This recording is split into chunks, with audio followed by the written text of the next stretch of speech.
539. 9 o'clock was also known as man's meditation. Especially for Qi cultivators, man's meditation was the most important time for cultivation. It was the best time to calm down and concentrate. Because Qin Pingan needed to catch the ferry that would depart at midnight, he had to temporarily give up his peaceful state of mind and withdraw his mind from the small world of the human body. He no longer continued to squat on the mountain top to watch the scene of the sword Qi knocking on the pass. He got up and prepared to hurry. However, the owner of the tea house had already walked over with a celadone teapot in her hand. She was standing outside the pavilion. Qin Pingan walked over quickly. The female cultivator from the sparrow house bowed and handed him the celadone teapot. She smiled and said, "Immortal Master Qin, this is the small Shen wall that we picked this year. It's just a small gift." Qin Pingan took the celadone teapot and asked, "Is there any small Shen wall left in the tea house? I want to buy some." The female cultivator shook her head and said apologetically, "There are only a few old tea trees in the back mountain of the sparrow house. Most of them have been reserved. The tea house only has a limited supply and there are not many left." Qin Pingan smiled and said, "Then I'll take the teapot for free." The female cultivator nodded and smiled without saying anything. Qin Pingan asked, "Is there any autumn landscape bulletin in the Peach Blossom Crossing that I can buy? I've missed a lot of them on my way here from the Luing Kingdom." The female cultivator said, "There are some in the tea house. Immortal Master Qin, you don't have to pay for them. It's meaningless for us to keep them." Qin Pingan lifted the teapot and said helplessly, "It's not good to drink tea with Senior Wu. Take a bottle of small Shen wall, and ask for a few more landscape bulletin for free." The female cultivator smiled and said, "It's just right." Qin Pingan said helplessly, "You're right. Trivial favors were also real favors." In his memory, Sun Jiashu in Old Dragon City, the female cultivator and Qing Fu Fang who hid her identity and the female cultivator in front of him were all good at these things. He just had to remember them. On the road of life, there were too many sceneries to look at left and right. There was no harm in not forgetting them as you walked. The female cultivator asked Qin Pingan to wait for a moment and went to get 3 copies of the Immortal Bulletin to give to the distinguished guest. After Qin Pingan left the tea house, he began to read the court bulletin as he walked. The reason for Wu Jiong's hospitality was simple. Fuchu country was right next to him. If he and Qi Jinglong performed the sword ritual one after the other, it would cause too much of a commotion. The North Continent's landscape bulletin, which seemed to have no scruples, had another unwritten rule. When a sword immortal died in battle at the Great Wall of Sword Qi, the news would quickly spread back to the North Continent. The landscape bulletin would not record anyone's sword sacrifice. Qi Jinglong had given a clear reason because this was not something that could be used as a pastime. Every custom in the world has its own logic. Over at the tea shop's waterside pavilion, the patriarch of discipline, Wu Jiong, was sitting in his original position. However, the person opposite him had already left. Wu Jiong had no intention of drinking tea. He just sat there quietly, admiring the lake water under the moonlight. The female cultivator stood outside the stairs of the waterside pavilion. Wu Jiong asked, "Is there not a single mountain head who knows about the happenings in the capital of Dezhuan and wrote it in the Shanshui Imperial Gazette?" The female cultivator shook her head and said, "It seems that the Emperor of Dezhuan Lu had given a strict order not to leak any information." At that time, there were only a few people watching the battle at the city wall in the Yushi River.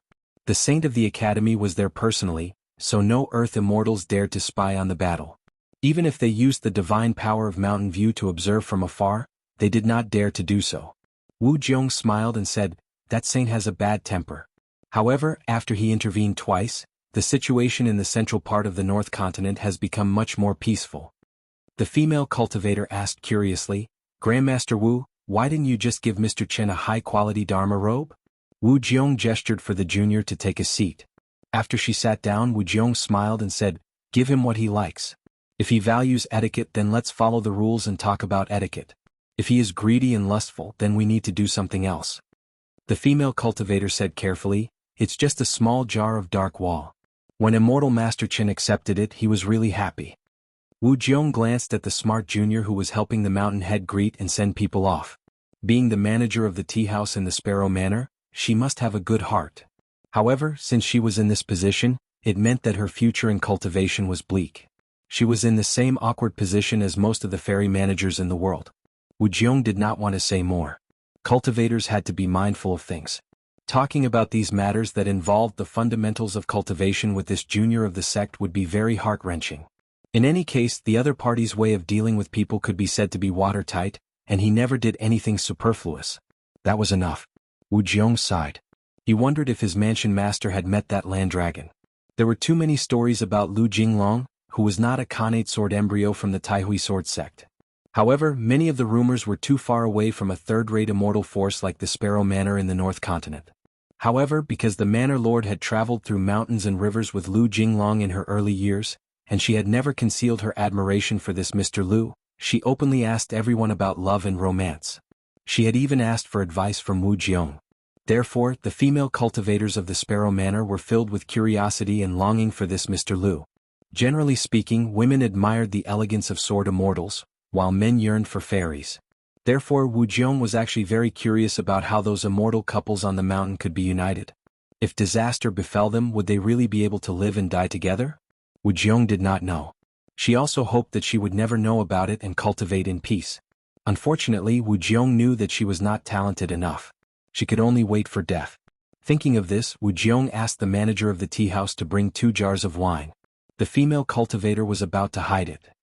Wu Jiong smiled and said, "What's wrong with drinking in the tea house? Besides, I'm the ancestral master of the Sparrow Manor. Who dares to stop me?" Only then did the female cultivator stand up. Her footsteps became lighter as she went to get the wine. Even the ancestral master Wu Jiong was like this.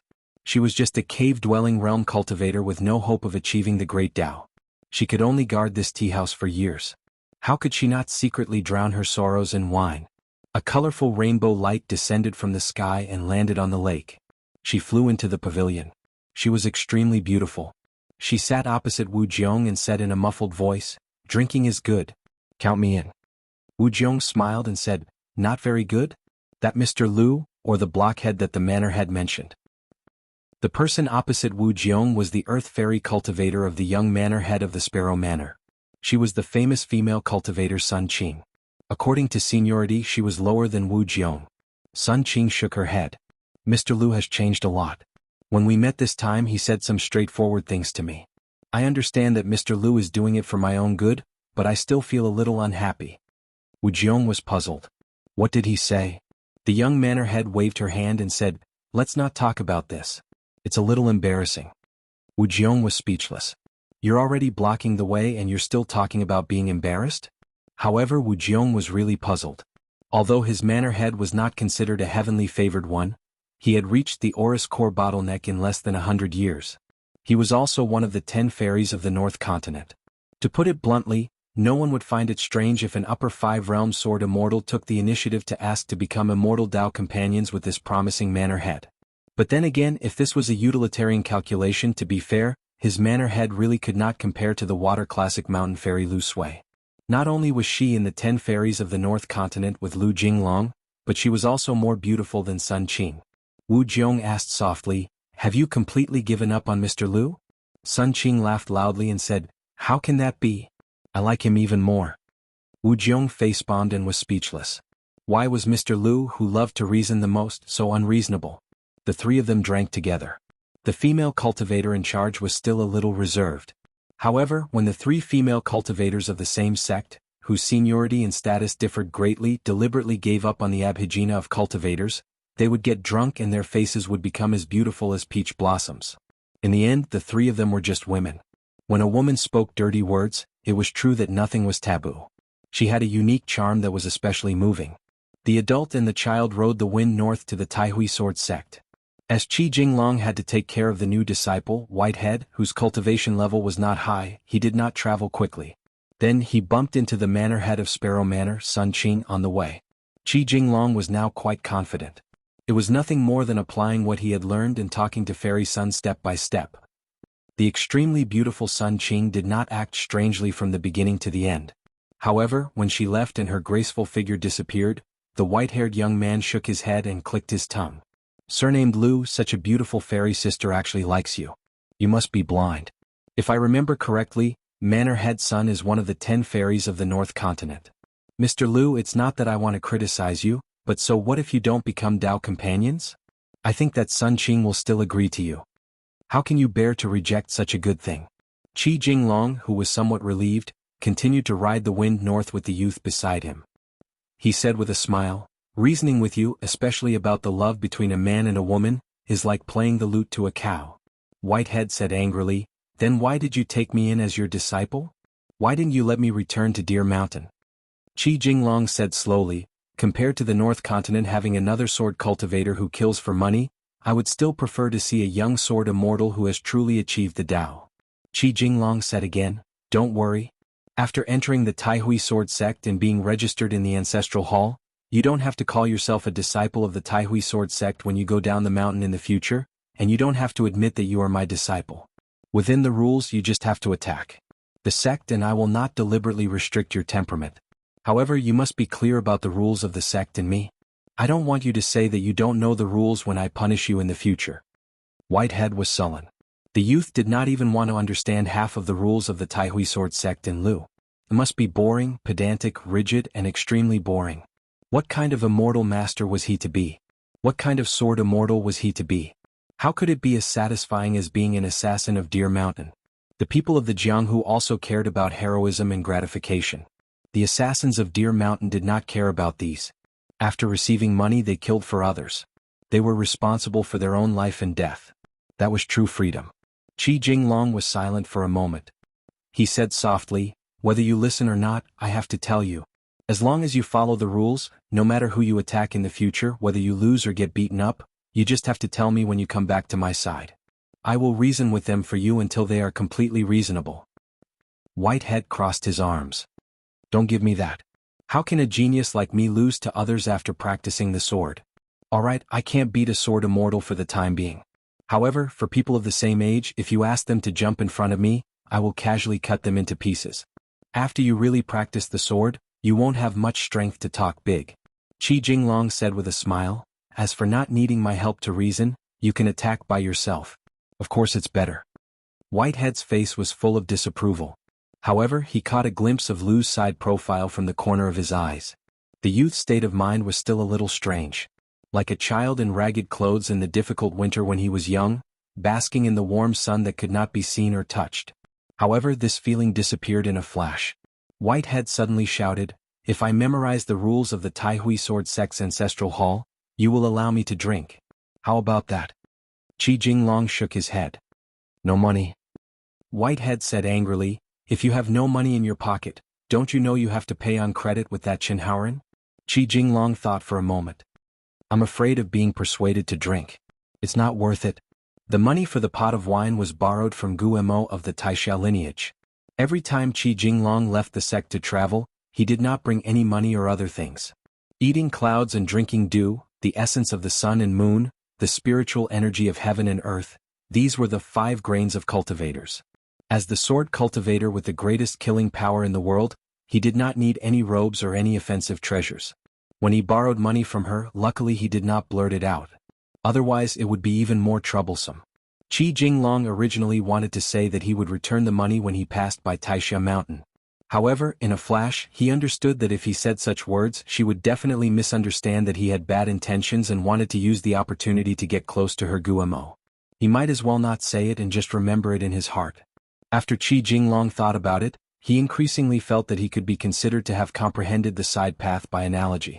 Once he opened one orifice, he would be able to open all the other orifices. Whitehead asked, surnamed Lu, is there a particularly beautiful girl in your Taihui sword sect? And a pretty girl around my age? Qi Jinglong asked doubtfully, what's wrong? Whitehead sighed. They are really pitiful to meet me. They are destined to be obsessed with a man who will not like them. Qi Jinglong smiled and said, who taught you these words? Whitehead said firmly, that guy who calls himself Chinhaoren. Qi Jinglong shook his head, and then he was a little uncertain. In order to persuade people to drink, that guy would do anything. He could really put a lot of luck into a wine pot and drink it all in one gulp. So he asked, did he really tell you that? Whitehead began to exaggerate. Qi Jinglong smiled. It seemed like it was not. Whitehead was a little puzzled. How did Lu know that it was not that guy who taught him? Qi Jinglong looked into the distance. Come with me to see the 2 gentlemen later. Remember to speak less and listen more. Whitehead slapped his head. Now that he heard the word gentleman, he felt a headache. Above a golden sea of clouds, 2 cultivators stood side by side. One of them was a middle-aged man with a slender figure. He wore a scholarly robe and had a jade token at his waist. The other was an old cultivator with a hunched back and a long sword on his back. The former was the sage of the academy, and he was the most famous one in the North Continent. His name was Zhomi, and he came from the Central Divine Continent's Liji Academy.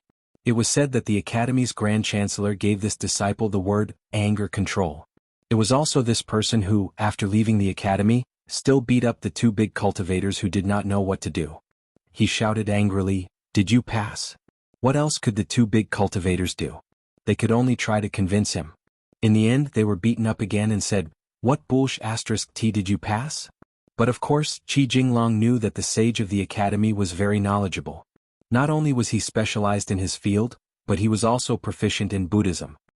He was once praised by someone as rigorous in his knowledge, impenetrable, gentle, kind, respectful and prudent, a pillar of the academy.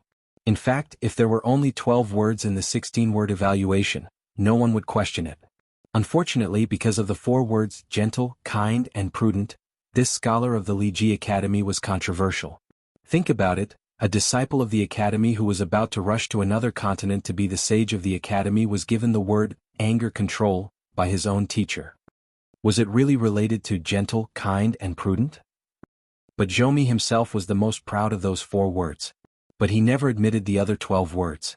The other old cultivator with the sword on his back was called Dong Zhu. He was a sword cultivator who had fallen in the Jade Realm. He was a big cultivator who had ascended to the immortal realm but did not establish a sect. He had always considered himself as a mountain cultivator. For more than 100 years he had been seriously injured and needed to recuperate in his own mountain. Otherwise he would suffer every time he went out, which was why he did not travel to the inverted mountain. There was a rumor that sword immortal Dong Zhu was actually the disciple of the young rogue cultivator Huang Shi. However, both parties never said anything about it, allowing the outside world to speculate. As Huang Shi was not a sword cultivator, most of the mountains thought that it was nonsense. During the battle between Qi Jinglong and Huang Shi, he also thought so. But after the real fight, Qi Jinglong was not sure.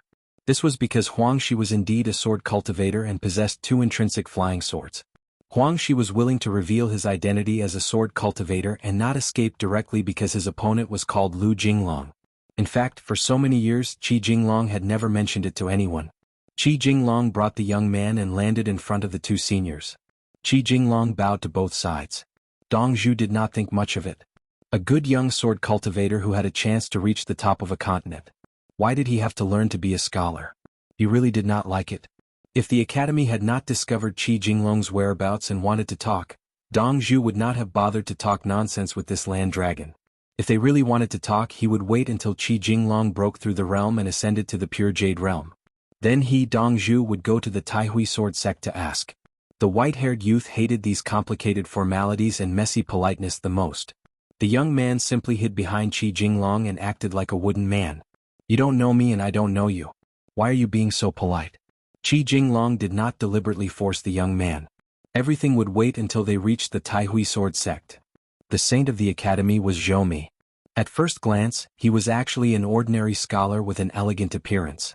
Zhomi said straightforwardly, "Now that the 2 sword celestials of the Taihui sword sect are not on the mountain and you are about to break through the realm, when the 3 of them fight, do you need me to help you hold the line? In case someone uses this custom to deliberately suppress you in the Taihui sword sect." Qi Jinglong bowed again and stood up with a smile. "There's no need for Mountain Lord Zhou to hold the line. 3 swords it is. Even if there are senior sword celestials with selfish motives, I can't block them. I won't complain." Zhomi turned his head and smiled. "Old Dong, how about it?" Dong Zhu bared his teeth and said, "All right, count me in." Together with Li Kai of the floating duckweed sword lake, the last one is the most dangerous. Dong Zhu said to the young man in green, "Don't thank me. I'm asking the sword. I won't lose weight. Kid, don't cry for your father and mother when the time comes. I don't have an illegitimate child outside." Qi Jinglong nodded and said, "It's better to accept. Then I won't thank you." Zhomi smiled knowingly. Dong Zhu reached out and rubbed his chin. "Why are you so annoying?" Qi Jinglong smiled and said, "Senior, let me break through first." The young man who pricked up his ears hid behind Qi Jinglong and muttered in his heart, "Cut him, cut him, cut him. Don't waste time. Cut Lu and I'll run away." Zhomi smiled and said, "Why did you take in such a disciple?" Qi Jinglong said, "His heart isn't bad but he's hard to teach. He needs to be taught well. Zhou nodded. That's not bad. The white-haired old man sighed. Dong Zhu also felt bored. Actually, with the old and the young together, it would probably be easy to talk. Zhou said, Qi Jinglong, I came to see you this time to hold the line. Since you don't need it, I can save some effort. Qi Jinglong hesitated and asked, Mountain Lord Zhou, can I ask about the result? Zhou smiled and said, Kid, you also care about this? Why, do you have some relationship with those two? Qi Jinglong thought of the guy who took 3 punches from Guyu and smiled. Somewhat. Zhou said, let's talk as we walk. I'll tell you some of my reading experience and make old Dong feel disgusted. It's not a wasted trip. Dong Zhu was helpless. Zhou's bad temper was to Dong Zhu's taste. He asked for it. Dong Zhu didn't want to talk about knowledge with these 2 guys who read a lot. He squinted at the young man. The young man squinted at him. Dong Zhu stared and said, Hey kid, haven't you heard of the great sword Immortal Dong? The young man stared and said, So what if I know? I have a father, mother, and ancestors. I'm not related to you. Dong Zhu clicked his tongue and said, Little bastard, you're quite bold. The white-haired old man raised his eyebrows. When I reach the upper 5 realms, if you have the ability, come and try it.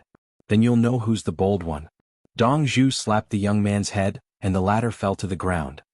He laughed and said, Don't you know that when you say these words you're still wearing open-crotch pants? You're learning from those old playboys and saying that you're in love? Who taught you that? Your master, Lu Jinglong? The white-haired old man stood up, but he didn't shout at the old man. He wasn't an idiot who had water in his head. A real man knows when to stand tall. The white-haired old man snorted and said, The one surnamed Lu is not my master.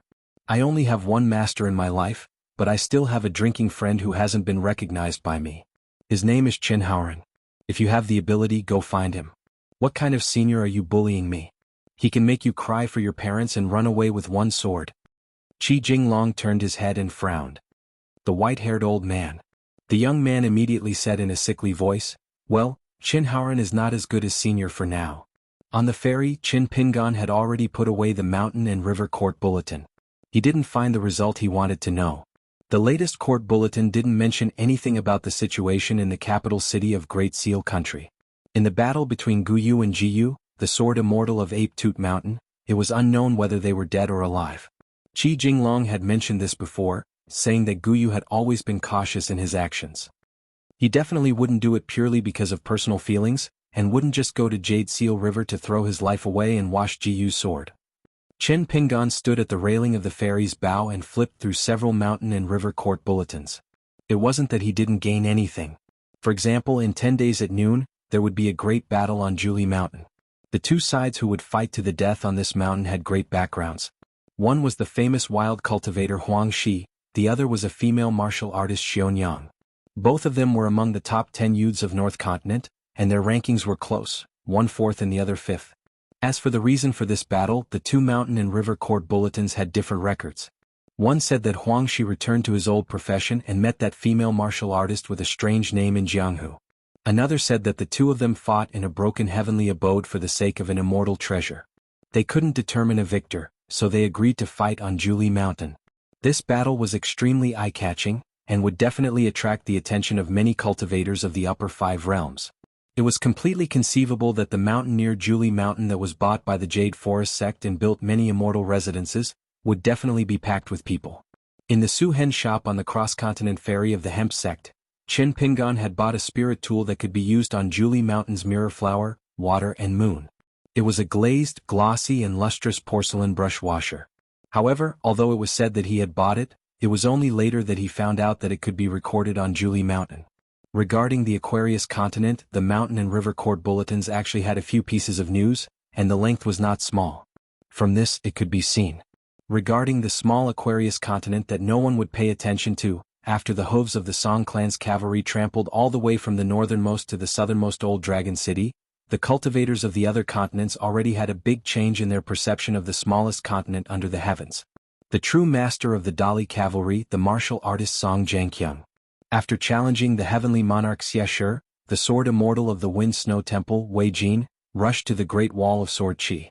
These 2 of course had the greatest contribution. Then there was that Martial Mountain's Ma Ku Xian. In a short half a year he had killed 2 powerful Jindan sword cultivators of the Zhuang dynasty, and was already hailed as the #1 young cultivator of the Aquarius continent by the North Continent's mountain and river court bulletins. Then this person single-handedly destroyed the Ocean Tide Cavalry, humiliating the clan that had a grudge against him. A young female cultivator luckily did not die, and instead became Ma Ku Xian's personal servant. In the eyes of the chief writer of the mountain and river court bulletins, Ma Ku Xian, a unique existence, should not have been born in the Aquarius continent. He should have been like the female sect leader of the Cool Breeze sect, He Xiao Yang, taking root in the North Continent and establishing his own sect. Since he was destined to be a dragon that could overturn rivers and seas, it would be a pity to shake his head and wag his tail in a small pond like the Aquarius continent. The chief writer also said that he was going to write about the 10 young cultivators of the Aquarius continent, and when the time came he would make a comparison with the 10 new cultivators of the North Continent. The articles written by the North Continent's mountain and river court bulletins, towards the cultivators of the Aquarius continent, inevitably revealed a sense of superiority.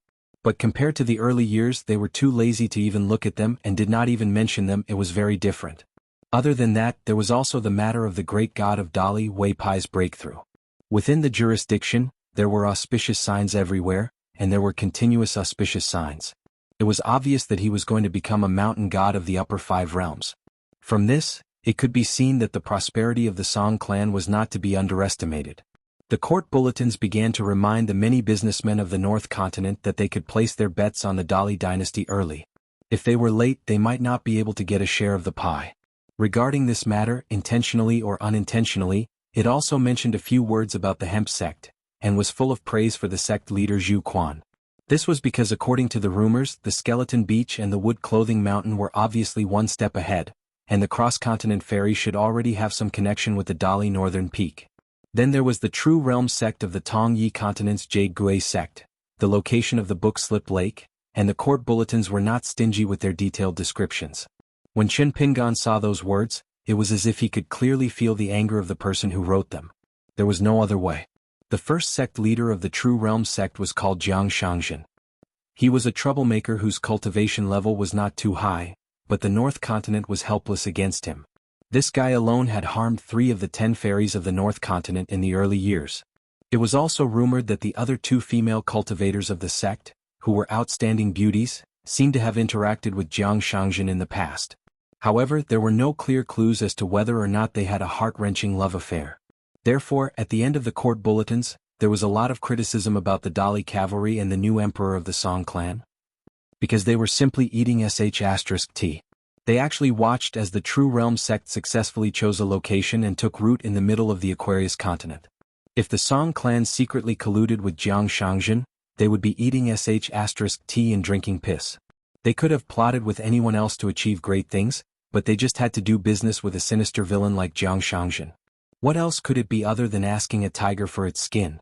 From this, it could be seen that the Dali Xiu who deceived his master and destroyed his ancestors, was not that smart. Even if he was lucky enough to take credit for himself and annex the continent, he would not be able to protect his country. It would only be a flash in the pan. A mountain and river court bulletins could be said to be strictly worded, reasonable, and beautiful. Only when it came to the True Realm sect and Jiang Shangzhen's side, it began to break down, cursing and scolding like a woman in the marketplace who had read books. Chen Pingan was actually very curious about the origin of these mountain and river court bulletins. That year at the Book Slip Lake he only knew a little. Earlier, at the Lotus Blossom Blessed Land, there was a venerated pavilion shrouded in clouds and mist, which specialized in collecting the inside stories of the Jianghu.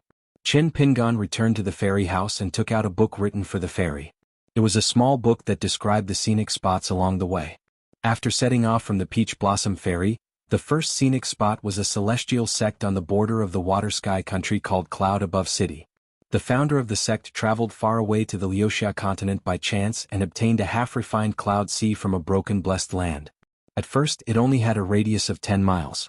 Later it was established at the border of the water sky country, which was relatively rich in water luck. After generations of founders' continuous refinement and enhancement, it absorbed the essence of the mist and supplemented by the Cloud Seal talisman to stabilize the Cloud Sea. Now the Cloud Sea had a radius of more than 30 miles.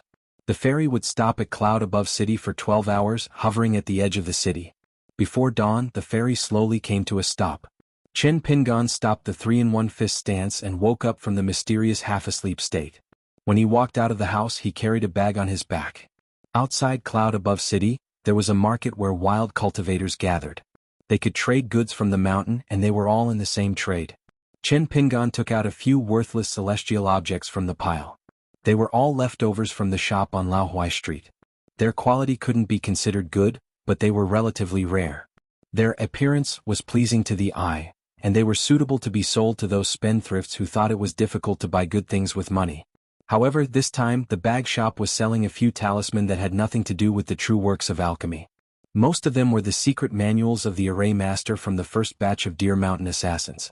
Among them, 3 were the Tian Buting Talisman, the Great River Flowing Talisman, and the Earth Raising Talisman. They were quite powerful when used in battle. Before Qi Jinglong left, he also taught Chen Pingan 2 heterodox barrier-breaking talismans. They were called the Bays Road Leading Talisman and the Sword Aura Bridge Crossing Talisman. He had learned them himself from ancient books, and they didn't involve any sect secrets. The 2 talismans' quality wasn't high, but outsiders who wanted to buy the talismans and secretly learn them could forget about it. This was because there were many tricks to drawing talismans and the strokes were cumbersome.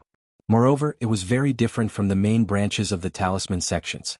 It was only because Qi Jinglong explained it in detail and helped Chen Pingan repeatedly ponder over it that Chen Pingan was able to learn the 2 talismans. Therefore, Chen Pingan always felt that it was a pity that Qi Jinglong didn't go to the academy to teach. A martial artist drew talismans to maintain a breath of pure Jinqi. However, the talisman didn't last long. It could only open a mountain but not seal it. However, the advantage was that it didn't need to consume the spiritual qi of a cultivator's qi dwelling. Moreover, talisman drawing itself was an uncommon martial art practice. It could refine that breath of Jinqi. However, Chen Pingan discovered that after reaching the 3rd realm of qi refining, talisman drawing became much smoother. However, the benefits to his body were extremely small. Chen Pingan didn't want to use too much cinnabar talisman paper. After all, a talisman that couldn't retain spiritual qi was equivalent to losing divine money every moment. Moreover, if a real battle were to break out, his little talisman skills wouldn't be enough. It wouldn't even be the icing on the cake. Instead, it would delay the battle. However, when a cultivator drew talismans, they would naturally seal the mountain. The spiritual qi in the talisman gallbladder would dissipate very slowly. However, the more powerful the talisman was, the easier it was to wear out the gallbladder. According to legend, the ancestor who slayed demons and devils, the celestial master mansion of Longhu Mountain had a forbidden area. There was a talisman that required the grand celestial master of each generation to bless it once every 60 years. Historically, there was a great disturbance in the celestial master mansion. After the old celestial master ascended, the candidate for a new celestial master was still undecided. It just so happened that the 60-year cycle of talismans was critical. However, if the new celestial master didn't appear, the celestial master seal wouldn't be handed over to others. Therefore, the new talisman couldn't be completed. This caused a slight flaw in the ancient talisman, which allowed it to escape from a great demon that had been suppressed for countless years and disappeared without a trace. For some unknown reason, the first thing the new celestial master did after succeeding the position was to personally take the immortal sword and Dharma seal to White Emperor City. The talisman Chen Pingan sold was all talismans drawn after the mountain temple in the water mansion formed a landscape. Otherwise it would be a scam. Although the business of the bag shop depended on the eyesight of the buyer and the seller, similar to the antiques in the secular world, there would be some who would be eye-catching if there was a bargain. However, Chen Pingan was still willing to talk about Jianghu ethics. To talk about ethics, one had to spend money. Because these talismans required Chen Pingan to consume a considerable amount of spiritual qi in the water mansion. However, there were gains and losses. What he lost was some savings in the small pond in the water mansion.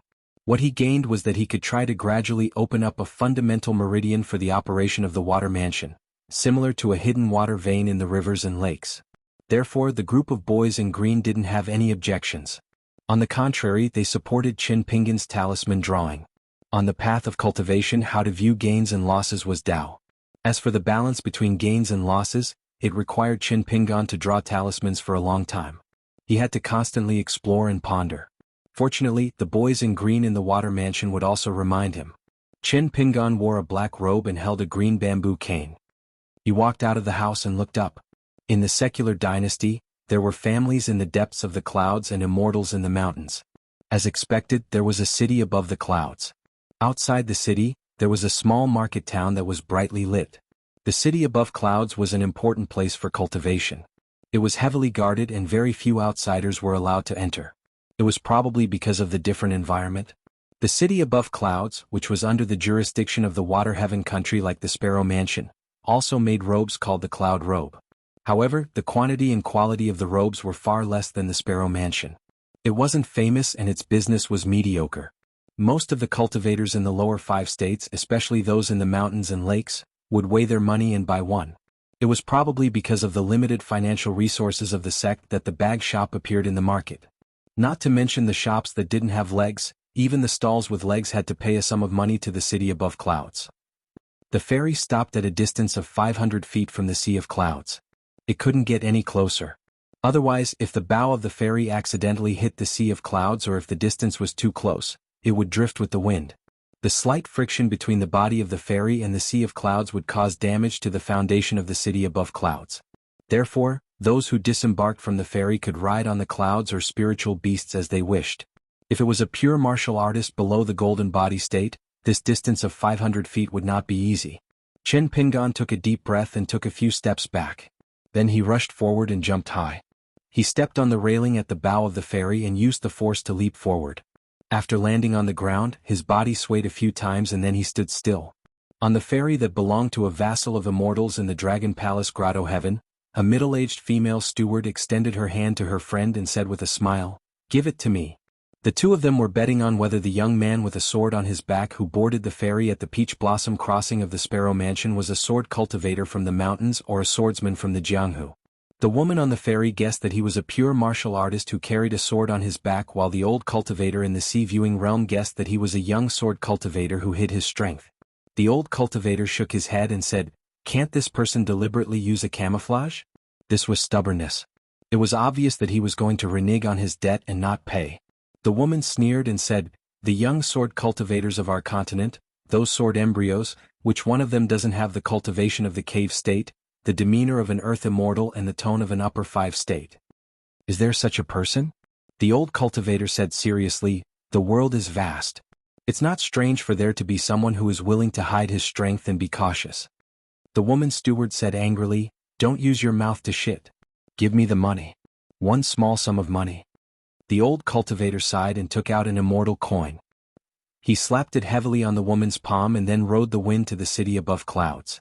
The reason why the old cultivator disembarked from the ferry was because he wanted to buy a good quality cloud traveling robe for his direct disciple. After all, the women in the Sparrow Mansion were too black-hearted in doing business. The goods were good but the price was too high. The old cultivator could only settle for the next best thing. In the early years, he had paid a deposit to the workshop that made the robe in the city above clouds. Therefore, the style and cloud seal talisman were all custom-made.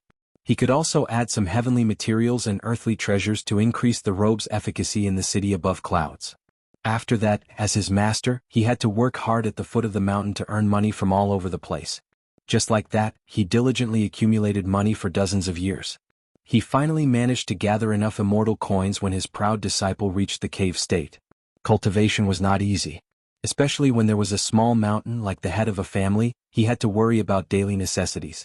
The woman steward was just about to be happy when she suddenly realized that the weight of the immortal coin in her hand was not right. The spiritual energy did not match the immortal coin. She looked down and immediately jumped and cursed. It turned out that it was just a piece of snow. However, the old cultivator was already full of energy. He flew past the market and went straight to the city above clouds. After the woman finished scolding, she felt a little better and smiled again. She was able to pluck a handful of feathers from this notoriously stingy rooster.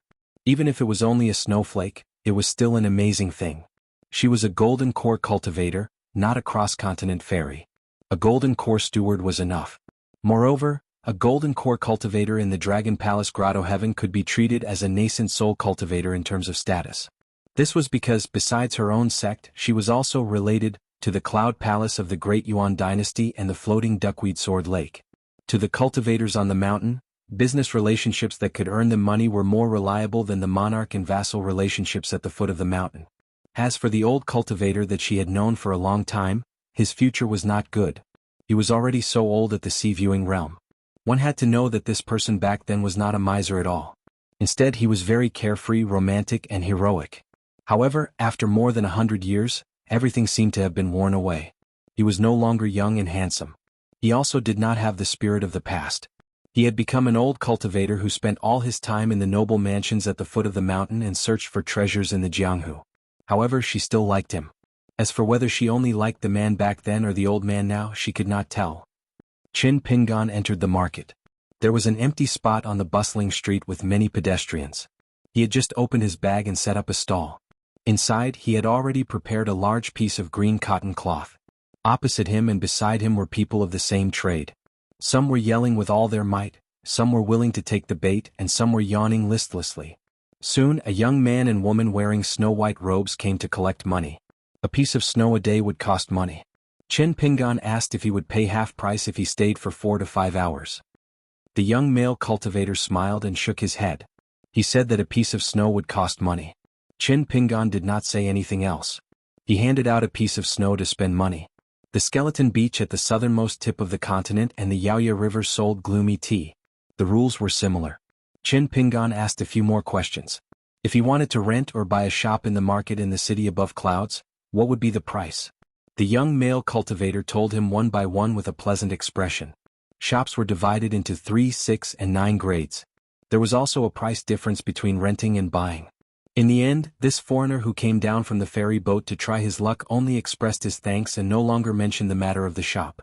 The young male cultivator's expression also didn't change. He even said some celebratory words to this young cultivator from the mountains and lakes, wishing him luck in opening the shop. Qin Pingan squatted down and began to arrange his belongings.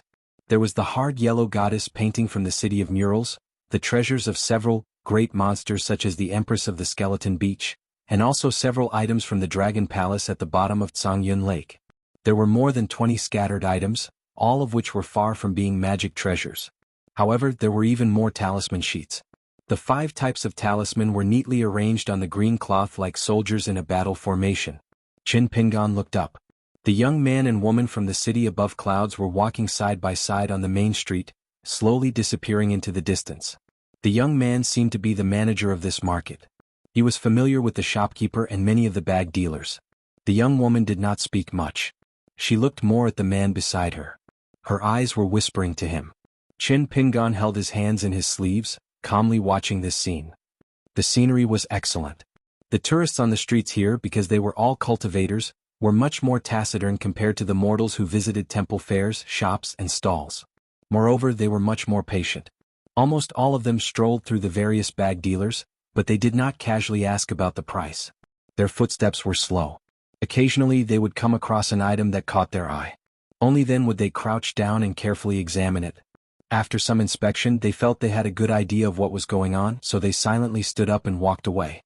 Some would try to haggle. Generally, they would ask for a cut in half when they opened their mouths. The good-tempered stall owners would stubbornly explain the origin of the immortal artifact, how it was not easy to obtain and how it had a great origin. The bad-tempered stall owners would simply ignore them. Buy it if you want. I don't want to serve you bunch of poor people who don't have good eyesight. Qin Pingan soon welcomed his first customer. It was an old man holding a young child's hand. He crouched down and glanced at the various items on the green cloth. Finally, his gaze fell on a row of 10 yellow paper talisman. The old man stared at the 5 types of talisman. The talisman paper was very ordinary, and the cinnabar quality was not bad. However, the final appearance of the talisman, as well as the method of drawing talismans. Different talisman had different grades. The old man quickly came up with an estimate in his heart. He had to open his mouth and haggle. He did not expect to have such an unexpected gain tonight just by taking his grandson out of the city for a walk. The old man pointed at a row of thunder talismans and smiled. "Shopkeeper, how much is the price of these thunder talismans if you buy them individually?"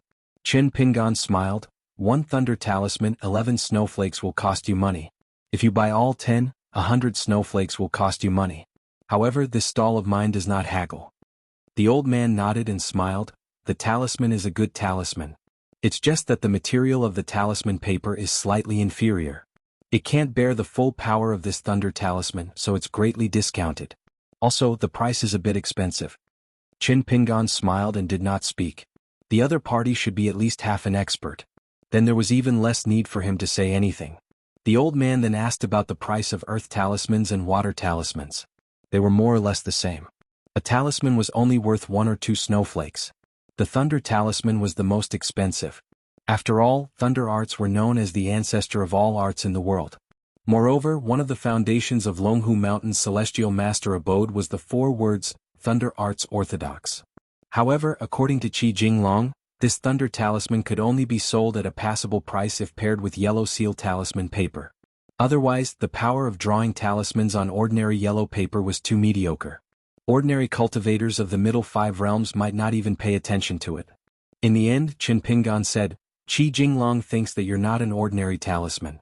Do I still need to be a bag shop to sell it? Finally, the old man shifted his gaze and asked, if I'm not wrong, are these 2 talismans of the barrier-breaking talisman type? Qin Pingan nodded and said, it's a secret taught by an expert. It's the only one in the world. I studied hard for many years before I succeeded in drawing talismans.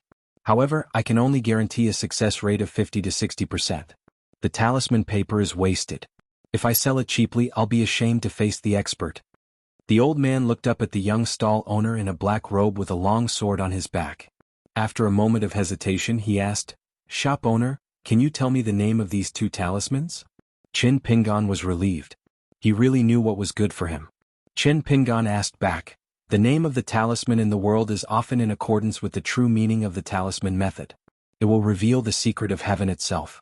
If I may ask, when martial artists of Jianghu meet on a narrow path and kill each other, will they report the name of their fist moves? The old man smiled and said, of course not. Qin Pingan said, if you want to buy talismans even if it's only 1 each, I'm willing to reveal the 2 secrets of heaven for you. The old man held back his laughter and shook his head. Not to mention a shop that sells talisman even if it's a traveling shop like yours. If you really want to sell good talismans, it's normal to reveal a trace of the true meaning of the talisman. There's no need to hide it too much. There's no need to worry about selling good things. After Qin Pingan finished speaking, he smiled and said, however, since old Mr's eyesight is so good, I'll make a deal with you. You only need to buy 1 charm and I'll tell you the names of 2 charms. The child squatting beside the old man widened his eyes. Damn, this guy's skin is really thick. The old man nodded and said, okay, then I'll buy this talisman. The old man pointed at the sword energy bridge talisman. Qin Pingan smiled and asked, won't you ask about the price first? The old man said, it's good luck to open a business in this world. I see that the shop has just opened and I'm the first customer. Even if it's for good luck, I should sell it at a lower price. What do you think? Qin Pingan nodded and said, the original price is 15 snow coins. For this good luck I'll sell it for 10. If the talisman's true meaning of the sword energy bridge talisman could be exchanged for divine money, it would be much more expensive than the heavenly thunder talisman, the great river talisman, and the earth talisman. However, the price of the magic arts and treasures on the mountain had always been much higher than the price of the defensive ones. Moreover, the talisman-breaking talisman was the entry talisman of the world's talisman, so it was difficult for the seller to raise the price. They relied on small profits and quick turnover to win by quantity. Often, the cultivators of the mountains and lakes needed more offensive magic treasures, while the masters of the archives were more willing to pay for talismans like the talisman-breaking talisman because the latter had more people and more consumption. The old man took out a money bag from his sleeve, took out 10 snow coins and handed them to the other party. After Qin Pingan received the money, he was just about to pick up a talisman-breaking talisman. Unexpectedly, the old man smiled and picked up one himself, putting it into his sleeve. Good fellow. His eyesight was really sharp. This was the talisman with the most divine intent among the talisman-breaking talismans. It was the last talisman of the talisman Qin Pingan drew. Qin Pingan glanced at the other side of the street from the corner of his eye, and told the old man with the increasingly skilled heart lake ripples. The talisman old Sir bought is called the Sword Energy Bridge Talisman. It contains sword intent and is the rarest. While it breaks through the fog of mountains and rivers, it also has an invisible deterrence. As for the other talismans, they are guide talismans. When Qin Pingan mentioned the second type of talisman, he intentionally omitted the 2 words Bai Zai. This was because when Qi Jinglong taught this talisman, he did not directly call it Bai Zai. He said that it was reasonable to show some respect, so Qi Jinglong wrote the 2 words Bai Zai. This was an extremely trivial matter. Because all the cultivators on the mountain knew that Bai Zhe had long been jointly suppressed by the Confucian sages in one of the 9 majestic towers of the vast world. Even if they shouted Bai Zhe 10,000 times a day or even cursed, it would not violate the taboo. It was completely different from directly calling the name of the Confucian sage. It was just that Qin Pingan was able to become friends with Qi Jinglong. It was on these extremely trivial matters that the knowledge and rules were connected. Qin Pingan used his hand as a pen and wrote the 5 words Bai Zhe Guide Talisman in the air. After the old man read it, he nodded. The shopkeeper is honest and did not deceive me. So I plan to buy another guide talisman. Qin Pingan said, the original price is 15 snow coins. Just treat it as old sir's business transaction and it's still 10. The old man did not hesitate and handed over 10 snow coins. The child tugged at his grandfather's sleeve and said softly, a talisman breaking talisman for 10 snow coins. So expensive. The old man laughed. Even if making money is difficult, snow coins are common, and good talismans are hard to find. These 2 talismans breaking talismans are a good thing to keep.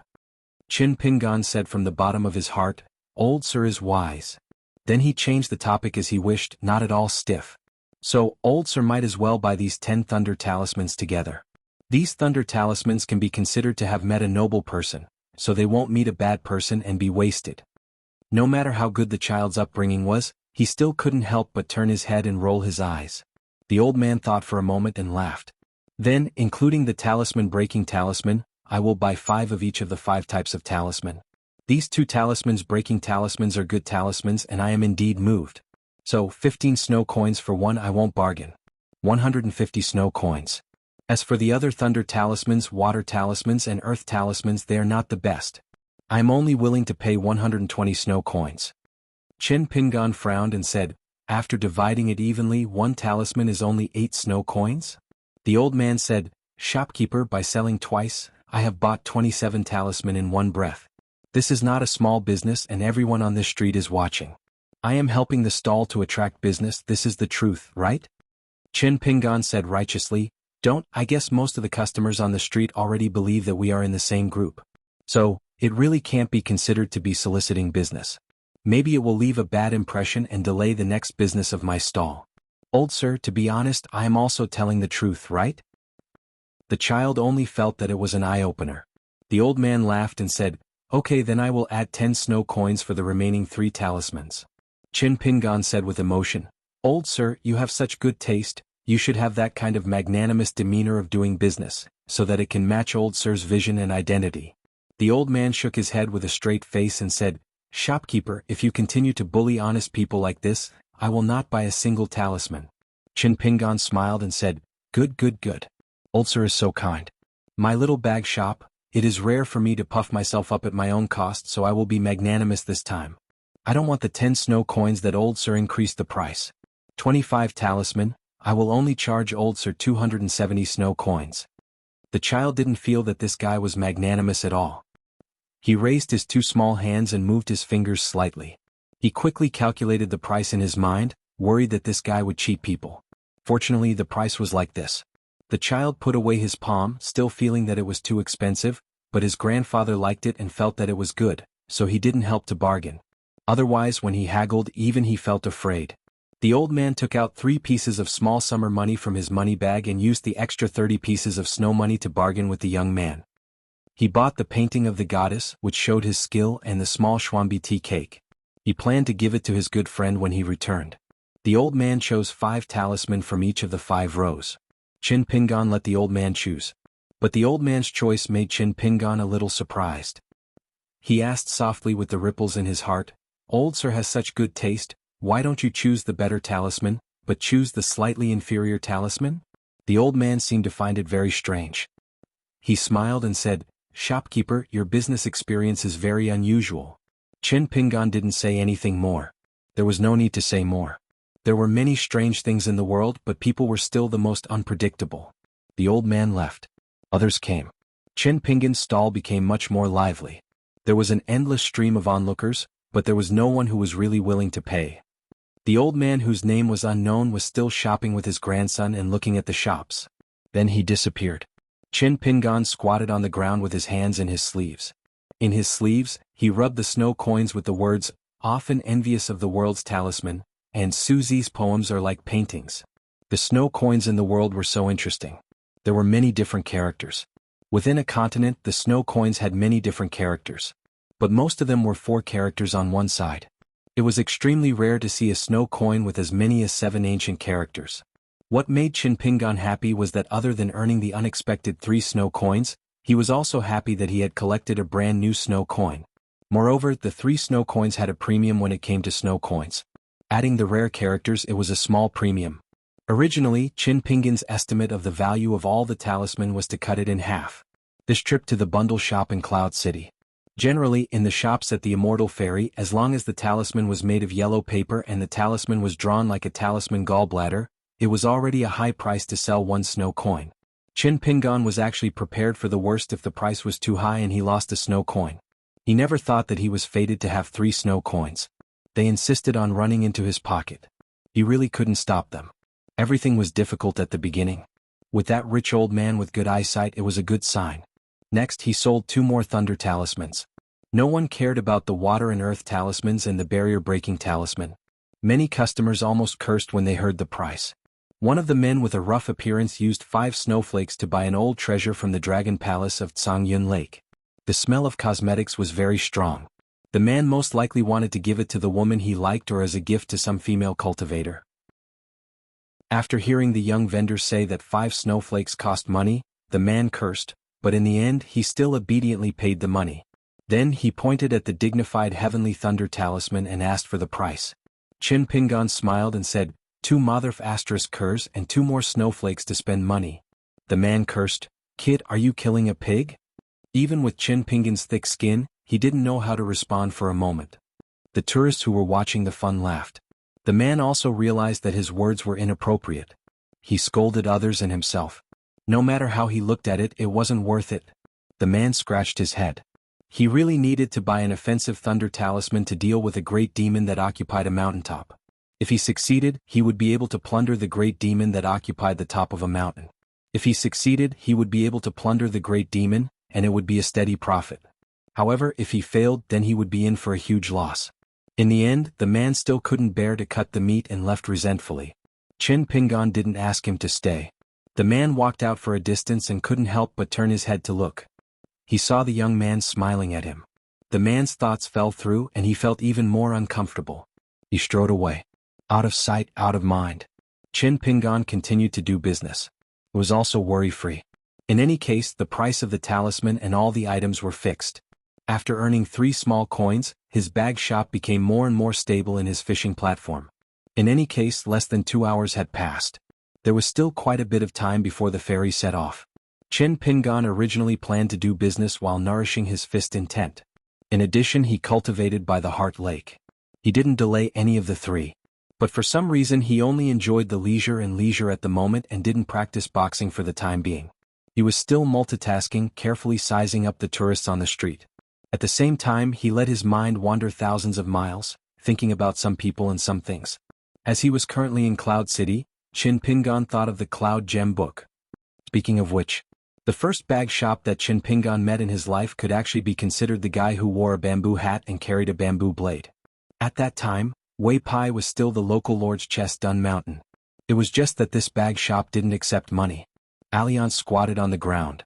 In front of him, the long wooden box called Delicate Yellow was placed. He shouted for business and called for everyone to go over and pick a treasure. Zhu He and Zhu Lu were also there at that time. Lin Shui ran the fastest. He was the first to choose the Thunder Technique Secret Manual of Love at First Sight. Li Huai was clever. After he chose an item, he desperately urged Lin Shui and Li Baoping to pick the narrow saber, auspicious symbol. When Li Baoping picked up the saber, Li Huai grabbed the palm-sized painted puppet with lightning speed. Zhu He helped Zhu Lu choose a book and a pill. Back then, Chinpingan still didn't know how much that small pill called Hero's Gallbladder meant to a pure martial artist. Even though Chinpingan had walked so many roads, he still hadn't seen anything similar. Even Lu Tai and Qi Jinglong had never heard that the world's martial artist's gallbladder could be refined into a pill. Chinpingan was the last person to choose. In any case, there was only that light golden lotus seed left in the wooden box.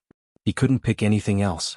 Chinpingan, who was no longer a teenager, now hoped that one day in the future, He could learn from Alliance and give the good things in his hands to those juniors who could pick them up and receive them. Not only would they not feel distressed, but they would also be filled with anticipation.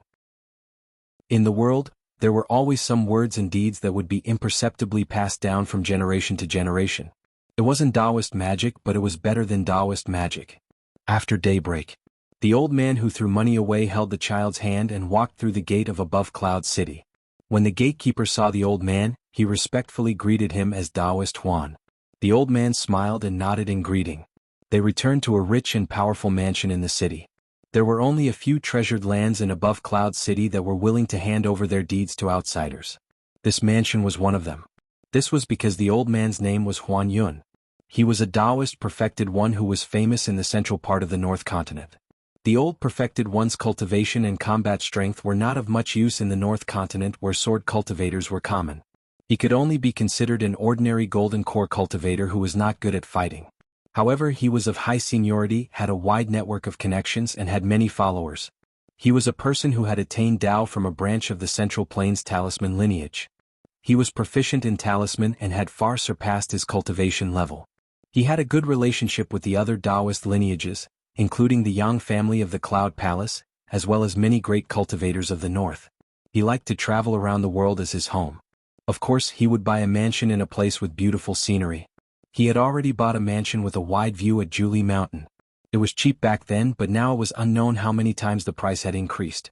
The old perfected one had a wide network of friends. His mansion on Julie Mountain was always occupied by people.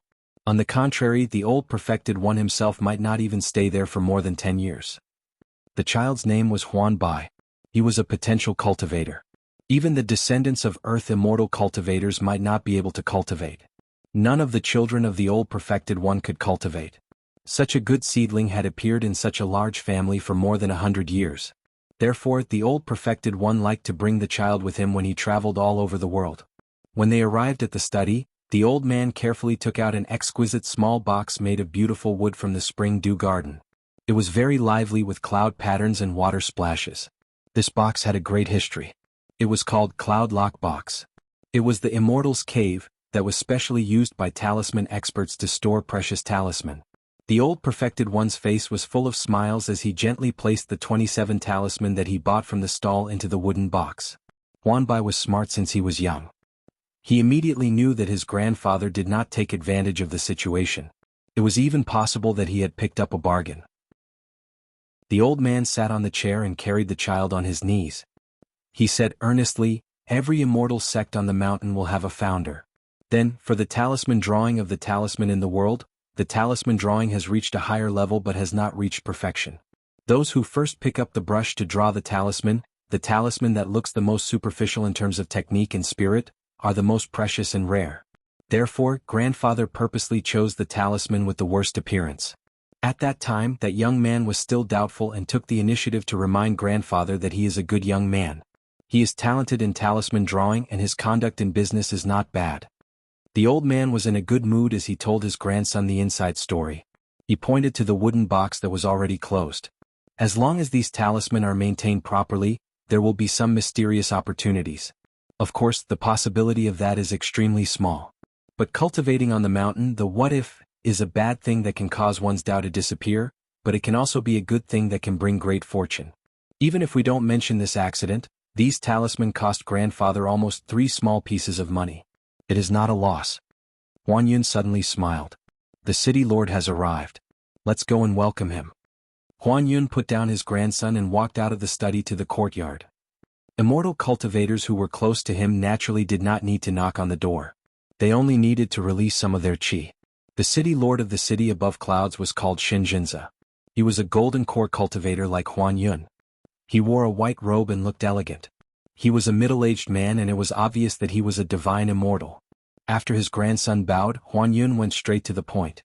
There is someone selling talisman in your family's market. It is of excellent quality. If you are late, you will miss it. I recognize 3 of the talismans.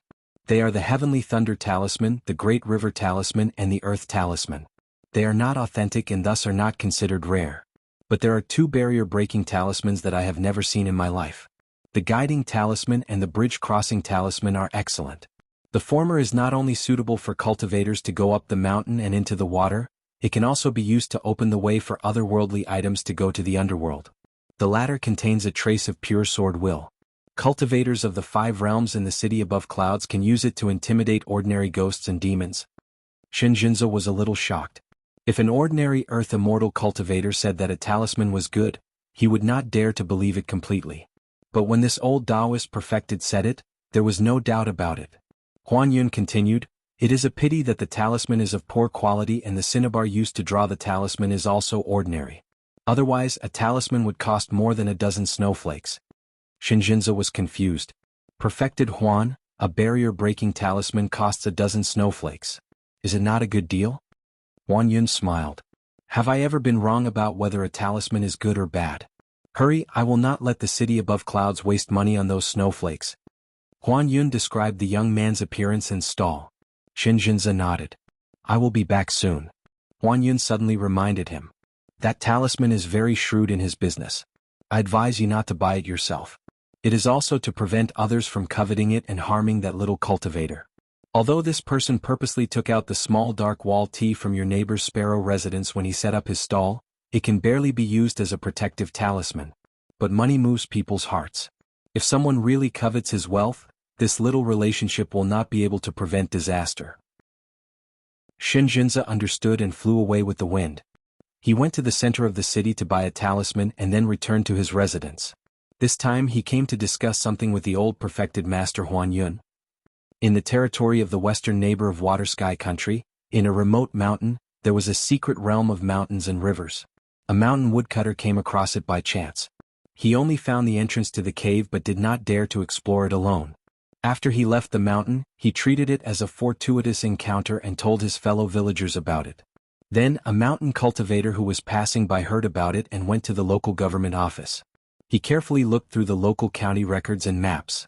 He went to the cave alone but was unable to break the immortal restriction. Then he joined forces with 2 other cultivators. Unexpectedly, the Yin-Yang cultivator broke the restriction in the middle of the night and triggered a mechanism in the cave. 2 cultivators died and only 1 survived. This news spread. After listening to Shinjinzo's story, Huan Yun smiled and said, "If a level 4 Yin-Yang cultivator could break the mountain and rivers restriction in such a short time, it means that the quality of the cave is not high. Why, as a golden core earth immortal, do you want to fight with those mountain cultivators for this fortuitous encounter?" Shinjinzo shook his head and said, "I only plan to let a few young disciples of Cloud Above City go and gain experience. Then I will send a Dragon Gate cultivator to secretly escort them. As long as there is no danger to their lives, they will not show themselves." Huan Yun smiled and said, "If the fortuitous encounter is not small, Cloud Above City will not fight for it?" Shinjinzo still shook his head. "Cloud Above City has suffered greatly. Perfected Huan, please don't make fun of me. Distant relatives were not as good as close neighbors. They were both on the mountain and at the foot of the mountain. However, there were many bad neighbors on the mountain. For example, Cloud Above City and Sparrow Manor, which were both in Water Sky Country. Ever since the battle between the previous city lord and the manor lord, although the 2 families did not become mortal enemies, the cultivators on both sides no longer interacted with each other. There was no longer any friendship between them. The relationship between the 2 sects that had been allies for hundreds of years was also broken because of an unexpected fortuitous encounter. At first, the old city lord was the Tao protector of his family's juniors, while his disciples were in charge of searching for treasures. However, in that untraceable broken grotto heaven secret realm, there was a Taoist book that led directly to the Golden Core realm. Shinjinzo's father and the previous manor lord of Sparrow Manor could not resist the temptation of the treasure, which they thought was within their reach. They did not expect that in the end, a rogue cultivator who hid extremely well took advantage of the stalemate between the 2 sides to severely injure the 2 Golden Core cultivators. He obtained the Taoist book and left. The 2 Golden Core Earth Immortals of Cloud Above City and Sparrow Manor suffered a misfortune because of their good fortune. They did not manage to reach the nascent soul realm and passed away with regrets. Since then, the 2 families hated each other and could not become a pair of immortal Taoist companions. Moreover, the most interesting thing was that the 2 Jindan stage cultivators did not have much hatred for the wild cultivator whose background they could not find out until the end of their lives. They regarded the priceless Taoist book as the Taoist fate that this person deserved. Before that, the 2 families were actually in-laws, which was rare on the mountain. Because of this, generations of emperors of Water Sky Country had been worried. They had tried many times to help the two families reconcile. However, Cloud Above City and Sparrow Manor did not accept their help. Huan Yun smiled. You want me to take care of them just in case? Why did your direct disciples leave the city for training? Shinjinza nodded. Not just one. Both of them are at a bottleneck and have to make this trip. Huan Yun said, at this juncture the sealed grotto abode has reappeared. This is probably the opportunity for your two disciples. They cannot miss it. As the Taoist disciple, you are too involved with your disciples. If you are too close it will not be good. Shinjinza sighed. On the path of cultivation there were not only good things to enjoy. Even the opportunity to break through to the next level would be filled with hidden dangers. It was impossible to guard against.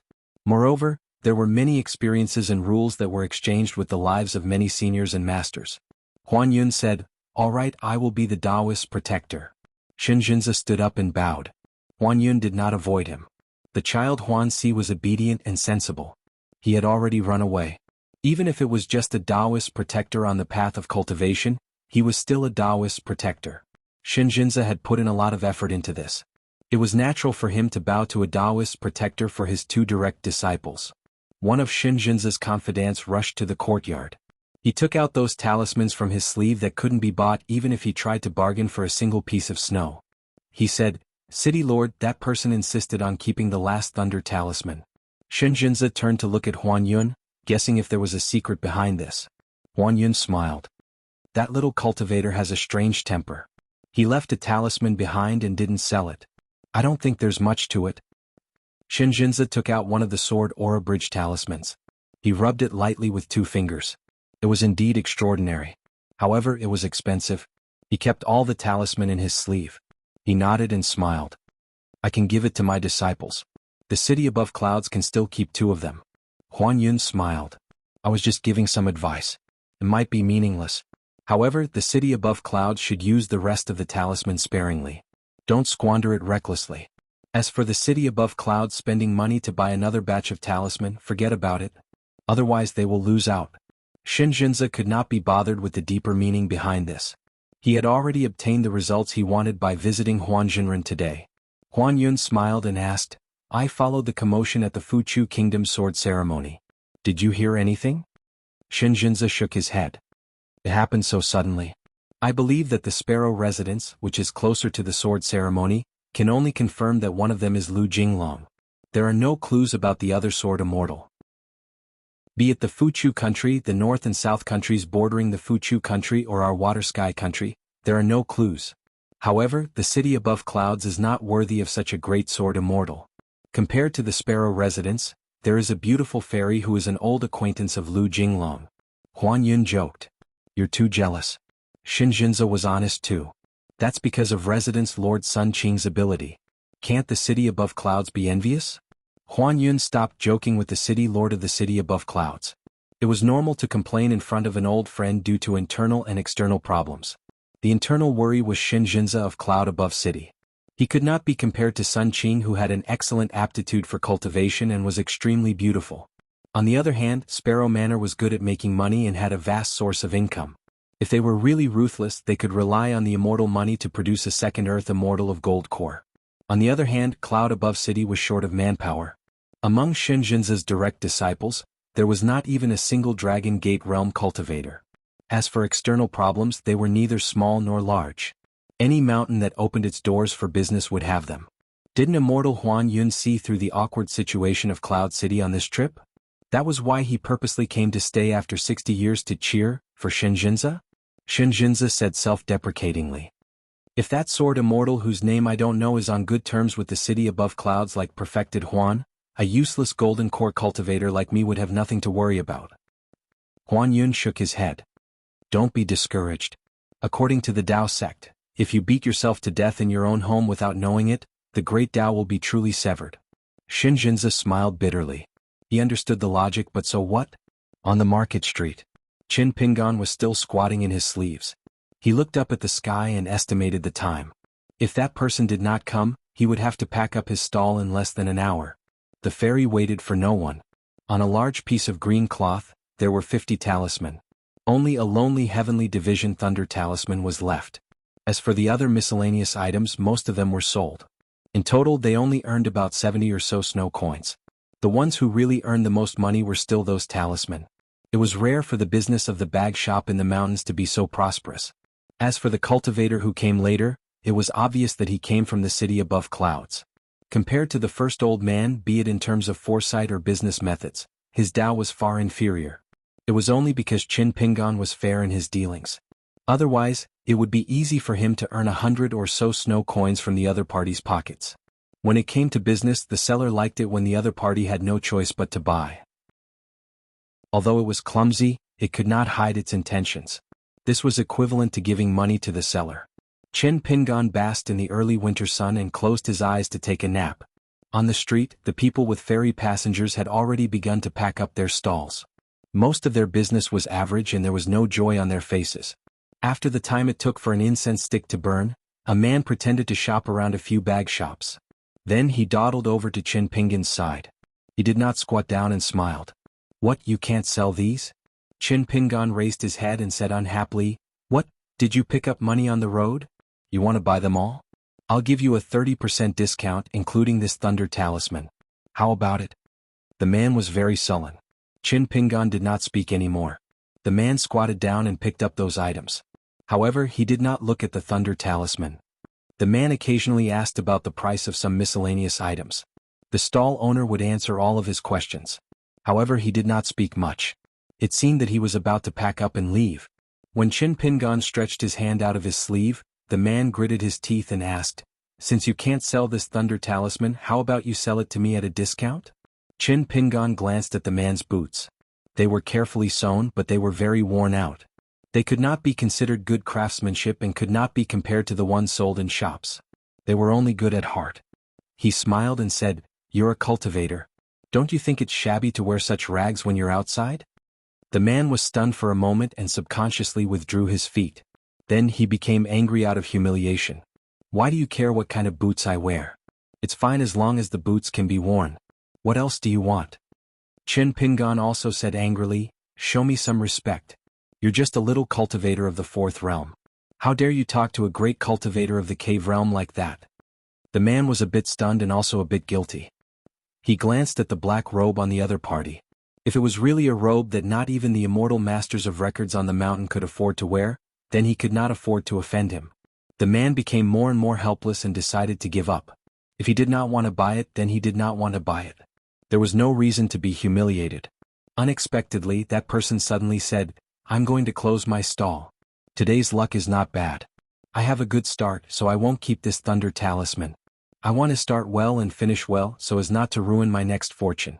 That's why the item you bought earlier, if I remember wrongly, cost 5 snowflakes. If you sell it back to me, I'll sell you this priceless thunder talisman that only appears once in 100 years at a 50% discount. How about it?" The man was in a dilemma. He lowered his head and glanced at the pair of old boots on his feet. It was not that he did not have the money to buy a new pair. No matter how expensive the boots on the street were, how many taels of silver could they be worth? It was just that traveling far away he had to have something to think about. Especially for a cultivator of the mountains and swamps like him. His realm was low, the mountains and rivers were dangerous, and his life and death were uncertain year after year. Without any thoughts unrelated to cultivation in his heart, life was really difficult. The man waved his hand and stood up. "Forget it." Qin Pingan once again covered his hands in his sleeves. He pointed his chin at the thunder talisman. "Forget it. Earning money is a small matter, but fortune is a big matter. I'll sell it to you at a 50% discount. 8 pieces of snow will cost me." The man asked, "How about 7? Qin Pingan said straightforwardly, "Get lost." The man hurriedly crouched down and grabbed the thunder talisman that he could vaguely sense the flow of spiritual energy. When he was about to take out the money, he suddenly paused and asked, "Could it be that you switched it? Now you're selling me a fake talisman?" Qin Pingan's expression did not change. He added one more word. "Get lost." The man weighed the pros and cons. He opened his eyes wide and repeatedly checked the thunder talisman. Only then did he throw down the 8 pieces of snow to spend money. He got up and left. After walking a dozen steps, he broke into a mad dash. He was probably worried that the bag shop would go back on his word. It was Qin Pingan's turn to be somewhat hesitant. He picked up the snow pieces one by one and carefully weighed them. They were all genuine, not fake money. After closing his stall, the package became a lot lighter. He returned to the ferry. Chen Pingan planned to continue being a bag shop. When he returned to the house, he did not stop for a moment and buried himself in drawing talismans. It was a matter of cultivation. How could he slack off? However, after drawing more than 10 talisman in a row, there was movement in the water mansion. Chen Pingan had to stop drawing. It just so happened that the ferry had officially set off, and there was also a view of Cloud City that could not be missed. As long as a ferry docked in the Sea of Clouds, Cloud City would take action. He should be able to earn some scattered immortal money from the ferry. Chen Pingan walked out of the house. There were cultivators from Cloud City riding 3 ordinary talisman boats. Above this special Sea of Clouds, they cast a large net to catch a kind of flying fish that liked to peck the clouds. Of course, the flying fish itself could also be sold for money. Chen Pingan leaned on the railing and admired the painting. Just like the fisherman who cast a net to catch fish, the scenery was green, but here was the Sea of Clouds. After that, he left the territory of the water firmament country and came to the long and narrow territory of the biting country. During this time he passed by a Huanyuan mountain that had incense burning but no Taoist temple.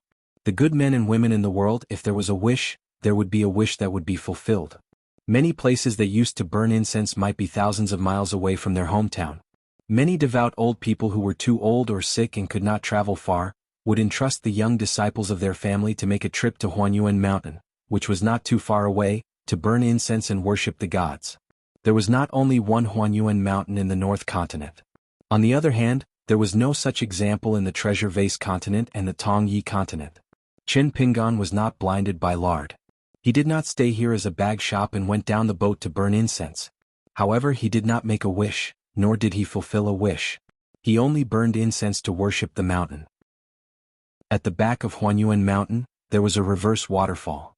Chen Pingan watched there for a long time but could not figure out the reason. On the other side of the deep pool, there was an unsheathed spring. Every time a sword cultivator or swordsman unsheathed his sword by the water, a mouthful of spring water would shoot up into the sky. Of course, if one was full of energy and shouted at the top of his lungs, the spring water would also fly up. However, it did not have the artistic conception, and the spring water was scattered. It was not as wonderful as the unsheathed sword, which seemed to appear out of thin air. When Chen Pingan was looking at the inverted waterfall, he was also looking at the spring water that was forced out by people's roars. The sword immortal behind him rippled with sword energy in its scabbard. Chen Pingan said telepathically, "Can we not be so childish? You should at least show some demeanor that an immortal weapon should have, right?" Only then did the sword immortal quiet down. Was it because a semi-immortal weapon was called an immortal weapon? Chen Pingan was a little worried. Was the feng shui of Luapa Mountain really bad because of him? It did not make sense. How could he be compared to Pei Qian and Zhu Lian? Du Yu of the Ghost Hatchet Palace was the only one who was good at this. Chen Pingan burned incense, saw the reverse waterfall and unsheathed spring and returned to the ferry. He was still hesitating about one thing. Should he get off the ferry halfway and take the initiative to search for treasures for the first time in his life? Earlier, on the ferry, some cultivators were whispering about the discovery of a new immortal cave in the biting country. However, those cultivators felt that there was no need to go. Just the city above clouds and Sparrow Palace of the Water Sky country, as well as the many powerful cultivators of the biting country, as well as the well-informed mountain and lake cultivators, would have already left. Among the cultivators' words, the most taboo for these immortal masters was the group of mountain and lake cultivators who hunted for money without regard for their lives. If there was a conflict, they would either die or be injured. It was not worth it. Moreover, this kind of almost public immortal lucky chance was not a lucky chance at all. Chen Pingan calculated that the ferry to the Dragon Palace Cave Heaven had a fixed route, about once a month. It would pass by the Peach Blossom Ferry of the Sparrow Mansion, the city above clouds, and the Hebo Ferry of the Biting Kingdom. Therefore, if he got off the ferry, it would take about a month. Finally, at the Hebo Ferry, Chen Pingan got off the ferry. This trip was to learn from the scholar of Lujiao County, who used the pseudonym of Lu Dun, to explore the immortal world. It was a simple visit without any intention of winning, but Chen Pingan was a little nervous for the first time, because he was used to not asking for help. As for the exact route of the nameless mountain, it was not difficult to know. There were cultivators leading the way. He stuck a steel-carrying talisman of the Ghost Hatchet Palace on his body, and his injuries were almost healed. Although he had not recovered to his peak, he could survive 3 more punches from old Senior Gu. Chen Pingan hid himself and traveled over land and water withoat making a sound. If Zhu Lian and Pei Chen saw him, they would definitely praise him from the bottom of their hearts for appearing and disappearing unpredictably. On this night, Chen Pingan sat on a high branch and rested. Suddenly he opened his eyes and received a flying sword message from Lu Jinglong. The content of the letter was still short. It only had 2 sentences. Guyu and Jiyu were dead. Guyu drew an ancient sword sealing talisman on his chest and sealed Jiyu's intrinsic flying sword for a moment, exchanging a life for a life. After Chen Pingan fed an immortal coin to the sword box, the messenger flying sword left instantly. Chen Pingan held the back of his head and looked up at the departing messenger flying sword. When Qi Jinglong returned to the north, the longer the journey, the easier it would be for the messenger flying swords to be lost. Therefore, this was the last messenger flying sword before Qi Jinglong entered seclusion to break through. Chen Pingan sat on the tree branch. Some things were expected, so he was not too sad. However, he was a little disappointed, so he could only stay silent and not drink. End of chapter. 540. The latest issue of the journal has been released on the public account. Everyone can take a look. Fenghua 1985. The 3 of them traveled at night. The sound of the mountain stream was pleasant to the ears. It was a tall and skinny old Taoist. His eyes shone brightly and he wore a loose Taoist robe made of silk. The Taoist robe looked old and was relatively complicated. There were still 12 pieces of embroidery on the robe, which should correspond to the 12th month of the year. He carried a peachwood sword on his back and a string of copper bells on his waist. Walking under the moon, the old Taoist looked like a celestial being. A handsome young master with a bamboo cane and straw shoes was dressed in white. He carried a short saber with a golden scabbard. A sloppy man carried a bag and looked like a young man's follower. The 3 of them suddenly stopped. They could vaguely see someone sitting on the cliff with his back facing them. He seemed to be looking at something under the moonlight. The man glanced at the bell on the old Taoist's waist. It did not move. The 3 of them heaved a sigh of relief. This bell was a rare spiritual artifact with a strong foundation. It belonged to the pagoda bell. It was originally an artifact hanging under the eaves of an ancient temple in the Deyuan dynasty. Later, in order to increase the scale of the Chongxian Imperial Temple, the emperor of the Great Yuan dynasty demolished several halls of the ancient temple. During this period, the bell of the pagoda was lost among the people. After changing hands several times, it finally disappeared without a trace. By chance, the current owner found it on a skeleton in a deep mountain cave. Together with the bell of the pagoda, he also obtained the corpse of the real body of a python. He earned 200 snow coins and kept the bell of the pagoda. It was not that he was worried about not being able to sell it for a high price, but that he was reluctant to part with it. Truly good things were always priceless. This bell was personally recorded in the Silent Collection by the owner of the Inner Voice House, Yu Yuan. However, this pagoda bell's ranking was rather low in the catalog. But as long as it was a bell recorded in this catalog, there was no need to worry about a lack of buyers. With this bell, cultivators would no longer need to use the necessary talisman, such as the barrier-breaking talisman, fiend observation talisman, heart-cleansing talisman and so on. It would be obvious once or twice, but when accumulated, these talisman would become a huge expense. Moreover, with the bell in hand they could sell it at any time. Any immortal shop at the ferry port would be willing to spend a fortune. It was naturally best to directly find the Inner Voice House and sell it to the most knowledgeable nascent soul cultivator, Yu Yuan. The Buddhist bells had the 3 meanings of alarm, joy, and enlightenment. The baleful qi and the demonic ghosts cultivation. The stronger the filthy baleful qi, the stronger the demonic ghosts. Apart from this, it could also be used to break through barriers. Many of the barriers were similar to the mountains and rivers that made people and ghosts go around walls. With the bell's protection, cultivators could clear their eyes and calm their hearts. They would not be deceived. The young master communicated with his 2 friends telepathically. The 3 of us are all experts in close combat. We're still lacking someone with offensive techniques and treasures. Why don't we try our luck? The tall and thin old Taoist felt that it was feasible. Whether it was the Taoist robe on his body or the peachwood sword on his back, they were all camouflage. He was actually a wild cultivator who had stayed in a small Taoist temple for more than 10 years. The biggest regret in his life was not that he could not learn any Taoist spells in that shabby Taoist temple, but that he could not buy a Taoist genealogy certificate from the Taoist temple and the imperial court. According to seniority, it should have been his turn to buy the certificate. He did not expect his master to secretly sell the quota to a rich playboy from an influential family. He told him to wait for another 3 years. In the end, it would be 3 years after 3 years. After his master failed to keep the appointment, he said it would be his turn next time. He did not expect that he would die and pass the position of the Taoist temple to a junior brother from a well-off family. After he left the Taoist temple in anger, he went on the path of a rogue cultivator. He secretly took away the Taoist temple's treasure. It was a secret book that generations of Taoist temple masters had carefully kept, but no one could comprehend the way to immortality. The man felt that it was inappropriate. God knows where that guy came from. It was a temporary team. With a strange guy in the team, it could easily be a disaster. The young man smiled and said, "Let's take one step at a time. It'll be best if we succeed, but we won't lose anything if we don't. Besides, we'll split the loot. It's 3 against 1. Maybe we can get an extra sum of money, right?"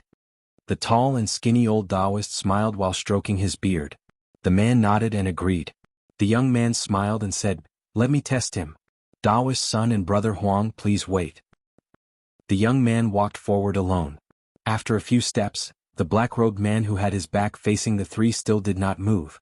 When the young man slightly increased his pace and walked for more than 10 steps, the black-robed man suddenly turned his head and stood up. He stared at the young man who looked like the Gong son of a rich family. The young man stopped and smiled. "I'm Qin Jiyuan from the Jiao country. The 2 behind me are my friends. Among them, Taoist Sun's place of cultivation is the Thunder God residence in the Infant Mountain of East Sea. The person who preaches is one of the immortal masters of the Thunder God residence, the old immortal Taoist master Jingming. Unfortunately, Taoist Sun is still a registered disciple and has not entered the Hall of Patriarchs. Taoist Sun has traveled far to the east, slaying demons and eliminating devils. He has accumulated a lot of merits. After killing demons together, he became good friends with us.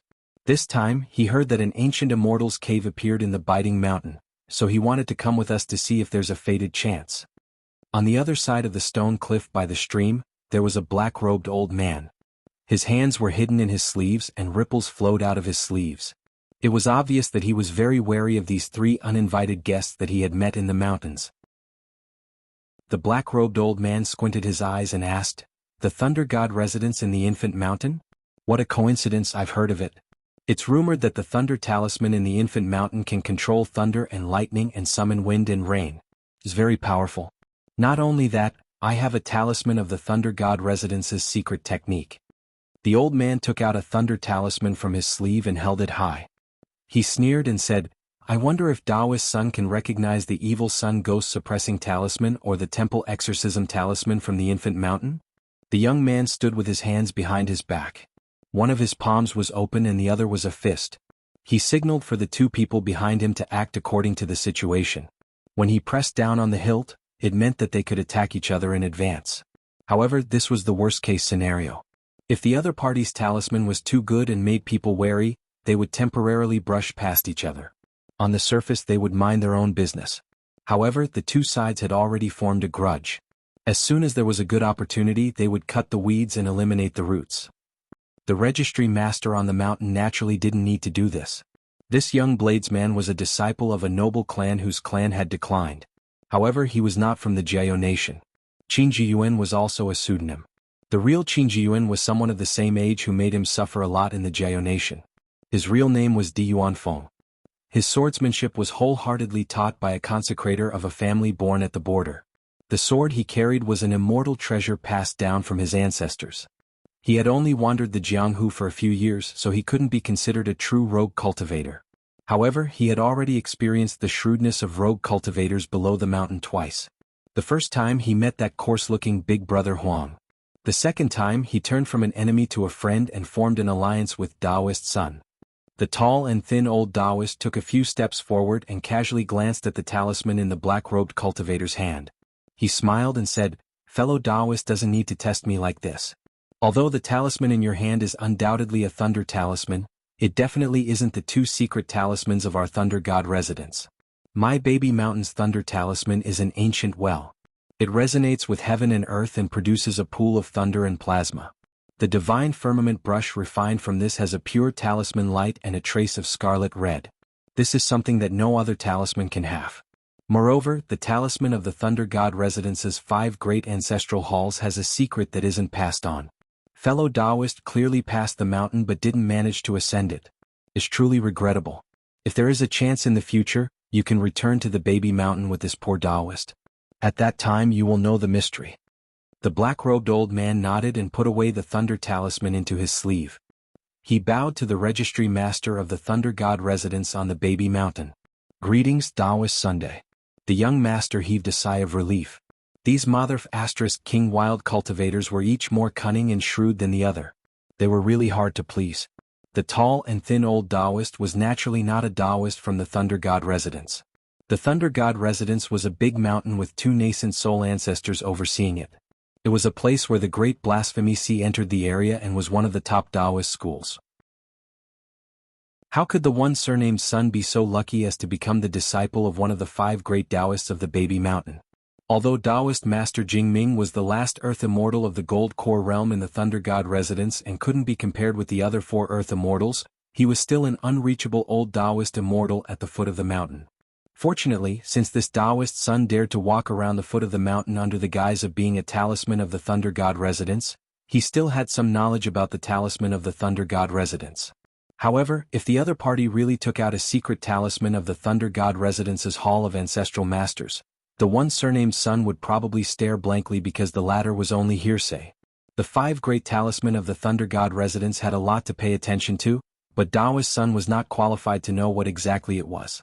Fortunately, even if the other party wanted to get to the bottom of the matter, Taoist Sun didn't need to answer half a sentence. After all, if he really was the registry master, how could he casually reveal the secrets of his own Hall of Ancestral Masters? Therefore, Taoist Sun's response was reasonable. Putting himself in the other party's shoes, the young master himself had to eliminate most of his doubts.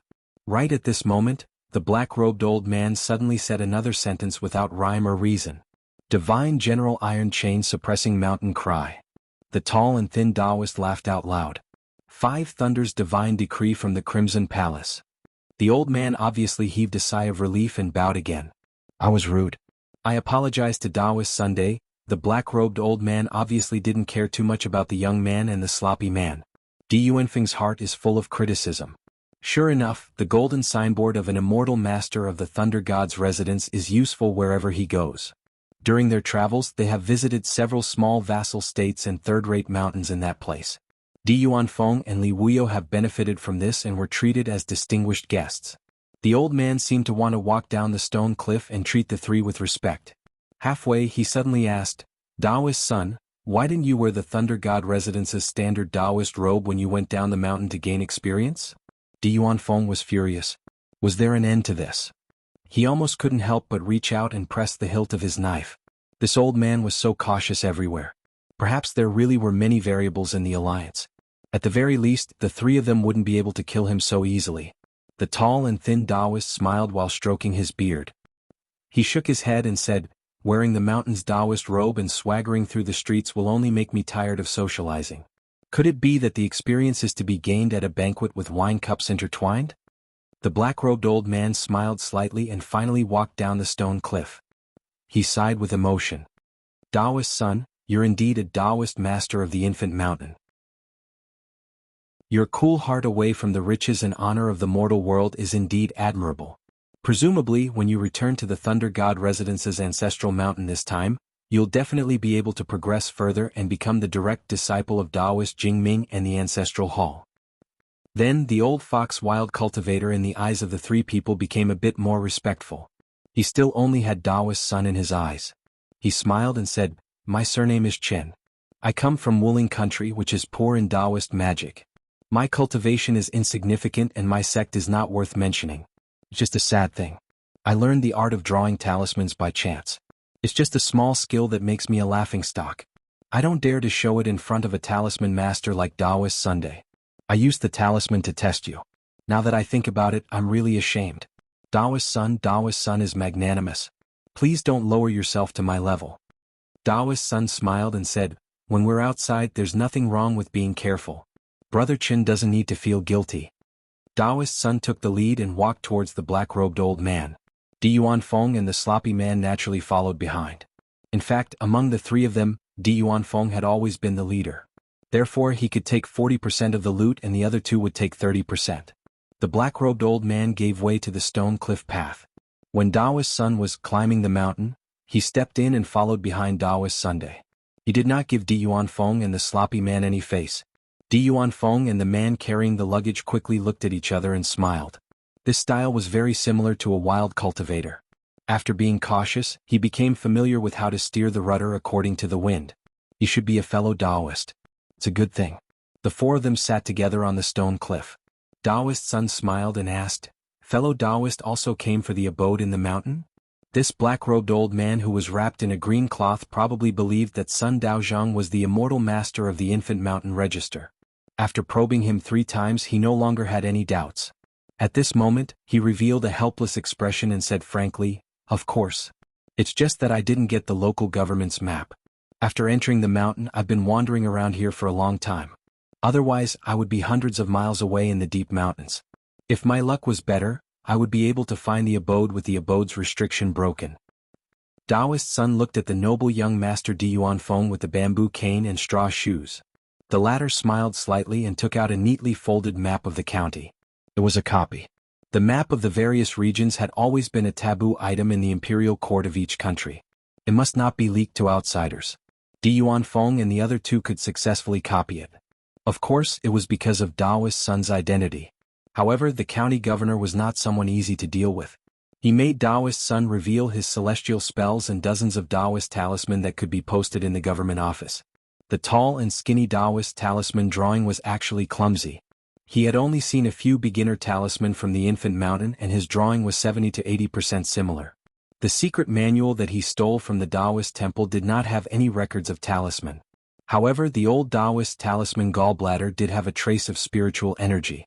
It could be used to resist the chi of evil that was not dense in the marketplace. Of course, those talisman would not be posted on the government office's door. Instead, it would be taken by the county governor to be sold to those local tyrants who were afraid of death and did not lack money. The black-robed old man expressed his gratitude and reached out to take the map. He looked at it carefully, as expected of Daoist Sun, to be able to copy this item. The tall and skinny Daoist stroked his beard and smiled. He did not say anything. The sloppy man called himself Great Teacher Huang and continued to remain silent. The black-robed old man wanted to say something but stopped. Di Yuanfeng knew that this person had finally taken the bait. Unfortunately, whether it was him or Daoist Sun, neither of them took the initiative to speak a word. The other party had to show some sincerity and capital. This black-robed old man who was in a dilemma was of course Qin Pingon, who was wearing a mask. His face was old and he carried a long sword on his back. He looked dispirited and his eyes were cloudy. Qin Pingon did not believe that he was the unofficial disciple of the Thunder God Residence's Daoist Jingming from the Infant Mountain. Otherwise, he would not have used such a shallow method to test the other party's authenticity.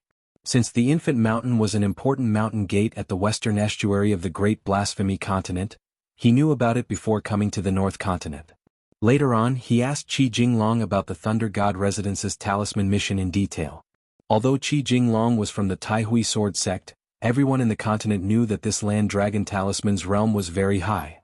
Qin Pingon even knew that the real key of the Thunder God Residence's Ancestral Hall's Thunder Technique 5 talismans was to seal the 5 ancestral seals, including Jade Mansion Governor, 5 inspectors, and Main Hall Leader. Not only that, Qi Jinglong also personally drew talismans and showed Qin Pingon the 5 Thunder Techniques. Naturally, its power was not as good as the Thunder God Residence's Earth Immortals work. After all, it lacked the vital 5 Thunder Sect Dharma seals. However, Qin Pingon believed that other than the 5 Pomprint Masters, there was no other Ancestral Hall's direct disciple in the Infant Mountain who could compare with an outsider like Qi Jinglong. Comparisons were odious. Moreover, it was useless to be angry. The reason why he deliberately believed the other party's identity was that Qin Pingon wanted to rely on the 3 of them to hide his identity, instead of searching for the cave alone. As for how to deal with the wild cultivators, Qin Pingon had some experience in scheming against Lu Laoqing and Lu Jimao after all. Although each continent had its own customs, a mountain cultivator was still a mountain cultivator after all. White wine was good for the face while gold was bad for the heart. Traveling thousands of miles for wealth, profit was the most important thing.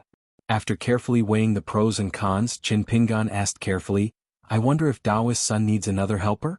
After thinking about it, Daoist Sun pretended to nod and agree.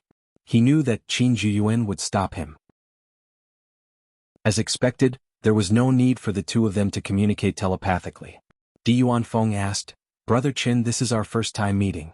If it were you, would you randomly have an unknown companion? Qin Pingan gritted his teeth and slowly took out a stack of yellow paper talisman from his sleeve. He sorted them out in order beside him. Other than the Heavenly Thunder talisman, there were also 2 Great River talismans and 2 Earth-picking talismans, as well as several mountain and water barrier-breaking talismans. They were all drawn with gold and silver powder.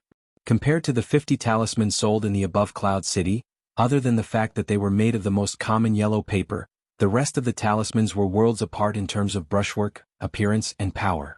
The price could not be compared. There were many rules in talisman drawing. In terms of dipping the tip of the brush in ink, there were ordinary cinnabar, gold and silver powder, and immortal cinnabar. As for immortal cinnabar, it was a bottomless pit with a great disparity. Therefore, for chi refinement warriors who cultivated the talisman, drawing talismans was burning money. The more authentic the talisman was, the more immortal money it would consume. Fortunately, as long as a talisman cultivator reached a higher level, he could immediately earn money to support the mountain. However, for a talisman cultivator, it was too much of a test of one's aptitude. Whether one could succeed or not, one could tell whether one's future was good or bad from the first few strokes of the brush. Of course, nothing was absolute. There were also great talents who suddenly became enlightened late in life. However, they were usually unorthodox cultivators who had long been abandoned by the immortal families. These talisman that Qin Pingan took out were all yellow paper gold-threaded talismans made from gold ingots of the imperial family. Compared to the secular cinnabar and silver powder talisman, their quality and value were naturally better. Daoist Sun swept a glance at the talisman and then looked at the black-robed old man. This immortal master of the Thunder God residence only smiled without saying anything. Only then did Qin Pingan smile awkwardly. He took out the first talisman of Tianbu drawn with cinnabar from the Spring Dew Garden Mountain and gently placed it on the ground. Di Yuanfeng smiled and asked, Brother Qin, where did you buy these treasured talisman? They look quite good. I also want to buy some.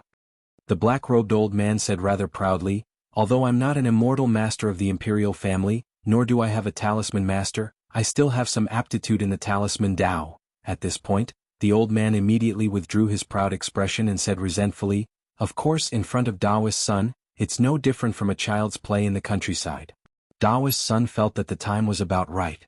He said indifferently, Brother Qin, don't underestimate yourself. To be honest, although I've cultivated in the infant mountain for many years, Brother Qin should know that the Thunder God residence's Taoists can be roughly divided into 2 types apart from the direct disciples of the 5 immortals. One is to focus on cultivating the 5 Thunders Dharma, and the other is to study the talisman, hoping to be bestowed a secret method of the direct talisman from the ancestral hall. On the former. Therefore, if Brother Qin is really an expert proficient in the talisman, we're actually willing to invite you to visit the mountain.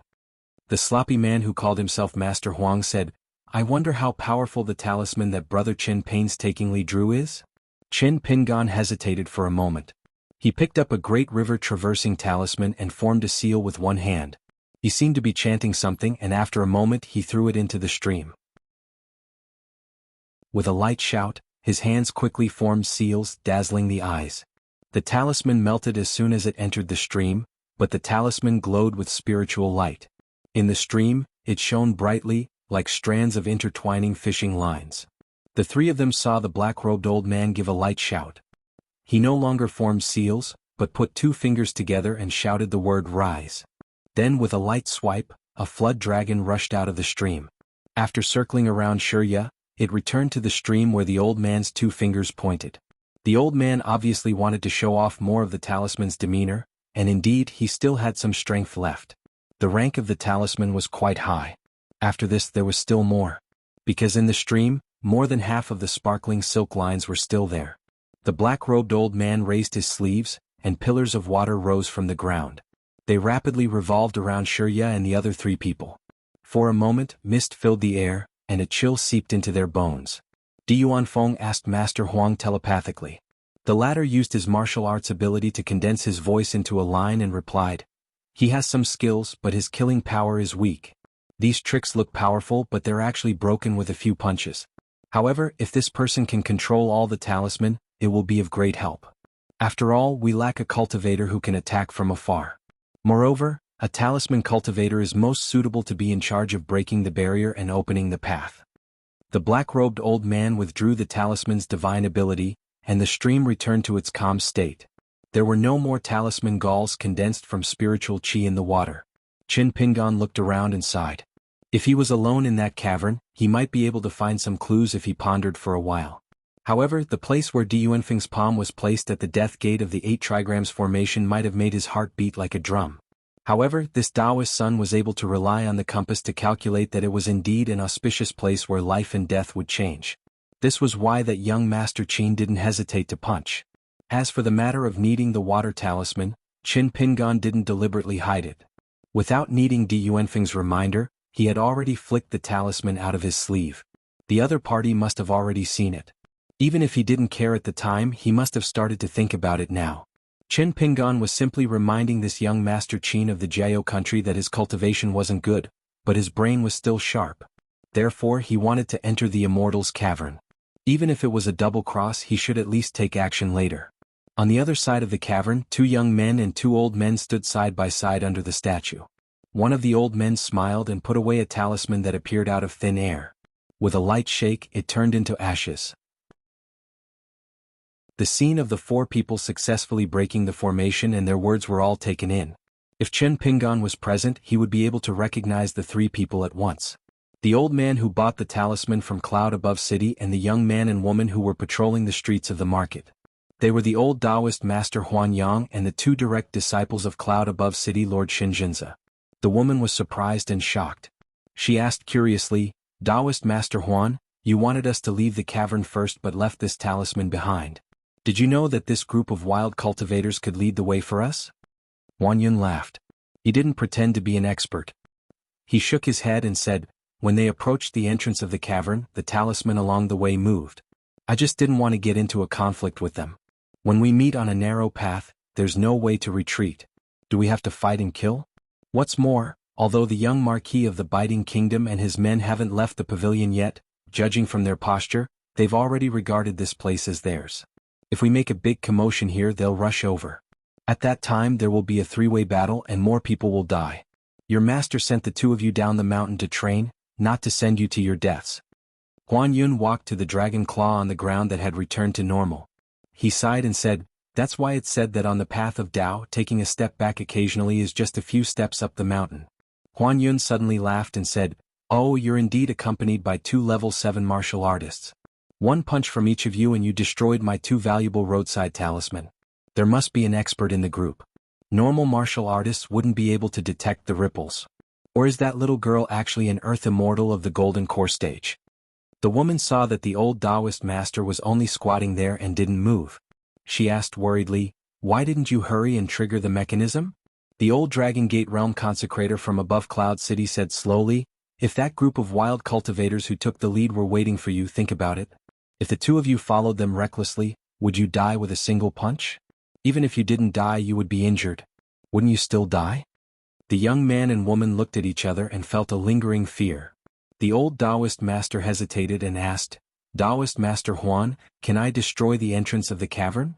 Huan Yun smiled and said, "If you're not afraid that the other party won't have a way out and we won't be able to return after that, then we'll have to wait for our deaths in the mountains of gold and silver. Naturally you can do it." The old Taoist master was speechless. He could only let it go. Huan Yun glanced at the man and woman from the corner of his eyes and sighed in his heart. The difference in temperament between the 2 was obvious. The woman was anxious while the man was calm. If this continued, it would be hard to say if they could still become Tao companions.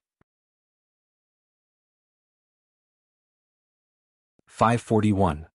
The 4 of them paused for a moment until Di Yuanfeng, who had his hand on the hilt of his saber, and Huang Shi looked at each other. Only then did they rush towards the Green Mountain. The place where they had landed previously had a large round green stone that resembled a caisson pattern. It was supposed to be above the interior of the Taoist temple.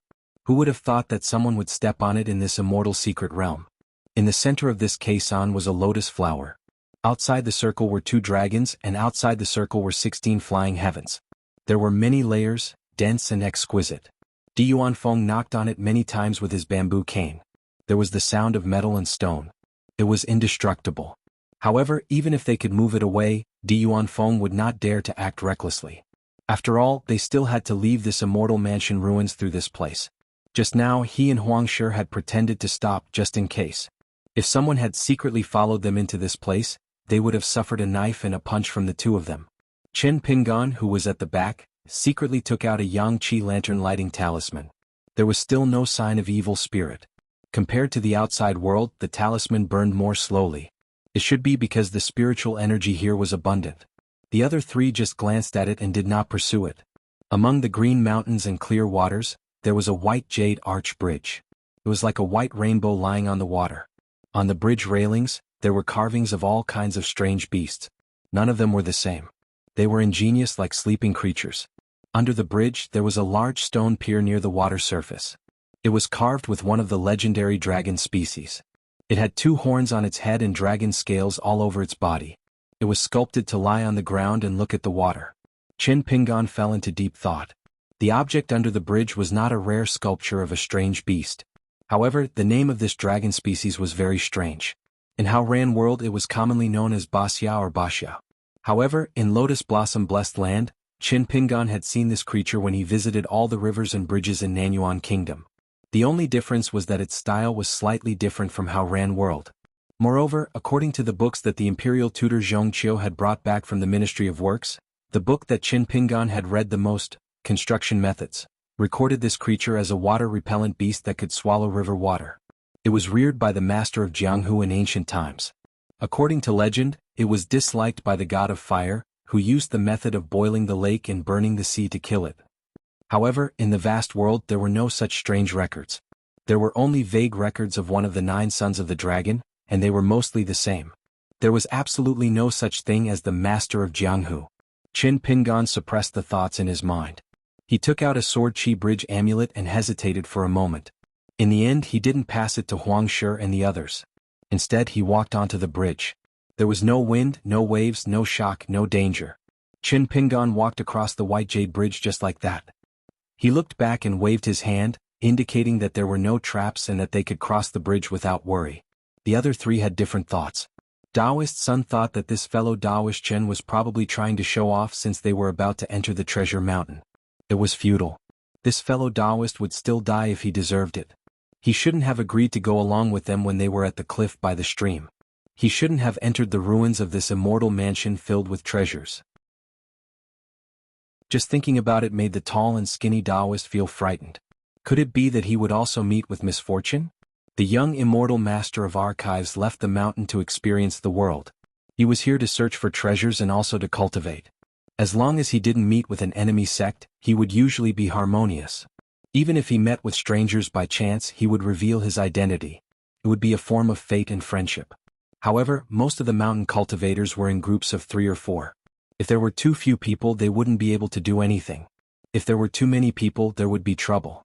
If there was even the slightest disturbance, they might not be able to survive until the time when the spoils were unevenly divided. Fighting with the immortal master of archives for opportunities was as difficult as ascending to heaven. Therefore, in the process of fighting, they were often more willing to risk their lives than the former. Once they were in a desperate situation, the rogue cultivators would even unite against a common enemy and be reluctant to give up their capital. However, after the spoils were divided, what was so difficult about it? As a mountain cultivator, after the situation was settled, if he didn't have the thought of taking all the benefits for himself, what kind of rogue cultivator was he? Di Yuanfeng noticed that Daoist Sun's eyes were wandering. He smiled and said, "What's wrong? Are you worried that Master Huang and I will trap you? This is such a big and rare paradise. How much can the 3 of us take away in the end? Since we can't take it all away, do we still need you to kill me or I to kill you?" When Daoist Sun heard this, he felt that it was reasonable. He couldn't help but stroke his beard and smile. The 3 of them walked across the white jade bridge. While no one was paying attention, Daoist Sun squatted down and touched the white jade bridge. This wasn't the ordinary white jade of the secular world. Motherf asterisk Kerr, wouldn't this be another sum of money lying here without moving? Daoist Sun bent his finger and tapped it lightly. The sound was crisp and pleasant to the ears. It was like the first time in his life that he heard the sound of 2 small coins gently tapping against each other.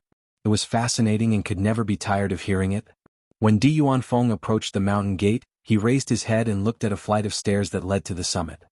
He smiled and said, "We'll take a small detour and look at the scenery. After confirming that there's no one around, we'll directly ascend to the summit." The other three had no objections. At the mountain gate, there was a simple and huge memorial arch. The words "Heavenly Paradise" were engraved in large and vigorous letters. The couplets on both sides were carved from stone. Silent and motionless, connected is God. Those who obtain beauty on earth are the most spiritual. Qin Pingan stared at the couplets for a long time. In fact, it was not the least bit neat. However, the tone was big, the meaning was big. Huang Shi was the first to stop looking at the plaque and couplets. His gaze had long shifted to the distance and higher ground. Di Yuanfeng looked at the back of the memorial arch. There were 36 stone tablets of different heights on both sides. However, for some reason, the words carved on them had been smoothed out. It seemed that the only thing that could tell the later generations about the origin of this place was the 4 words, "Heavenly Paradise." As for the 2 couplets, they were even more inexplicable. Taoist Sun raised his head and looked at the ancient plaque. He clicked his tongue and said, "What kind of nonsense is this? It deserves to be destroyed." Throughout history, the Heavenly Paradise had undergone many changes. It was not always the same. Either it was destroyed by great cultivators, disappeared mysteriously, or fell to the ground and became a paradise. However, Taoist Sun believed that there was absolutely no such thing as a heavenly paradise. Moreover, although the spiritual energy here was abundant, there should still be some distance between it and the legendary heavenly paradise. This was because there were many similar records on the mountain. When the heavenly paradise was mentioned, it was usually related to this spiritual energy as thick as water. The water fate here was rich, but it was still very far from this saying. Compared to the 3 beside him, Qin Pingan knew more about the heavenly paradise. However, he had also never heard of the heavenly paradise. As for deducing the age of the heavenly paradise based on the architectural style, it was also futile. After all, Qin Pingan's understanding of the North Continent was still very shallow. Every time this happened, Qin Pingan would have a deeper understanding of the immortal master of records who came from a sect. The heritage of a mountain indeed needed to be accumulated by generations of disciples of the Hall of Ancestral Masters. He could only memorize it first. If there was a chance, he would go back and sketch the main buildings. In the future, he would pass the drawing paper to Cui Dongshan to take a look. Di Yuanfeng retracted his gaze and nodded with a smile. "It is indeed strange." After that, the 4 of them hurried on their journey. Their footsteps were not slow.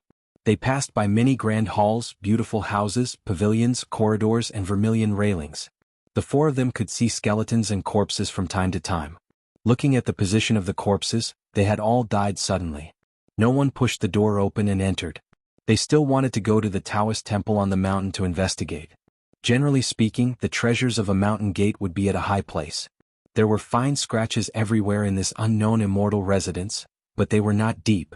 It was as if a majestic storm of sword qi had come without warning. It came so suddenly that no one was prepared for it. The sword. It was undoubtedly the work of a sword immortal, but it was unknown whether it was a jade unpolished realm or an immortal realm sword cultivator. As for why there was such a strange sword attack, the sword qi covered the sky and earth. Moreover, it seemed to be able to accurately find a person to be the place where the sword landed. Qin Pingan looked up. Only God knows. In short, such a huge immortal sect collapsed and dissipated in an instant. Along the way they gradually climbed higher. It was deathly silent. Taoist Sun was nervous along the way, as if a bucket of cold water had been poured over his head. He had been subconsciously reaching out to touch the pagoda bell. If there were demons and ghosts hiding here, what should they do? Or perhaps, among these corpses, someone's soul condensed into a malicious ghost after death and occupied this immortal mansion for hundreds of years. Even if he was an idiot when he was alive, he should have cultivated an earth immortal ghost, right? Therefore, Taoist Sun had to touch the pagoda bell more to be at ease. In truth, the bell had other wonderful uses. The lower the realm of the filthy existence, the more rapid and dense the bell would ring. The higher the realm of the filthy existence, the higher the realm of the bell. When it reached the Dragon Gate realm, the bell would be so noisy that it would annoy the owner of the pendant. However, once the golden core demon was nearby, the bell would not shake violently. To an outsider, it would appear to be silent, but in truth, it would ring in the heart of the owner who refined it. It was the silent reminder of the pagoda bell that allowed Taoist Sun to escape. Taoist Sun only prayed that the bell would not ring in his heart lake this time. The three allies had discussed before. It was not a big problem to deal with a Dragon Gate realm cultivator, even if it was an immortal master with a Dharma treasure. Therefore, Taoist Sun hoped that no matter how violently the pagoda bell at his waist shook, it would not be a problem. When the four of them passed by the corpses, Di Yuanfeng would wave his sleeve and the clothes on the corpses would be destroyed by his aura qi. Not only that, many of the cultivator's accessories that should have contained spiritual qi also could not escape the fate of being turned into ashes. Only the corpses remained unscathed when the aura of his fist brushed past them. It was another strange thing. After a dozen or so attacks, Di Yuanfeng did not gain anything. The tall and thin old man began to act first, imitating him. Unfortunately, his luck was not good and he still did not encounter a magical robe. Di Yuanfeng then turned his head to look at Huang Shi. "Brother Huang, why don't you try your luck?" Perhaps it was really feng shui. Huang Shi really did go up the stairs. After waving his arm, the clothes on the corpses were still intact. Taoist Sun immediately ran over to take off the clothes. To hell with the Thunder God Residence's expert demeanor. I am a mountain cultivator who has never touched a single grain rain coin in my life. However, after he succeeded, Taoist Sun still reluctantly handed it over to Huang Shi. This was the rule of mountain cultivators. Of course, there was an even greater rule waiting for the four of them. However, it seemed that they were waiting for that fellow Taoist Qin alone. Taoist Sun had a rare moment of reluctance. Could it be that he had to be kind for once and persuade Di Yuanfeng and Huang Shi? If everyone returned with a full load and was unable to empty the storehouse, there was no need to kill and rob, right? However, Taoist Sun was somewhat hesitant. He felt that there was no hurry and that he should look at the harvest first before discussing anything else. Otherwise, if in the end they could not even fill 1 or 2 bags, his indecisiveness and soft-heartedness would only cause those two fellows to feel disgusted. They might even kill him as well. Qin Pingan had been following behind the three of them all along. After reaching the last step of the stairs on the white jade square in front of the temple, there were 2 smaller corpses on the ground. After Di Yuanfeng waved his sleeve, their clothes were completely gone, but each of them left behind a relic. However, the 2 treasures on the mountain had many cracks and were damaged. Di Yuanfeng crouched down and carefully kept them in his sleeve. Huang Shi said, "It seems that the spiritual treasures here are not too good." Di Yuanfeng nodded and smiled, "Then let's win with quantity." Taoist Sun was overjoyed. Huang Shi also revealed a rare smile. Qin Pingan still did not participate. He was still used to thinking of a way out first before talking about treasure hunting. Standing at the top of the mountain and looking into the distance, Qin Pingan could see everything within 100 li apart from the green mountains and clear waters. However, there was a difference in distance. His vision gradually became blurry, but further away, there seemed to be an incomparably clear line. After crossing the line, everything changed abruptly and became foggy. It gave Qin Pingan an oppressive feeling of emptiness at the end of the road. This was both a good and a bad thing. The good thing was that this immortal cave was a rumored rootless land. It was similar to the broken ancient paradise and was not built in a real mountain. This meant that this immortal ruin had a long history and had a deep origin. Perhaps there really were priceless heavenly treasures and 1 or 2 immortal secret manuals that could lead one to the earth immortal realm. The bad thing was that it was easy to enter but difficult to leave unless someone could break the restrictions of the small world. Qin Pingan had a sword immortal sheath behind him. Of course he could do it. No matter how sturdy the sky was, it could not be compared to the Ghost Valley. However, by then he would become the target of everyone. This was contrary to his original intention of secretly earning some money and leaving quietly without caring about me. Qin Pingan did not want to become the second Jiang Shangzhen and become a rat in the eyes of the North Continent cultivators. The reason why Huang Shi and the other 2 were so calm was probably because they had not noticed the phenomenon of the mountains and rivers in the distance. It could be seen that Huang Shi, a golden body realm cultivator, was not made of paper. However, he was not too strong either. The existence of that line did not mean much to Qin Pingan at the moment. However, if the worst-case scenario happened, he would be the only one who could see it and walk out of the small world. As for the other 3, they were still in the dark. Perhaps they were secretly discussing how to take advantage of this fellow Taoist. The Taoist temple in front of them was not big. The plaque was gone. Before the 4 of them walked into the temple, they could not help but look at the green glazed roof. There were many buildings on the mountain, but this was the only place with such roof tiles. Time had passed, but the tiles were still shining. Obviously, they were not the ordinary glazed tiles in the palace of the mortal world. They were the real treasures of the mountain used by the immortals. In short, every tile was worth immortal money. This scene made Taoist's son tremble. He estimated that they were worth at least 7 or 8 small summer coins. If they were really made with the immortals' secret technique, it was possible to exchange the small summer coins for Guyu money. Huang Shi and Di Yuanfeng were purely martial artists. The value of these glazed tiles had never crossed paths with the sects on the mountain. Like Taoist's son, they could not accurately estimate the value of these tiles. However, the immortal sects on the mountain had never covered their roofs with such glazed tiles.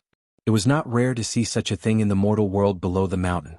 Qin Pingan looked at the direction where the 4 of them came from. There was still no movement. If he had the chance, he would like to ask the next group of people a question. When did they enter this small world? Actually, Qin Pingan had been calculating the time. Once there was a significant difference between the speed of the river of time in the vast world, Qin Pingan would have 2 plans, the best and the worst.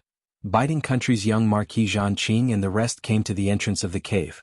The Golden Body Realm martial artist who was worshipped by the family was investigating the footprints on the ground. Fuyo Country's General Gao Ling said in a deep voice, "Young Marquis, there are many people hiding near the mountain." Zhan Qing smiled and said, "They are just following behind us and eating our dust. Since they have the guts to enter the cave, they should have the guts to reincarnate." He did not have a good impression of the wild cultivators of the mountains and the immortal masters of the archives. Even if he himself was a serious cultivator, perhaps he was still a descendant of a rich family deep down. He was used to seeing emperors, generals, ministers, and marquises' mansions, so he was used to scheming and taking advantage of the situation instead of relying on a pair of fists and a few treasures to kill here and there. Therefore, Zhan Qing was really tired of those high and mighty people of the same kind. However, if it really came to a situation where he needed to use spells to kill people, Zhan Qing would naturally not hesitate. Bai Bai joked, "Are you really not in a hurry at all? Aren't you afraid that those 2 groups of people will beat you to it?"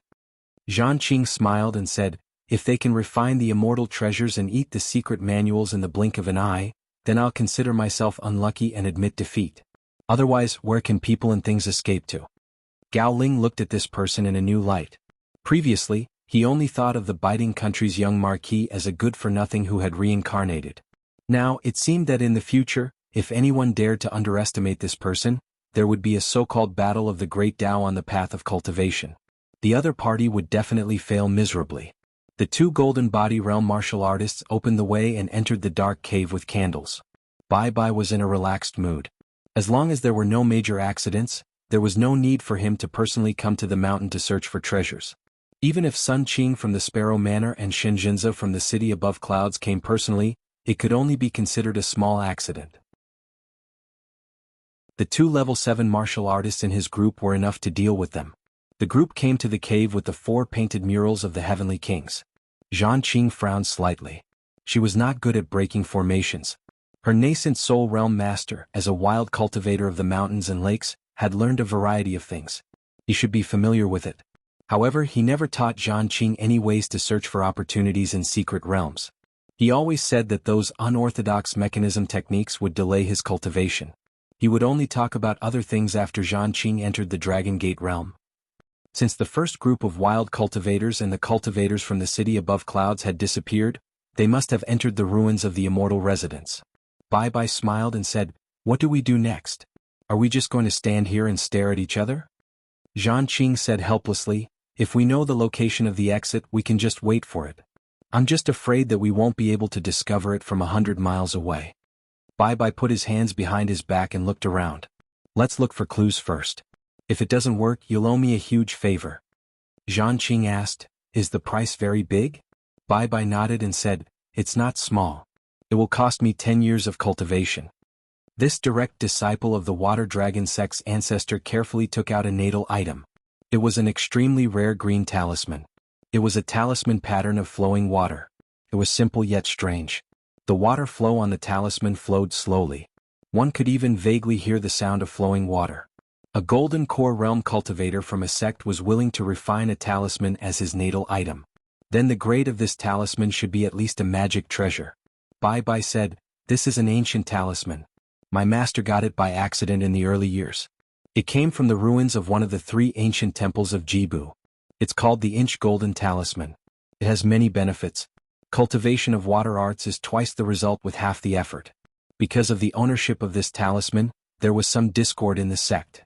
Let's not talk about it. Anyway, one of its benefits is that it can help us enter the secret realm. The inch golden talisman was also known as the time talisman. It was extremely mysterious. Although Zhan Qing did not know the origins of this talisman, she still shook her head and said, "Forget it. Bye-bye side. I'm already an Earth Immortal. It's equivalent to 10 years of cultivation of a Dragon Gate Chi Refinement Warrior. What's the big deal? The further you go, the greater the difference of one level. It's the same for Chi Refinement Warriors and even more so for martial artists." Zhan Qing smiled bitterly and said, "Sister Bai." Bai smiled and said, "Just call me Sister Bai. That's enough." Even for someone as cold as Zhan Qing, who was a descendant of a noble family, she could not help but want to reach out and hold her hand.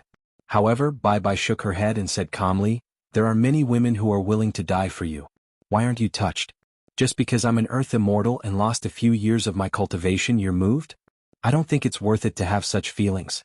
If in the future, a nascent soul female cultivator is willing to sacrifice so much for you, wouldn't you change your mind? A true immortal Tao companion on the mountain is not so shallow." Zhan Qing felt as if she was struck by lightning and was speechless. Suddenly, Bai said, "Before using the inch golden talisman, think about the clues and force your way in. We can't waste the fists of two golden body realm martial artists. If neither of them works, let me do it." Zhan Qing felt a little better. Looking at this beautiful Sister Bai again, she felt like a stranger. After Huan Yun appeared in the immortal cave abode, he immediately pasted a unique talisman on the three people beside him to hide their auras. As for the auras of the three people when they walked, Huan Yun was only an Earth Immortal of the Talisman sect and not a Taoist Heavenly Lord. He could not do it perfectly. The Dragon Gate Elder of the city above clouds heaved a sigh of relief. It was a good thing that they did not get ambushed. Huan Yun suddenly said, "You guys go on your own from now on. I won't care about the three of you other than fighting to the death. As for the gains and losses outside of life and death, it's up to fate." Then Huan Yun smiled and said, "Don't worry, I won't fight with you. At most, I'll pick up the leftovers or those that you didn't find." Huan Yun's body dissipated. He was like a cloud and mist, without any trace of ripples. The elder smiled and said to the two juniors, "Perfected Huan always keeps his words. Let's go. What you need to worry about next is how to deal with those wild cultivators." Hearing the meaning behind the words of the Tao Protector, the lady asked worriedly, "Martial uncle, you?" The elder said helplessly, "Do you need me to help you pick up and carry things? Are you here for sightseeing? Am I your martial uncle to be your porter?" The elder flew up with the wind. He wanted to see how high the ceiling of the cave abode was. Looking down from above, it was easier to see more hidden secrets. However, to be safe, the elder took out a spiritual weapon that was not his natal item. He flew into the air first to prevent himself from crashing into the mountain and river formation. Entering the ruins of an unowned immortal cave abode, there was naturally money to be picked up everywhere. There would also be killing intent waiting for those who picked up the money. Actually, the elder was both happy and worried. He was happy that the opportunity here was not small and was beyond imagination. It was definitely not a cultivation abode of a Dragon Gate cultivator, but an entire sect.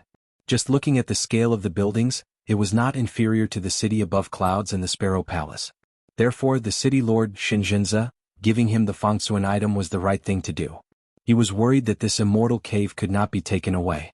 If it was really the cultivation abode of a nascent soul Earth Immortal or even a great cultivator of the upper five realms, when they returned to the city above clouds, as long as the slightest bit of news was leaked, even a golden core cultivator would not be able to get anything when they came to search for treasures. They would only be moved away by the sect close to the water pavilion with the legendary ability to move mountains. The nearest sect to the biting country was in the west and the other in the north. There was not much difference between them. The difference was completely negligible to the cultivators of the sects who owned their own ferries. The elder only hoped that the previous owner of this place was just a nameless Earth Immortal and that his realm was not higher. It would be best if he was a golden core cultivator. Nascent soul cultivators would be troublesome and it would be difficult to clean up after the matter. There might even be an immortal master from a sect who came to visit the city above clouds. The city lord could only hand over most of the fat meat and was worried that the other party would not be satisfied. Once it was the ruins of a mountain guarded by a cultivator of the upper five realms, there was no need to think about it. It was highly likely that fortune and misfortune came together. After a great fortune came a great disaster. unless the city above clouds could immediately destroy this small world and destroy all traces in one go. Unfortunately, the city above clouds could not do it. Unless Shinjinza made a prompt decision and took the initiative to find one of the sects after the three of them returned to the city above clouds with Huan Yun and negotiated a fair share of the profits. As for this treasured land with rich water luck and so many ready-made magnificent buildings, it would naturally be a summer resort for the other sect in the future. The spirit tool used to scout the way flew in all directions without any hindrance. The elder then flew into the sky with the wind at ease. Just when the old consecrator was a few hundred feet above the ground, the spirit weapon shattered with a bang. The old consecrator knew that something was wrong and was suddenly pulled by someone, falling to the ground. The elder was shocked and then heaved a sigh of relief. It was the old perfected master Huan Yun who held his shoulder and brought him down to the ground. Then the elder sensed a wisp of chi above his head. It flashed past and disappeared in an instant. Huan Yun said in a low voice, "I advise you not to go up anymore." Even a golden core earth immortal military cultivator could not withstand that wisp of sword chi. Previously, the old perfected master used a few patrol talismans and threw them in all directions. He realized that every time a talisman went to a higher place, it would turn into dust instantly. The old consecrator raised his head and looked over. That trace of aura from before had already disappeared. The Dragon Gate cultivator of the city above clouds was shocked. Could there be a sword immortal guarding this ruin? Huan Yun, who had secretly circled around the Green Mountain, shook his head. They are all dead. There are no living people or ghosts. Only this wisp of sword chi continues to exist in this small world. Huan Yun's expression was serious. Let me tell you another piece of mixed news. This place is a mysterious area left behind after an ancient blessed land was destroyed. The area is about 100 miles in radius. It is hard to say how old this small world is. Could be 1,000 years old or even older. However, I can roughly estimate when this cave residence on the mountain disappeared quietly. It was about 700 or 800 years ago. But this is not normal. In the history of Biding Country, there is no such immortal sect. Huan Yun stopped descending and was about 1,000 feet above the ground. He hovered in the air with the old consecrator and said slowly, "There is only one possibility. After the destruction of the sect here, this small world was brought along by an unknown expert and moved all the way to the Biding Kingdom. But for some reason this immortal did not manage to occupy this secret realm and cultivate smoothly. Then he used this place to establish a sect outside. Either he met with a mishap and carried a treasure of this small world which was not discovered by anyone and fell into the deep mountains of Biding Country. Or this person came to Biding Country and did not travel far. He hid here and cultivated in seclusion. Then he quietly reincarnated." Huan Yun sighed. Life and death are uncertain. The great Tao is unpredictable. Every time he thought about this, he could not help but feel depressed. After a while, Huan Yun woke up. However, after Huan Yun sighed, he immediately woke up. He remembered what he had said to Shinjinza in the city above the clouds and instantly returned to normal. There was no more haze in his heart. In Taoist cultivation, self-mistakes were the most harmful. This was why there was the most difficult heart awakening stage among the three sections. The old immortal Huan Yun was actually very talented. It was just that all the earth immortals along the way felt that Huan Yun had a bright future on the talisman path and was compatible with his own great Tao. That was why he was so successful today. Actually, Huan Yun knew that this was called suffering in silence. There was once an expert who said that if he, Huan Yun, had entered the Zong school of immortals early on and stopped learning those fancy scribbles, he would have been a nascent soul cultivator with a chance to enter the upper 5 realms. Therefore, Huan Yun was very emotional about the gains and losses. When he was really helpless, he could only treat it as a cultivation to train his Taoist heart to relieve his worries. In the Taoist temple at the peak of the mountain, there was a statue of a middle-aged Taoist in a sitting position. He looked forward and his hands were placed in front of him. There was a small brass incense burner on the incense table. There was still half a burner of incense left. Everyone knew that the small incense burner was definitely a Taoist treasure. However, no one dared to touch it. Di Yuanfeng asked softly, "Taoist son, have you seen this person in the book of Taoist statues?" Taoist son shook his head. No. There was something he didn't dare to say out loud. The Taoist in front of him had an ordinary appearance. The whole statue gave people the feeling that it was nothing special. It was not even as shocking as the 4 heavenly king statues in the cavern. Qin Pingan stared at the statue. It seemed that when he traveled with the old Taoist in the East Sea Temple for more than 300 years in the Lotus Flower Blessed Land, He would occasionally see the old Taoist in this sitting position. However, it was not common. Perhaps in the eyes of ordinary people, this sitting position was not strange. However, Qin Pingan had a vague feeling. He felt that the true meaning of Taoist cultivation of the old Taoist was similar to that of the middle-aged Taoist statue in front of him. Qin Pingan remembered 4 words in a Taoist scripture. Leaving the state of forgetfulness. Time flies. Cultivators do not know the winter and summer under the mountain. If a dead person leaves an empty statue, what can you do even if you have great Taoist skills when you were alive? You do not know the changes of the 4 seasons. How high will a Taoist reach in the end of his cultivation? Qin Pingan sighed in his heart. He took out 3 shanshui incense sticks, lit them and inserted them into the small incense burner. Taoist Sun felt that this fellow Taoist was really wishful thinking. Could it be that he was still hoping that the Taoist statue still had some primordial spirit left? Just because he lit the 3 incense sticks, a lucky chance would come? Huang Shi and Di Yuanfeng did not stop him from lighting the incense sticks. In fact, they wanted to judge whether the small incense burner would trigger a trap or not through the black-robed old man's reckless act of burning incense sticks. Or maybe it would trigger a trap and bring about a fatal disaster. Because the small incense burner must be taken away. It was better if someone was willing to take the risk and explore the way. After the 3 incense sticks burned out, there was no movement. Di Yuanfeng smiled. Brother Huang got a Taoist robe and I got 2 ornaments. So who should this incense burner belong to? Taoist Sun or Brother Qin?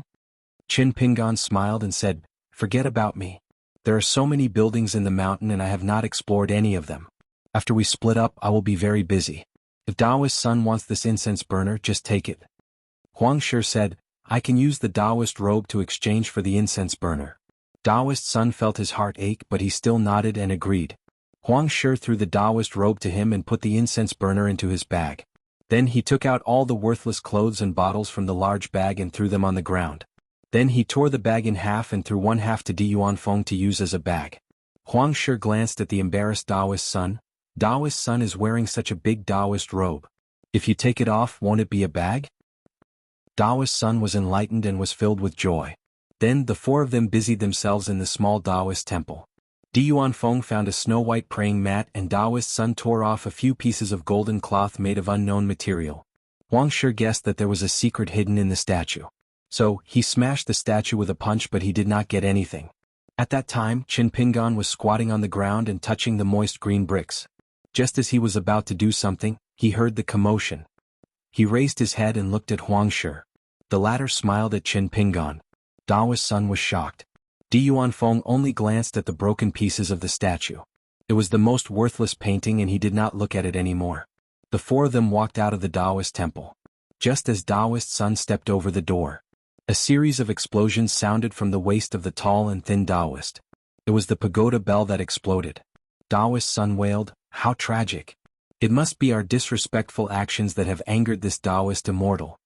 Huang Shi and Di Yuanfeng looked at each other. Without any hesitation, they went down the mountain to the other buildings to search for treasures. Taoist Sun hesitated for a moment. He did not choose to follow Di Yuanfeng. Instead, he followed Huang Shi and shouted, "Wait for me." Soon, the small Taoist temple behind the 4 of them collapsed. Dust flew and covered the sky. Qin Pingan did not rush down the mountain to search for treasures like the other 3. Instead, he started to pick up the items that the other 3 were not willing to take. For example, those heavy green glazed tiles that occupied a lot of space.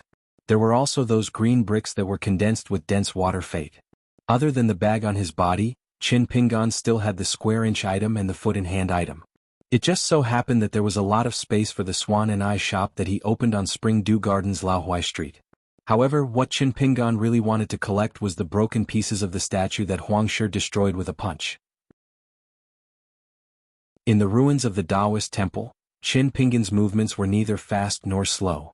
Pieces of glittering glazed tiles were first collected into the foot-and-hand item. At the same time, he gently threw the debris in the ruins of the Taoist temple onto the square. He carefully picked up the broken pieces of the statue. As he searched for the broken pieces, he loaded them with the glazed tiles. It was said that the glazed tiles of the White Emperor City's glazed pavilion were made of a secret glazed tile. They were layered on top of the roof. It was said that the tiles of the glazed pavilion reflected the sea of clouds like blue waves. After collecting all the broken pieces of the statue, Qin Pingan also loaded 120 glazed tiles. His thoughts were a little strange. When he looked up, it seemed that he had moved the ruins of the Taoist temple from its original location to the white jade square. Furthermore, those green bricks that contained strands of water fate and were not ordinary spiritual energy caused Qin Pingan to fall into a dilemma. If he wanted to collect the glazed tiles of the Taoist temple and the green bricks on the ground, Qin Pingan might not be able to do it even if he had a few more foot-in-hand items. However, Qin Pingan did not have the slightest hesitation about this. Instead, among the foot-in-hand items, there were some worthless old objects. Compared to the green bricks that contained strands of water fate, or the other treasures that he would find in the halls and pavilions, the difference was like heaven and earth. Qin Pingan squatted down and covered his sleeves with his hands. Qin Pingan raised his head and touched the stubble on his chin. He stood up and moved as many green bricks and glazed tiles as he could. Among the foot-in-hand items, none of the old objects were lost. Finally, Qin Pingan lit 3 incense sticks and inserted them between 2 green bricks in the ruins of the Taoist temple. When the incense sticks burned out, he gently blew a breath of air and blew away some of the ashes. When Qin Pingan dug up the green bricks, he did it in a neat row. There were no scattered pieces, and he also wiped away the traces of digging on the ground. In the end, he did not even let go of the foot-in-hand item. Together with the foot-in-hand item, he filled more than 30 green bricks. After thinking for a while, Qin Pingan put another green brick and 2 glazed tiles into his slanted bag. It was heavy and made him feel at ease. Thus, Qin Pingan stuffed another 2 green bricks into his bag. Only then did he go down the mountain. He went to see the soft-hearted fellow Taoist Sunday. If there were no accidents, when fellow Taoist Sun found another treasure that even Master Huang coveted, it would be the time when fellow Taoist Sun died. Before fellow Taoist Sun shouted to Master Huang to wait for him, he actually told Qin Pingan in his mind, "Be careful of that Qin Jiyuan. Fellow Taoist Sun better not appear again. Take this opportunity to pick up the treasure and run. The further the better. Life is worth more than money." Qin Pingan felt that with these words, there should be one less accident for fellow Taoist Sunday. The treasures obtained during this trip to the mountain had far exceeded Qin Pingan's imagination. It was the kind of treasure that could wake him up from his dreams with a smile. Therefore, what followed next was a trip through the mountains and rivers. It would be better if there were some unexpected gains. Even if there were no gains, it would not be bad. However, fellow Taoist Sun's pagoda bells shattered for no reason. It was very strange. However, compared to the strangeness of this cave, it was not strange at all. Even when Qin Pingan lit another Yangqi lantern lighting talisman, there were still signs of heaven and earth being clear. There was no filth or evil aura. Qin Pingan was at his wits' end. It was just a matter of dealing with whatever came his way. Many natural disasters were actually just natural disasters. Qin Pingan went around the ruins of the Taoist temple on the White Jade Square. Qin Pingan was meticulous and skillful in his previous search. He would not have missed anything. If he really missed something, there was no need to think too much. Qin Pingan stood at the top of the stairs and looked up. Finally, the second group of people came. Compared to the first group of people who were sneaky, this group of people was much more ostentatious. It was the little Marquis of Biting Country, Zhan Qin, and the female disciple of the Water Dragon sect, Bai Bai from Fuyo Country. Qin Pingan stuck a steel-carrying talisman on himself and flew down like a bird. 542. Taoist Sun followed Huang Shi to search for treasures. The two of them had a tacit understanding. They went their separate ways, but not to the extent of distancing themselves from each other. Taoist Sun was afraid of being too far away from Huang Shi. If he were to encounter danger, he wouldn't be able to escape with his meager cultivation. On the other hand, Huang Shi didn't want this tall and skinny Taoist to slip away after obtaining the treasures. Taoist Sun was in a 2-story building. Most of the books in the library had already been reduced to ashes. He found a Taoist book that couldn't be opened. It was still emitting a colorful glow. Even though it was wrapped in a Taoist robe, it still shone brightly. Taoist Sun couldn't recognize a single one of the golden ancient seal scripts. There was nothing he could do about it. Only an immortal master with the word clan would be qualified to come into contact with the long-lost ancient seal scripts. After meeting with Huang Shi, Taoist Sun felt a little awkward. It was troublesome if the treasures were too good. Huang Shi smiled and pretended not to see anything. Taoist Sun asked, "Brother Huang, did you obtain any treasures?" Huang Shi nodded, "Not too bad." The two of them went their separate ways once more, looking for other treasures and immortal artifacts. Huang Shi was even later. He glanced at the back of the tall and skinny Taoist and his smile deepened. Previously, Huang Shi saw two withered skeletons sitting opposite each other in a pavilion. There was a chessboard carved on the stone table. There were only 17 lines on the chessboard. The two of them were in the final stages of the game. Huang Shi wasn't interested in the game at all. However, seeing so many chess pieces placed on the chessboard, he knew that the two of them were close to victory. It was a pity that Huang Shi couldn't be bothered to look at the chessboard. In the small pavilion, not only did Huang Shi obtain 2 Taoist robes, he also obtained 2 jars of chess pieces. The chess pieces had a natural arc. Huang Shi couldn't identify the material, but under the light, the white chess pieces shone with a faint golden color. Only the center of the black chess pieces was opaque. Under the light, it rippled with a jade-green halo. As long as one wasn't blind, one could tell how precious the chess pieces were. The 2 robes were still badly damaged, but the 2 jars of chess pieces were a blessing in disguise. They were like ordinary stones that had been soaked in the deep mountains for thousands of years, becoming more delicate and round. It was a delightful sight. When Huang Shi collected the black and white chess pieces from the stone chessboard, the white chess piece was scalding hot, causing Huang Shi's soul to feel as though it was being burned. The black chess piece was bone-chilling cold. After picking up the 2 black and white chess pieces and tossing them into the chess jar, Huang Shi discovered that there wasn't the slightest injury on his fingers. Huang Shi was pleasantly surprised. This chess jar was undoubtedly a magical artifact. When ordinary offensive spiritual artifacts were used by cultivators, they might be able to injure the physique of a golden body realm cultivator, but they wouldn't be able to injure Huang Shi's soul. However, this chess piece was something that Huang Shi was unwilling to hold onto for too long. From this, Huang Shi could conclude that the stone table that was able to hold the chessboard for thousands of years must be an immortal artifact. Otherwise, it would be impossible for the chessboard to remain undamaged for so long. However, Huang Shi didn't want to run around while carrying a stone table. Back then, Huang Shi wanted to destroy the stone table. If he couldn't obtain it, then no one else could. However, when he slammed his palm down, the stone table didn't budge at all. Not only that, it seemed to be a table that could withstand the force of his fist. This made Huang Shi feel even more regretful that he couldn't obtain the stone table. Otherwise, with the 2 chess jars, he would definitely be able to sell it for an astronomical price. At the pavilion, Qin Pingan quietly appeared. Perhaps because the chess pieces had been rooted in the chessboard for too many years, they seemed to have seeped into the stone table. At this moment, faint golden and faint green ripples could still be seen on the chessboard. Qin Pingan scanned the remaining spiritual energy of the chess pieces on the chessboard and closed his eyes, memorizing the chessboard in his mind. When he opened his eyes, he felt that a good memory was inferior to a lousy pen. Thus, he took out a pen and paper from his fengsuan object and recorded the ancient chessboard on the paper. There were 17 lines on the chessboard instead of the 19 that had been popular in the world for a long time. This in itself was a clue.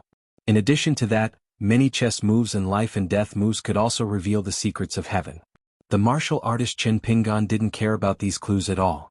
Although Qin Pingan cared about it and put his heart into it, he was destined not to be like Lu Tai and Cui Dongshan, who could deduce the approximate age of the chessboard just by looking at it. Qin Pingan was somewhat envious of the heaven and earth in the sleeve technique from the mountain. Together with the technique of mountain and river visualization in the palm, they were the divine abilities that Qin Pingan wanted to learn the most. However, only earth immortals of nascent soul realm could barely master these 2 superior divine abilities. The only way to master them and reach perfection was to reach the upper 5 realms. Qin Pingan felt that this pavilion was a very suitable place for cultivating energy. The 2 jars of chess pieces had accumulated a large amount of spiritual energy that didn't disperse after a long time, which was the essence of water. Moreover, it was far less eye-catching than the ruins of the Taoist temple that was paved with green bricks. This place was rich in spiritual energy and couldn't be missed. Qin Pingan took off his bag and placed it on the table. Then he took off the 100-eyed Taotai robe and put on the highest-grade golden necklace robe. Finally, he put on the snow flower robe that he got from the female ghost in Greasy Skin City. Finally, he put on the black robe again.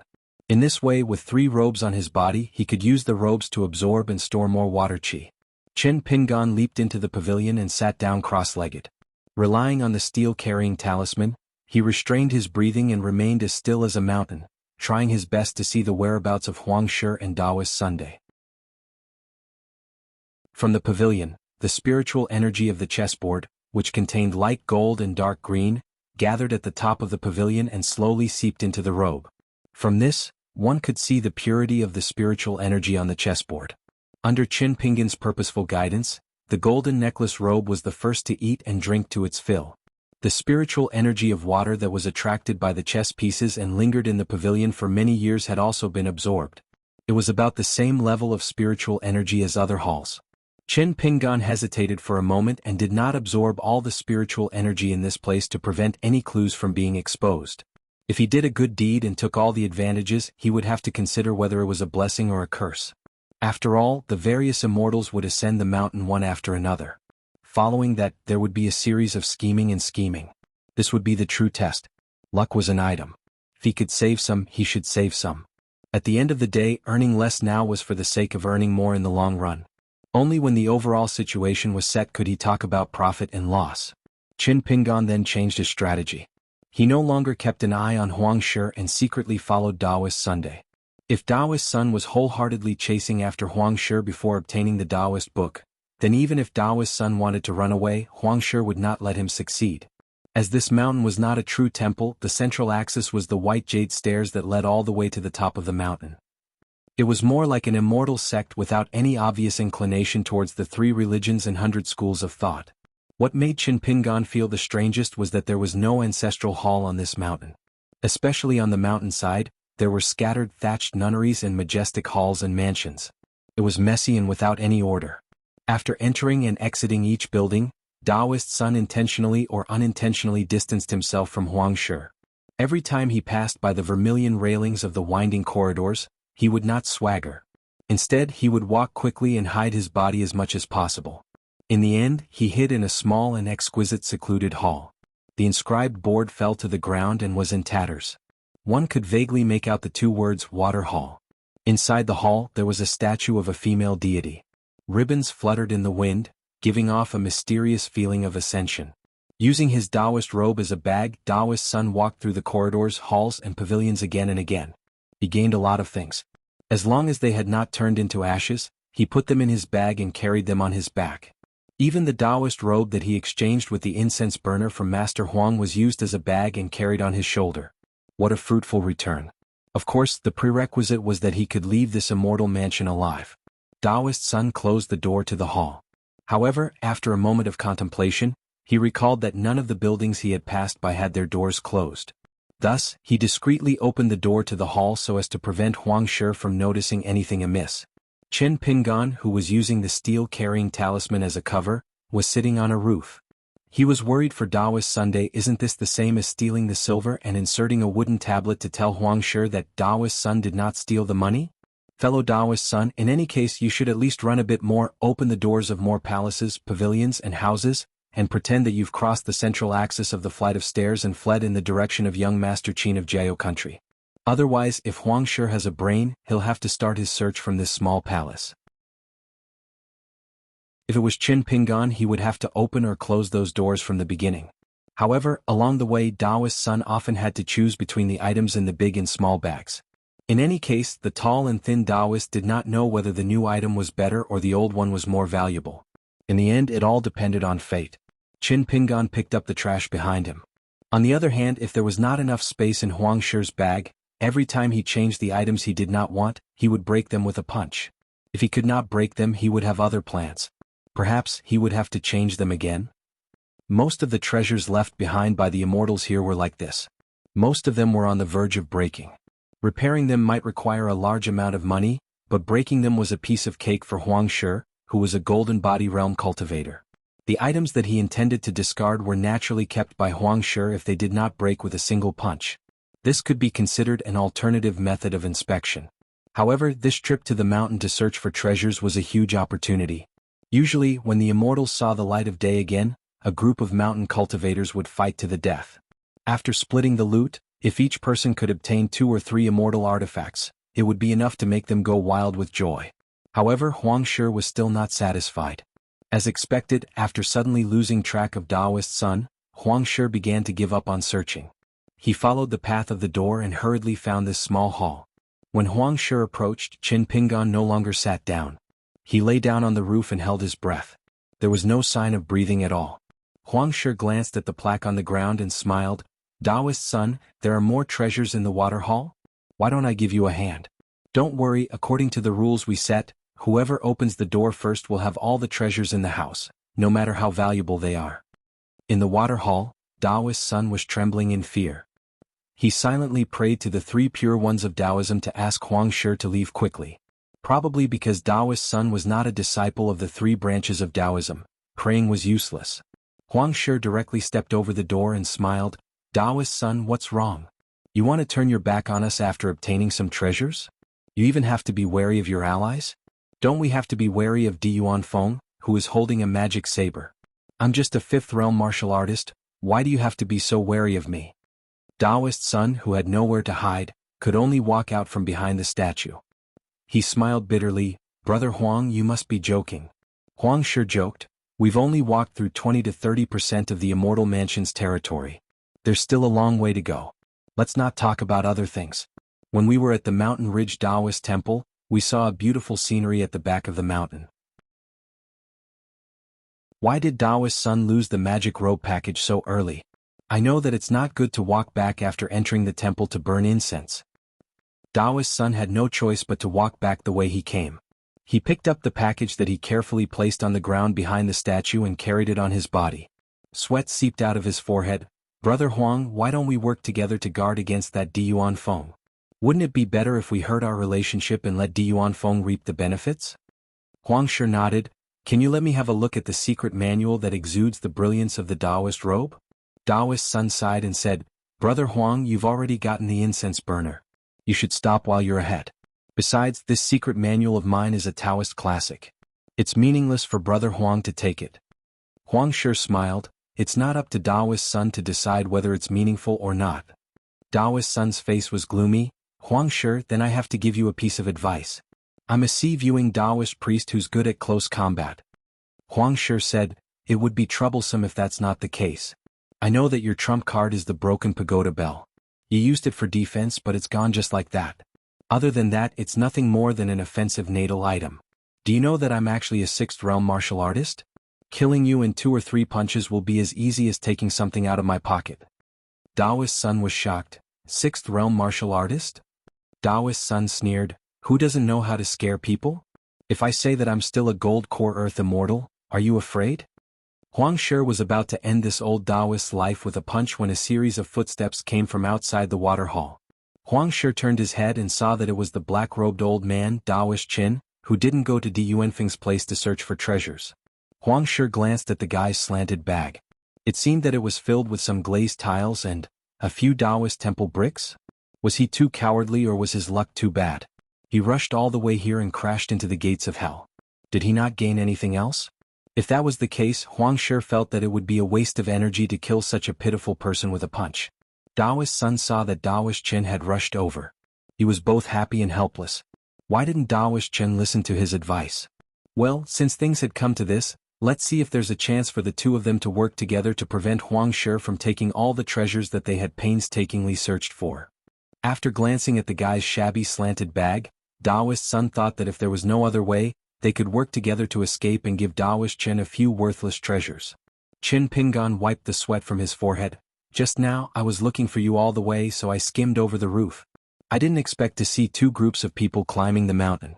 I quickly landed and saw 2 young disciples in one group. They looked like immortal masters that we can't afford to offend. They were all wearing Taoist robes. The second group was the young Marquis of Biting Kingdom. There were 5 of them. One of them guarded the arch bridge at the foot of the mountain, while the other ran directly to the Taoist temple at the top of the mountain. It was obvious that they wanted to occupy the main road. The other 3 slowly climbed up the mountain. Sooner or later they will bump into us. What should we do? Huang Shi's heart was heavy. There were 2 pure martial artists in the dilapidated pavilion at the side of the winding path. They were both true grandmasters. If he had to deal with the 2 of them alone, he would have to risk his life. Together with the other 3, Huang Shi did not think that he could escape with the treasures. Therefore the situation had changed. He could not kill the 2 Taoists inside and outside the water hall for now. Huang Shi smiled. I was just joking with Taoist Sunday. Please don't take offense. Taoist Sun said angrily, Brother Huang, it's better not to make such hurtful jokes. Huang Shi was vaguely angry. He almost killed Daoist Sun with a punch. After all, a so-called wild Daoist who was good at close combat was far inferior to the black-robed old man who was proficient in long-range talisman attacks. If he killed Daoist Sun and handed all the treasures to the black-robed old man, Huangshi did not believe that Daoist Chen would not be tempted. Daoist Sun suddenly said loudly, "Daoist Chen, let's make a deal. Can you give me a few talisman?" Qin Pingan smiled, "I can buy it." Daoist Sun was speechless. Huangshi frowned. He almost forgot that Daoist Sun was also a half-baked Daoist cultivator. Although he could not draw talismans, it was not difficult for him to control the talisman. It was not a bad news. With Daoist Sun and the black-robed old man holding the talisman, working together with him, a golden body realm martial artist, and meeting with Di Yuanfeng, the four of them should not be underestimated. Huangshi walked out of the doorway of the water hall and made way for the black-robed elder who had stopped in his tracks.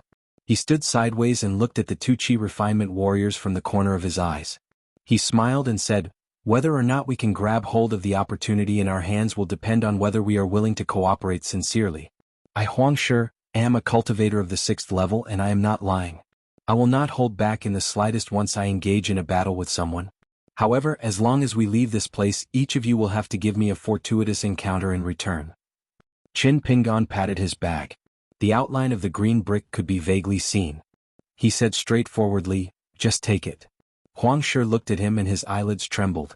Daoist Sun gritted his teeth and said, "Apart from the Daoist book, Brother Huang can take whatever he wants from the 2 bags." Huangshi hesitated for a moment and nodded, "Deal." Qin Pingan stepped over the threshold and looked at Daoist Sunday. They did not need to communicate telepathically. They came to the back of the statue worshipped in the water hall. They squatted on the ground. Daoist Sun asked, "How many types of talisman do you have?" "How many talismans?" Qin Pingan said, "There are 3 types. Apart from the most precious thunder talisman, the talisman of 5 thunders, the talisman of flowing river, and the talisman of earth mountain. Daoist Sun, you can guess from the names that they are the most precious talismans. As for how many of them," Daoist Sun looked at him hesitating and became impatient. He said firmly, "Apart from the thunder talisman, you can keep it for yourself. I will take the rest." Daoist Sun still had a lot of confidence in Daoist Chen. As for the names of the talisman, one more domineering than the other, Daoist Chen, "Are you trying to fool a kid?" Qin Pingan asked, "Daoist Sun, do you have so much immortal money?" "I lost half of it. The talismans that I got from the ruins of other immortal residences are not cheap." Daoist Sun was confused. "Didn't you say that you drew the talisman yourself?"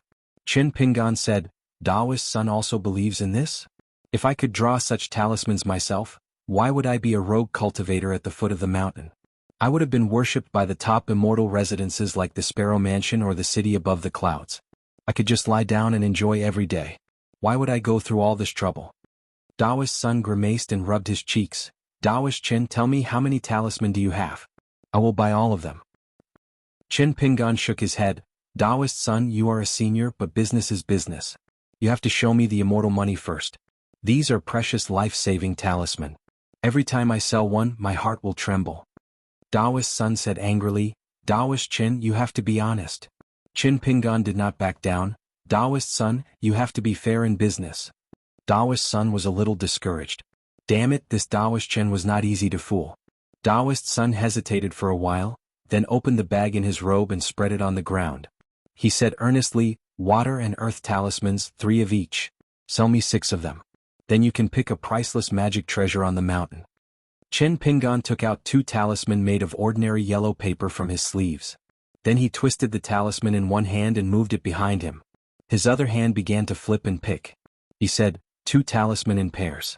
I will buy a broken immortal residence relic with Daoist Sunday." Daoist Sun's face was livid. He was about to roll up the bag. Only then did Qin Pingan put the 2 talisman at the foot of the bag and said, "After I finish picking one, I will give Daoist Sun 2 more talisman." Daoist Sun finally gave up. "Daoist Chen, I will suffer a great loss in such a transaction." Qin Pingan stared at the 20 or so celestial objects. His eyes wandered as he carefully sized them up. As he looked, he grumbled, "Daoist Sun, since you're from the Thunder God's residence on the Infant Mountain, why didn't you bring a few thunder talismans down the mountain?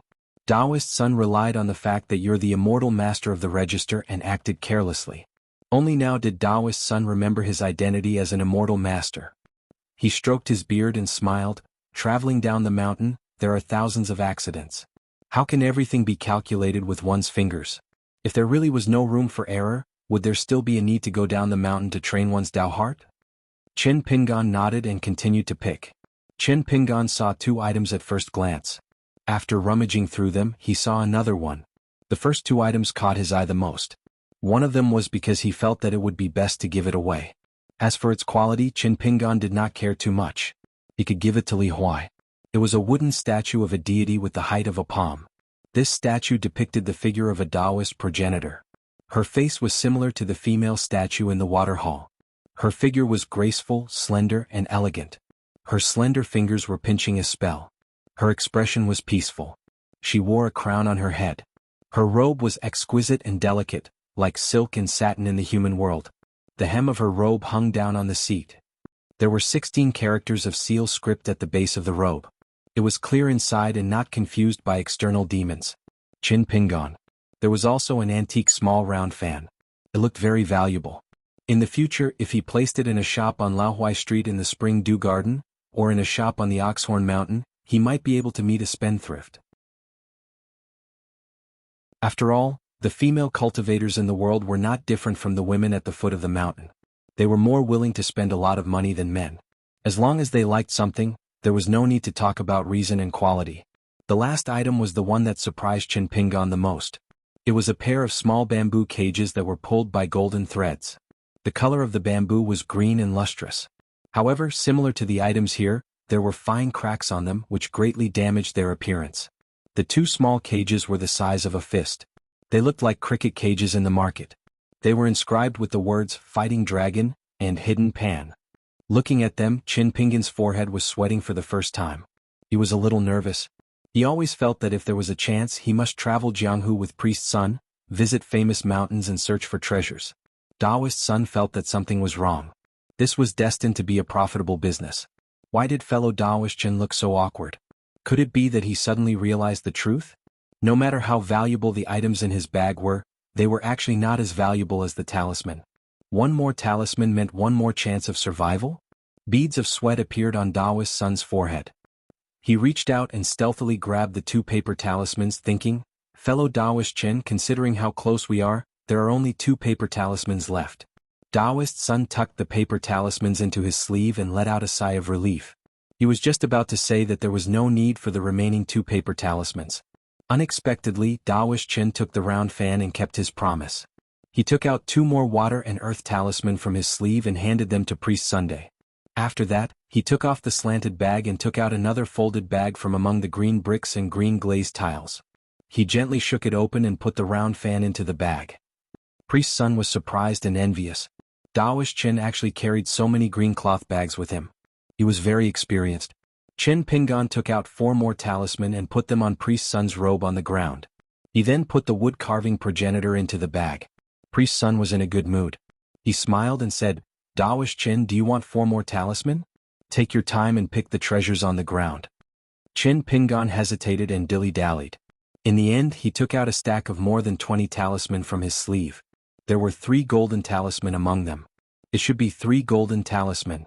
Priest Sun looked at the stack of talisman in his hand and lowered his head to look at it. It should be the last talisman of Taoist Chen. Priest Sun swallowed a mouthful of saliva and warned himself to be calm. However, his smile was still stiff. He asked softly, "Taoist Chen, is there something else you like? Good things come in pairs. I can buy 1 and get 1 free. You just need to give me a talisman of 4 attacks." Chen Pingan shook his head. "Forget it. After selling 8 talisman, I only have a lot of talismans left." No. Priest Sun reminded, "Taoist Chen, after leaving this place, don't you want to return to the Thunder God's residence on the Infant Mountain with me and become an immortal record master with backing?" Chen Pingan shook his head and said, "It's hard to say whether I have the chance to leave this place alive." Priest Sun was very regretful. He sighed and said, "It seems that Taoist Chen's heart is not firm enough." Chen Pingan glanced at the bag on the ground and turned around. He should be taking out 4 talisman of attack to buy another item. Priest Sun reached out and grabbed his wrist. He smiled and said, "Taoist Chen, I only want the 2 talisman of attack in your hands. If you want to buy something, you need to buy another one. If you want to enter my thunder god's residence, you only need two. How about it? The black-robed old man laughed and said, Priest son, you have good eyes. Priest son stroked his beard and smiled. Fair trade, fair trade. If you miss this village, there won't be a shop like this. Dawish Chin, you have to be very careful. You have to cherish this hard-won opportunity. The other party was hesitant. Outside the water hall, Master Huang, who had been waiting impatiently, reminded them, Brothers, are you planning to stay in this hall for a few days? In the end, the black-robed old man gave Priest son 2 golden talisman. However, only one was a thunder talisman and the other was a mountain and water barrier breaking talisman. However, Priest son knew when to stop. He only mocked Dawish Chin for being unkind. In the pile of talisman, there was only 1 golden talisman left. It should be the talisman that Dawish Chin kept for himself. However, Priest son did not insist. In any case, he should at least leave a life-saving talisman for the other party. However, in this way, Priest son was even more certain that this Daoist Chin who claimed to be from a small Daoist temple in the Wuling nation was not a Daoist cultivator who was proficient in talisman drawing. Chin Pingon took the pair of bamboo fish cages that Daoist son couldn't even guess the details of. Just when he was about to take another item, Daoist son had already put away the stalls smilingly. 2 small bamboo cages, just 2 items. Without waiting for the other party to bargain, Priest son had already rolled up the bundle and slung it over his body. Chin Pingon turned around. When his back was facing Priest son, he first quietly kept the 3 items in his bag. Then he put a few replaced glazed tiles and a green brick into the new bundle. He crossed the 2 bundles over his body. When the 2 of them crossed the threshold and walked out of the water hall, Master Huang's face was displeased. There are sounds of fighting on the other side of the stairs. I wonder who bumped into who. Currently, there were 3 groups of people mixed together on the mountain. The 4 of them should be the first to enter the mansion's secret realm. Huang Shi did not know who the second group of immortal masters were. They were most likely cultivators from the city above clouds. After all, there were only female cultivators in the Sparrow Mansion. The third group was the most troublesome. Therefore, the best-case scenario was that the 2 young immortal masters had a conflict with the young Marquis of the Biting Nation. If Di Yuanfeng was the first to fight, it would not be a good thing. Based on Di Yuanfeng's character, if he was really in danger, he would definitely lead the trouble to Huang Shi. Once he was in a desperate situation, Di Yuanfeng's first thought would definitely be to drag the 3 of them down with him so that they could accompany him on the road to hell. Huang Shi suddenly leaped onto the roof ridge and saw that the Kaisan well was like dumplings in a pot. There were more than 40 people falling down continuously. It seemed that more people would fall down here soon. The commotion was huge, far greater than the intermittent fighting on the other side of the stairs. Huang Shi was a little perplexed. To him, the benefits of such a chaotic situation far outweighed the disadvantages. As long as he could find a way out and snatch the Taoist book from Taoist Sun, he could just leave. He was a pure martial artist. He had no desire for the spiritual energy of heaven and earth here. The rest of the people were killing each other like trapped beasts. It had nothing to do with him. Huang Shi said, "Let's not go up the stairs. We'll take a detour to the back of the mountain." Chin Pingon asked, "Aren't we going to wait for Mr. Qin?" Taoist Sun sighed. He was really a Jianghu newbie who did not know how sinister people were. Taoist Sun could see that this Taoist friend of his was cautious and frivolous when he was doing business in the water hall. Huang Shi smiled and said, "Old brother Qin, you can go greet Mr. Qin. Taoist Sun and I will wait here." Taoist Sun saw that this Taoist friend of his was embarrassed and did not say anything else. Taoist Sun told him telepathically, "Taoist friend Qin, you must remember that the more you speak, the more likely you will make mistakes. Once you enter the mountains of gold and silver, you will obtain the treasures based on your own luck. Don't add any more unnecessary things. Who knows, Mr. Qin might have already obtained a great fortune over there. It's hard to say if he's still willing to meet you. If you go, won't you be making things difficult for him?" Chin Pingon smiled and replied, "As expected of Taoist Sunday. You're experienced and steady in your actions." At that moment, Chin Pingon's best plan was to find an outsider to confirm the speed of time flowing in this small world. After confirming that it would not delay his journey along the great path of blasphemy, he could stay here for a few days and strive to live in harmony with the other immortals. This would allow him to cultivate here steadily and store spiritual qi in the 2 aperture acupoints of the water mansion and the mountain temple. He would try to absorb as much of the essence of water as possible from the green bricks of the Taoist temple. The water hall and mountain shrine of the 3 realms had limited water storage. As for the other Qi residences, due to the existence of the pure vital Qi, they could not retain much spiritual energy. Even if they were added together, they would not be able to gather as much spiritual energy as the 100-eyed Tao Tai robe. However, even if the spiritual energy in the water hall and mountain shrine overflowed, it would not be a problem. Qin Pingan could draw talismans here. Using the best immortal cinnabar from the Spring Dew Garden to draw talismans on golden talisman paper, the more spiritual energy consumed, the higher the rank of the talisman. Cultivating Qi, studying talisman, earning immortal money, killing 3 birds with 1 stone. Qin Pingan even planned to use this spiritual energy to try to open up the 3rd key aperture acupoint to make room for the 3rd life item of the 5 elements in the future. This was because Qin Pingan had an intuition that the wood-type natal item of the 5 elements had already been found. In fact, from another perspective, being in the small world was not entirely a bad thing for Qin Pingan, who was in the North Continent. Because this would cut off his connection with He Xiaoyang of the Qingliang sect. She followed him into the Skeleton Beach in the Ghost Valley. She went to the Jingguan city to keep an eye on him. After being implicated by him, she had to take the initiative to cut off the connection between them. She should have hidden in that small cave to avoid being trapped by Qin Pingan again. It was the same reason. Therefore, all the gains and losses in the small world were Qin Pingan's own business. This was actually a good thing. The worst-case scenario, of course, was that Qin Pingan would break the restriction of heaven and earth with 1 sword and escape. Even without talking about the green glazed roof tiles and the green bricks on the ground of the Taoist temple, just the 2 small and exquisite bamboo fish cages surprised Qin Pingan. It was very likely to be the Dragon King basket.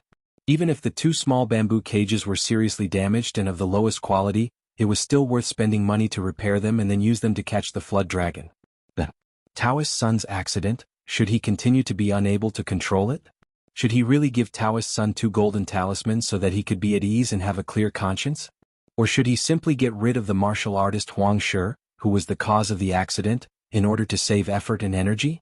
Should he judge by his actions and not his intentions? Or should he judge by his intentions and not his actions? Or should he need both? Guqin did not need to do so. Ma Kushuan did not need to do so. All the wild cultivators in the world may need to do so. As for Cui Dongshan, Lu Tai, Zhong Kuei and Qi Jinglong, they might have their own choices. Regardless of whether their choices were the same or different from Qin Pingan's, they shouldn't be in a difficult position like Qin Pingan's.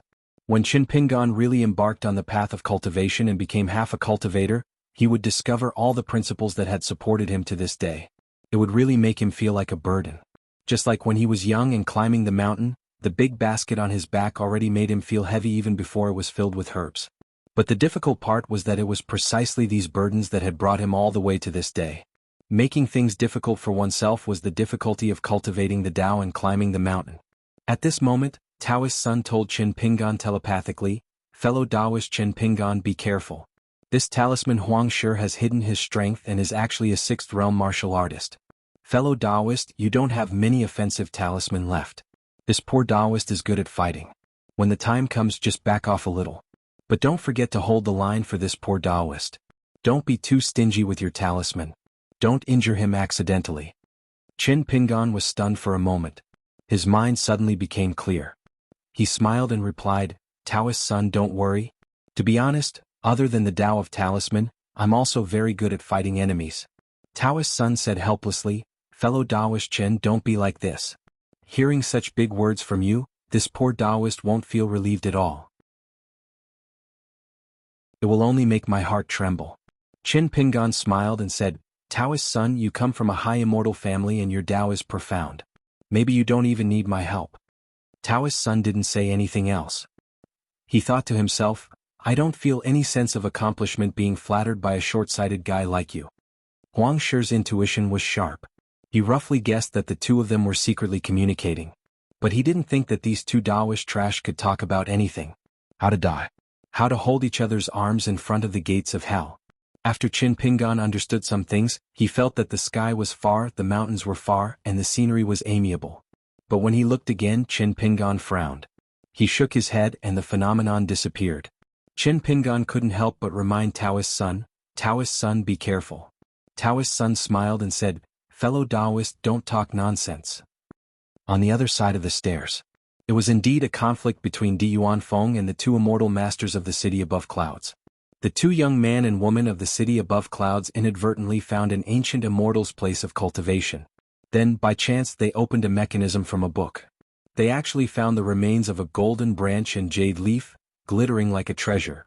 For such a scene to exist for hundreds of years or even thousands of years without weakening, it must be a nascent soul earth immortal, or it must have obtained a shocking fortune that belonged to the remains of those legendary cultivators at the pure jade realm. As for the even more unbelievable remains of the immortal realm, they wouldn't turn into bones and dissipate flesh and blood. The robe on the remains was almost perfect and flawless. It didn't look damaged at all. Originally, Di Yuanfeng secretly tailed the two inexperienced young cultivators. He didn't have much hope. He didn't expect to see a big door. Whether the remains were precious or not could be seen from the appearance of the robe. Moreover, one of the young male cultivators even kept the remains and the robe in a white jade pen that was surrounded by white mist. It was obviously a legendary item. There was no doubt that it was an immortal realm item. Di Yuanfeng measured the opponent's cultivation and felt that there was an opportunity. He hid at the exit and waited for an opportunity. He planned to kill the opponent in one strike and seize the treasure before fleeing. A pen, an immortal realm item, the remains of the immortal realm, and the robe. These were three precious treasures. Unexpectedly, the young male cultivator's Taoist robe was damaged and his body was seriously injured, but he was still able to protect the brush. Di Yuanfeng wanted to take advantage of the situation and kill the panicked and useless female cultivator. However, an old cultivator appeared out of nowhere.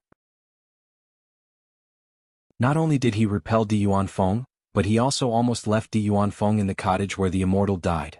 Di Yuanfeng relied on the ancestral blade to break open a spell cage and escaped with injuries. He cursed in his heart. That King immortal master of the archives actually wore two robes. The young male cultivator's face was pale. He stretched out his hand and wiped it. His palm was full of blood. If he hadn't been careful and wore two robes, he would have died without a doubt. The female cultivator felt her heart ache. She hated that treacherous villain even more. She didn't care about her own safety and wanted to chase after him. The other party was heavily injured. She might be able to beat him when he was down. The old Dragon Gate consecrator said indifferently, "Don't chase after a cornered enemy. Moreover, you have obtained such a great opportunity. You should know when to stop. What you should consider next is how to leave this place. The young Marquis of Biting Country has already arranged a martial arts grandmaster at the foot of the mountain and at the peak to guard the exit. You can discuss among yourselves." Then the old consecrator's figure disappeared. The young man and woman of Cloud Above City who had survived the disaster felt emotional. Therefore, they didn't notice the struggle in the old consecrator's eyes. If it wasn't for the fact that there was an extra Taoist protector, the old Taoist Huan Yun, who had been the chief consecrator of the city above clouds for almost 100 years, he would have let these two young juniors who were carrying precious treasures know what it meant to be unpredictable. Not far away, an old perfected one who used a talisman to hide his figure and chi movement had a complicated expression on his face. He seemed to be glad that the Dragon Gate Realm's consecrator did not make a move. He also seemed a little disappointed. Huan Yun muttered, "Cultivation isn't easy. It's even harder to cultivate the heart." After sighing in his heart, the old perfected master's figure disappeared again. Previously, there were some treasures and opportunities that had fallen into his eyes but he didn't take them. Now Huan Yun could reach out and take them. This was because these two Shinjinza's direct disciples were no longer in the mood to search for treasures. Instead, they were thinking of how to get out of this predicament. As for the Dragon Gate consecrator, he should have similar thoughts and plans. Other than the immortal artifacts in the halls and pavilions, Huan Yun wanted to take a look at the mountain-headed Taoist temple. The glazed tiles that he saw from afar were more precious than anything else. However, he wasn't in a hurry to get them. With the Biting Country's golden body realm martial artist guarding the mountain peak, this old perfected master wouldn't snatch them away unless he had no other choice. Di Yuanfeng, who was carrying a bag, hid behind a fake mountain.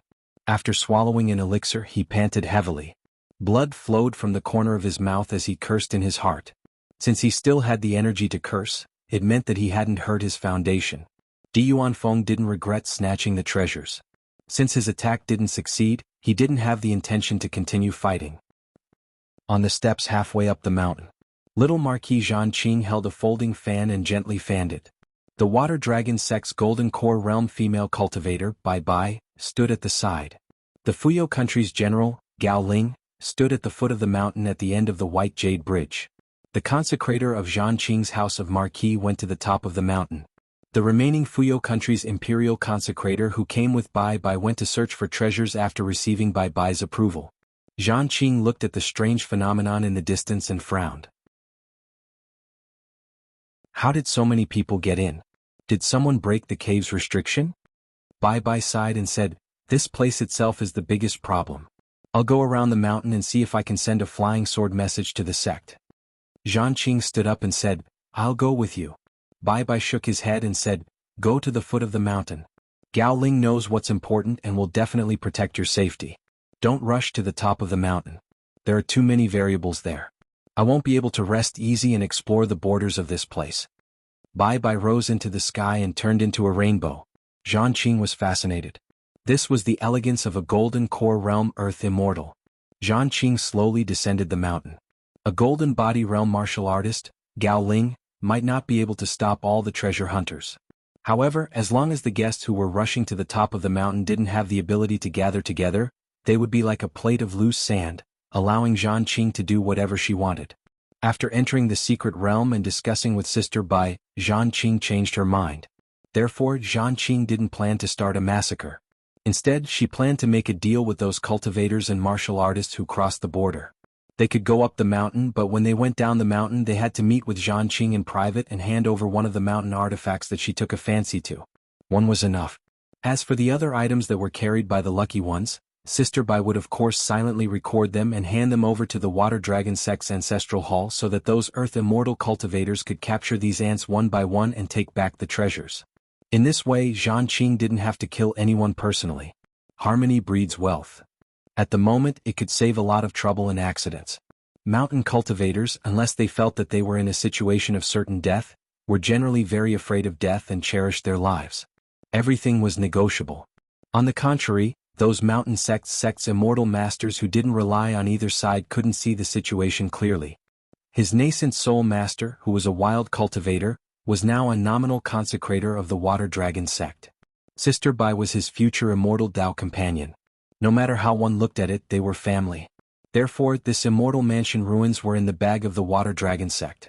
Before this, Sister Bai had discussed with him that they would try their best to pick up a few precious treasures, and try their best to ensure that there were no more than 5 treasures. Otherwise, she wouldn't be able to explain it to the sect. Moreover, Zhanqing and her must be very secretive when picking up the treasures. During this period, the two of them must not touch the treasures that even nascent soul cultivators dreamed of. Otherwise, the several ancestors of a sect were not easy to deal with. Once they heard the news in the future and successfully occupied this place, they would certainly not miss anyone who entered the realm.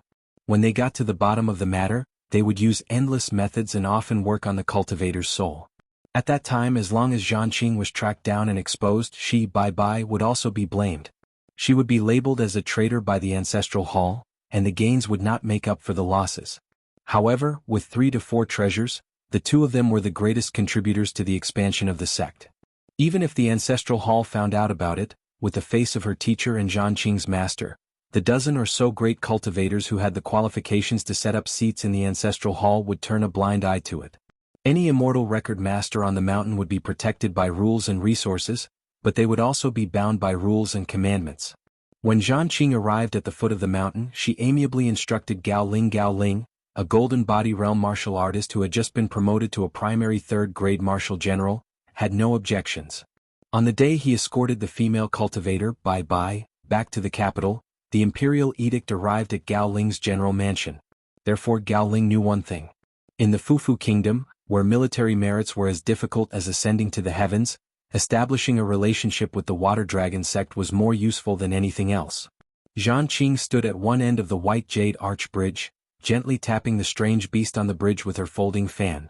She was elegant and graceful, her white robes flowing elegantly. Gao Ling loudly informed the people near the arch bridge of the rules that they should abide by. Of course, no one was convinced. Some people didn't dare to force their way through, so they wanted to leap over the dark green river that was like a moat. In the end, Gao Ling swept over and blocked their way with a punch, killing them on the spot. The cultivator's corpse was shattered into 7 or 8 pieces. Gao Ling didn't hold back much in this punch.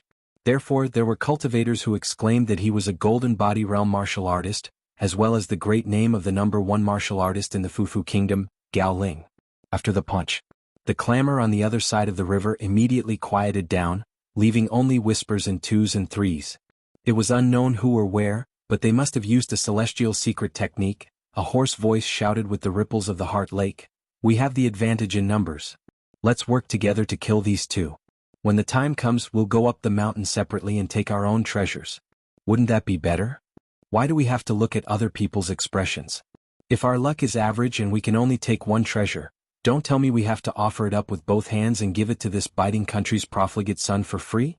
If we don't work together now, when the time comes to descend the mountain, it will be even harder to unite as a fortress, right?" Many people were tempted by these words. Two female cultivators of the Sparrow Mansion who had cast a camouflage spell looked at each other and smiled. The person who said these bewitching words was one of the direct disciples of the ancestral Master Hall, who was their Tao protector. She was young but had a good temperament. They were the Sparrow Mansion's mansion master, Sun Qing, and the ancestral master of the ancestral Master Hall, Wu Jiong. Originally, Wu Jiong alone was enough to be their Tao protector. However, Sun Qing felt that it was very boring to stay on the mountain top of the Sparrow Mansion, so she came along to relax. She didn't expect to hit the jackpot while relaxing. Wu Jiong secretly communicated with the young mansion master. Could that young earth immortal be the Fufu Kingdom's bye-bye?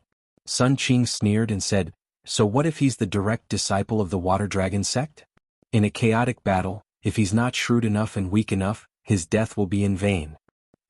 After saying this, Sun Qing said with a calm expression, "It's the same for you and me." Wu Jiong said worriedly, "However, the mountains and rivers on the other side of the cavern suddenly became chaotic, and the restrictions were opened. There are entrances to secret realms everywhere. Isn't this too much of a coincidence?" Sun Qing glanced at the sky and said slowly, "Since we're here, let's just take things as they come." Wu Jiong sighed and looked at the calm young mansion master beside her. It was no wonder that she was the youngest Golden Core Mansion master in the history of the Sparrow Mansion, while she was just the ancestral master of discipline who had reached the end of the line year after year. On their side of the shore there was an uproar. Everyone was shouting to kill. They said that they wanted to kill the general of the Fufu Kingdom and skin the young marquis of the Biting Kingdom.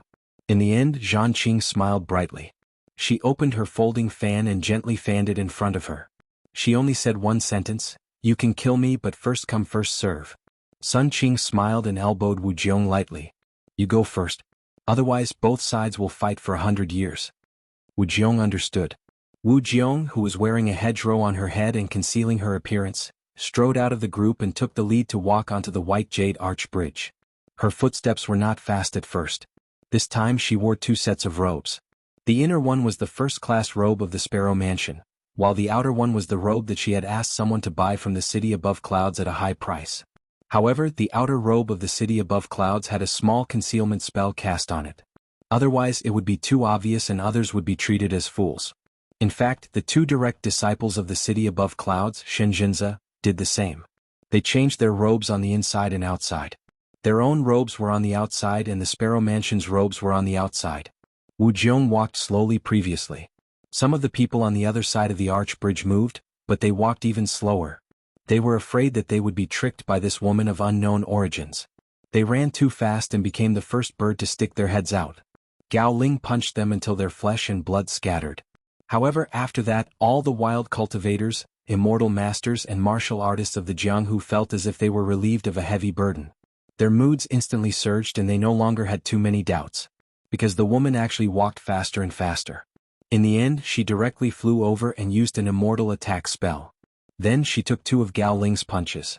One punch broke the spell and the other killed. The female cultivator was beaten like a kite with a broken string and fell back to the other side of the arch bridge. The woman was really unyielding. After struggling to get up, she didn't say a word and actually walked towards the bridge again. With someone really taking the lead, the rest of the people no longer hesitated. They began to shout and roar as they crossed the bridge one after another. Zhan Qing flew into a rage. She hated the woman who took the lead to her death. Without any hesitation, she turned her head and pinched her fingers, blowing a whistle that resounded through the clouds. The seventh realm martial artist that was worshipped by the clan at the peak of the mountain flew down the mountain. He charged forward and jumped high from the white jade square, landing heavily on the stairs that led up the mountain. At the foot of the mountain, there were already some sharp-eyed people who saw this scene. They trembled with fear and the momentum of their attacks weakened. Unexpectedly, a hoarse woman's voice rang out heavily. First I killed the two by the bridge.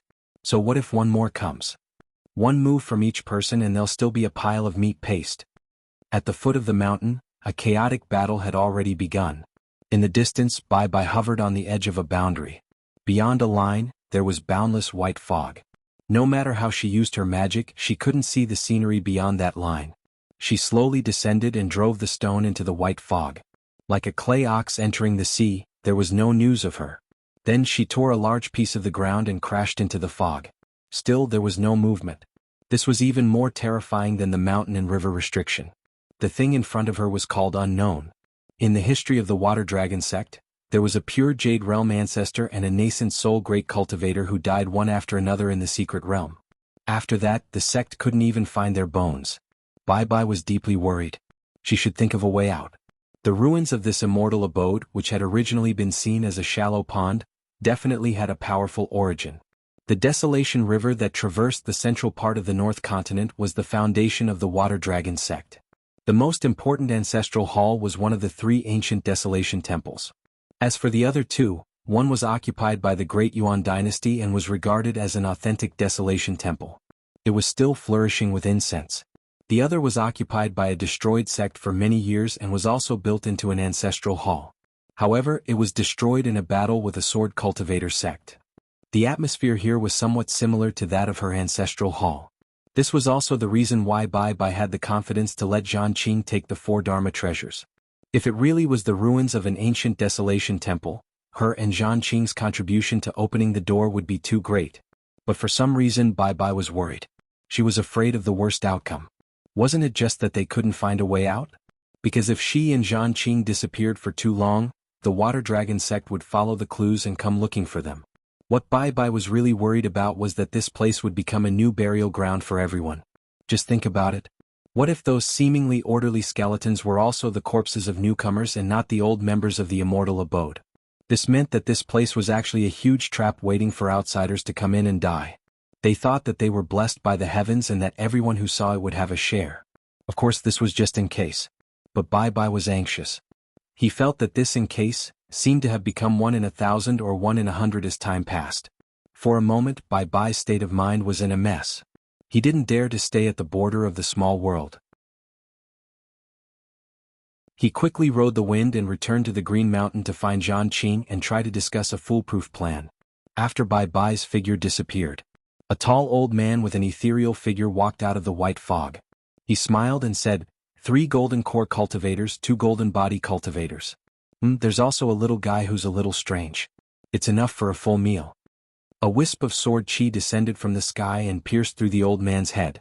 The old man's ethereal figure gathered elsewhere. He smiled and said, how many years have we been neighbors? You still have such a bad temper. Can't you change it? With those damned layers of restrictions, I can't refine this mountain in this water. But outside, there are layers of mountains and mountain roots that wrap around this small world. Little guy, you've been targeting me for so many years, but you can only barely protect this place from being lost. What can you do to me? The old man's head was pierced through by the wisp of sword chi again, but he still appeared elsewhere. He said with a calm expression, according to the old rules, only one person will be left each time. I'll let him die a little later and let him talk to me about the recent situation outside. At that time he'll know how ingenious this trap is. Those treasures, where are you going to take them? There's food on the plate, food in the stomach, and a blessed place to be buried. This group of children's luck can be considered not bad. It's just a pity for a Taoist temple. That little boy with a sword on his back really has good eyesight. But I can't let you take those things away. How many times has it been since I was implicated and had to piece them together again? Piecing them together and moving them again. It's really tiring. The old man's figure was once again torn apart by the entangling sword chi. After his figure gathered, he stepped back and his tall figure gradually disappeared into the clouds. He reached out his hand and patted his abdomen. He laughed happily, "Ha, what a great world, what a unique world in my stomach. Which world doesn't have people killing the most? It's really boring." After the old man's trace disappeared, the wisp of sword chi still patrolled nearby for a long time. It swept across the ground and flew in circles. In the end it went straight into the clouds and returned to the sky. Qin Pingan suddenly turned his head and looked into the distance. He was probably the only one who noticed the wisp of sword chi landing and flying. End of chapter.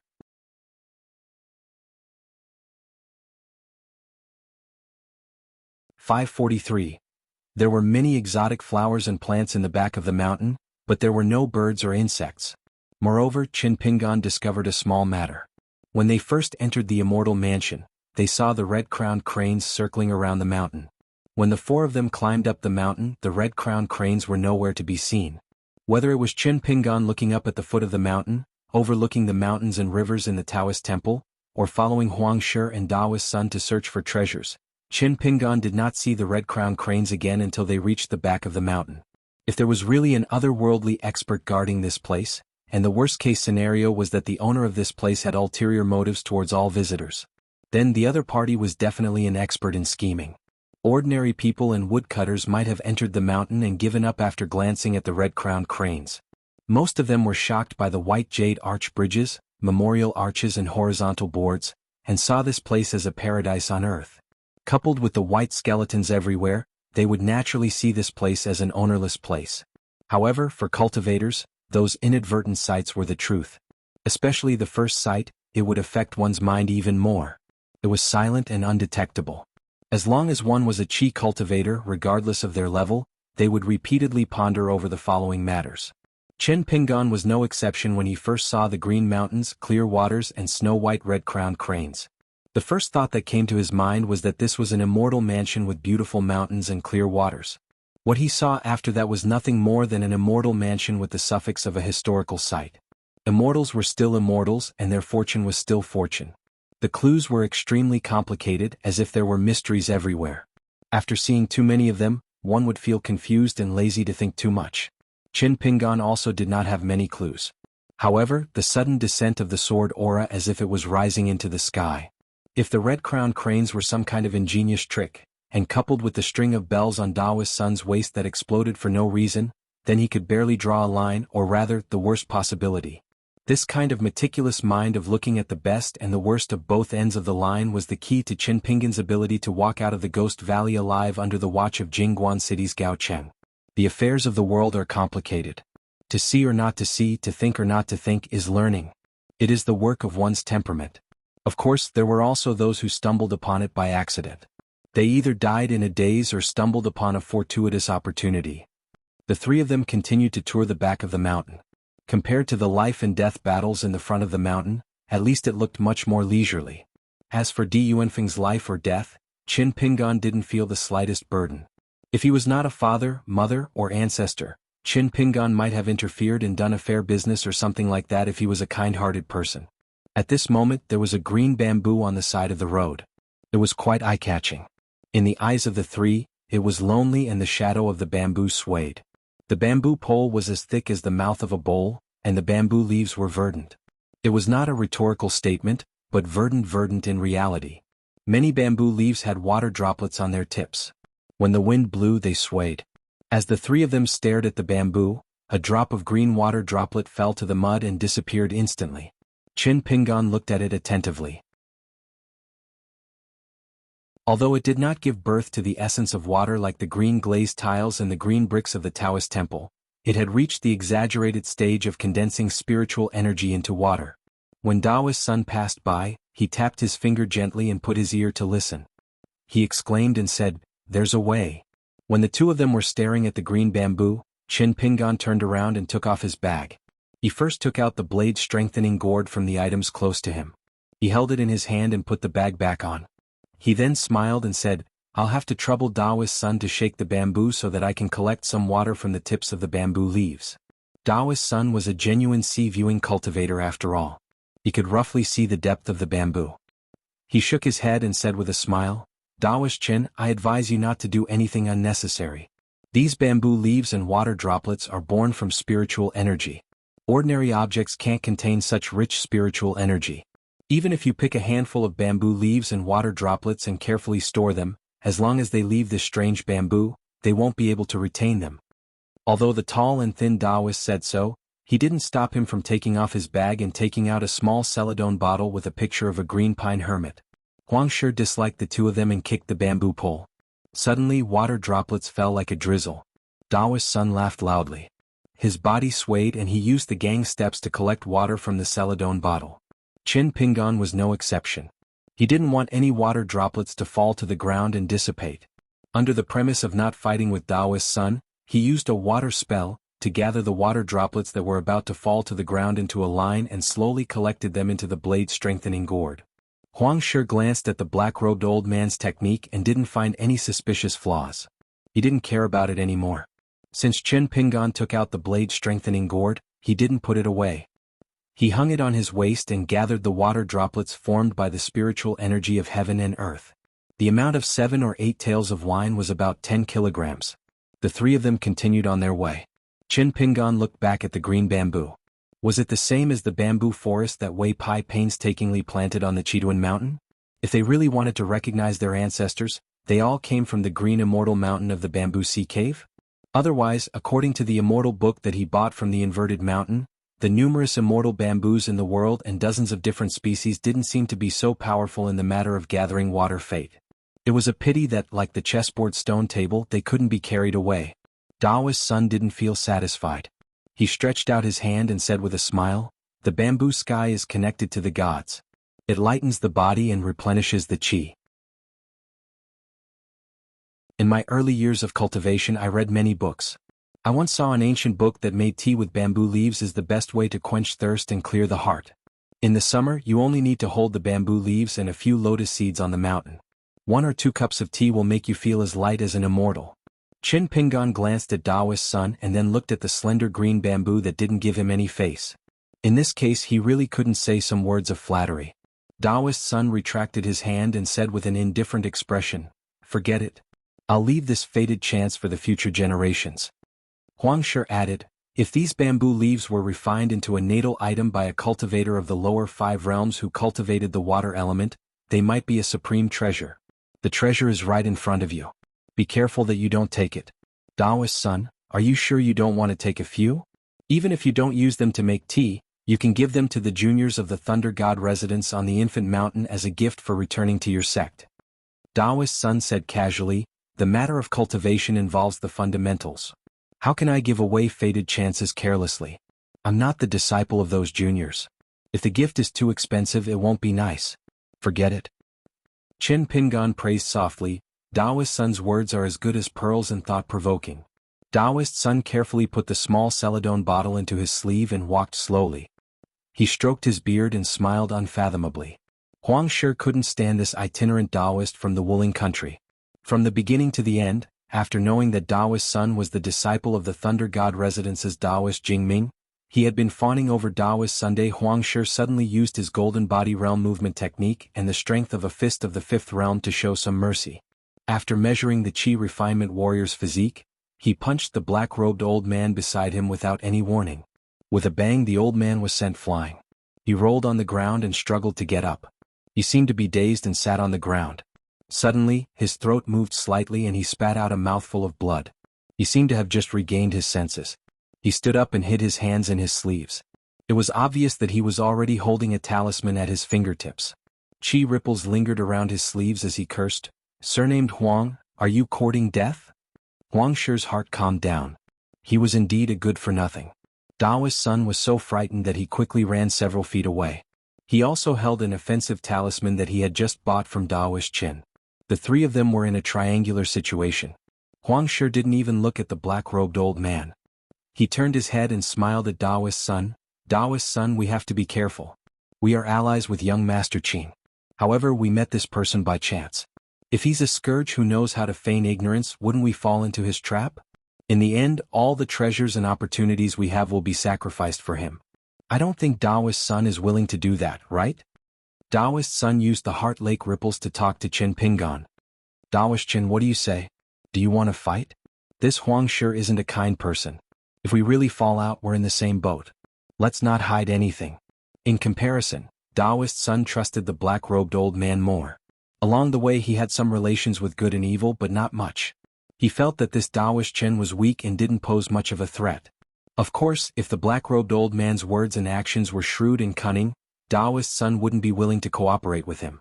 He would risk his life to confront Huang Shi together.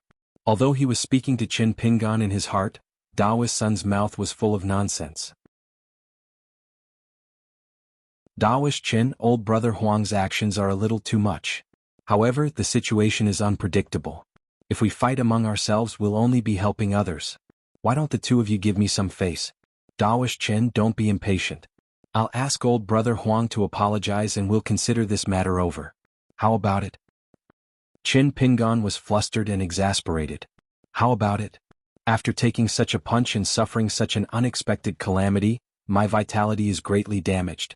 If an apology is enough, why don't I let Huang Shi eat one of my lightning talismans and we'll call it even? Huang Shi's mouth twitched. He opened a corner of his bag and took out an item. He tossed it to the black-robed old man and smiled. If an apology isn't enough, I'll add on another one. The black-robed old man's eyes lit up. After a moment of hesitation, he still secretly held the talisman with one hand hidden in his sleeve. His other hand was already out of his sleeve, trying to reach out to catch the antique bronze mirror. Daoist Sun's expression changed drastically. He quickly reminded the old man telepathically. Don't catch it. However, it was too late. Huang Shi took a step forward. With his peak 6th level cultivation, he arrived in front of the black-robed old man in an instant and punched him. The black-robed old man was dumbfounded. He stood rooted to the ground, his entire body stiff. Not only did he fail to catch the bronze mirror, he even had to take the punch. However, Huang Shi suddenly stopped punching. Only a gust of wind blew past the old man's face. The hair on his temples flew backwards. Huang Shi actually withdrew his fist. He turned around and walked away. After taking a few steps, he turned his head and smiled. Brother Qin, I'll give this bronze mirror to you. Daoist Sun lamented in his heart. Why did he find such an idiotic ally who didn't know any better? It was tough. The road ahead was not going to be easy. Daoist Sun saw Daoist Qin smiling apologetically at him. He squatted down and picked up the bronze mirror from the ground. He placed it in a somewhat shriveled green cloth bag. Even though this old man was trying his best to hide his fear, his hands were still trembling slightly. Daoist Sun felt a headache coming on. He shook his head and turned around to follow Huang Shi. Perhaps he was angry at this old man for being so unlucky, but his words were filled with resentment. Daoist Qin, remember your position. Don't get too close to Huang Shi. It's best if you keep me between you and Huang Shi. Otherwise, once Huang Shi gets close to you, no matter how many talisman you have, they will all be useless. Why can't even Qi refinement warriors let a pure martial artist get close to them? Don't you understand this simple principle? Daoist Sun, I understand the principle. However, when I really fought with Huang Shi, my mind went blank and my limbs did not listen to me. I really can't keep up with these principles. After that person obtained a bronze mirror, he quickly caught up with Daoist Sunday. He slowed down his pace and didn't walk side by side with Daoist Sunday. Instead, he simply followed behind Daoist Sun's side and didn't say anything more. In any case, he was someone who had learned his lesson. He wasn't incurable. Qin Pingan walked to the back and gently wiped the blood from the corner of his mouth. When ordinary martial artists roamed the pugilistic world, if they were unlucky, they would often be beaten until their faces were covered in blood. Qin Pingan, on the other hand, had to do it himself. However, when he thought of the ancient bronze mirror, Qin Pingan did not feel any resentment. The seal words were extremely small. On the front, it read, "Don't block the army," and on the back, it read, "Resist the evil and eliminate the middle." Without a doubt, it was the warding off evil mirror. Moreover, it was an antique mirror. When Qin Pingan examined it carefully, he found the two words, "created by the Gong clan." However, this was the most valuable part. Because daring to secretly add the word, "created," on the bronze mirror artifact was a guarantee of its quality. There were related documents about this in the Immortal Book. Among them, the created by Li Pao on the ancient great pattern mirror of the sea beast, the created by Nalan Sanshan on the Guangming mirror, and the created by Nalan Sanshan on the Immortal's Night Turing mirror were the two most valuable antique mirrors. As for the bronze mirrors of the later generations, they were often used to cheat half-baked Qi cultivators. Even if they were very exquisite and flawless, they were still a big scam. If someone thought that they had picked up a treasure and sold it at a high price, it would be fine. However, if they excitedly refined it into their natal item, it would probably make the cultivator regret it so much that he would vomit blood. Just now, Qin Pingan almost could not hold back. He wanted Daoist Sun to touch it first, under the pretext of helping him to take a look at it, and then he would seriously keep it in his pocket. This Daoist Sun's hands were comparable to Sui Jingqing's. They must have been consecrated, right? Not to mention this time's harvest, the small cage that was very likely to be the Dragon King's bamboo whip basket, and the string of pagoda bells hanging on the tall and thin Taoist's waist was obviously not an ordinary item. Otherwise, the string of pagoda bells would not have taken the initiative to break outside the Taoist temple on the mountain. The buildings at the back of the mountain were far fewer than the buildings at the front of the mountain. There were only 3 buildings that could be called towering and magnificent. The 3 of them went down the mountain. As far as the eye could see, the buildings were sparse. This saved them a lot of trouble. According to the old rules, Huang Shi went to a temple complex in front of him to look for treasures. Daoist's son went to another place, which was a tall building. Qin Pingan was assigned to a hall that was closest to the foot of the mountain. After Qin Pingan and Daoist's son separated, he did not walk in a hurry. It was as if he was taking a leisurely stroll. He took off the blade-strengthening gourd and drank a mouthful of bamboo leaf spiritual water. It was really refreshing. It was just that the taste was a little bland and did not have the taste of wine. However, when he thought of the green bamboo leaf dripping with spiritual energy, which was precious and rare, and its price was far higher than the wine brewed by immortals, he suddenly felt that the taste was extremely delicious and the aftertaste was endless. This mouthful was not drinking tea but a large amount of divine money. How could it not be delicious? Looking back, he did not see any trace of Huang Shi and Daoist Sunday. Qin Pingan put away the blade-strengthening gourd, bent his body and suddenly ran forward. In an instant, he swept past the high wall and landed lightly on the ground. It was as if he was in harmony with heaven and earth. That was why he could be so silent and not cause any unnecessary ripples. At the foot of the mountain, there was a chaotic battle at the White Jade Arch Bridge. In the language of the North Continent, it was said that a true hero was someone who had smashed his brains out and drank them as wine. The battle to seize the bridge was very tragic. Even the Fuchu imperial consecrator who was looking for treasures on the mountain heard the commotion. He had no choice but to give up the treasures that were at his fingertips and hurry to the battlefield. However, this Fuchu consecrator was a little more cautious. He picked out a portion of the treasures that he felt were valuable and hid them on the roof of a loft. As for the rest of the items, he casually wrapped them up and moved them to a corner of another room. When the time came for him to return with Bai Bai and the young Marquis, he would not give himself away. As for how he would bring the treasures out of this place, he would just have to take it one step at a time. Gao Ling had already taken out the military armor pill and put on a deity's armor. He joined forces with the consecrator of the House of Marquis to protect Zhan Qing's safety as much as possible. Zhan Qing, a Qi cultivator of the cave-dwelling realm who was taught by a nascent soul cultivator, also pretended to be in a panic. This trick of the number 1 foppish son of the Biting Kingdom, together with the domineering words from before, was very effective. Almost no one believed that this rich and powerful son of the Biting Kingdom would be a real cultivator of the middle 5 states who had 2 powerful attack magic treasures. The battle was originally one-sided, but with the addition of the Fufu Kingdom's consecrator, the situation was slightly reversed. Zhan Qing bore the most hatred towards the female cultivator who wore a hedgerow on her head and the robe of the city above the clouds. It was this person who crossed the bridge first and spoiled his plan to make a fortune. Not only that, this female cultivator who hid her head and tail was very careful in the following battles. She did not fight with the martial artists of the Golden Body Realm, but she also did not sit on the mountain and watch the tigers fight, allowing the cultivators and martial artists to die. Every time Gao Ling could kill with his fist, the female cultivator would interfere. In less than the time it took for an incense stick to burn, she used 2 defensive treasures to receive from Gao Ling and the martial artists of her clan, saving the lives of 7 to 8 people. The 2 defensive life objects of the female cultivator, one was a green jade bracelet that was swirling with light. The other was a bright yellow mattress embroidered with 5 dragons. Even if it was hit by Gao Ling's fist, it only caved in and made a flapping sound. The force of his fist could not break it. However, after a punch, the luster of the 5 golden dragons would often dim a little. Only the jade bracelet and the mattress would take turns to fight, and the mattress would fly back to her vital chi palace. After being soaked in spiritual energy, the golden luster would quickly return to normal. As for the siege of more than 40 people, everyone used their offensive treasures together. The momentum was great.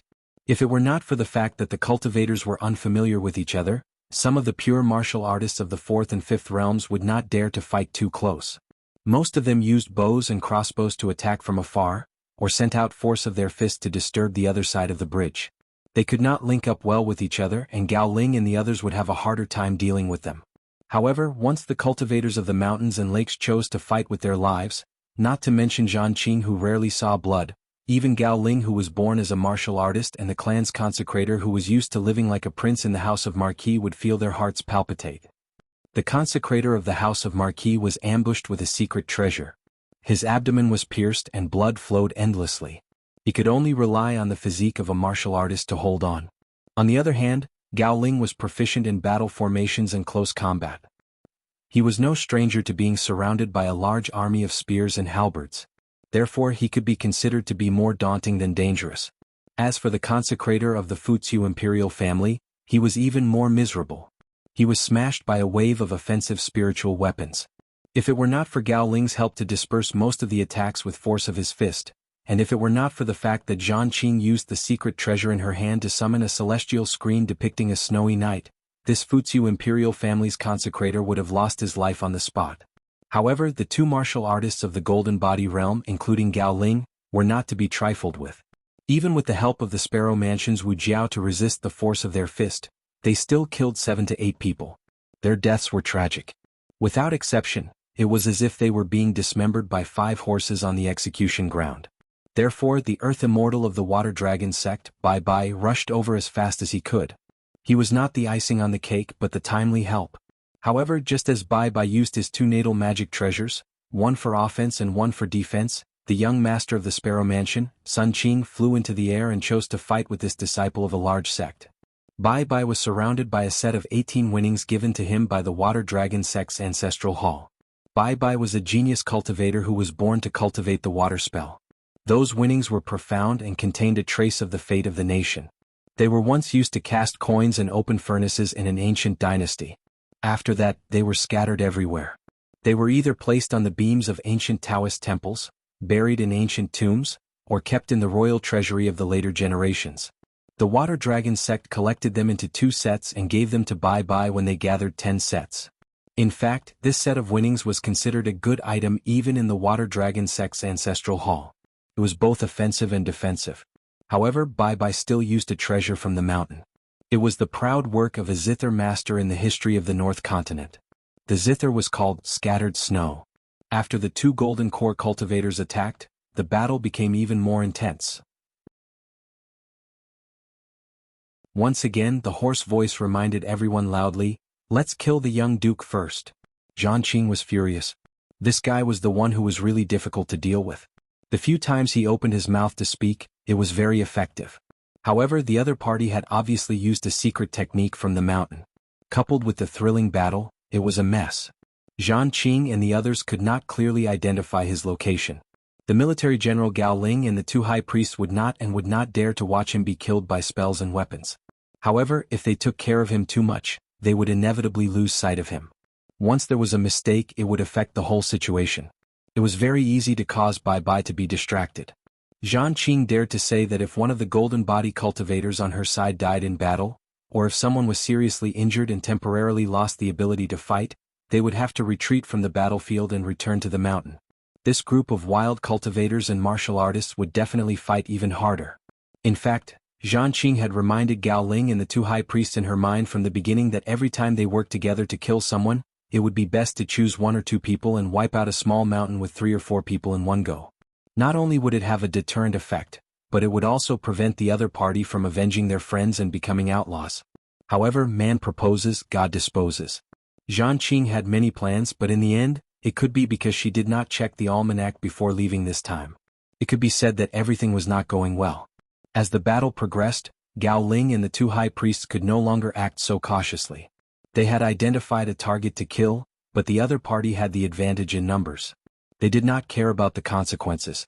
Until this moment, Zhan Qing began to regret. She should not have been so conceited. She thought that seizing all the local fated chances was as easy as taking something out of her pocket. She should have done it step by step and defeated them one by one. She should not have thought that it was not difficult for her group to kill a nascent soul cultivator, so why should she care about a group of wild cultivators? In the end, Zhan Qing swaggered and blocked everyone's path, imitating the novel of "One Man Can Hold Back 10,000 Men." Then she began to chew on the Chinese gold thread. In fact, it was not that Zhang Qing's previous plan was bad. It was just that on the path of cultivation, when the situation came to a head, everything would be over. Bai Bai suddenly found that he, a dignified Jindan of the Water Dragon sect, was no match for the young female cultivator in front of him who covered her face. Bai Bai said angrily in his mind, "Sun Qing of the Sparrow Mansion, you dare to kill me? Are you not afraid of becoming enemies with the Water Dragon sect? Can the Sparrow Mansion of the Peach Blossom Mansion withstand a few slaps from the ancestors of the Upper Five Realms?" The reason why Bai Bai did not directly announce it. After all, he was born as an immortal master. Compared to the wild cultivators of the mountains and lakes, he had more scruples and more considerations. Sun Qing controlled the offensive magic weapon and stirred the snowflakes that were produced by the zither strings. Then she replied with a smile, "What are you talking about? Why can't I understand?" Bai Bai was extremely annoyed. "Sun Qing, do you really want to fight to the death with me?" With the 18 beads protecting the surroundings, Bai Bai wasn't in a difficult situation. Not to mention, this set of formation treasures was both offensive and defensive. It was obvious that Bai Bai hadn't used his full strength yet. Not to mention, the Ancestral Hall's immortal masters all had at least 1 or 2 trump cards that could be used to destroy jade and common stone or escape thousands of miles away. Therefore, Bai Bai's shame and anger were more similar to Zhang Qing's state of mind. He lost the great situation of monopolizing the benefits and lost the face of a Jindan cultivator of a large sect. However, compared to Zhang Qing, who was already in a dangerous situation at the end of the bridge, Bai Bai's current situation was much better. Sun Qing still did not admit it and said with a smile, "We, the wild cultivators of the mountains and lakes, pay attention to whether a person dies or not." For a female cultivator to say this, it was really too much. Bai Bai took a deep breath and suddenly his state of mind was as calm as still water. There were no more distracting thoughts, and he could even completely ignore the situation on Zhang Qing's side. Since the rules and principles of the immortal masters of the Ancestral Hall could not be discussed, and both sides were of the same generation of Jindan cultivators, they could only fight in a battle of cultivation. Although Sun Qing had a calm expression and was far more relaxed than Bai Bai, a direct disciple of the Water Dragon sect who had just ascended to the Gold Core stage a few days ago, the truth was that the youngest Gold Core Prefecture master in the history of the Sparrow Prefecture did not relax at all. Facing a young genius from a sect with a profound background, Sun Qing was waiting for an opportunity to kill him in one strike. If it did not succeed, then it would be time for both sides to sit down and discuss matters with the immortal master. If the other party was a foot too high and beat Sun Qing to death, Sun Qing also felt that it was nothing. "I can kill, but others can kill me." That was why the sword cultivator who looked like a teacher, when they were traveling together, said that there was no one in the world who could not die. However, the land dragon of the North Continent actually said the second half of the sentence, "But everyone in the world can be reasoned with." Sun Qing did not really listen to the second half of the sentence and felt that it was unreasonable. It was only because she liked him that she did not compete with him. Of course, if she really wanted to argue with Lu Jinglong, she would definitely be asking for trouble. She could not win against him in an argument. Back then, Lu Jinglong was only a sword cultivator of the Jindan stage. He had relied on his eloquence to persuade an old monster of the unpolished jade stage who was about to go on a killing spree. Not only that, he had also become friends with that old monster. In turn, the old monster had protected them on their journey, which could be considered as sending all of them out of the country. The last time Sun Qing and Lu Jinglong met by chance, after some polite greetings, they did not have much to talk about, so she casually asked about this matter. Lu Jinglong said that when he went south he met the old senior and had a good chat. He just wanted Lu Jinglong to return to the Taihui sword sect and go into seclusion to break through the realm after returning to the north, and he did not need to go to the mountain again. There were not many corpses in the place where Qin Pingan searched. He silently apologized in his heart, then squatted on the ground and gently weighed the bones in his hand. They were still no different from the bones of the mortal world, and there was no strange phenomenon of the bones being tainted by yin qi and the white color of the corpses. It was the same at the front of the mountain. This meant that almost none of the local cultivators had truly attained the Tao when they were alive, and at least they had not become earth immortals. There was another strange thing. In the pavilion where the stone table was carved with a chessboard, the robes of the 2 chess players were clearly of excellent quality, but after being stripped by Master Huang, Qin Pingan found that the 2 corpses still did not have the quality of golden branches and jade leaves. Wherever Qin Pingan went, the winding path led to a secluded place, and there was still abundant spiritual energy, and it did not make people feel uncomfortable at all. Therefore, Qin Pingan wasted another Yangqi lighting talisman. Qin Pingan's harvest was very little, and there were only a few badly cracked objects on the mountain. As expected, he should have traveled with Priest Sunday. He came to a dried-up pond with withered leaves. From the looks of it, if the water was full, it should be a spring. Qin Pingan had been thinking about the handwriting at the entrance of the cave. The person who left the words must have been someone who had entered and exited this immortal ruins. Either a hidden expert left a clue to open the door for future generations, or he was afraid that the fish was too stupid to even bite the bait and be unable to take the bait. Qin Pingan flipped over the railing and jumped into the pond. The withered leaves shattered as soon as he touched them, and there was nothing mysterious about it. The spiritual energy of water in the back of the mountain was indeed the thickest near the green bamboo. Luapa Mountain lacked a good bamboo. If it could be like the brave bamboo ancestor that Wei Pai cherished so much back then, year after year, it would grow branches and leaves, and the bamboo whip would stretch under the ground. The father would give birth to a son, and the son would give birth to a grandson, and there would be a lush bamboo forest for free. Of course, in Qin Pingan's eyes, Luapa Mountain lacked everything. Qin Pingan rubbed the soil slightly, and it quickly turned into debris at his fingertips, scattering in all directions.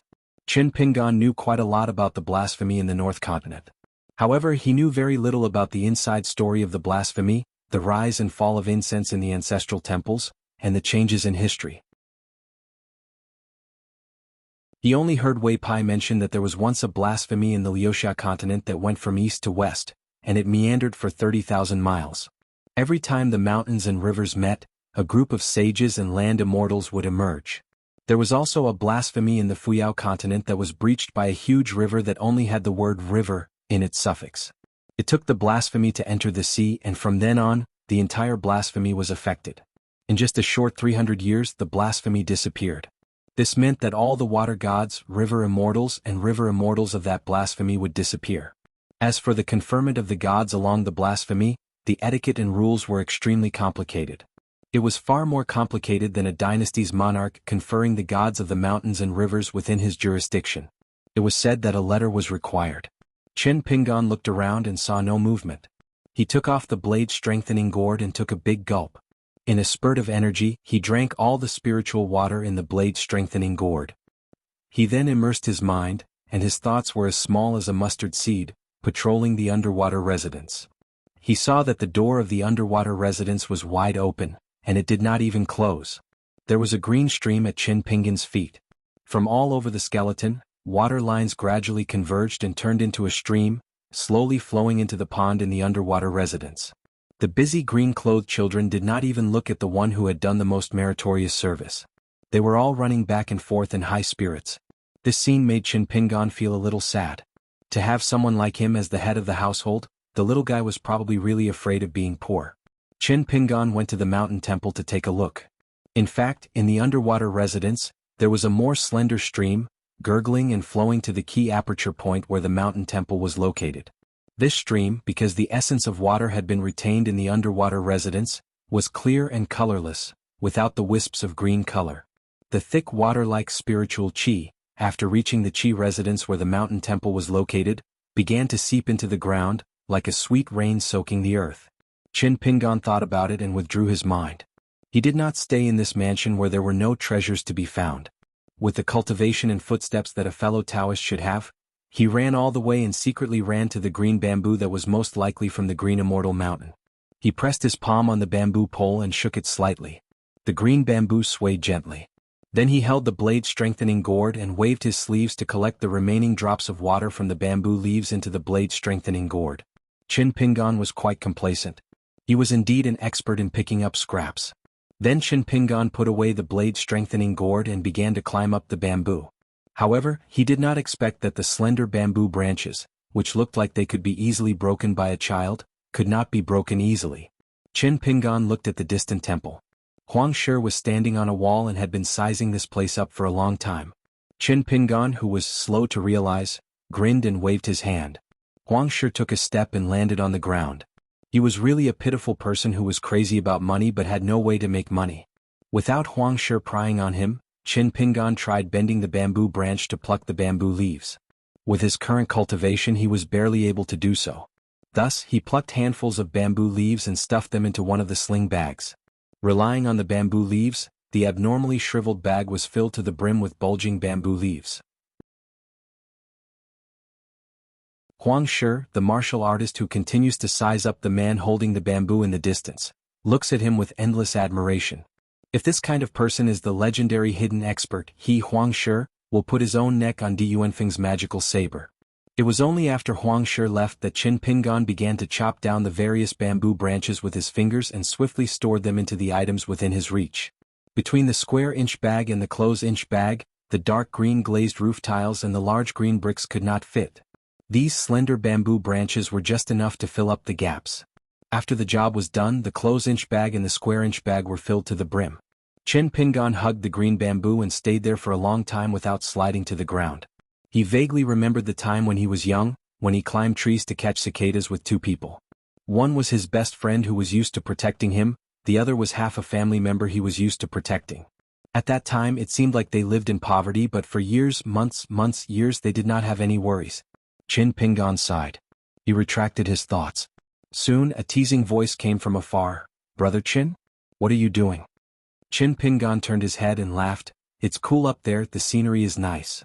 It was Du Yuanfeng who changed his name to Qin Jiyuan. His face was slightly pale, he should have suffered some serious injuries. Jiyuan, giant ape? Isn't the largest ape in the world the mountain-moving ape? That's why this name is a little annoying. Du Yuanfeng did not look at this black-robed old man anymore. He looked at the nearest temple building and asked, "How's Sun Daoist and Brother Huang's harvest?" Qin Pingan smiled. "The three of us are doing well." Du Yuanfeng could not help but glance at the old man hugging the bamboo.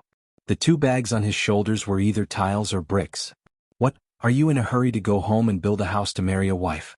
Unfortunately, Qin Pingan could not guess what this person was thinking. If not, he would give him a thumbs up from the bottom of his heart and praise him for being a god. The old perfected master Huan Yun had already returned with a full load. A talisman's fengsuan item was already filled. The old Dragon Gate guardian of the city above clouds was also almost satisfied. He carried a big bag on his back and two bags in his hands. He could not hide the joy on his face. After the two old men met, they stood on the top floor of a pavilion and looked down at the battle at the mountain gate. The old venerable smiled. "What a dogfight." Huan Yun smiled and did not say anything. On the path of cultivation, one step slower would lead to another. If Shenjin's two direct disciples did not have his protection and entered this place first, they would be later than the young Marquis of Biting Country. Similarly, they could only risk their lives and fight below. However, Huan Yun's eyes were sharp. He immediately saw through the traces of the two great cultivators of the Sparrow Manor. They were most likely Sun Qing and Wu Jiong. As for the young female cultivator who was flying in the air with a guqin in her hand, it was obvious that it was the scattered snow guqin. However, this guqin was the natal item of a female nascent soul cultivator of the water dragon sect. There was once an earth-shattering battle near the water. Using the guqin and the geographical advantage, she beat up an old nascent soul cultivator of the same level. In the hands of the female golden core cultivator of the water dragon sect, she could only use 50% to 60% of the guqin's unique abilities. The old venerable asked softly, "Next, should we take a detour to that Kaisan well and leave secretly? Or should we go to the back of the mountain to take a look?" Huan Yun smiled. "We are the guardians. Let the two children make the decision. We only need to hide ourselves and not get involved. This trip should be fine." Huan Yun glanced at the sky above his head and looked down into the distance. It was the border of this small world. The old perfected master had already confirmed the abnormality that Bai Bai had sensed earlier. However, he had secretly hidden a talisman underground at the Kaisan well. As long as the talisman did not make any mistakes, it meant that there was still a way out. Although there were many mysteries in this place, the atmosphere did not seem to be filthy or evil. There was not even a trace of murderous aura. This made the old perfected master feel much more at ease.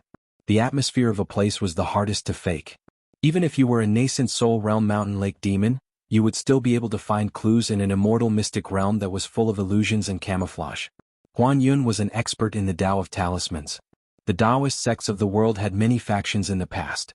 It was a good time for them to be in full bloom. However, many of the powerful side branches had already withered and were no longer of any importance.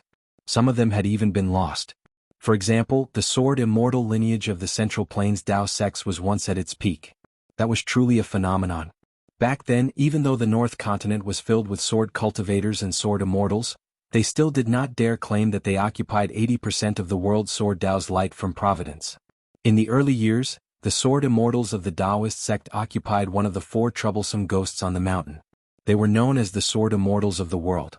Back then, the sword immortals of the Taoist sect did not consider themselves as sword cultivators. Huan Yun sighed as he looked at the bloody fights at the foot of the mountain after the change in the Taoist sect.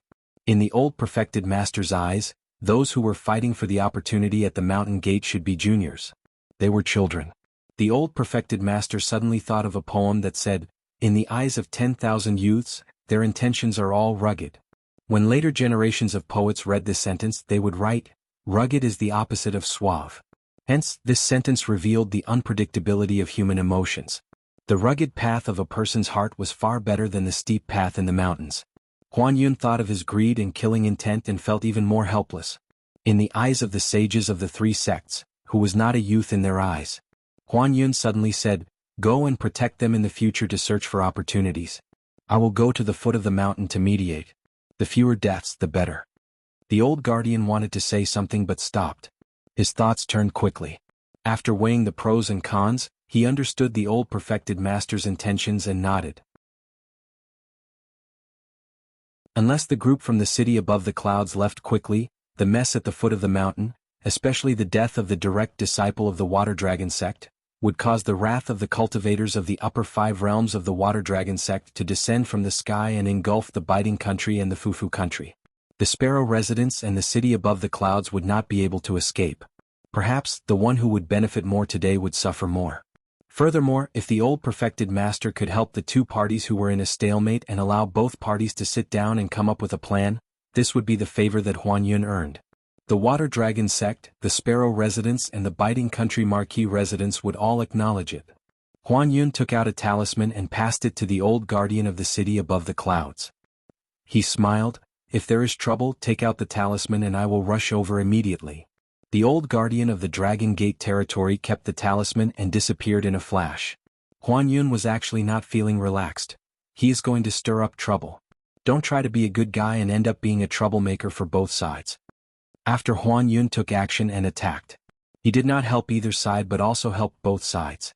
The talisman took action and tried his best to stop the 2 groups from continuing to kill each other. At the same time, he moved them emotionally and reasoned with them. He said that there were many opportunities on the mountain and if they trusted him, they could search for treasures together. Why did they have to kill each other here and cause both sides to suffer?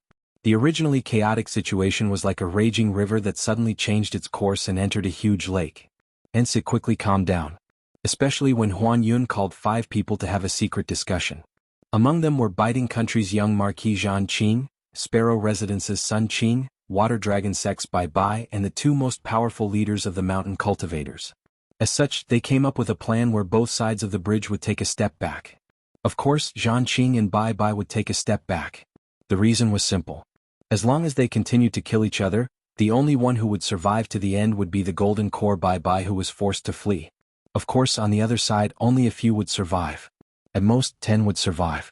If they were unlucky, they might only be able to survive. Hence, Huan Yun's appearance was great news for both sides. Otherwise, everyone would be in an awkward situation where they couldn't back down. The only way to stop was to smash the other party's head. At the same time, under Huan Yun's lead, they came up with a rough agreement on the compensation for the people who died in the battle. Under Huan Yun's secret discussion with Bai Bai through the ripples in his heart, Bai Bai even took out a sum of divine money on the spot and handed it to the other 3 so that they could discuss the distribution of the compensation among themselves. On Bai Bai's and Zhan Qing's side, one of the Marquis household's worshippers had died. Gao Ling was also severely injured. The dew armor on his body was already on the verge of collapse. The worshipper of the Fufu Kingdom's royal family was not much better.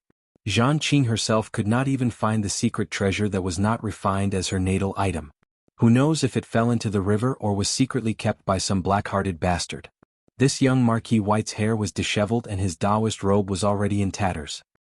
He no longer had any of the elegance of a noble family.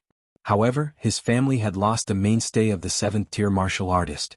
Not only did Zhan Qing not complain to Bai Bai, her expression was as usual. She did not say a word and handed over all the authority of the discussion to Bai Bai.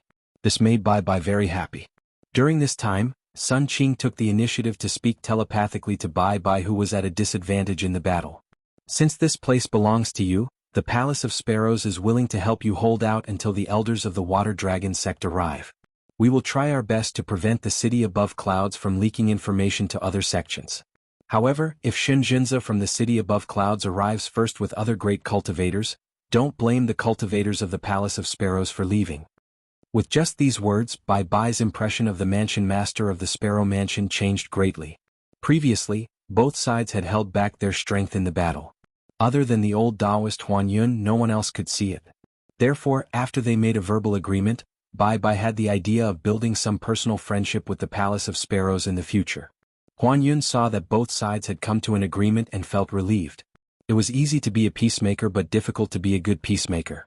It was not as simple as having a high enough level of cultivation. The key was to have a good grasp of the people's emotions. At the old site of the Taoist temple, a tall old man appeared out of thin air. He glanced at the ruins of the Taoist temple and shook his head. He walked slowly to the top of the stairs and sneered. "Children, do you think this is over? Is there money in the world that is so easy to get? Humans kill the most. It's human nature. Otherwise, where's the fun in watching you children fight?" He stomped his foot lightly. When he walked to the stairs, he looked down at both sides at the foot of the mountain. After a glance, the wisp of sword chi destroyed the ethereal figure. However, the green river water at the foot of the mountain had already started to change. First there were ripples, then it started to boil. Huan Yun was the first person to notice the change.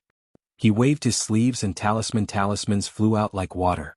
In just an instant, the river water under the bridge became still and still. Then, on both sides of the white jade arch bridge, a god who was 15 yards tall and green walked out. One of them was holding a silver spear while the other was holding a metal mace. They went ashore and stood still. At the same time, the white jade bridge also started to shake. Finally, a white-robed deity condensed. She had golden eyes and an expressionless face. She held a scroll that looked like a Taoist treasure. She floated into the sky and opened the scroll. Her voice was like the sound of nature as she slowly spoke. Even the knowledgeable old perfected Huan Yun felt that the white-robed deity's words were ridiculous after hearing them. However, he had to believe them. The general meaning was that this was the place where the ancient perfected person ascended. It was once the 36th grotto heaven and the 71st blessed land. This was a tranquil place. It was both a fortuitous opportunity and a sin for them to recklessly trespass into the mansion. Before the perfected person ascended, he had left a decree for the three of them. He promised that the future cultivators would decide their opportunities based on the number of treasures they obtained. In the end, 5 of them would be left behind. Not only would they be able to leave behind all the treasures and immortal secret manuals, the leader would also be able to become a direct disciple of the ascended perfected person. The rest would temporarily be registered and would be taught a Taoist technique that would lead them directly to the immortal realm. In the next 10 years, only 5 people would be able to survive. Otherwise, everything would be useless. Not only would they lose all their opportunities, they would also be struck to death by the heavenly tribulation. As direct disciples and registered disciples, if they couldn't cleanse the filth for their master, they wouldn't be worthy of this opportunity. After the scroll was opened, it suddenly became as big as a waterfall and fell from the sky to the ground. There were 5 portraits on the scroll. They were the 5 people who had obtained the most treasures and were the most fortunate. In addition to this water screen, there was also a small water screen hanging in the air somewhere on the mountain or behind the mountain as long as there were people. The white-robed deity's voice wasn't loud, but it resounded through the world. Everyone in the secret realm heard it. The young male cultivator who carried the white jade brush from Shinjinza in the city above the clouds was dumbfounded. He was on the list and his ranking wasn't low. He was ranked 2nd. The female cultivator beside him was both worried and happy. The person at the bottom was a young man with a saber. D'Yuanfeng. This handsome young man with a slightly pale face was dumbfounded. The person ranked 4th was a sloppy man who stood in front of the stone tablet with his arms crossed and his eyes narrowed. The 3rd person was a tall and thin Taoist who was carrying what seemed to be a Taoist robe. It was Taoist Sun who claimed to be the immortal master of the Thunder God residence. At this moment, the tall and thin Taoist was already sweating like rain. The first person. It was a black-robed old man who was holding a bamboo and hanging in the air. Qin Pingon. Everyone saw that the guy on the scroll was still unwilling to land. He stretched out his hand and scratched his head hard. Then he looked at the landscape scroll that was hanging in the air and said sincerely, "What are you doing?" "I made a mistake. I really made a mistake."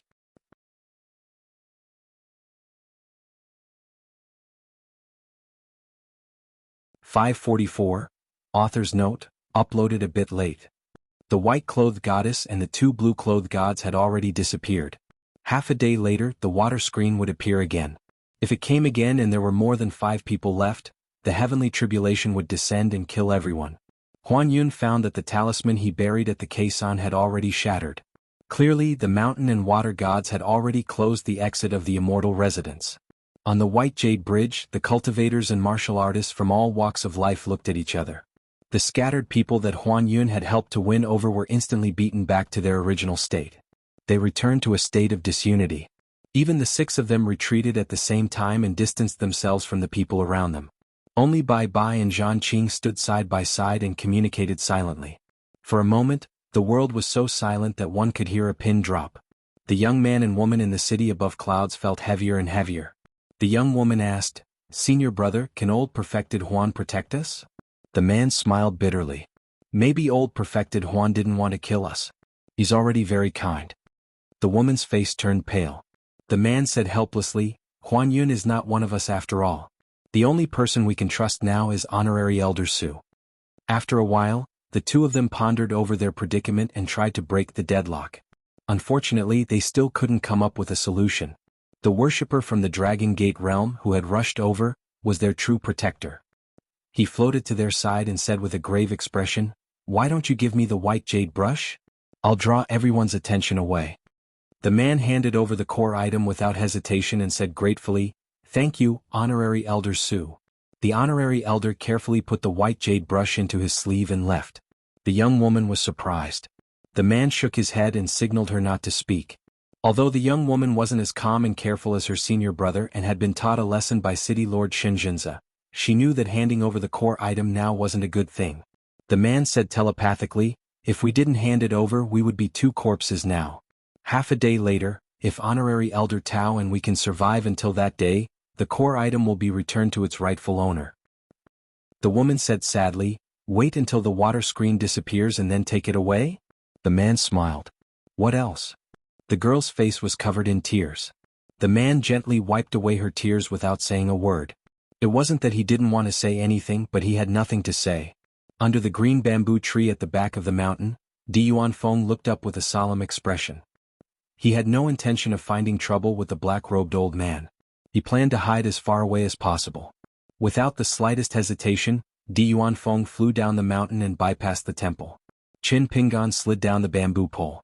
When he passed by the temple, he noticed that there was no movement from Huang Shi's side. He wondered what Huang Shi was thinking. Daoist Sun took down the big and small packages and placed them beside his feet. He didn't dare to throw the bag away and run away. He was worried that the old master would be beaten to death by others. If that happened, he wouldn't be able to explain himself. He was just a sea-viewing realm wild cultivator. He was really not enough. Daoist Sun could only bet that the next group of people would stop when they saw him and only take the money and not their lives. At this moment, even if he really was the immortal master of the Thunder God residence on Infant Mountain, would it be of any use? What use was that? When Qin Pingan saw this scene, he thought that this old Daoist was finally smart for once. He didn't throw away the treasure and run away.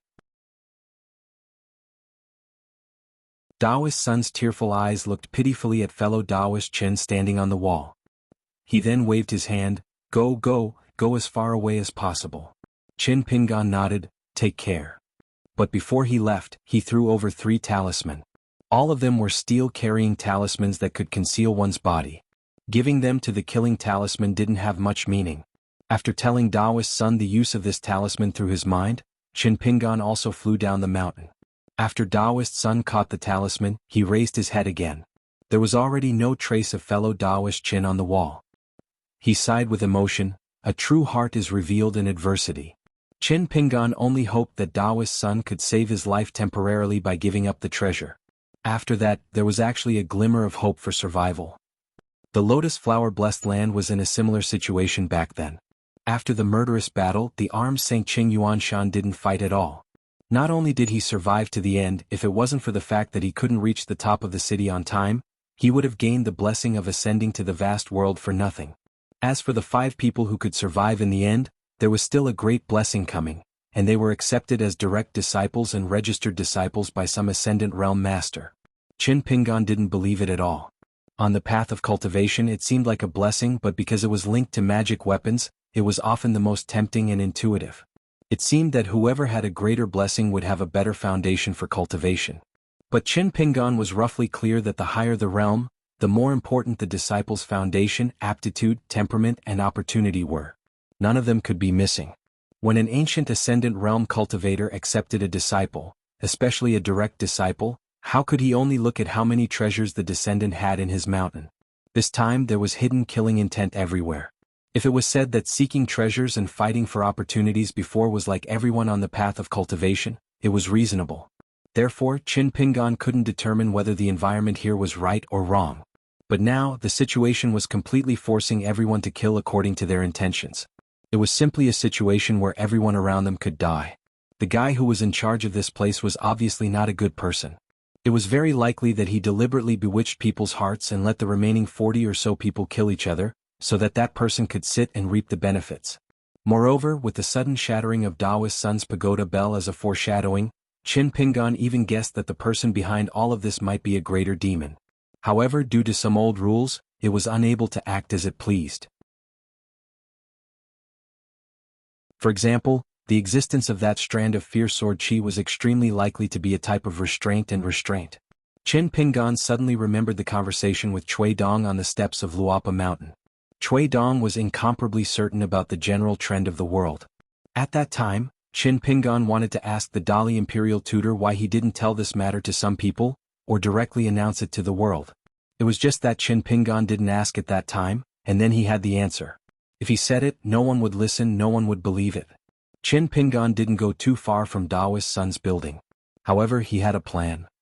Should he immediately break the sky curtain with Sword Immortal?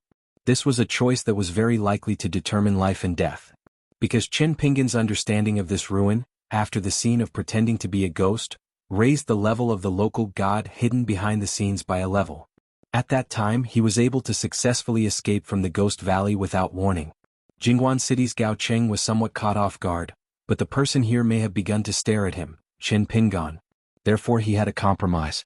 Like the Lotus Flower Blessed Land's armed sage Qing Yuanshan, he had to hide until 10 days later. At that time, whether it was a blessing or a curse, whether the person behind the scenes had good or bad intentions, everything would be clear. Whether he had to use his sword or not, it would be very clear. Huang Shi walked out from the corner and asked curiously, "You care so much about Daoist Sun's life and death? So worried that I would kill this so-called Thunder God House's immortal master with one punch?" Qin Pingan laughed. "Take a guess?" Huang Shi's mouth twitched. "Why don't you and I work together to repel the enemy?" Qin Pingan asked. "You're not afraid that I'll be a burden?" Huang Shi became more and more suspicious and finally couldn't help but ask, "What realm are you at? A Dragon Gate cultivator proficient in talisman, or a Jindan Earth Immortal?" Qin Pingan asked back, "What about you?" Huang Shi laughed frankly. "I'm still a passable Jindan martial artist, I still have a great enmity to take so I can't die." Qin Pingan said, "Then you can treat me as a Jindan cultivator, a passable Jindan Earth Immortal." Huang Shi pondered for a moment, then said, "Let's retreat from this mountain first and try not to be surrounded and killed, how about it? This is naturally the worst-case scenario, but it's not wrong to think of the worst-case scenario in our current situation." Qin Pingan asked, "Why don't you learn from Daoist Sun and hand over the treasure directly?" Huang Shi sneered, "Why? Do you want to bet that those immortal masters have the heart of a bodhisattva? Or do you want to hope that those immortal masters will change their hearts and become good people?" Qin Pingan rubbed his chin, as if he was considering if he should sincerely cooperate with Huang Shi to get through this crisis together. Huang Shi urged, "Opportunity knocks but once, it won't come again. If the two of us continue to waste time, we'll be in danger." Qin Pingan said, "Forget it, I'm afraid that you'll secretly punch me again. My old bones can't take the torture." Huang Shi shook his head, "You'll definitely die before me." After saying that, Huang Shi took a few steps back and disappeared around the corner. Qin Pingan pasted another steel-carrying talisman and found a secluded place to put on an ordinary green robe. 3 Taoist robes and an ordinary green robe made him look a little bloated. However, it was winter and the mountain was even colder, so it was reasonable to wear thicker clothes. Chen Pingan changed the old man's face into a young man's face. Then, using Julien's monkey fist, he bent his body slightly and became a little shorter. He took off the 2 sling bags on his body and buried them in the ground. As for the sword immortal on his back, he took off the blade-strengthening gourd and placed it into the square-inch item.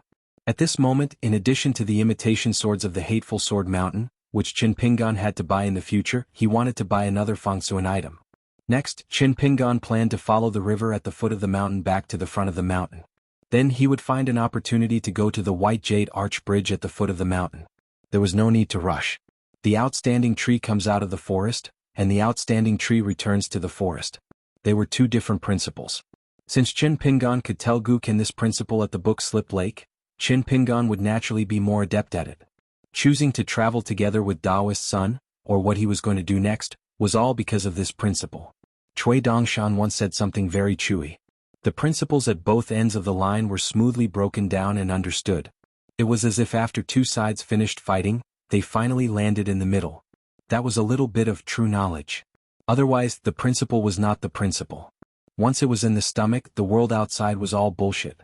Back then, when the 2 of them traveled together in the Great Sui Kingdom, Cui Dongshan actually said a lot of such unintentional jokes.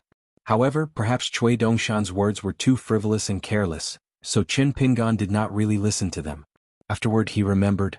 It turned out that the student was teaching the teacher the principle. A tall old man was strolling along the border of the small world. The ethereal figure that was shattered by the sword qi time and time again gathered again.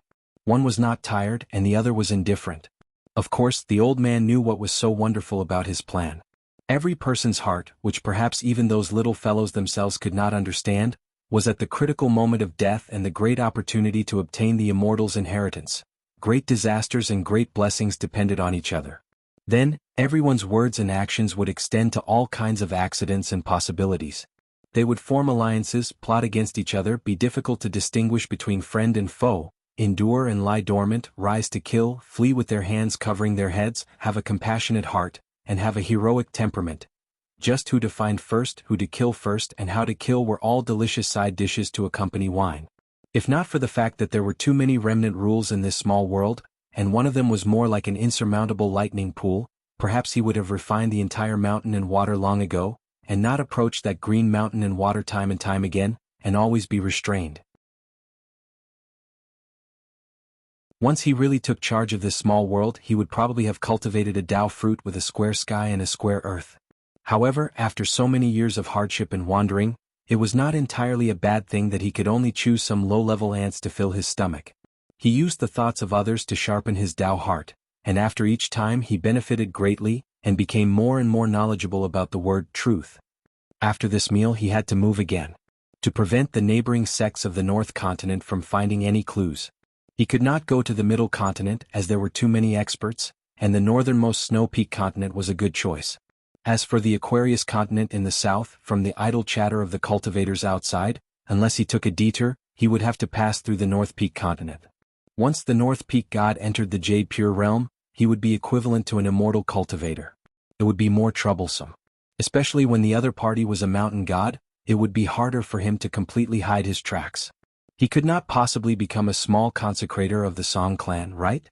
If he knew the news earlier and the new 5-peak mountain gods of the Aquarius continent had not been confirmed, it would be a good choice to become the mountain god. The old man was probably tired of the sword chi's incessant pestering, so he retreated into the white fog and sat cross-legged, with origami cranes circling around him. At the entrance to the ruins, the cave room with the 4 heavenly king statues was actually a remnant of a broken mountain elsewhere, which he had refined into a mountain and piled up together. In reality, he had refined more than one famous mountain, so the next time another opportunity appeared, it would be a different scene. Once a suitable ant cultivator entered the mountain and accidentally broke it, he would deliberately set up a low-level restriction, so that the Earth Immortal cultivator would not be too interested. At most, it would be Sun Qing of the Sparrow Residence, Bai Bai of the Water Dragon sect, or Huan Yun, who was just a Tao protector. It was not that the old man could not eat 1 or 2 Yuanine cultivators who were rolling around in his stomach, but it was better to be safe than sorry. So the poems and writings on the walls were all written by the old man. It was used to deal with smart people who thought they were infallible. The 50 people who came later were too stupid, far inferior to the first 3 groups of cultivators, so he removed all the restrictions and used a small trick. As a result, when someone fought to be first, everyone fought to be first. The human heart had never surprised him. When the first group of people entered the immortal cave, they looked up and saw the immortal cranes circling around, which was also a small trick.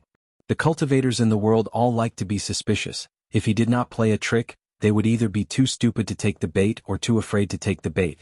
It was laughable. If the people who entered the mountain were all righteous and did not kill each other, each taking their own treasures, he really could not do anything.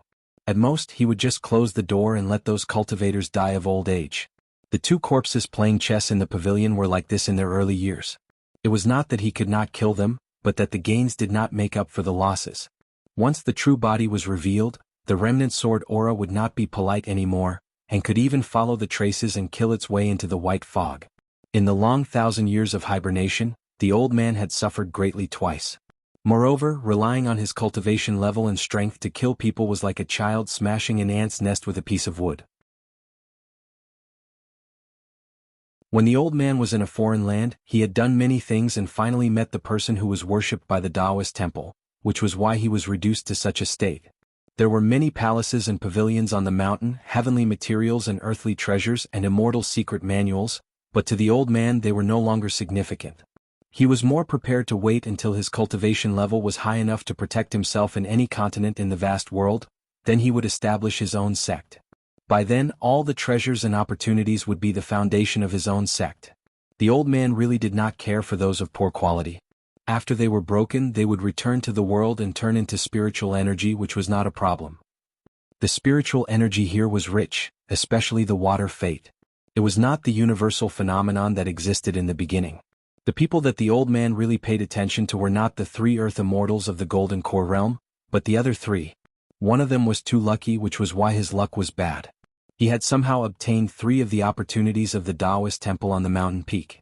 A broken wooden idol, dark green glazed roof that was secretly refined by immortals, and green bricks that contained water fate. There were 2 others. One of them was the first one that he had the thought of taking in as a disciple, and indeed had some connection with the Taoist fate of the mountain. If they really became master and disciple, the disciple's cultivation level would improve by leaps and bounds. In the future, when he was running around outside and working with his master, it would save him a lot of trouble. Perhaps he could also eat the nascent soul. If his master attained the fruit of Tao, the disciple would take the golden core, nascent soul and treasures, and everyone would be happy. Together they would ascend to the top of the vast world. One day they might even be able to return home in glory and shock those arrogant old Taoists. The last one was the most interesting one, which was why he had to die. Most likely he would not have to do it himself. When the time came, there would only be 5 people left. Killing a few more would just be a matter of course. In fact, if those people could sincerely cooperate, abandon their prejudices, and choose to break the situation together, in addition to the existence of that wisp of sword aura, he would be in a lot of trouble. He could only hold his stomach and start to travel far away, slowly waiting for those guys to gradually die of old age in this cave in his stomach. Their cultivation would turn into spiritual energy and return to the small world. However, was it possible? Absolutely impossible. Even if they were so loving and there was a nascent soul who had the potential to reach the Jade Pure realm in the end. When that time came, he would have to pay a price and kill him personally. The world was connected and a great calamity was imminent. It wasn't a joke that he had asked the 3 paper gods to make up. If anyone could gain the recognition of that wisp of sword aura, it would be the biggest trouble. Huge trouble. Fortunately, there was no such person who was blessed by the heavens. Since he had nothing to do for the time being. The old man opened a book with pages that were as thin as cicadas' wings. The content was written in tiny characters that were almost indiscernible. There were also pages of cultivator portraits in between. Apart from that, there was a chapter that returned to the body. Every chapter described the life and death of a cultivator in this place. Everything big or small was described in detail. Everyone's words and deeds in this place were accurately recorded, word for word. However, the length of each story varied. It seemed that everyone was the main character, but everyone would die. This was the most important cultivation path that the old man had been secretly refining famous mountains and rivers for countless years. In the vast white fog, the mountains and rivers could be seen clearly. This was the true top-notch god observing mountains and rivers. The current saint overseeing the small world was not a path that the 3 religions and 100 schools of thought had figured out in the early years. It was also learned. The tall old man wanted to visit the most was not the saint of the 3 religions, but the cultivators of the 100 schools of thought, the white paper blessed land that they oversaw. They would definitely benefit from each other's great Tao. What a good way to learn from each other. The scholars in this world were particular about what they said. The tall old man raised his head and looked in the direction of the Taoist temple at the peak of the Green Mountain. He sighed. Back in the day he followed that person to cultivate. There were few people in the mountain but there were many books. The collection of books was very plentiful. He could be considered to have read all the books. This time that person rarely spoke and asked him how he was doing with the books. He replied that reading Taoist books, there is death in life. It was a little cold. Reading Buddhist scriptures, there is joy and bitterness. It was a little hot. Reading Confucian scriptures, there was a lot of discipline. It was a little annoying. That person laughed and said that he had read a little but was far from finishing. It was not good to be in the depths of the mountain and not see the mountain but not the person. However, before he could read more, there was that shocking change in the situation where the sword was thrust out and the sword chi was like a storm. Even now, when he thought about that sword, he felt a chill run down his spine and his liver and guts were torn apart. Before that person died, in order to break open the sky, he sent this small world, whose owner had changed many times, out of his hometown with him. In reality he was already powerless to restrict him, so he could only make a 3-point agreement with him. As time went by, the so-called 3-point agreement was no longer a restriction. Now only that wisp of sword chi was left to hold on bitterly. As the cultivators of this world broke into this place, each one of them, like that martial artist Huang Shi, acted more and more unscrupulously. He broke the wooden statue again and after that he patched it up and put it back together again. What little reverence he had for that person disappeared along with it. The old man casually glanced into the distance.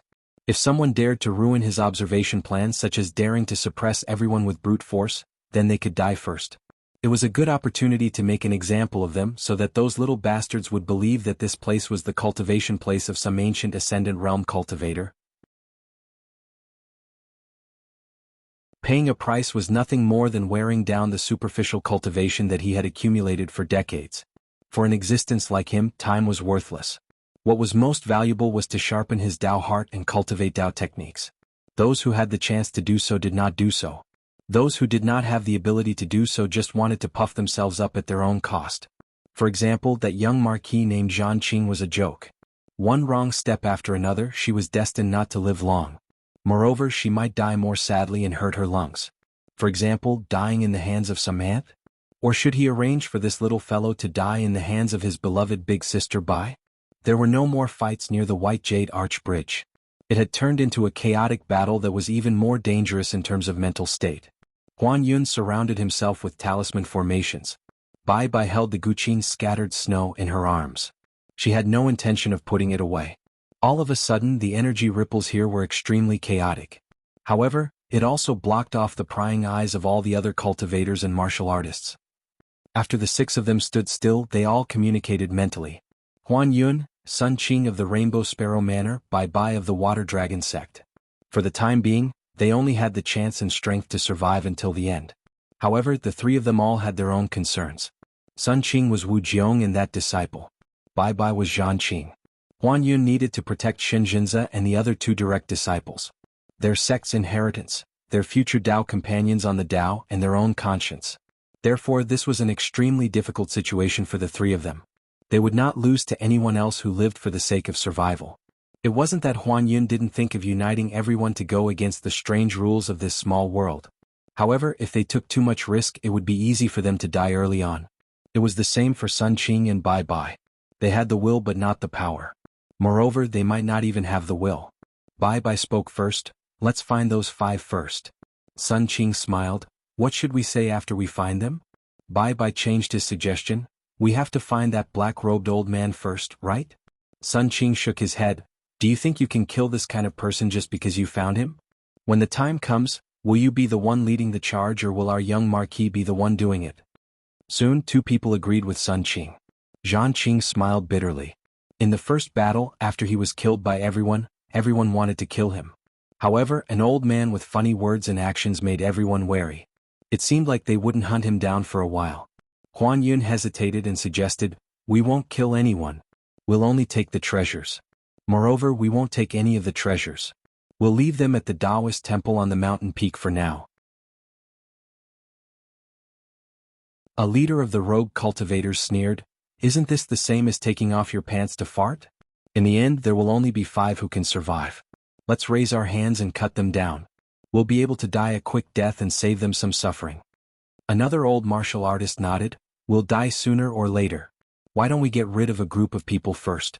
With the 6 of us, each of us can protect 4 or 5 people in half a day. How about that?" These 2 people were the ones who agreed with Sun Qing. Zhan Qing said, "5 people is too many." The rogue cultivator clicked his tongue, "You and your wife don't have anyone by your side anyway. There's only 2 left. Of course you think it's too many. According to the young marquis, isn't it just right to leave 2 people alive?" Zhan Qing shook his sleeves and said nonchalantly, "Then you guys can continue talking. Pretend I don't exist." Originally, Zhan Qing wanted to suggest that everyone stop fighting first and deal with the 5 people together before discussing anything else. It seemed like it was wishful thinking. No matter what Zhan Qing said now, it would be useless. Not to mention the 5 who got the most treasures. Currently, there were 42 people who were still alive. Bai said, "Then we'll leave 3 people each. But I'll say this first. Zhan Qing and I can rope in 2 more people to protect their lives." Huan Yun did not speak. Because only 3 people came from the city above clouds. Huan Yun was only a temporary Dao protector. He was not even the Dao master of those 2 young children. He was not even a cultivator from the city above clouds. As for the life and death of others, he could not care less. Although Sun Qing was unwilling to get involved with this group of people, she did not speak. Other than her, Wu Jiong and her disciple Lu Guibao had an extra spot. The young girl had already used her voice to beg Sun Qing to save one person. It was a stranger they met on Vishan Mountain. Love at first sight was just like that. Sun Qing did not feel that there was anything wrong. Back then when she met that young scholar it was the same. If the master was already like that, he had no right to complain to his disciple. But suddenly someone used the martial arts technique to communicate with Sun Qing. "I know your manor lord son of the Sparrow residence. Brother Chu and I don't trust the young duke's group. Why don't we work together and persuade old immortal Huan Yun to not do anything? We'll kill Zhan Qing and the others together. This group of people is the most unruly. They're even more unruly than wild cultivators. After killing them, Manor Lord Sun, you'll be our leader. Finally, Brother Chu and I will work with your Sparrow residents to kill Huan Yun's group. What do you think? In the end, only the 5 of us will survive. Wouldn't that be safer?" Sun Qing frowned. She did not agree nor reject. That martial artist was not in a hurry. To him, the old perfected Master Huan Yun's Dao skills were high and should be the best partner. Unfortunately, he was too bashful and was destined to not be able to achieve great things together. As for Zhan Qing and the Golden Core female cultivator, they were all bad people. They were not as reassuring as Sun Qing of the Sparrow residence. Moreover, Sun Qing, who was recognized by him, had a sufficient cultivation base. His 2 followers were also shrewd. As for Bai, who came from the Fuchu kingdom, she had already revealed her identity. But so what? She was a direct disciple of the Water Dragon sect's ancestral hall. So what? To hell with the immortal master of the archives of great sects. If he really had the ability, why didn't he kill all of them in one go? Zhan Qing had actually roughly guessed the situation on her side. Her intestines were green with regret. It was only at this moment that she truly realized what a true immortal master of the archives was, and the inherent weakness of Shanzai's cultivation style. Sister Bai had clearly been implicated by him. However, there was one outcome that made Zhan Qing feel slightly better. It was that 18 people would die soon. In any case, not only would he and Sister Bai not have any more deaths, they would even have 2 more temporary guest elders. In that case, every person that was lost in the group would increase his and Sister Bai's chances of victory. On the other side of the White Jade Arch Bridge opposite the mountain gate of the Immortal Residence, a young man whose shoulder had been grazed by Gao Ling's fist aura sat by the river. His face was pale and he was in a daze. The brocade robe on his body had already been torn to shreds by the impact of the powerful fist aura. A burly wild cultivator and his Dao partner sat side by side near the young man. The burly man cupped some water to wash his face and exhaled a mouthful of turbid air. He turned his head and consoled him with a smile. "Young Master Huai, don't worry. There's always a way out. I feel that you're a good person. Haven't we been able to avert danger all this time by following you?" In my opinion, you should have a share of such great fortune. The two of us, husband and wife, should just follow you and share a share of the profits." The young man spoke the North Continent's language that he was not very familiar with. He muttered, "Those small skirmishes before were only caused by fourth or fifth realm demons. If I didn't know you guys, I reckon I would only take a detour. How would I dare to fight? Originally, I only wanted to go to the academy to study. I didn't expect such a bleak situation. We'll die. We'll all die." The woman frowned. He was really an embroidered pillow that looked good but was useless. He only knew how to say unlucky things all day long. She could bear with it earlier because this scholar from another continent revealed that he had some relationship with a teacher in the academy. He could reluctantly enter the academy to borrow books and copy books. A cultivator of the lower 5 realms who was only at the bottleneck of 4th realm was hot-blooded when fighting earlier. He first took a blow from the young Duke of Biting Kingdom and did not know the immensity of heaven and earth. After that, he rushed forward recklessly and almost crashed into Gao Ling's fist aura. If he was not slapped away by a young girl, he would have died without a complete corpse. He was indeed a scholar. A slender young girl wiped her face. Along the way, she tilted her head and spat out a few mouthfuls of blood on the ground. Finally, she sat beside the young scholar and said, "Young Master Huai, you'll follow me from now on. Don't worry about anything else." The young man looked confused and asked in a low voice, "There's going to be another fight?" The young girl smiled and said, "Are you going to do what you did on the bridge earlier and risk your life to save me?" The young man was a little embarrassed. It was hard to say who would save who. The young girl took off the wine pot from her waist and handed it to him. "Drink some wine to boost your courage?" The young man shook his head and blushed slightly. "Miss Lu, I can't drink wine." The young girl drank the wine herself. She wiped her mouth and looked up at the top of the mountain. She smiled and said, "Huai Qian, if you want to say, it's inappropriate for me to drink wine, just say it." The young man was speechless. The young girl was Lu Guibao, the most valued direct disciple of Sun Qing, the Jindan of Sparrow Mansion. Everyone in Sparrow Mansion, including Wu Jiong, thought that the young girl would become the next mansion master without any doubt. The young girl was still young. Although she looked older than her youthful face, she was already a well-deserved cultivation genius among the cultivators on the mountain. She now had the cultivation of cave-dwelling realm.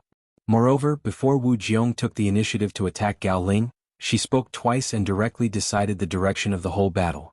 It could even be said that the person who Zhan Qing and Bai Bai hated the most was this young girl with a low cultivation.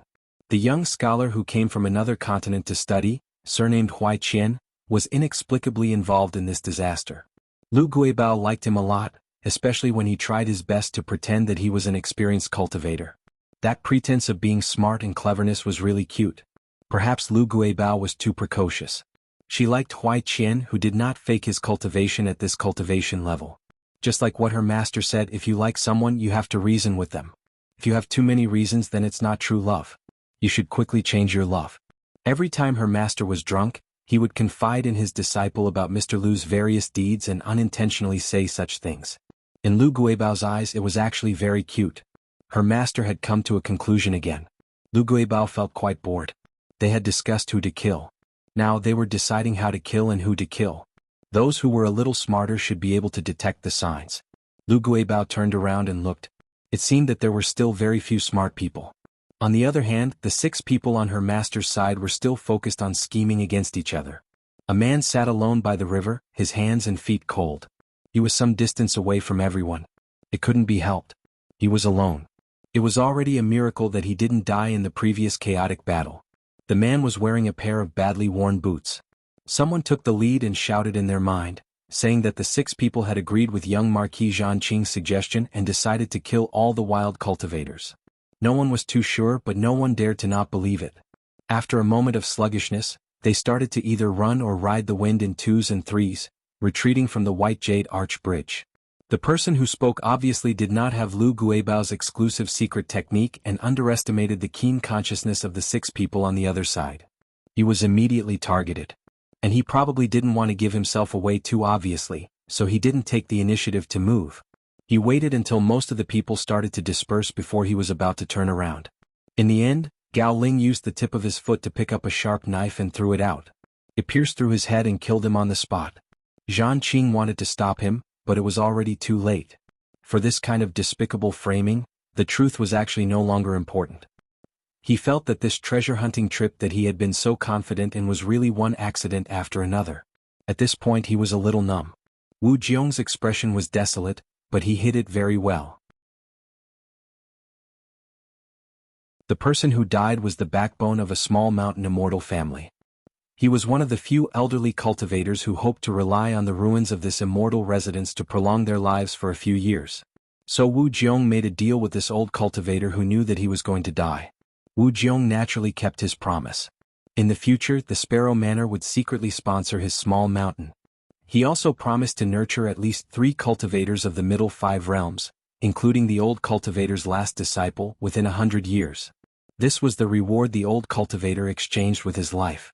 Among the 6 people on the other side, many people were somewhat puzzled. But it was no longer important who secretly incited him, or if the old cultivator had gone mad, or if he had an old grudge with the Marquis of Biting Manor that he wanted to drag the young Marquis down with him. But those people scattered and fled in all directions. This still made the 6 people somewhat helpless. What else could they do? They could only split up and chase. They believed that Gao Ling would be the one who spared the most effort. Because this martial artist of the Golden Body realm was the most furious, his killing intent the heaviest. He had long suppressed a stomach full of evil fire. Even if his injuries were not light, the physique of a martial artist was originally known for its tenacity. Killing small groups of 2 or 3 was still an easy task. But people like that young girl Lu Guibao and the young scholar Huai Qian did not flee. Wu Jiong also walked to their side and began to treat their injuries. There were also 2 groups of people who were trembling in fear, but also did not move. They were the family of the 2 Dragon Gate wild cultivators and the martial arts grandmaster on the other side. Among the fleeing people, the wild cultivator who wished he could grow 2 more legs gradually distanced himself from the others. After all, he did not trust anyone, and it seemed that anyone could kill him. Previously, when he used 8 snowflakes to buy that expensive thunder talisman, during the battle on White Jade Arch Bridge, it really was equivalent to saving his life. Only right now he really didn't have any special skills or treasures to rely on. Suddenly he heard an unfamiliar voice behind him. Butcher? The man turned his head in horror. His footsteps did not stop. Seeing a stranger, he asked tentatively, 2 Motherf * curs? That person smiled and nodded. The man almost burst into tears on the spot. Good fellow, finally there was a fellow sufferer who sympathized with him. The man slowed his footsteps. You won't kill me, right? As for before this, he did not seem to have seen this person's figure. The man already did not have the energy to think too much. For some reason, that Bagjai of the city above clouds market had turned into the face of a green-robed youth. He shook his head. Can killing you earn money? Even if I can earn money, can I compete with those big shots? The man let out a sigh of relief, no longer speaking.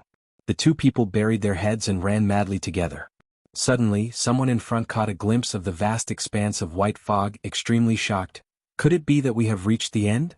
The vast expanse of white fog at the border rapidly retreated like the tide. The mountain range rose and fell, like the woman who was still hugging the pipa covering half her face, gradually revealing her true appearance. The territory of this immortal mansion rapidly expanded. Huan Yun did not have the intention to kill, saying that he would go first. Then he rode the wind to the mountain to find the 2 direct disciples of Shinjinza. Sun Qing did not either, but let Wu Jiong and the other 2 go to the south to take a look. Bai Bai and Zhan Qing let Gao Ling kill without restraint. As for that Fu Chu imperial consecrator, he was called to his side by Bai Bai. Gao Ling actually directly took off the dew armor and hid it in his sleeve. He picked up a long saber whose owner was already dead, held it in his hand and flew away. In the white fog, the tall old man had already put away the book, standing in the same place, but his figure slid backwards along with the white fog, so he was like a dragon hiding in the sea of clouds. The old man put his hands behind his back and smiled.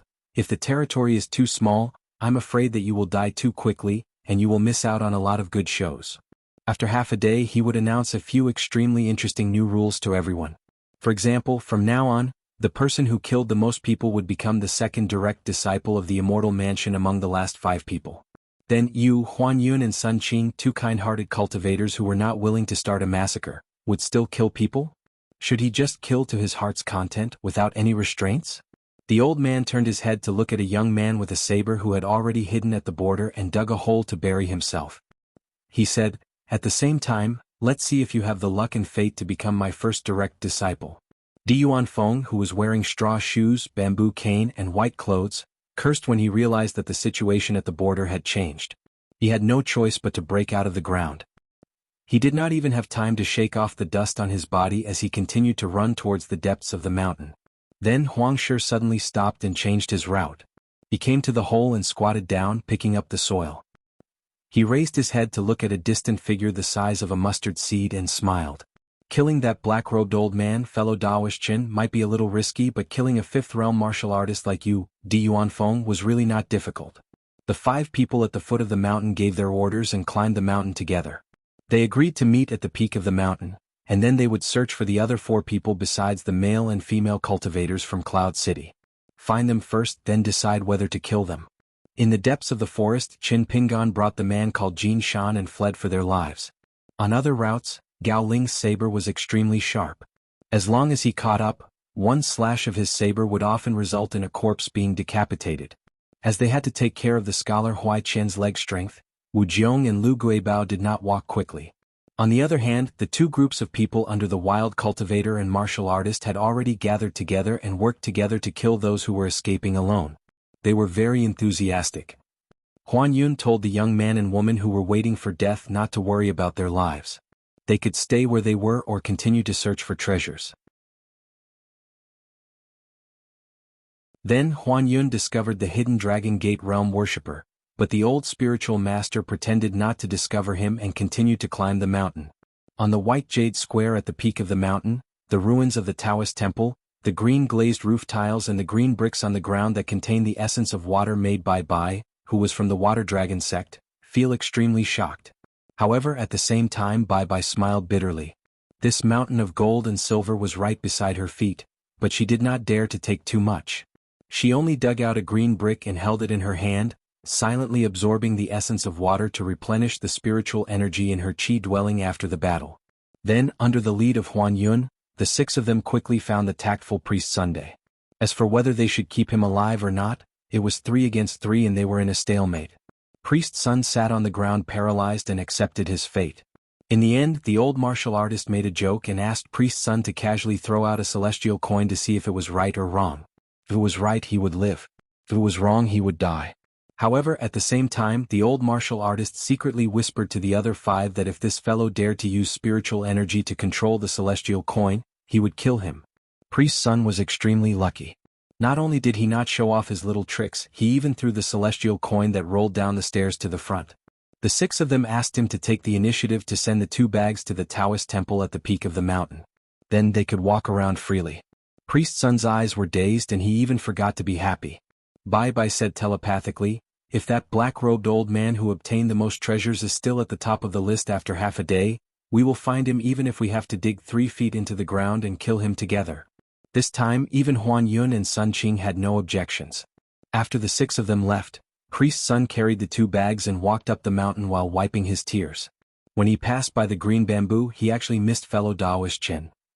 As for fellow Daoist Qin, after confirming that there was no one behind him, he leaped onto a thick branch of a towering ancient tree and looked in all directions.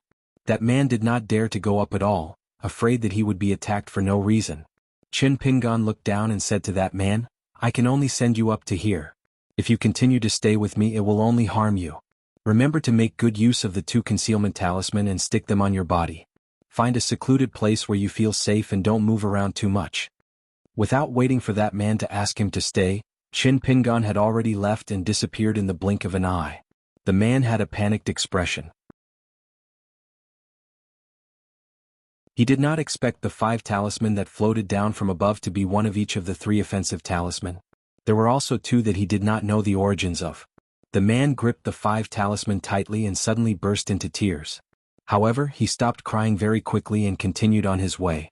Qin Pingan found a mountain peak with a wide view and stuck a talisman carrying talisman on it. He stood still and surveyed his surroundings. This trip to the mountain to search for treasures was full of twists and turns. There were many people he knew. Other than the wild cultivator called Jin Shan, there was also the old man who helped him open the door for his bag shop. There was also the female cultivator Wu Ying, the martial ancestor of the Rainbow Manor who drank tea with him at the Peach Blossom Crossing tea house. Actually, he had a good impression of both of them. However, it was hard to say what would happen next. This was because no matter what kind of character they had, what kind of status and cultivation they had, whether they were good or bad in the eyes of the world, no matter what they did, others would not find it strange. Even those who were killed might only feel grief, resentment, and hatred, but not too much surprise. Qin Pingan was in a daze. Why was the human heart so fragile?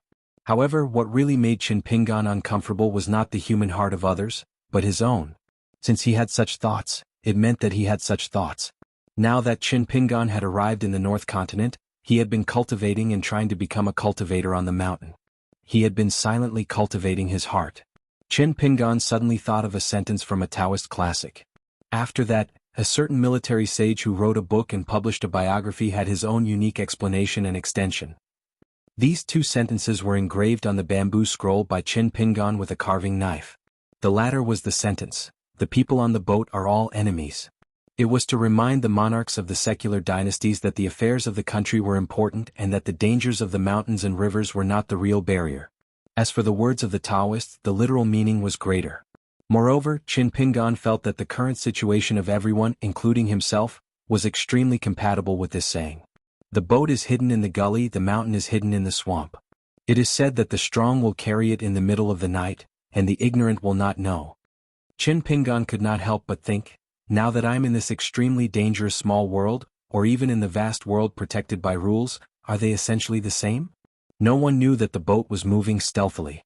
Qin Pingan suddenly understood how difficult it was to achieve the state of tranquility that the Taoists pursued. Just like the void boat, there was no one in front or behind, no one left or right, no rules binding it and no karma entangling it.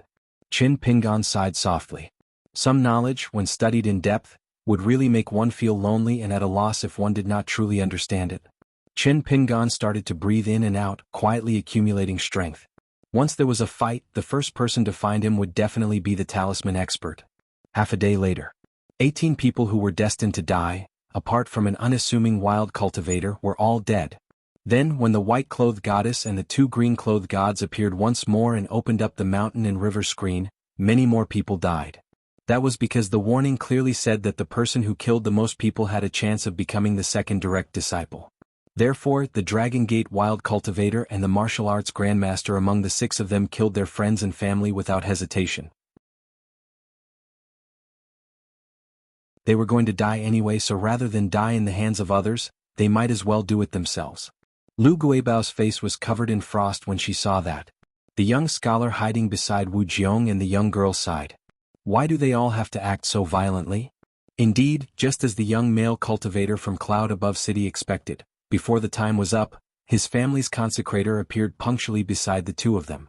After knocking the girl unconscious, he used a body immobilization technique to immobilize him, making him unable to speak or move. Then he placed the Fengsuan item in his hand. Only then did the old consecrator leave the house, concealing himself not far away. As for all the treasures from before, they were temporarily hidden. But this was not the part that made the young man feel the most disappointed. It was that the old perfected being Huan Yun did not appear at this time. He might have actually appeared somewhere, but the old perfected being chose to watch coldly from the sidelines. Hence, this young male cultivator from Cloud Above City was still the second person on the list. The person at the bottom of the list was the old perfected being Huan Yun, who did not care if he was on the list this time. The fourth person was a white-robed young man with a bright smile. However, his white robe was stained with blood. He seemed to be in an elegant study room. In the study room there was a yellowed gourd hanging on the wall. This person did not forget to wave his hand towards the painting scroll. He smiled and said, "Everyone have a safe journey. Go to hell." Then he said, "Huang Shi, brother Huang, are you going to be my door guard outside? It's been hard on you. I wish you a long life." The third person on the list was a sloppy man who had hidden himself in a large pit deep in the mountains. He sat cross-legged and covered his head with branches and vegetation. Then he covered it with soil. However, in the painting scroll, it was as bright as day. Huang Shi glanced at the painting scroll and raised his middle finger. Not only that, he suddenly stood up and jumped out of the pit. It seemed to be the entrance of a cave. There was a 5-colored fog blocking the entrance of the cave, not dissipating for a long time. It turned out that when Huang Shi chased Di Yuanfeng all the way here, not only did the heavily injured Di Yuanfeng not die, he even managed to escape into this place. When Di Yuanfeng barged into the colorful fog of the cave dwelling, Huang Shi was unable to break the restriction. Therefore Huang Shi planned to trap this little king. As for Du Yuanfeng's guess, it was within Huang Shi's expectations. The person in the lead was still that old black-robed old man. He seemed to be hiding in a cave. Similarly, on the same painting scroll, his figure was clear. Compared to before, he was still carrying a sword on his back. There were still 2 slanted bags. It seemed that there was no change at all. The black-robed old man looked at the painting scroll and seemed to be angry from embarrassment. He said with a hoarse voice, "Mama, mama, is there no end to it? Whoever dares to find me, this old man will kill them. This old man's swordsmanship is divine. If I'm ruthless, I'll even chop myself." Over at the ruins of the Taoist temple, Taoist's son, who was already prepared to die, saw this scene inside. He had been waiting at the top of the mountain for the past few days. He only went to the back of the mountain once. Unfortunately, he returned disappointed. In the past half a day, there were all kinds of people moving heavenly materials and earthly treasures to the top of the mountain. Outside the ruins of the Taoist temple, there was another small mountain. Taoist's son was too lazy to take another look at that genuine treasure mountain. It was all a disaster. Taoist's son shook the celadone bottle that contained the condensed water droplets at the tip of the green bamboo leaves. He drank sparingly, but there was still a surplus. Previously, he braced himself to walk to that green bamboo. In the end, he found that not a single drop of water was left. Taoist's son admired fellow Taoist Chen. Along the way, not even a blade of grass grew. It would be a pity if such a wild cultivator really became an immortal master of records. Beside the young girl Lu Guibao stood the young scholar Huai Qian. The 2 stood beside the stone railing at the edge of the mountain peak. This was the second time Huai Qian noticed the black-robed old man. He said to himself, "This guy is quite capable." Lu Guibao's ears were sharp. She asked doubtfully, "What do you mean?" Huai Qian thought for a while and said with a smile, "Literally." Lu Guibao was stunned. "Huai Qian, are you hiding something?" Huai Qian said carefully, "Yes. In my hometown there was a marriage arranged by the elders of my family. I actually ran away from the marriage this time." Lu Guibao said with a smile, "What about that girl?" Huai Qian said helplessly, "I only met her once. I have a vague impression of her. I only feel that her temper is not bad. But she is a girl who practices martial arts. She is more ruthless than me. In order to run away from the marriage, she ran to the Jinjia continent early on." Lu Guibao made an O sound. Huai Qian was at a loss.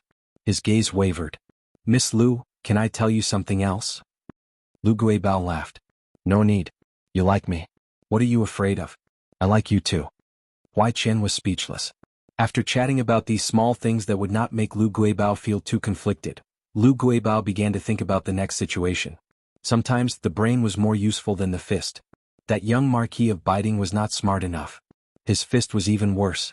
When the young girl in Huai Qian was concentrating on something, he glanced at her side profile and smiled. He leaned on the railing and looked into the distance. Actually, the thing he wanted to talk about was to tell her what it meant to be fated but not fated. Because the 2 of them were too different in status, they could not talk about the same thing. They could talk today because he was accommodating her. The difference between the 2 of them was too great. It was so for cultivation and even more so for scheming. As for family background, it was needless to say. Therefore he had always pitted this silly girl. He should be the one who knew best about the size of the opportunity here. It was that wisp of sword chi. That was the reason he had come here. He had also played around and teased the people around him. However, this wisp of sword chi was indeed a pleasant surprise. He had originally planned to make another trip to the north to meet that great sword immortal Bai Shang before returning to his hometown. If nothing unexpected happened, this number 1 sword immortal of the north should come out to welcome him. When Huai Qian thought of his hometown, he felt increasingly bored. He watched this group of ants swaying left and right like puppets. After half a day he would get tired of seeing them. As for the person behind the scenes, how high could his realm be if he could be suppressed by that wisp of sword chi? Even if he did not bring out his background, he could still have a good discussion with the person behind the scenes. He had obtained that wisp of sword chi, and the other party had lost the long-term suppression that had lasted for thousands of years. It was the best of both worlds. He turned and glanced at the silly girl who was still frowning in thought. Huai Qian leaned on the railing and turned to ask with a smile, "Miss Lu, do you want to become the manor lord of the Sparrow Manor today?" Lu Guibao immediately flew out. "Who are you?" Huai Qian stretched out a finger and put it to his lips, shushing her. He said telepathically, Before coming to the North Continent, the elder ancestor warned me that the sword immortals here are too unreasonable and especially like to kill the geniuses of other continents. Therefore, I must tuck my tail between my legs and behave myself. Lu Guibao's eyes were cold. Her mind was spinning rapidly, but she realized that she could not communicate telepathically with her master, Sun Qin. Huai Qian sighed. Miss Lu, if you continue to be like this, we can't be friends anymore. This young, scholarly foreigner shook his sleeves and looked up at the sky. I won't waste my time with you. This little trick of the white paper talisman god made me feel nauseous. I have to teach this country bumpkin god and of course, that old perfected Huan, what a real talisman is. He held an item in each hand. One of them was a golden armor pill. It was the highest grade incense divine spiritual armor. This armor was one of the few ancient items among the incense divine armors. Huai Qian hung it on his back. In his other hand he held 2 green talisman. He threw one out and smiled. Tai Sen Fengdu with the iron scroll. Drive the thunder god, control the thunder and lightning, and let the old man walk between heaven and earth. A 2-meter-tall god in golden armor appeared out of thin air. Dazzling snow-white lightning intertwined all over his body. When his feet landed on the ground, the mountain shook and affected the fate of the entire mountain. After the second talisman was thrown out, a man in white with a sword hanging on his waist hovered in the air. His expression was wooden, but the sword aura around his body was surging. The surrounding spiritual chi of heaven and earth turned into dust. Finally, Huai Qian held up a small golden hollow ball in his hand. Inside, streaks of sword aura flew out at lightning speed. When they collided with the small basket, sparks flew everywhere. This time he came to the North Continent, where sword cultivators were as common as clouds. He wanted to rely on his own ability to eat a few more golden core sword cultivators' natal flying swords for this puppet that could advance. He also wanted to borrow the sword Dao Fate of the North Continent to break through the bottleneck of the nascent soul realm. Huai Qian shook the golden ball in his hand lightly and then threw it to the middle-aged man. Eat slowly. The ball sank into the sword cultivator puppet's acupuncture point. That wisp of sword aura that had patrolled this world for countless years actually stopped and seemed to be looking down at Huai Qian. Huai Qian smiled and said, I knew that you would definitely choose me. Then Huai Qian looked at a certain spot in the sky. Such a special demonic aura, and it likes to refine mountains for food. Our vast world doesn't have such a beast. The world was silent. Everyone was dumbfounded. Huai Qian narrowed his eyes and said, Let me discuss with you. After the battle, if I can't kill you, you can't do anything to me. You can follow me to the Middle Continent. I guarantee you a good future. The sea of clouds hung low. A tall old man sat at the edge of the sea of clouds and said with a smile, Little kid, you talk big. He waved his hand. A painting of mountains and rivers covered the sky. Anyone who raised their head could see it. Since the other party was so sincere, the old man intended to show his sincerity as well. Huai Qian nodded and smiled. I have no choice. My family's patriarch is one of the 10 in the Middle Continent. In fact, the yellow-purple noble celestial master of Longhu Mountain and Lu Yuzhou of the snow-capped continent were his very good friends. The old man above the sea of clouds fell silent. Huai Qian continued, To be honest, even if I stretch my neck and let a beast like you do it, do you dare to kill me? Huai Qian sneered and said with a heavier tone, Do you dare? The old man still did not speak. Huai Qian looked around. Do you want to kill these trash or should I? If you do it, I'll take a few of them with me. Qin Pingan, who was deep in the mountains, was also shocked by this scene. When the water curtain disappeared, Qin Pingan immediately changed into a young man's face and a green robe. This was an eye-opener. Could it be so torturous? He looked at the high-spirited young man. Could this be considered as pleasure? Qin Pingan smiled. If such a person went through the same situation as him, even if the other party's cultivation level was higher, how many times would he have died? But the logic could not be explained like that. With such words, and to be able to stand here and say such things, there must be something good about him, as well as some unknown outstanding qualities. But at this moment, Qin Pingan only saw one side of him. If Qin Pingan was that person, he would not have been able to reach this stage. However, Qin Pingan had a nagging feeling that with the other party's temper, as well as his limited patience and shrewdness, if he was unlucky, he might not be able to leave the North Continent alive. At the end of the day, he had not met the sword immortal of Ape Chatter Mountain Jiyu yet. But since that person had chosen to show himself in public and not hide anymore, he must have weighed the pros and cons. From the looks of it, not only did he have a chance to leave this place alive, but he could also bring the tall old man back to the central divine continent. It was undeniable that he was quite a powerful person. As expected of someone who came from the central divine continent to the north continent to kill sword cultivators, Chen Pingon was not so bored as to curse him to fail in the north continent. All the roads had their own paths. Looking left and right, it was inevitable that some were higher and some were lower.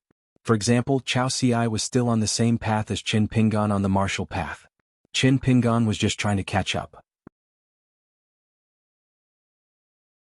Was he going to make a scarecrow and hope that the other party would die a horrible death? Chen Pingon stroked his chin. He felt that it was not right for him to let his imagination run wild, but it seemed quite interesting. As for Chao Ci, Chen Pingon's only regret after fighting 3 rounds on the city wall of the Great Wall of Sword Qi was not that he did not say anything harsh. He did not lose face in front of the old sword immortal Chen and the female martial god. It was that Chao Ci was asking for a beating no matter how he looked at him. Not only was he handsome, but he also seemed to always be calm and composed. He was always arrogant, and all he could see was the legendary peak of martial arts. This was actually quite infuriating. It was even more infuriating that he could not defeat him for the time being. Take your time. But the next scene made Chen Pingon's scalp tingle. He saw priest's son, who had fallen to the ground in fright, suddenly stand up. Then this priest's son fell to the ground again.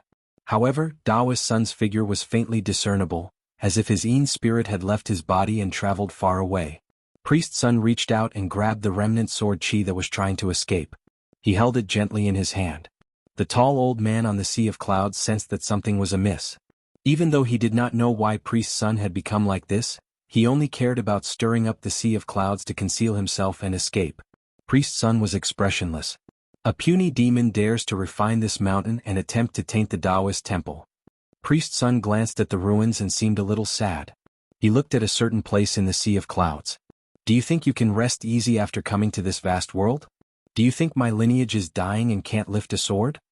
Priest's son clenched his fist and crushed the wisp of sword Qi. Then he put 2 fingers together and gently swiped forward. The sea of clouds was split in half. A mustard seed figure was also split into 2.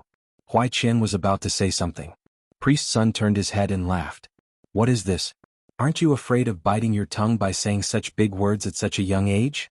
If there is an intrinsic lamp wick left in the ancestral hall, tell your patriarch to come to the green netherworld to seek revenge on me.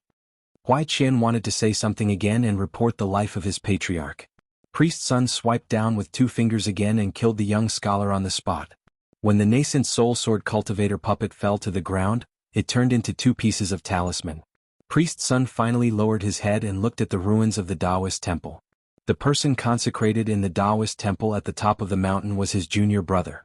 Together with him, they were the cornerstones of the green netherworld sword immortal lineage. Unfortunately, his junior brother was a genius. He climbed the mountain quickly but died early. He can't blame the Baek Okekyung building. He can only blame himself for being sloppy. As his senior brother, I can't take revenge for him. There are thousands of ways to die in the world. Only the way to die is to seek one's own death. On the mountain peak in the distance, Chen Pingon had already taken out all the wooden statue fragments. Taoist's son smiled and said, Little fellow, you're still so quick-witted. You didn't waste my time and saved yourself. Priest's son reached out and grabbed Di Yuanfeng, the young Marquis Zhan Qing and the girl from the Sparrow Manor, Lu Guibao, who were hiding in the study room deep in the mountain. Priest's son said with an indifferent expression, Are the 3 of you willing to follow me to the green netherworld world? He roamed the world and accumulated enough merit to take the 3 of them away.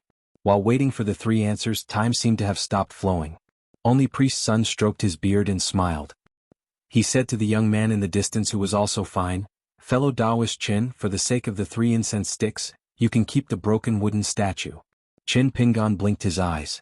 Priest's son, it's actually 6 incense sticks. Priest's son laughed out loud and waved his sleeve. It was as if he was gathering and dispersing something. Fellow Taoist Chen, just pick up your trash. It's enough for that sword of yours to eat and drink. On the mountain peak hundreds of miles away, a ball of broken sword Qi appeared in front of Chen Pingon.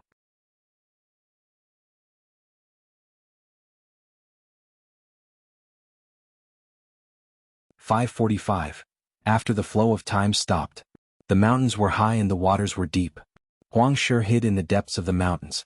He dug a narrow cave on a cliff covered by ancient pine trees.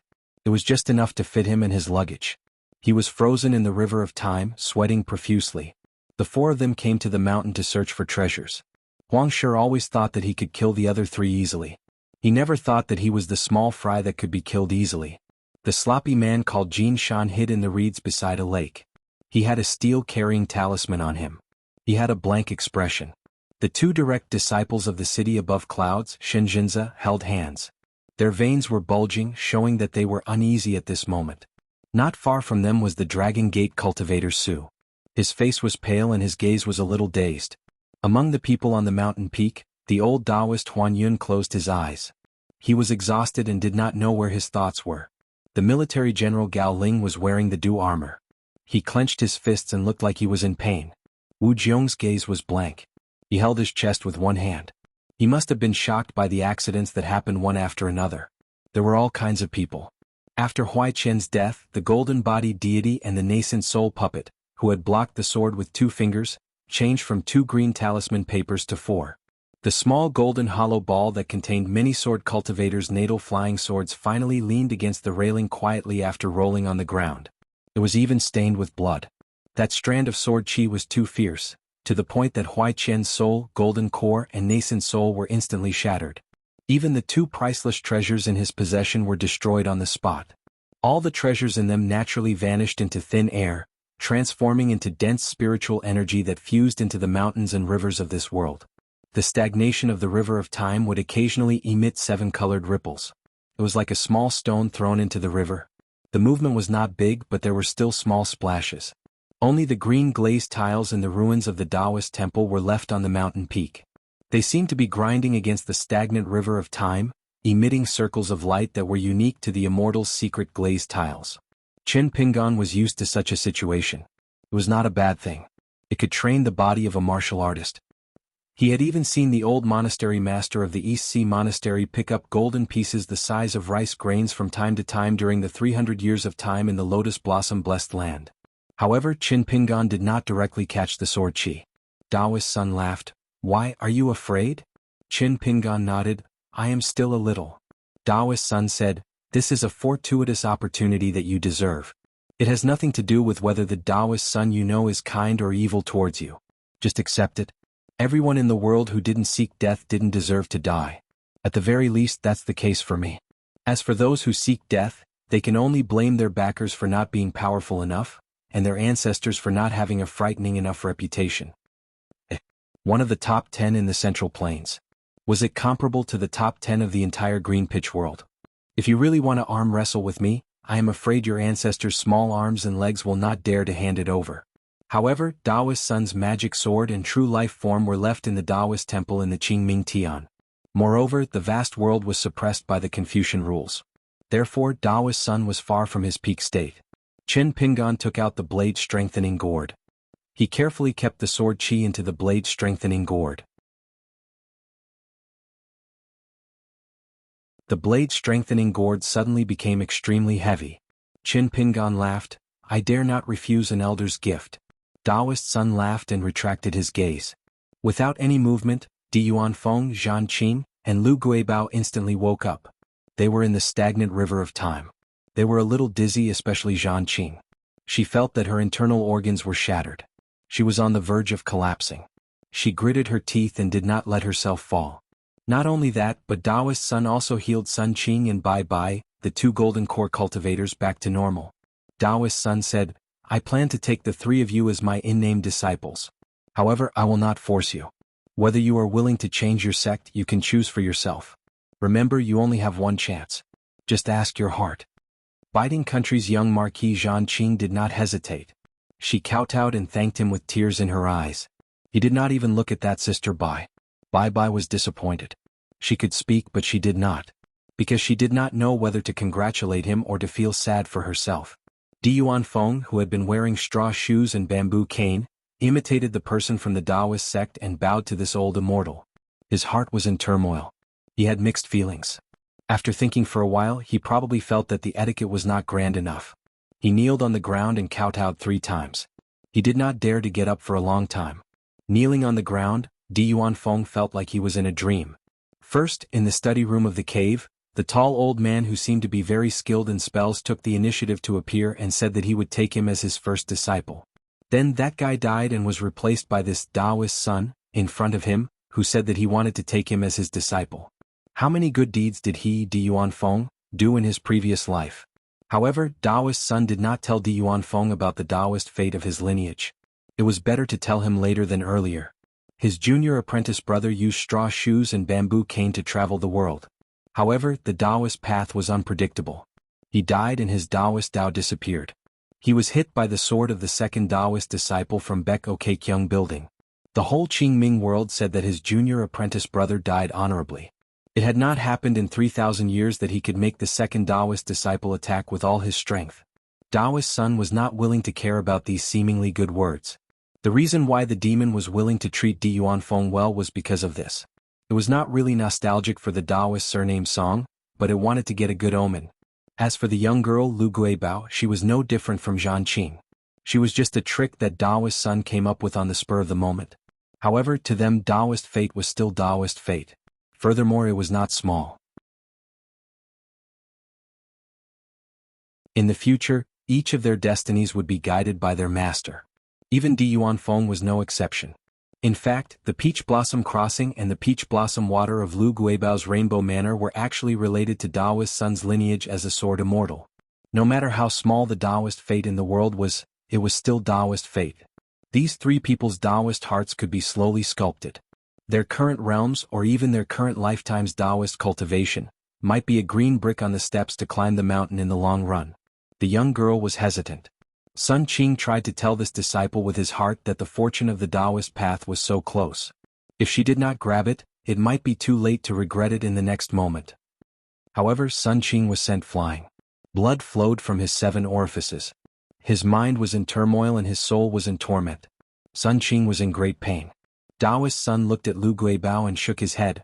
Her talent is better than Zhan Qing's. Unfortunately, her temperament is not good enough. Her Taoist path is not compatible. Forget it. In that instant, the young girl's heart felt empty. She could not control her emotions and tears streamed down her face. However, she still gritted her teeth and did not say a word. She stood there without saying a word. Sun Qing struggled to get up. He wanted to persuade his disciple a little more. He wanted to tell that little fool that he was the one who expelled her from the ancestral master hall. She did not betray the ancestral master.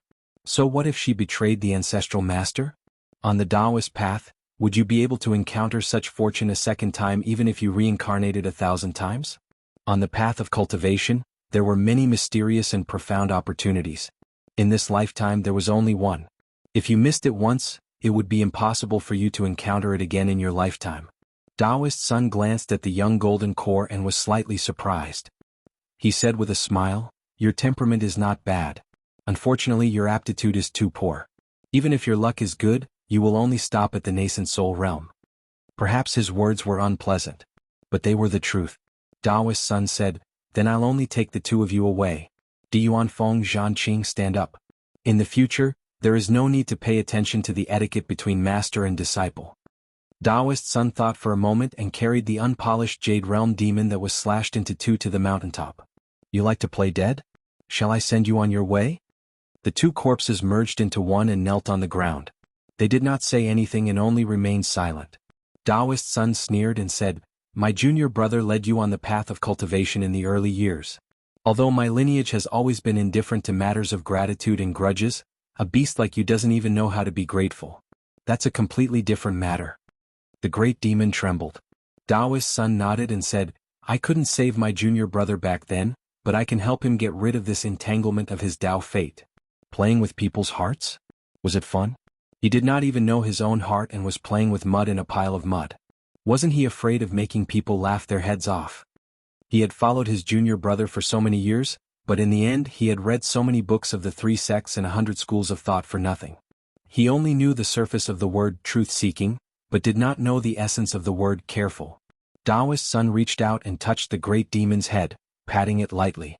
The latter did not even have time to struggle before his essence spirit was destroyed instantly.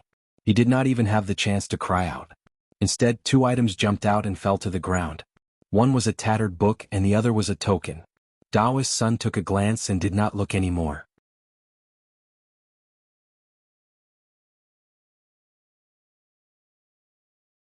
The treasure mountain, beside the ruins of the Taoist temple on the mountain peak, was only left with a few small bags.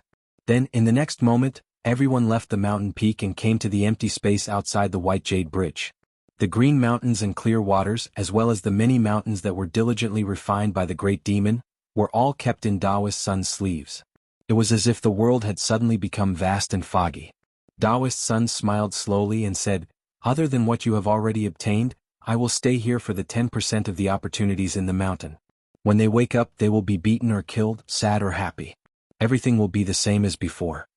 Huai Qian's corpse, the green talisman and the small golden ball were all gone. A Taoist book that was overflowing with treasure light flew out and hovered in front of the young girl, Lu Guibao. "Even if we can't be master and disciple, I will still give you a Taoist book." Sun Qing, the golden core of the Sparrow Manor, also had a blessing. It was the token that was close by. Qin Pingan wanted to say something but stopped. Taoist Sun looked at the young man and smiled. Then the 2 bags that Qin Pingan buried in the mountain fell by his feet. Even for someone as thick-skinned as Qin Pingan, he blushed a little. However, it did not stop him from bending down to pick them up and slung them over his body. Taoist Sun seemed to be able to see through people's hearts and could also be a prophet. "Fellow Taoist Qin, your dual identity as a mountain and lake cultivator and a bag shop is very prosperous, isn't it?" Qin Pingan hurriedly said, "Thank you for your auspicious words, Taoist Sun. Who cares? The old Taoist immortals might have the ability to make prophecies come true. He would just agree to it first. There was no loss, there was definitely profit." Taoist Sun found it interesting and smiled. A cultivator's state of mind is like this. It was so broken that it was even worse than the bridge of longevity that had been repaired. Were you a farmer or a chi cultivator who practiced the art of immortality? It's not that I have to order you around just because my realm is higher than yours. It's just that the path of your heart has a great Tao. It's a pity that there are too many forks in the road and it's winding. If you continue on like this, even if you become a sword immortal, it'll be difficult for you to sever the karma line with a sword. The more you sever, the more chaotic it will be. Qin Pingan smiled helplessly. "I can only take it slow." Taoist Sun asked, "Do you feel unhappy?" Qin Pingan thought for a while. "Of course." Taoist Sun shook his head. "Then you should really read more Taoist scriptures and learn what it means to experience the void." Taoist Sun waved his sleeves casually and the clouds scattered before gradually calming down. Then he asked, "Has the world changed?" Qin Pingan remained silent and seriously pondered about the meaning behind it. Taoist Sun stomped his feet and the earth trembled. "Do you feel that the world has changed a little?" Qin Pingan recalled what Taoist Sun said before, that the world would naturally correct people. He asked, "Then what should we do?" Taoist Sun wanted to show a great principle that was actually different from a certain fundamental idea that Qin Pingan had always believed in. However, Qin Pingan was willing to ask and think more. Taoist Sun had a look of admiration and nodded, "That's right." Qin Pingan was confused and did not know what he was right about. Taoist Sun had already changed the topic. "Don't you want to ask who that sword came from to be able to kill my junior brother?" Qin Pingan shook his head. "I don't dare to ask. Even if Taoist Sun told me, I wouldn't dare to listen." Taoist Sun nodded, "Very good. If you don't ask, then I'll ask you. As a cultivator, what is the meaning of being careful?" Qin Pingan did not hesitate this time and said in a deep voice, "To have a heart of reverence towards the world and to see oneself as a mortal enemy." Taoist Sun paused for a moment and laughed. "All right, the great world outside and the small world of the human body are all complete for you. Who taught you such a great principle?" Qin Pingan said, "I figured it out myself. Just like what Taoist Sun said, if the principle is too great, it will become empty. I'm not good enough at many small things that support this principle."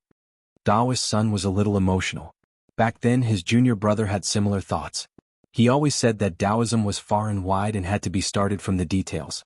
Otherwise, as the world changed and customs changed, not to mention the foundation of his lineage's Taoism, even the Baek Okekyung building would not be able to withstand scrutiny. The higher it rose, the more trouble it would cause after it collapsed. No matter what this junior brother thought, with the foundation of the Taoism of cultivating Taoism and nurturing virtue, no one could criticize him, so it was not troublesome. The key was that his junior brother, as a key figure of the Taoism sword immortal lineage, had done many things on paper that he should not have done. Other than the great deeds that his junior brother had done in the eyes of the world, there was actually a small matter that he had been doing all along during this period. The demon that liked to refine mountains was actually being possessed by an otherworldly demon without knowing it. His junior brother tried to convert this otherworldly demon into Tao. It was a pity that someone with a bad temper in the Baek Okekyung building wore a Taoist robe for the first time and visited the Taoist temple with a sword. Not only that, Song Maolu, the last disciple that his junior brother secretly took in the early years, was a person who came out of nowhere. Even in the eyes of his senior uncle, he was an amazing existence. He built a Taoist lineage that was similar to the Dragon Tiger Mountain in the central mainland and had a great reputation, but in the end he did not have a good ending. Fortunately, when Taoist Sun left the Qingming world, the disciples of this martial nephew were doing well, and each of them had a Taoist lineage that was passed down. In the Qingming world in his hometown, the three leaders of the Baek Okekyung building were responsible for taking turns to take charge of the Baek Okekyung building. Usually, when the eldest disciple of the Taoist ancestor was in charge, the world was peaceful and there were not many disputes. When the youngest disciple of the Taoist ancestor, Lu Qin, was in charge of the Baek Okekyung building, the world was full of heroes and chaos. However, although it was chaotic, it was full of vitality. When it was the second Taoist ancestor's turn to return from the heavens beyond heaven, well, the cultivators of the upper five realms died very quickly. Not only was there chaos outside the Baek Okekyung building, there were also deaths inside the Baek Okekyung building. Taoist Sun looked around and stretched out his palm. From all directions, a green firefly flew out from between everyone's eyebrows, like the legendary fire in the water. Except for Qin Pingan, Di Yuanfeng, and Zhan Qing, even Lu Guibao, Sun Qing, and Bai Bai were no exception. Taoist Sun smiled and said, "Some things are not good to know. When Huai Qian asked for death, these people will forget their memories. Next, I will leave you with the treasures and opportunities, no more, no less. Take it as these people's opportunities. I think there will be another competition between the hearts of people." Taoist Sun asked, "Do you want to stop them? Help everyone to seek for peace and wealth?" Qin Pingan shook his head and said, "I'm just looking because there's no need to stop them."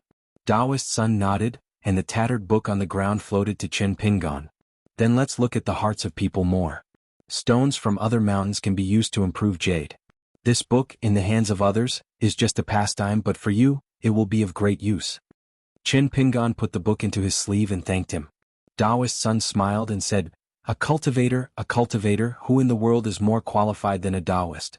Young man, your Taoist skills are very high, it's worth looking at more." Qin Pingan nodded.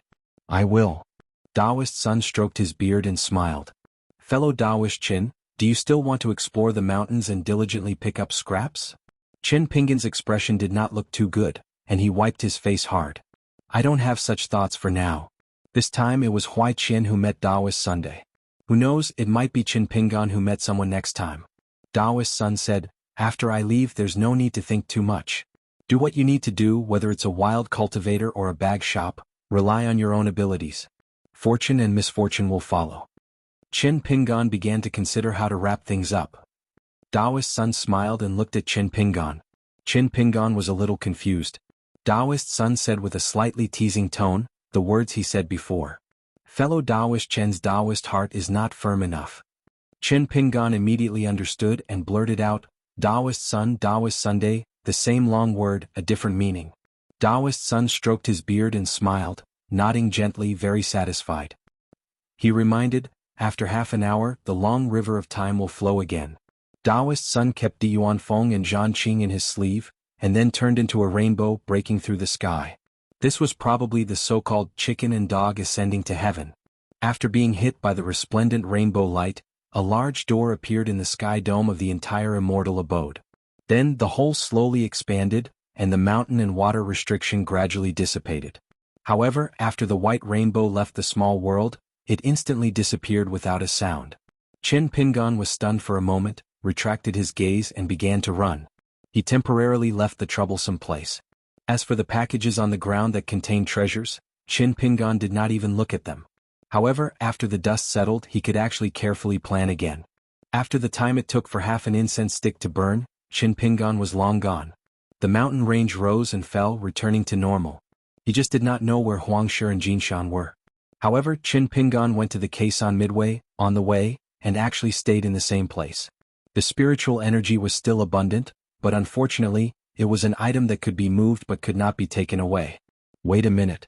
It was not the stone table and green bamboo from before. Now that the restrictions of the small world were gone, why could he not take it away? He just had to spend more effort. Chen Pingon dug the ground and finally carried the caisson that looked like a huge millstone, and ran away, not forgetting to stick a steel-carrying talisman on his forehead. It was hard to avoid obscuring one's vision by sticking it straight on his forehead. It would be better if he stuck it horizontally. This was something he learned from his first disciple. In the vast sky, Priest Sun looked back at the mountains and rivers below, and clicked his tongue. Not a single blade of grass grows, not a single blade of grass grows. An old Confucian dressed in a Confucian robe, with a golden jade token hanging from his waist, said calmly, "Monastery head, you can leave now." Priest Sun smiled, then opened the door and sent him off. On the mountain land of biting country, Huan Yun, Sun Qing and Bai Bai were the first to wake up. They were all dazed for a moment, and then tried their best to stabilize the spiritual energy in their Qi abodes, and carefully checked the movements of their natal items. However, Sun Qing immediately kept the token in her sleeve. Seeing that her disciple Lu Guibao was still in a daze, she kept the book for safekeeping. Although she did not know what had happened, but if she did not dare to take something that was within her reach, how could she be a cultivator? Huan Yun frowned. "We should have already left the ruins of the immortal residence." The old perfected master was shocked. Why was there only a few treasures left in his Fangsuan item, which was originally full of treasures and immortal items? Lu Guibao realized that the bastard Huai Qian had disappeared. Good fellow, he even lied to her the whole way. The young girl gritted her teeth in hatred. Bai Bai also felt that something was wrong. What about Zhan Qing? However, Lu Guibao's temperament was good. She was the first to discover the few bags on the ground, and saw it as an opportunity to fight for it. However, Bai Bai also discovered this, and Gao Ling, the Golden Body Realm martial artist, had also woken up. Lu Guibao, her master Sun Qing, and Bai Bai immediately joined forces with Gao Ling, and each of them snatched a heavy bag full of treasures. Both sides were wary of each other, and thus they did not interfere with each other's business. As for the other bag, it was targeted by the Dragon Gate Realm martial artist and martial artist who were standing side by side. In the end, they got it at the same time. They tore the bag apart and the treasures inside fell to the ground. There were more than 10 treasures. The two of them picked up 3 or 4 each, and the rest were taken away by Huan Yun, Sun Qing and Bai Bai. It was another very tacit split of the treasures. If it was a martial artist from the mountains, their first thought would probably be to hurt others and then snatch the treasures. Wealth came from danger, and they would try to take advantage of the situation. As for those who survived after half a day, they did not dare to stay any longer, and all fled. Staying in this damned place for even a moment longer would make one's heart turn cold. Huan Yun's expression changed slightly, and he knew that something was wrong. He quickly flew up, and the double-sleeved talisman flew out quickly to track down his colleagues. He also had to confirm the safety of the 2 direct disciples of Shenzhenza in the city above clouds. Once the Dragon Gate Realm martial artist with the surname Su realized that the restriction had suddenly disappeared, he would definitely escape with the Fangsuan item, the white jade brush tube. He would probably not return to the Futsu country or the city above clouds in this lifetime before he reached the Golden Core realm. Fortunately, the young male and female cultivator who were more than 10 miles away were safe and sound. At the same time, one of the 1,000 miles flying sword talismans that was more than 100 miles away was shattered. The old perfected one laughed coldly. In the end, he stopped the martial artist from the city above clouds. The latter said angrily, "Huan Yun, are you really going to kill all of us?" Huan Yun said, "Return to the city above clouds with me, and let your city lord, Shenzhenza, deal with you." The old martial artist raised his hand and gripped the Fangsuan item tightly. "Do you believe that I won't shatter this item directly?" Huan Yun said indifferently, "The 2 opportunities inside are not small. Even if the Fangsuan item shatters, it still won't destroy the immortal's shed skin and robe. But listen to my advice. If you really do that, I'll let you die on the spot. Then I'll go and apologize to Shenzhenza alone." The old martial artist's expression changed. "Huan Yun, I'll definitely not go to the city above clouds with you. I know what kind of person Shenzhenza is. If I fall into his hands, I'll only suffer a fate worse than death." Huan Yun said angrily, "If you knew this would happen, you wouldn't have done it in the first place. If you didn't covet the treasures in the mountain and bully the 2 juniors because of their low realms, you would be the hero of the city above clouds right now." The old martial artist said, "I can give you the Fangsuan item. Huan Yun, take out all the length withdrawal talismans in exchange. Lastly, I have a small request. When you see the two little fellows, tell them that you've already killed me. Sure. Without hesitation, Huan Yun took out a stack of length withdrawal talismans and spread them out slightly. Without exception, they were all length withdrawal talisman. Among them, there were 2 talisman made of golden material. Huan Yun said in a low voice, exchange items. Su, if you still dare to play tricks, don't blame me for killing you. The 2 of them threw the talisman and the white jade brush in their hands at the same time. The Dragon Gate martial artist grabbed the talisman and took out one of the golden talismans. In an instant he was hundreds of miles away. Huan Yun sighed and turned back. He found the 2 youngsters and handed over the white jade brush. According to the agreement with the Dragon Gate martial artist, he said, Master Su is already dead. The youngster took the white jade brush carefully. It seemed to weigh 1,000 pounds. His fingers trembled as he kept it in his sleeves. Then he bowed to the old martial artist and said in a sobbing voice, I have no way to repay you for saving my life, protecting me, and robbing me of the treasure. The young lady cried even harder. She held her face with both hands. As the old saying goes, those who survive a great disaster are bound to have good fortune in the future. She could not help but feel emotional. The tragic experience of searching for the treasure was going to give her nightmares for the rest of her life. Huan Yun smiled and said, the 2 of you are further away from the others. Take this opportunity to leave this place quickly. When you return to the city above clouds, don't tell anyone about this. Huan Yun obviously wanted to walk around again to see if there were any treasures that he had missed. After the 2 youngsters from the city above clouds left, Huan Yun felt that something had gone wrong. It was just that he had not noticed it. That consecrator from Cloud Above City must have forced out the secret technique of the Fangsuan item. This wasn't strange. However, Huan Yun was sure that the other party couldn't have taken out the remains from the Fangsuan item and hidden it somewhere. He also didn't wrap up the robe and hide it on his body. Huan Yun still had a good eye for things. Therefore, the helper's trip to the mountain this time was not worth it. He only got the talisman but lost his position as the head helper of the city above clouds. Huan Yun suddenly sighed and laughed bitterly. The old martial artist finally understood something. He finally understood why that young man was behaving strangely. He, Huan Yun, had lost most of the treasures and items in his square-inch item. Then what was the situation with the white jade brush? What if the Celestial's mortal shell and the robe were gone? Or one of them was left behind? What would Shinjinza of the city above clouds think? Huan Yun was a little emotional. That young cultivator was really a good seedling. What a pity. He was killed by Helper Su. Huan Yun was not able to protect him and could only bring back a square-inch item for the city above clouds. Huan Yun's eyes were cold as he chased after them. The old martial artist started to hope that there was still an celestial treasure left behind. If there was none, he would send it back to the city above clouds. If there was really one, then it would be Huan Yun's own opportunity. Bai Bai, Gao Ling and the helper of the Fuyo country left together. They all had heavy hearts.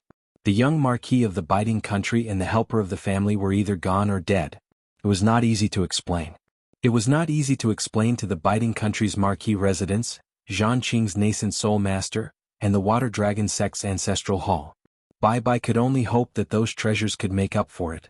Gao Ling said, those 2 can be killed. Bai Bai smiled. Indeed. The 2 of you can split the opportunity on them equally. Gao Ling used his martial arts technique and asked the Water Dragon Sect's Golden Core cultivator, Her Majesty will ask more about it.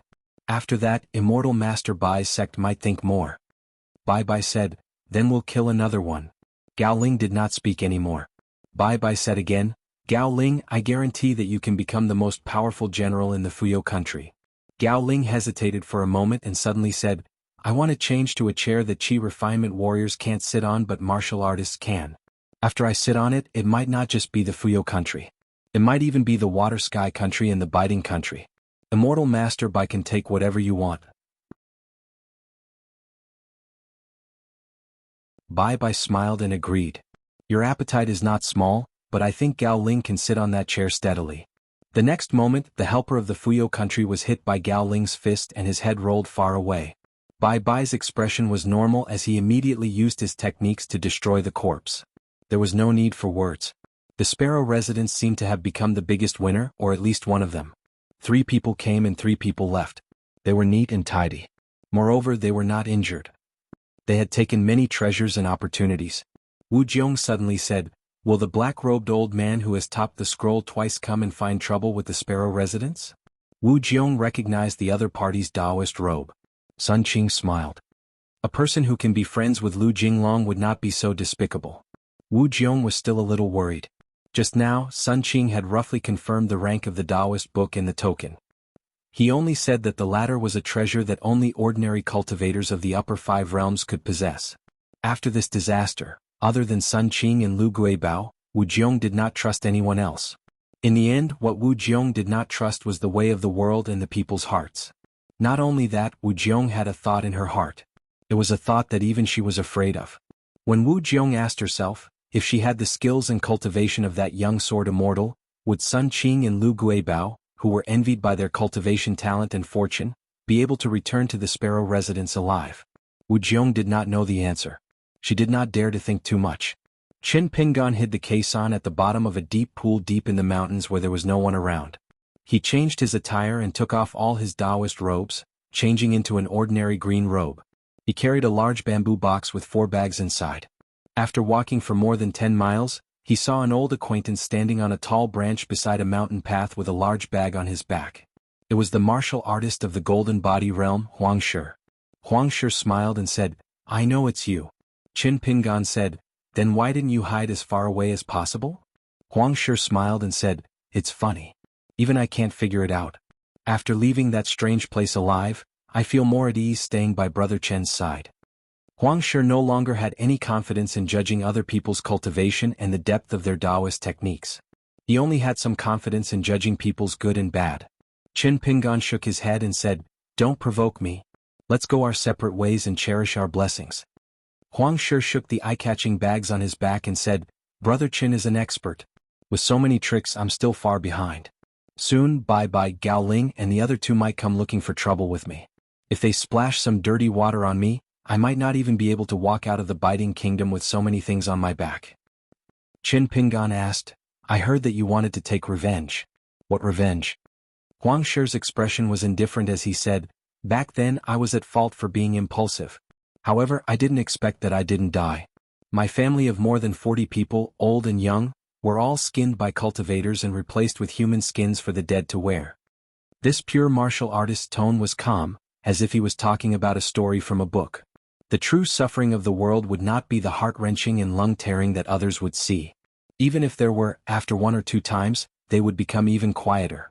Qin Pingan did not say anything. Huang Shi's mouth twitched. "No matter who you are, I still trust you. Or rather, I'm taking a big gamble while my luck is good. I'm willing to sell most of the items in my bag to you. I only accept immortal money. Once you have enough, you can buy a military armor pill. Of course, it's not the deity armor but a golden crow warp armor. Then you can buy a dermic saber that I've long taken a fancy to. Then I'll be able to do what I need to do." Qin Pingan took out a few steel-carrying talismans from his sleeves and threw them to Huang Shi. "This talisman is best at concealing one's aura. You're a martial artist at the Golden Body realm, so you'll be able to hide your tracks. As long as you're careful, you'll be able to sneak out of the biting country." Huang Shi was stunned. He did not immediately catch the talisman. Back at the mountain behind the ruins of the immortal residence, he used the same method to make the other party vomit blood with a single punch. However, back then he was more interested in probing the other party's strength. When the few talisman floated into the distance, Huang Shi controlled the talisman in his hands. After a moment of silence he asked, "What are you after?" Qin Pingan had already continued on his way. He left behind a sentence, "When the world is suffering, we dare to speak up." She was just a stranger and an outsider. Her words were understated. However, Huang Shi was a cold-hearted and ruthless martial artist.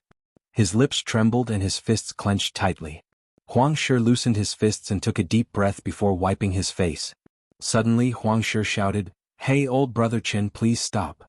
Qin Pingan turned around and scolded angrily, "I don't have many talisman left either. I'm just someone who gets up early and works late every day to earn some hard-earned money.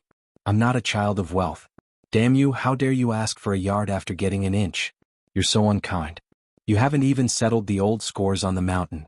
You punched me so hard that my old bones almost fell apart."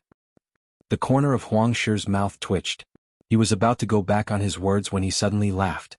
He opened his luggage and tossed 3 items over. I, Huang Shi, can't be considered a good person, but I don't want to owe anyone a favor. That young man immediately changed his expression. He chuckled as he received the 3 items and placed them into the bamboo box. Qin Pingan rubbed his chin. He felt that it was time for the 2 of them to sit down and have a drink while discussing business. Huang Shi laughed.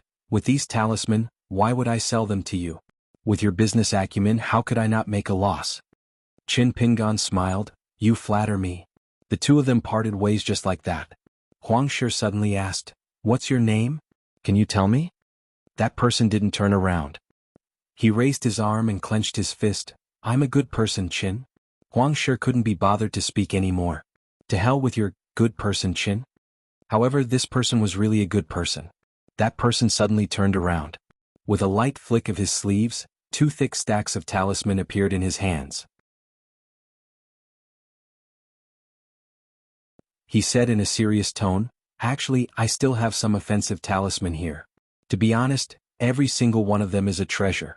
They're cheap and of high quality. Huang Shi had already pasted the steel-carrying talisman. Without waiting for that person to finish speaking, he raised his middle finger at him. Then, with a tap of his feet, he flew away. Qin Pingan said regretfully, They're all cunning. It's hard to do business. Qin Pingan was walking alone in the mountains when he suddenly raised his head to look. A man and a woman were desperately traveling with the wind. Then, the 2 of them suddenly shot into the forest like arrows and disappeared without a trace. They were the 2 direct disciples of Qin Jinza in the city above clouds. The young man was cautious and changed his route with the woman. This was to avoid that what if. Previously, when he received the Fangtzuan item from the old Jinren and left with his junior sister, he immediately immersed himself in it. In the end, he discovered that there were a few unfamiliar celestial items inside. It should be that Consecrator Su had treated the Fangtzuan item as his family's treasure. This vicious senior must have found it himself. However, the most important celestial remains and the robe were gone. Old Jinren said that Consecrator Su had died.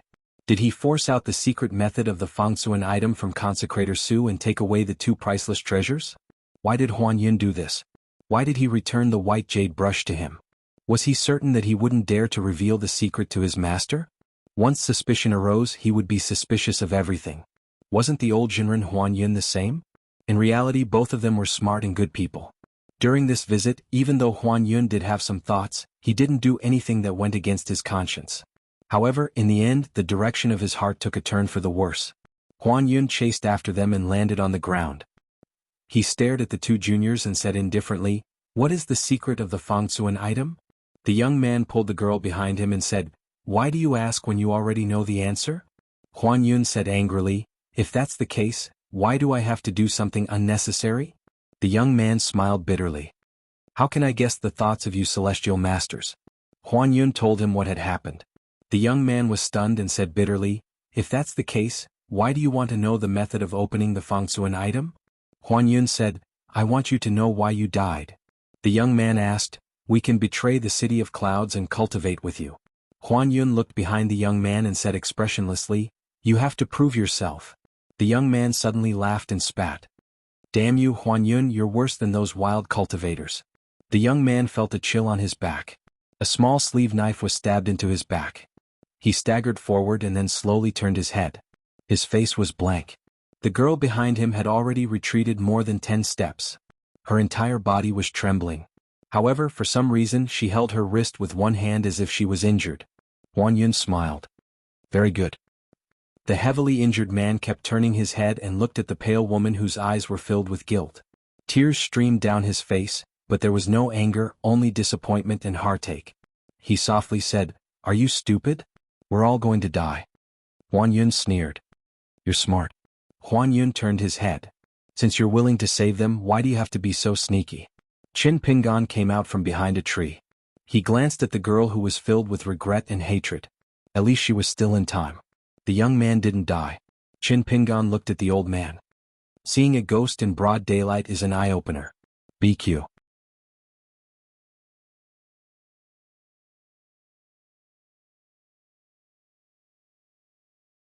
(546).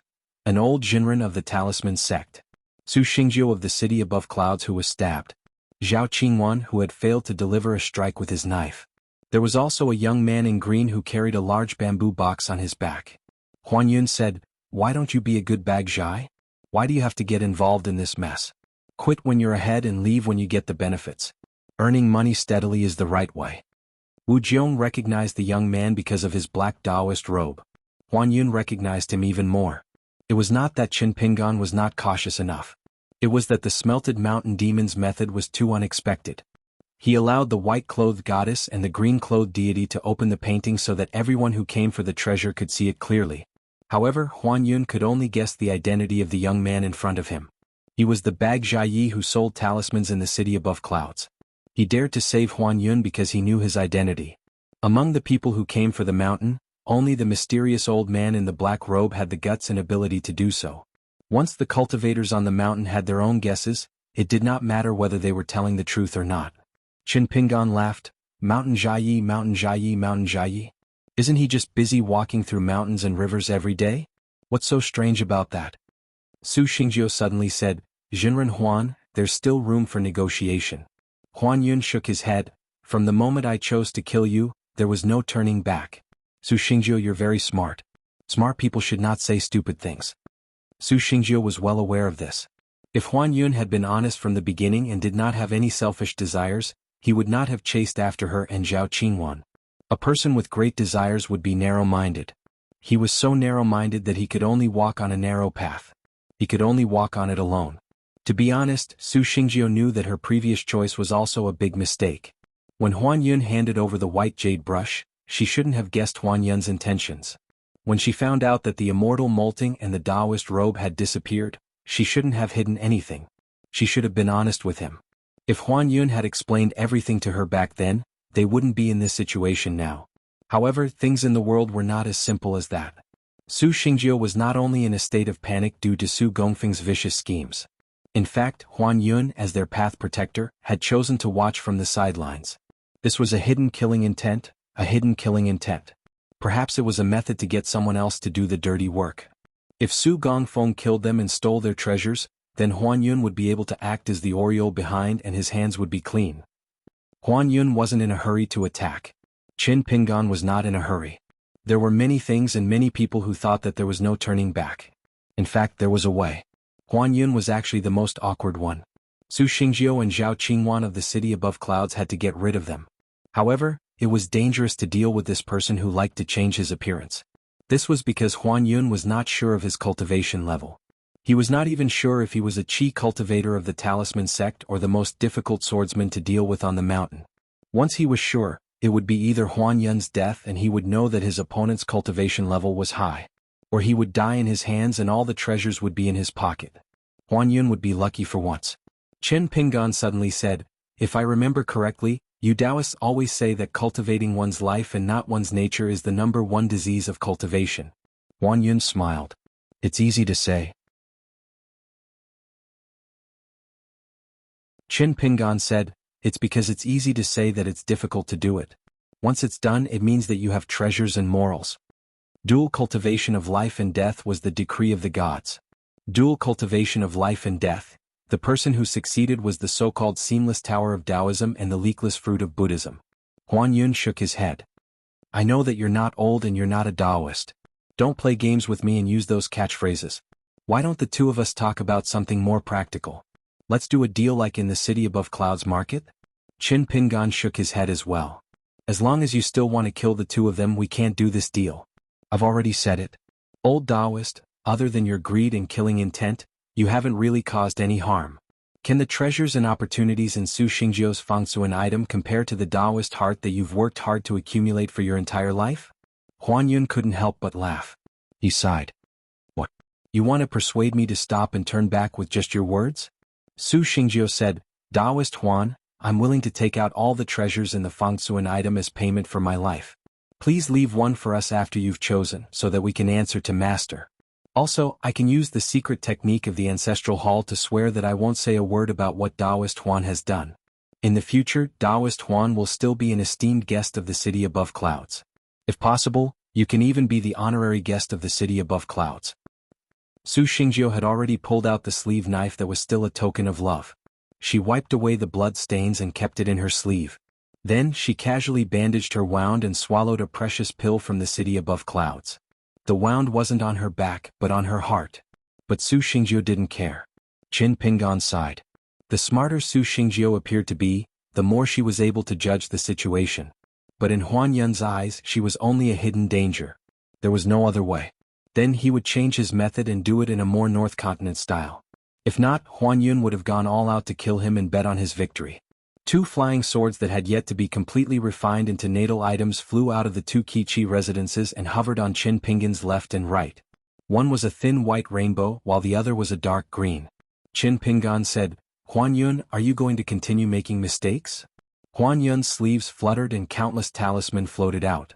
They formed a formation to protect him.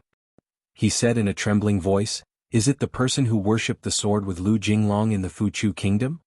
Qin Pingan asked, "What do you think?" Huan Yun sighed deeply. No wonder, no wonder.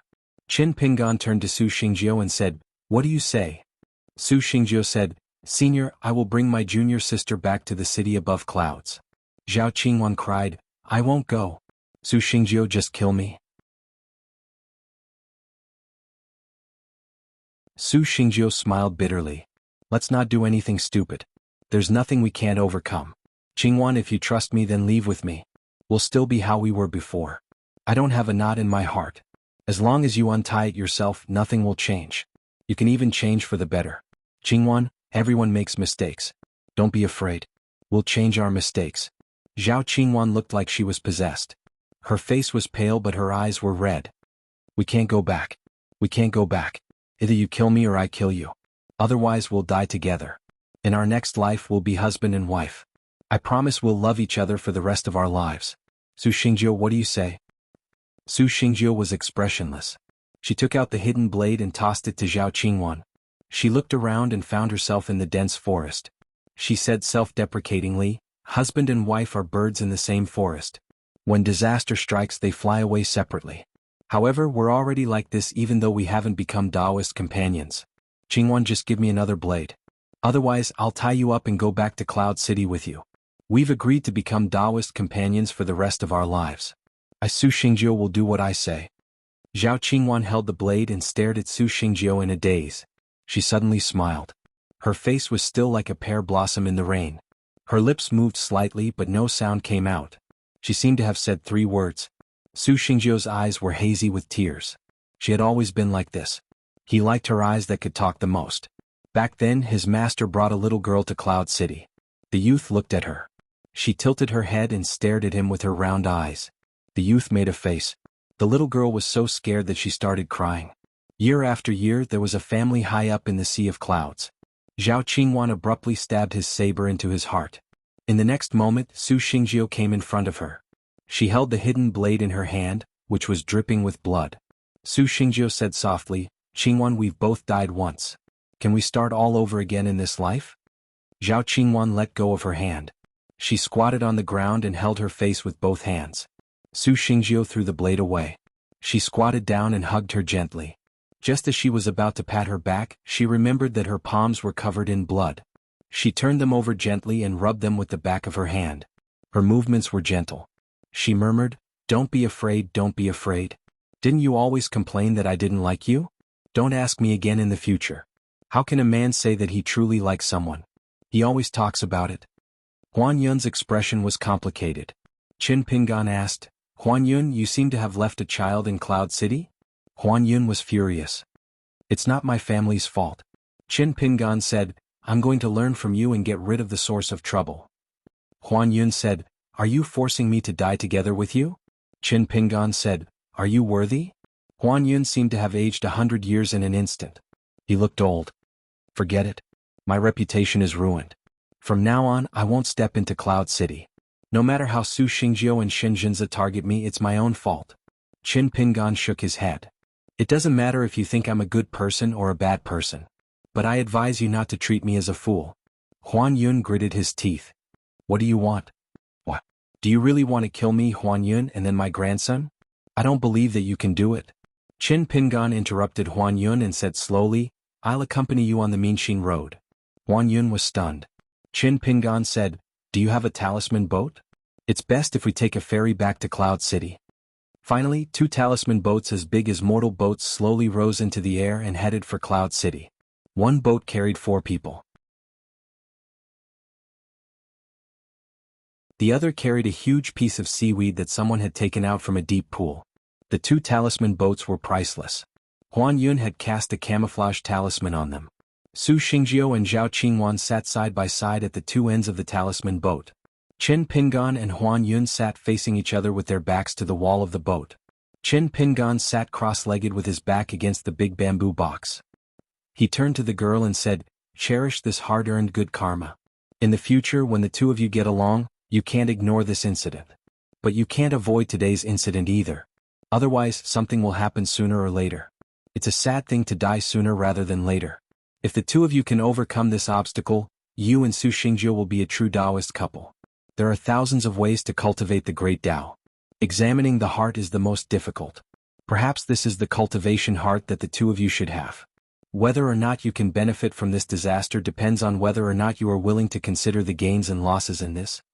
Qin Pingan then said to Su Xingjiu, "Even if you really don't mind this matter to her, a mistake is a mistake and a big mistake is a big mistake. So, don't comfort her with empty words. You Su Xingjiu have to be clear about this first. Otherwise, it will only make her feel more guilty and ashamed, and she will feel that she is not a good match for you. When the time comes, you will either turn against each other or become strangers. In the end, it's because you didn't do well enough.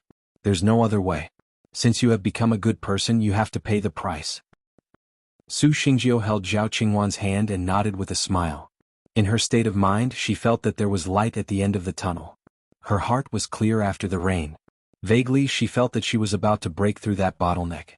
After hearing these words, Zhao Qingwan seemed to have untangled some of the originally dead knots in her heart. She tightened her grip on Su Xingjiu's hand. Huan Yun did not say a word. He closed his eyes and rested. Since Qin Pingan had revealed his identity as the Sword Immortal, who ascended with Qi Jinglong, he did not hide it anymore. He took off the youth's face and returned to his original appearance. He wore the 100-eyed Tao Tai again. The black robe was filled with spirit energy. Qin Pingan was just right. Then Su Xingjiu came up with a plan. She would not let her master down, nor would she harm the interests of the city above clouds. She could also protect the old perfected master Huan Yun's reputation. Even Su Xingjiu's injury had an unexpected but reasonable explanation. It was flawless. It was reasonable. Qin Pingan did not object. Although Huan Yun still did not open his eyes, he still nodded lightly. The 2 talisman boats entered the city above clouds. Shen Jinze welcomed them personally. Su Xingjiu told him what happened. She described how Su Xingjiu set her up with evil intentions. The old perfected master Huan Yun protected her time and time again. Then she met this fellow cultivator. He was the senior who sold the talisman in her family's market. They went through the difficulties together in the ruins of the immortal abode that was full of traps. Shinjinza was startled when he heard this. What a dangerous situation. As for how they escaped, not to mention Su Xingjiu, even Huan Yun was kept in the dark. Therefore, Shinjinza felt that his 2 disciples were really lucky to be able to return safely. Not only did they not die, but they also brought back the treasures in the white jade brush tube. It was not easy. Shinjinza did not say anything. He divided the 4 treasures in the Fangsuan item into 4. He gave 1 each to Huan Yun, the senior cultivator, Su Xingjiu and Zhao Qingwan. Huan Yun could not refuse. He could only choose first. He chose the item with the worst quality and lowest rank. Qin Pingan did not stand on ceremony. He generously chose the item that caught his eye. It was a couplet with golden words on a blue background. Outside the mountain, wind and rain are 3-feet swords. Something happens, take the sword down the mountain. Flowers and birds in the clouds, a house of books. Worry-free the sage comes. Su Xingjiu let Zhao Qingwan choose first. Zhao Qingwan's eyes were full of resentment. Su Xingjiu remembered the teachings of the Sword Immortal Senior. She did not hesitate and chose first. As the matter was of great importance and involved the betrayal of the head consecrator of the city above the clouds, this celebratory banquet with only 5 people left very quickly. Of course, Shinjinza still had to discuss this matter with Su Xingjiu. It was not that he did not trust this disciple of his, but he was worried that Su Xingjiu did not think of any crucial links. As her master, Shinjinza naturally had to help her. To be honest, Shinjinza often felt that as the city lord of the Golden Core City, he was not worthy of Su Xingjiu. However, he could not say this out loud. He could only keep it in his heart. In the secret chamber of Shinjinza's cultivation grounds, Zhao Qingwan sat quietly to the side as usual, watching her senior brother Su Xingjiu talk to her master. However, when she thought of how Su Xingjiu, who respected her master the most, had used so much effort to deceive her master today, even though she didn't have any bad intentions, it was still something new that she didn't even dare to think about before. Zhao Qingwan couldn't help but smile. She lowered her head to hide her smile, but as she smiled, tears quietly slid down her cheeks. Shun Junzi sensed her abnormality and asked softly, "Qingwan, what's wrong?" Zhao Qingwan was a little flustered and did not know what to do. Su Xingjiu smiled and said, "Master, before we left the mountain, Qingwan always said that she was a burden. However, at that time she said it as a joke to me. In the end, when I looked back, I realized that it was true. Therefore on the way here she cried and laughed. Master, don't worry about her. When we return, I will scold her for not cultivating enough." However, after scolding her, Su Xingjiu smiled to herself. Shun Junzi asked doubtfully, "What's wrong?" Su Xingjiu stood up and bowed. She said solemnly, "Master, please allow me to become Dao companions with Qingwan." Shun Junzi laughed and said, "Is it useful if Master doesn't agree? You guys won't agree either." Zhao Qingwan raised her head. She was both sad and happy. She prostrated herself on the ground and cried loudly. Shun Junzi looked at Su Xingjiu. This golden core cultivator's expression was somewhat solemn. Su Xingjiu shook her head at him. Her eyes were clear. Shun Junzi did not ask any more questions. Every golden core cultivator in the world might have different realms and cultivation levels, but their wisdom was definitely not something an ordinary person could compare to. Perhaps it was rare for a golden core cultivator to kill a nascent soul cultivator. However, golden core cultivators could use schemes to harm nascent soul cultivators. Not only golden core cultivators but all cultivators in different realms were like this. How could one not be careful on the path of cultivation? Qin Pingan temporarily stayed in a residence in Cloud Above City. It was the private residence of the old Dragon Gate cultivator, Honorary Elder Su. This important person in Cloud Above City was only below Shun Junzi. He did not have any relatives or disciples. Hence, Qin Pingan stayed there quietly. At this moment, he and Huan Yun were in a pavilion on the peak of a fake mountain. The two of them sat opposite each other once again. Huan Yun asked, "Ask yourself, when will we reach the end of this journey?" Qin Pingan bent down and took out an item from the bamboo box. It was given to him by Huang Shi because he did not want to owe him a favor. It was a temple token with dragon horns and cloud patterns. It was jade green, 1 inch wide and 2 inches long. It could be worn on one's chest. It seemed to be made of the same material as the glazed tiles of the Taoist temple on the peak of the mountain. It was just a slight difference. It was just a feeling. Qin Pingan could not describe it. There was an ancient seal on the front, heart. On the back there was a poem. The ditch by the fields was dim and misty. The sun and moon at the door scattered the essence. It's a Taoist temple token. It's just that it's not commonly seen nowadays. Huan Yun glanced at it and said calmly, "Since ancient times, we Taoists have a saying that only Taoists can gather the void. In fact, Confucianism, Buddhism and Taoism all have similar knowledge." Qin Pingan held it in his hand and rubbed it slowly. He smiled, "Don't you know the principles too? You'll only know more than me." Huan Yun smiled, "It's a pity that my cultivation is not as high as that of a sword immortal." Qin Pingan asked, "It's only right that my cultivation is high. Or is it because my cultivation is high because my principles are right?" Huan Yun said, "The realm of a cultivator usually has nothing to do with principles." Qin Pingan nodded, "That makes sense." Huan Yun said, "I still have to thank you for not going to my residence directly." Qin Pingan placed the temple token on the table gently. He took out the other 2 items that Huang Shi gave him. One was a jade bangle with a palindromic poem engraved on it. Within the jade bangle there were specks of fireflies. An ancient-looking tree gall pot was slowly absorbing spiritual energy. They were all good items of good quality. It was just that Qin Pingan couldn't tell how good they were. The reason why Huang Shi's luggage looked so big was because he was carrying a huge item on his back. When Huang Shi was moving the luggage around to retrieve the item, Qin Pingan could tell that Huang Shi must have obtained a great fortune. Other than the biggest item, there were at least 7 other miscellaneous items. However, in the end he gave Qin Pingan 3 of them. Even so, Huang Shi still received many treasures. However, Qin Pingan felt that no matter how good Huang Shi's items were, they wouldn't be better than Lu Guibao's Taoist book and Mansion Master Sun Qing's token. The reason why Qin Pingan knew this was purely because of his nature. It didn't matter if he didn't know. Anyway, he wouldn't fight with Huang Shi. Was there a difference between knowing and not knowing? Of course there was. It was a world of difference. A person's heart and meridians were like flowing water and riverbed. Small things were the water and the world was ever-changing. One's nature was the riverbed. If one could control it and rein it in, it would be the image of a great river. In the end, one could be like a flood dragon walking through the river and entering the sea. Qin Pingan was walking along the river for the green-robed child.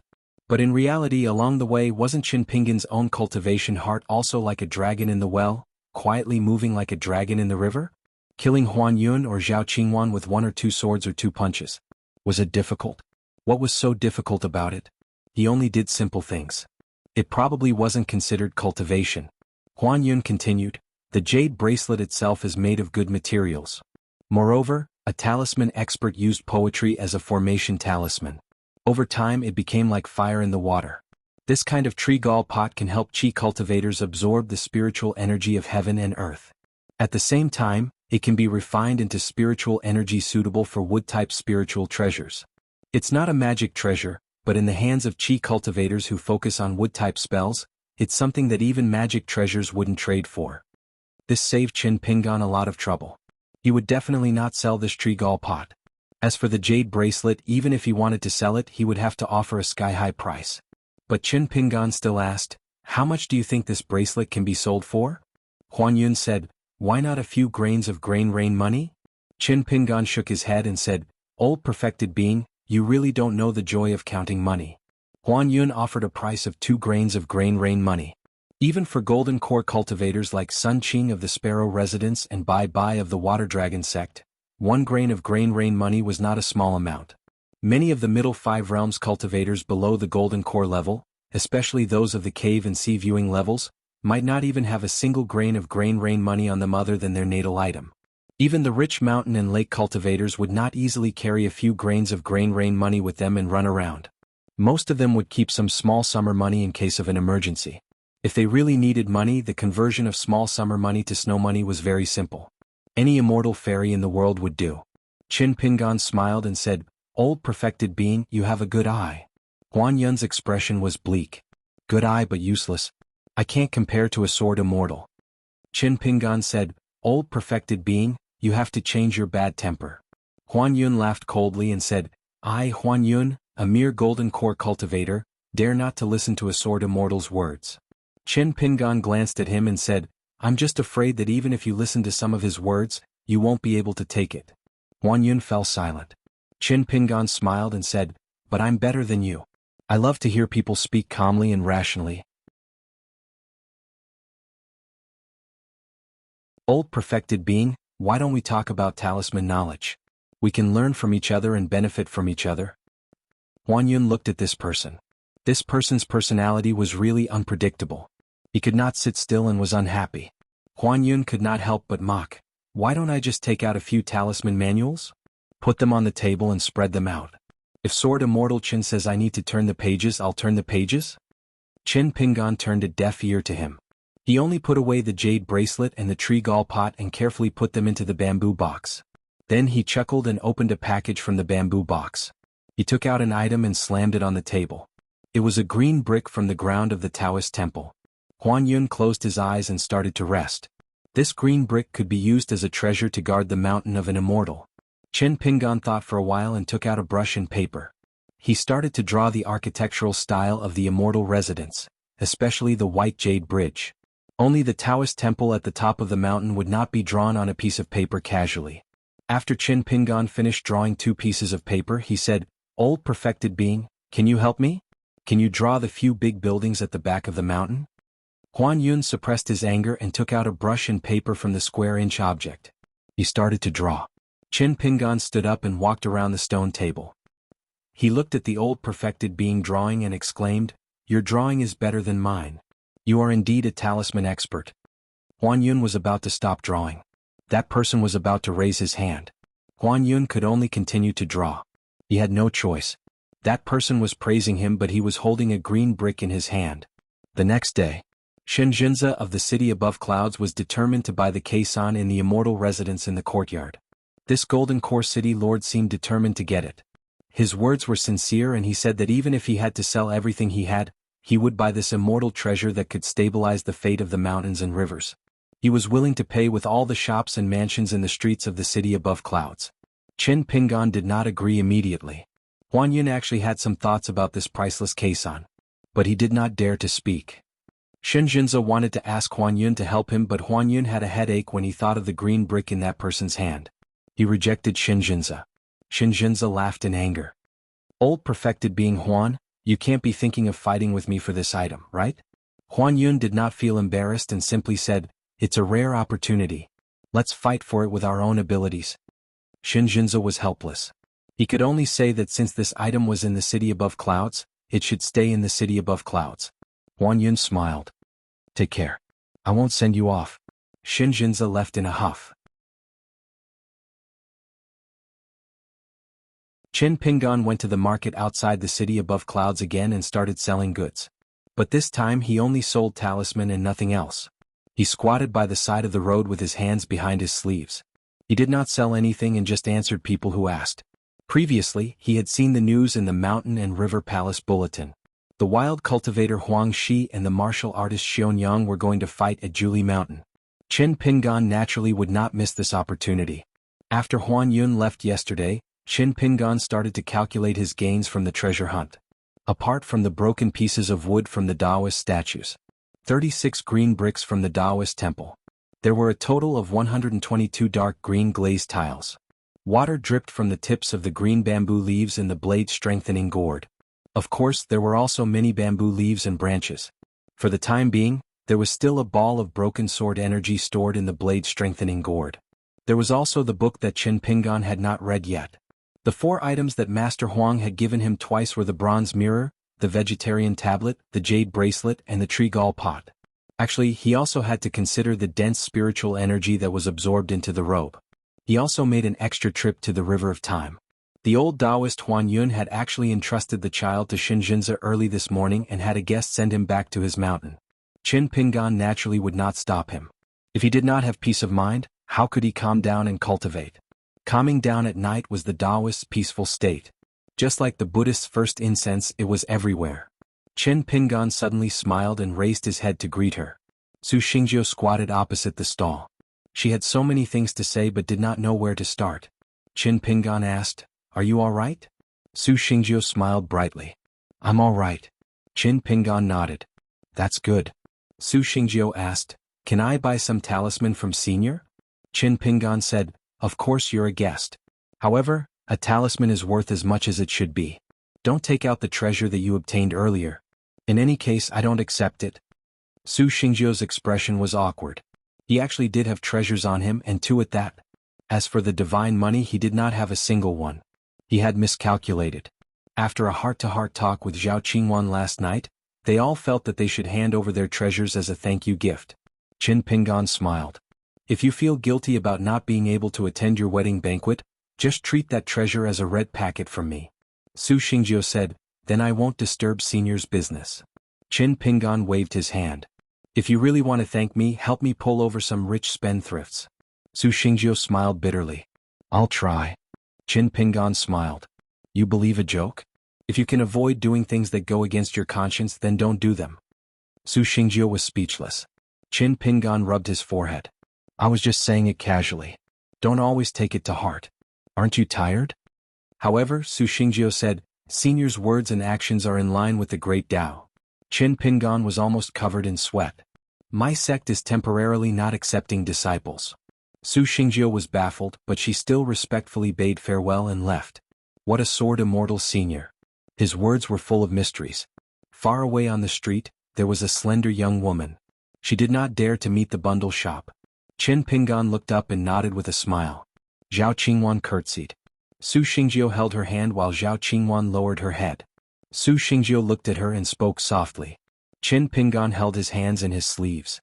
Looking at this somewhat familiar scene, he felt that although people's hearts had changed, there was still a reunion of mountains and rivers. It could not be better. However, his bundle shop's business was not as good as before. It was a bit lacking. After a day he only sold a few talisman and made a small profit of 30 snowflakes.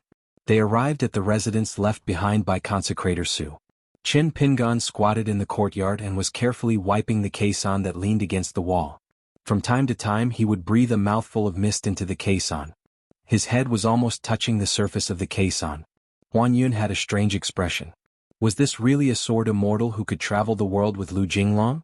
Huan Yun finally asked, "Why did you want me to send a message to the ancestral hall of the Sparrow Manor with a talisman? Why did you want Sun Qing to come and see this item?" Qin Pingon turned his back to the old perfected person and said, "If in your heart Su Xingjiu and Zhao Qingwan were accidents, then Sun Qing and the other two from the Sparrow Manor are also accidents. Moreover, they are accidents that can easily attract disaster. Since you think so, I want to try and see if I can turn accidents into good things while earning big money. Whether or not the caisson is sold to the Sparrow Manor in the end, Sun Qing and the others should remember your relationship with them. Also, you said that Sun Qing, especially her disciple Lu Guibao, are smart and straightforward people. This is all the more reason for you and me to try." Huan Yun asked, "Why are you helping me like this?" Chen Pingon used his sleeve to wipe the intricate patterns on the caisson gently. He did not turn his head and said slowly, "I am helping the old man who opened the door for me." Huan Yun sighed, "It's hard to break through the heart." Chen Pingon smiled, "It's hard to break through the new year in the marketplace at the foot of the mountain." Huan Yun started to fall silent. Chen Pingon said, "I can't help buy from the Water Dragon sect. I'm just a small cultivator from the sect. I feel guilty when I see a disciple of a big sect." Huan Yun said, "They are actually having a headache now. I can find a chance to meet Bai secretly and solve this problem." After all, Sun Qing of the Sparrow Manor and Bai of the Water Dragon sect did not seem to know anything about Su Xingjiu and Lu Guibao's plot. What they did not know was what happened later. It was fortunate that the two Golden Core cultivators did not know. It was only this young sword immortal who knew. Qin Pingon said, "I think we can let the great cultivators of the Water Dragon sect come to find you first. This kind of favor is what people like Bai mean. Otherwise, if you are wary of me talking too much and I am worried that you will leak the secret, I will kill the other party when I have the chance. I believe that as long as you stay in the city above clouds and show your face a few times or go sightseeing in the Biting Country or Water Sky Country, the Water Dragon sect will come to find you. It's better than you and Bai having a secret meeting behind closed doors." Huan Yun was stunned and smiled, "That would be best." At dawn the next day, Sun Qing of the Sparrow Manor brought her disciple Lu Guibao to visit the city above clouds. Shinjinza almost cursed, but he had no choice. When the two talisman boats entered the city, the huge caisson was forced to reveal its true appearance for a moment due to the mountain restriction and the protective formation. He believed that there were secret pawns of the Sparrow Manor at the market and immediately sent a message to the Peach Blossom Crossing. This was normal.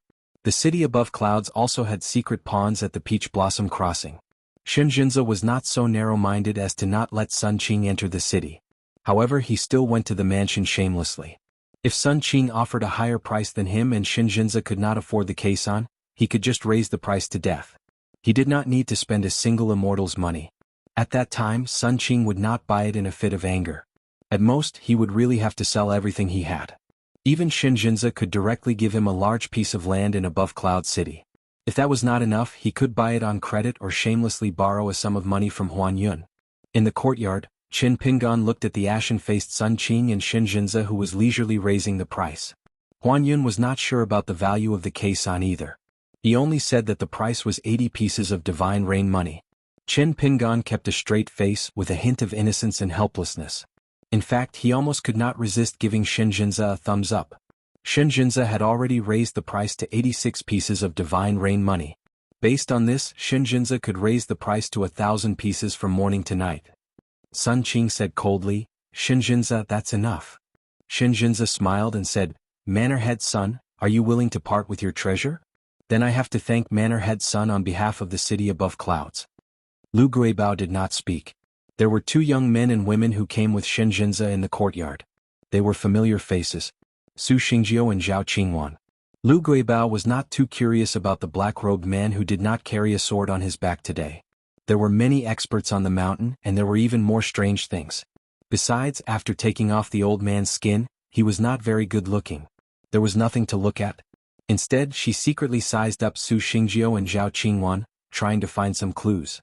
Could it be that old man Huan Yun had looked on coldly and deliberately turned a blind eye to the actions of the city above clouds guardian Su because he had a card up his sleeve? Could it be that he wanted to use someone else to do his dirty work? Did he want to protect his reputation and obtain the treasure, killing two birds with one stone? If that was the case, then this old man Huan Yun had really impressed her. In fact, Qin Pingan still hoped to sell the Kaisan to the Sparrow Manor deep in his heart. Although Dawa's son had already left this vast world, from Dawa's son's words and actions, Qin Pingan could clearly see that Dawa's son actually felt quite sorry for Lu Guibao. Although the conclusion was that the Dao was not compatible and he did not accept the girl as his disciple, he still gave her that Taoist book. For Qin Pingan, since he could not always carry such a big millstone around, he might as well take advantage of the situation and sell it to the Sparrow Manor. After all, Dawa's son had given him so many opportunities. Qin Pingan felt that he had to do something to repay Dawa's son so that he could feel at ease, even if they might not meet again in this lifetime. Unless Qin Pingan really became an Ascendant Realm Sword Immortal, he would have the opportunity to go to the Green Netherworld. There were some things that could be done or not done. If he did it, he would feel more at ease. Then he would not hesitate anymore. Anyway, it did not affect his earning. Sun Qing suddenly spoke to Qin Pingan telepathically. "Child Qin, I will give you 30 pieces of grain rain money, and I will give you something close to you. What do you think? Give me a straight answer. If you don't agree, I, Sun Qing, will leave immediately. Don't worry, Child Qin is still an honored guest of the Sparrow Manor. I, Sun Qing, will never beat around the bush." Of course, the item close to him was extremely precious. However, for Sun Qing, the owner of the Sparrow Manor, the algae well that could stabilize the fate of the mountains and rivers was the most precious treasure. Qin Pingan was obviously very surprised. Qin Pingan hesitated for a moment before saying, "Then I'll take 30 pieces of grain rain coins. You can keep the item near you. As for the rest of the grain rain coins, you can owe me the same amount of grain rain coins as the price of the item near you on the mountain." Sun Qing actually refused. "The item close to me is of little value for the time being. It will be so for the next 100 years or even hundreds of years. However, every piece of grain rain money earned by the Sparrow Manor, Wu Zhao, Lu Guibao, and so many other cultivators all need this divine money. I, Sun Qing, cannot delay their cultivation. So, Child Qin, just tell me, are you selling it or not? Furthermore, I obtained the item that was so close to me out of nowhere and I never closed the door. Just as I was about to refine it, I received a secret letter from Immortal Huan. Thus, I erased the restrictive spells on it so that Mr. Qin can use it." Finally, Sun Qing said casually, "Even if the deal is not done, we can still be friends. An honored guest is still an honored guest. However, the next time Child Qin comes to the Sparrow Manor, it's hard to say whether you will drink ordinary tea or that small wall." Qin Pingan held back his laughter and replied with heart ripple, "Then it's settled. 30 pieces of grain rain money and the item close to you." Sun Qing laughed and said, "Deal." He did not hide the fact that he had made a deal with this Child Qin. Shinjinza was a little regretful, but it was still okay. "It was my fortune to get it, but it was my fate to lose it." Sun Qing turned to Shinjinza and said, "No matter what, I bought the treasure in the city above clouds. Take it that I, Sun Qing, owe you a favor." Shinjinza smiled and nodded. He left with Su Xingjiu and Zhao Qingwan. Huan Yun gave the Sparrow Manor a talisman boat. Sun Qing did not reject it and accepted it generously. Otherwise, he would ask her to carry the Kaisan and travel with the wind? Was that reasonable? Was there such a shameless cultivator in the world? Then Sun Qing glanced at the Kaisan and turned to look at the young sword immortal surnamed Qin. Sun Qing quickly felt relieved. She thought that the other party must have had something to do with the item close to him. Qin Pingan guessed her thoughts and responded with a smile. He was very calm. Sun Qing was actually a little guilty. *CK, wouldn't I owe him a huge favor again? The other party already has something close to him. If that's the case, the thing that I have to give away before it even warmed up to him is actually not that valuable anymore. This made Sun Qing feel a little helpless. Forget it, he's Lu Jinglong's friend anyway. There's no need to be courteous with him. Huan Yun left tactfully. Sun Qing handed over the token and the item close to her and 30 pieces of grain rain money. Then she took Lu Guibao and the Kaisan and left the city above clouds on a talisman boat. The Sparrow Manor Lord was grinning from ear to ear. He started drinking when he got on the talisman boat. He did not forget to look down and laughed loudly at Huan Yun. Perfected Huan, the city above clouds is boring. It's just the size of a palm. If you fart in the east, you can hear it in the west. So, if you have time, you should come to the Sparrow Manor as a guest. It's even better to be a guest. Shinjinza laughed and scolded, "Nonsense. Perfected Huan is already a guest of the city above clouds." Huan Yun smiled and shook his head. But he was in a good mood. Qin Pingan stood in the courtyard. After having the item close to him, he seemed to have solved his urgent problem. He began to move like ants, reorganizing all the old and new items. After half an hour, Huan Yun returned. Qin Pingan was already sitting in the pavilion at the top of the fake mountain. He tilted his head and listened to the sound of the two pieces of grain rain money knocking against each other. Huan Yun sat opposite him and sighed with a smile. A small room is big and the world is big. I used to think that I understood it very well, but now I know that I don't. Qin Pingan was still knocking on the grain rain money. He nodded and said casually, "I know that I don't know, but I do know a little." As a matter of fact, Qin Pingan was still somewhat lacking in confidence when he tried to reason with a golden core earth immortal from the Taoist sect who was proficient in talismans. However, it did not matter. He could simply borrow many words from his student, Cui Dongshan. Huan Yun smiled. "If you trust me, I'm going to tour the mountains and rivers of the Biting Kingdom." Qin Pingan kept the two pieces of grain rain money and sat up straight. He said, "I hope that you can get through this." Huan Yun said, "It's still early. When I can tell Shinjinza about this matter and sincerely apologize to the two juniors, then I'll truly be free of the knot in my heart." Qin Pingan smiled and nodded. "You're still as good as before."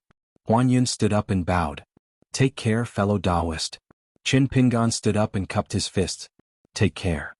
Huan Yun left with the wind. But there was a talisman paper fengsuan item left on the table. Qin Ping, and put it away as a temporary safekeeping. He didn't even know how to open it. Qin Pingan then started to think carefully about the other treasures he needed to refine the wood-type natal item. In fact, before he left Luapa Mountain and rushed to the North Continent, Cui Dongshan had helped to give him a list. Metal, wood, and fire were all different. He had also made it clear that these were only the basics of refining the different life source items. Once he had them, there would be no mistakes. However, it was far from enough. After all, almost every life source item of the 5 elements in the world had its own rules. Teacher needed to carefully explore after obtaining the opportunity before he could truly refine it successfully. Qin Pingan was not in a hurry to leave Cloud City. Anyway, the ferry to the Dragon Palace Grotto Heaven would stop at Cloud City. Besides cultivating every day, Qin Pingan would still go to the market and be a shopkeeper. One day Qin Pingan met a familiar person, Jin Shan. When this wild cultivator saw Qin Pingan, he almost knelt down and kowtowed. But he was stopped by Qin Pingan. In the end, the two of them squatted together at the stall. The man planned to return the offensive talismans that he hadn't used, as well as the steel-carrying talisman that had yet to run out of spiritual chi, to the senior. However, Qin Pingan did not accept it. He shook his head and said, "Keep it? It's not worth much." The man refused no matter what. He was even choking. It was a treasure hunt that he thought would not be too dangerous. There were so many people with high cultivation realms, but how many of them survived in the end? The man felt that he had to have a conscience. That was why he had to make a trip to Cloud City to try his luck. He wanted to see if he, a butcher, could meet those two again. Qin Pingan accepted the talisman. Qin Pingan smiled and said, "When we're done with the stall, shall we go for a drink?" The man smiled and said, "Senior, I'll pay the bill. Is that okay?" Qin Pingan nodded and said, "Sure, but you won't be able to drink good wine." The man grinned. That was true. In the end, the man treated the senior to a drink. He had to puff himself up at his own cost. However, he did not feel any heartache about spending this money. There were small immortal ferries coming and going from Cloud City. The man spent a snowflake. After boarding the ferry at the ferry port, he cupped his fists and bade farewell to the senior. The senior was still so polite and easy to talk to. He actually cupped his fists and bade him farewell. The ferry slowly left. After drinking earlier, on the way to the ferry port, the senior returned the talisman to him. He could only carefully hide it in his sleeve. He also told him to hurry back home. The area around Cloud City was still not peaceful. The man did not dare to not take it seriously. When he was drinking earlier, he talked a lot with the senior. He talked about how virtuous his wife was and how good she was at home. He also talked about his 2 children. Although they were still young, they were promising and were good at studying. It would not be difficult for them to pass the exams in the future. Now that the man had sobered up, he felt even more ashamed and slapped himself in the face. After getting off the ferry, the man wanted to hide the talisman in his boots and sleeves in a secluded place. He was still a little worried. Unexpectedly, when he took it out, he found that there were 2 pieces of golden talisman. It was not the yellow paper from before. The man stood there in a daze. For some reason, he remembered the senior's words when he was drinking. When swordsmen do things, they only want to be straightforward and not reasonable.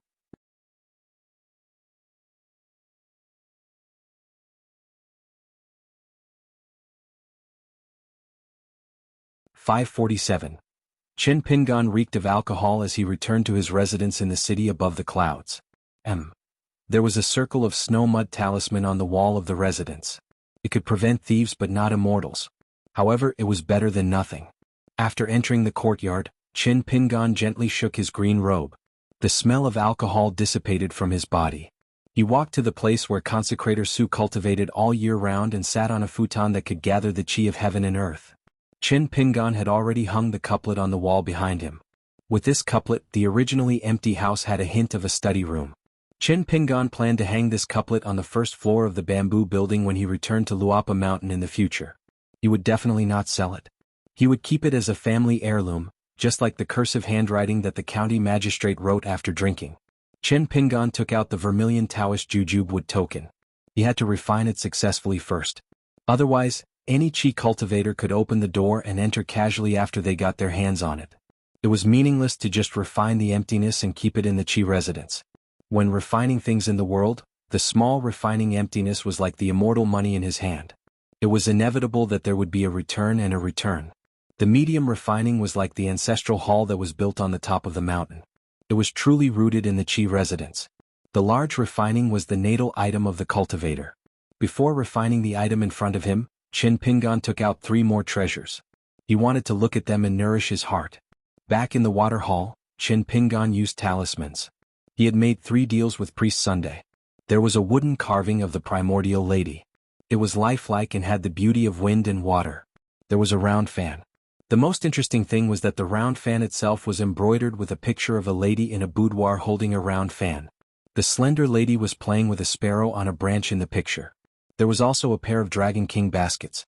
They were inscribed with Fighting Dragon and Chen Pan respectively. Chen Pingan planned to give the wooden idol to Li Huai. As for the round fan, he gave it to the girl in pink. On Luapa Mountain, the busiest person every day was not head butler Zhu Lian, nor was it the diligent Xin Yuanji, nor was it Zheng Dafeng who was basking in the sun and moon every day. It was only Chen Rushu, the little girl.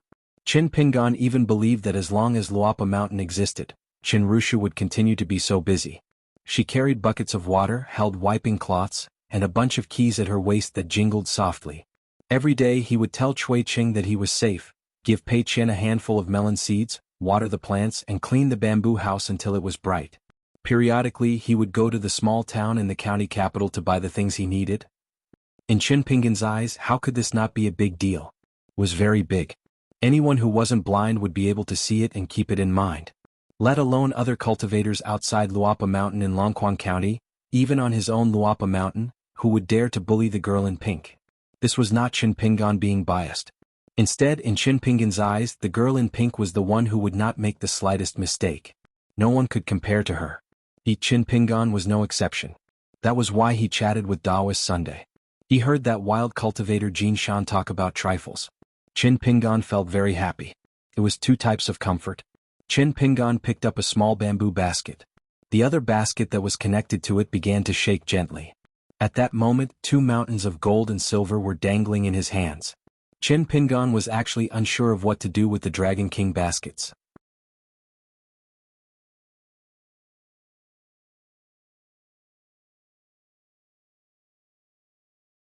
Chen Pingan was hesitating whether to refine the green bricks of the Taoist temple and then lay them on the floor of the underwater residence. Even if the green bricks of the Taoist temple had lost the wisps of water energy, the material of the green bricks itself was very valuable. At first, Chen Pingan planned to bring it back to Luapa Mountain in the future. The 36 green bricks that had been drained of their water fate could be used to pave 6 paths for practicing the mountain quaking fist's 6-step pile walking.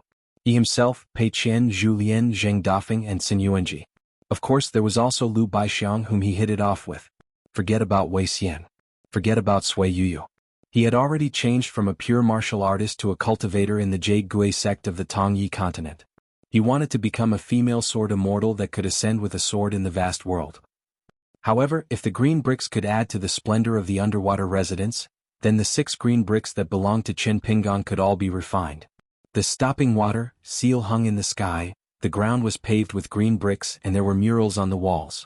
Qin Pingan felt that if this was the case, his underwater residence could be said to be quite impressive. As for the 122 green glazed tiles, he would keep them for now. Their origins were unknown. At the time, Huan Yun did not dare to make a conclusion. He was only sure that they were priceless. If they were of the same origin as the colored glass pavilion in the White Emperor city of the Central Plains, then it would be even more frightening. It was said that the most precious item in the colored glass pavilion, other than the 12 pillars, was the glazed tiles on the roof. Qin Pingan collected his thoughts and left the house to practice the 6 steps in the courtyard. He did not expect another guest to hurriedly arrive. Was it Sparrow Manor Patriarch Wu? She could not hide the joyous expression on her face. So Qin Pingan was carrying a martial artist? She went to the pavilion at the peak of the artificial mountain. For this trip, she brought Qin Pingan a first-class robe from the Sparrow Manor. It was said that after the Manor Patriarch moved the Kaisan well to the Sparrow Manor, it was extremely compatible with the mountains and rivers. Not only could it stabilize the mountains and rivers, but it could also gather the qi from all directions. This was even before it was refined. It was only temporarily placed in the Patriarch Hall, and it already showed such miraculous signs. If it was refined, it would be even more impressive. It would be a foundational item that only the Patriarch Hall of the Immortal Sex could possess. Therefore Sun Qing had earned too much from this transaction in the city above clouds. She felt guilty and had to give him a robe as compensation. If Sword Immortal Qin did not accept it, that was fine too. After all, she had already been courteous. If Sword Immortal Qin was also courteous, then she would not be courteous. Qin Pingan repeatedly said, "You're welcome. I won't be courteous." He took the luxurious robe from the Manor Patriarch and kept it in his token. The only flaw was that the style of the Sparrow Manor's robe was too powdery. It was not as good as the snowflake robe of the Greasy City's female ghost. Even Qin Pingan could wear it. The Manor Patriarch did not stay for long. However, he left behind a few cans of tea leaves, saying that these were the only Sparrow Manor's small dark wall left this year. The Manor Patriarch smiled and said, "Sword Immortal Chen, if you want to sell it, please sell it at a high price. Otherwise, you will not live up to the name of Sparrow Manor's small dark wall." Qin Pingan was a little embarrassed. He said, "Please tell Manor Patriarch's son that I will leave a can of small dark wall as a gift."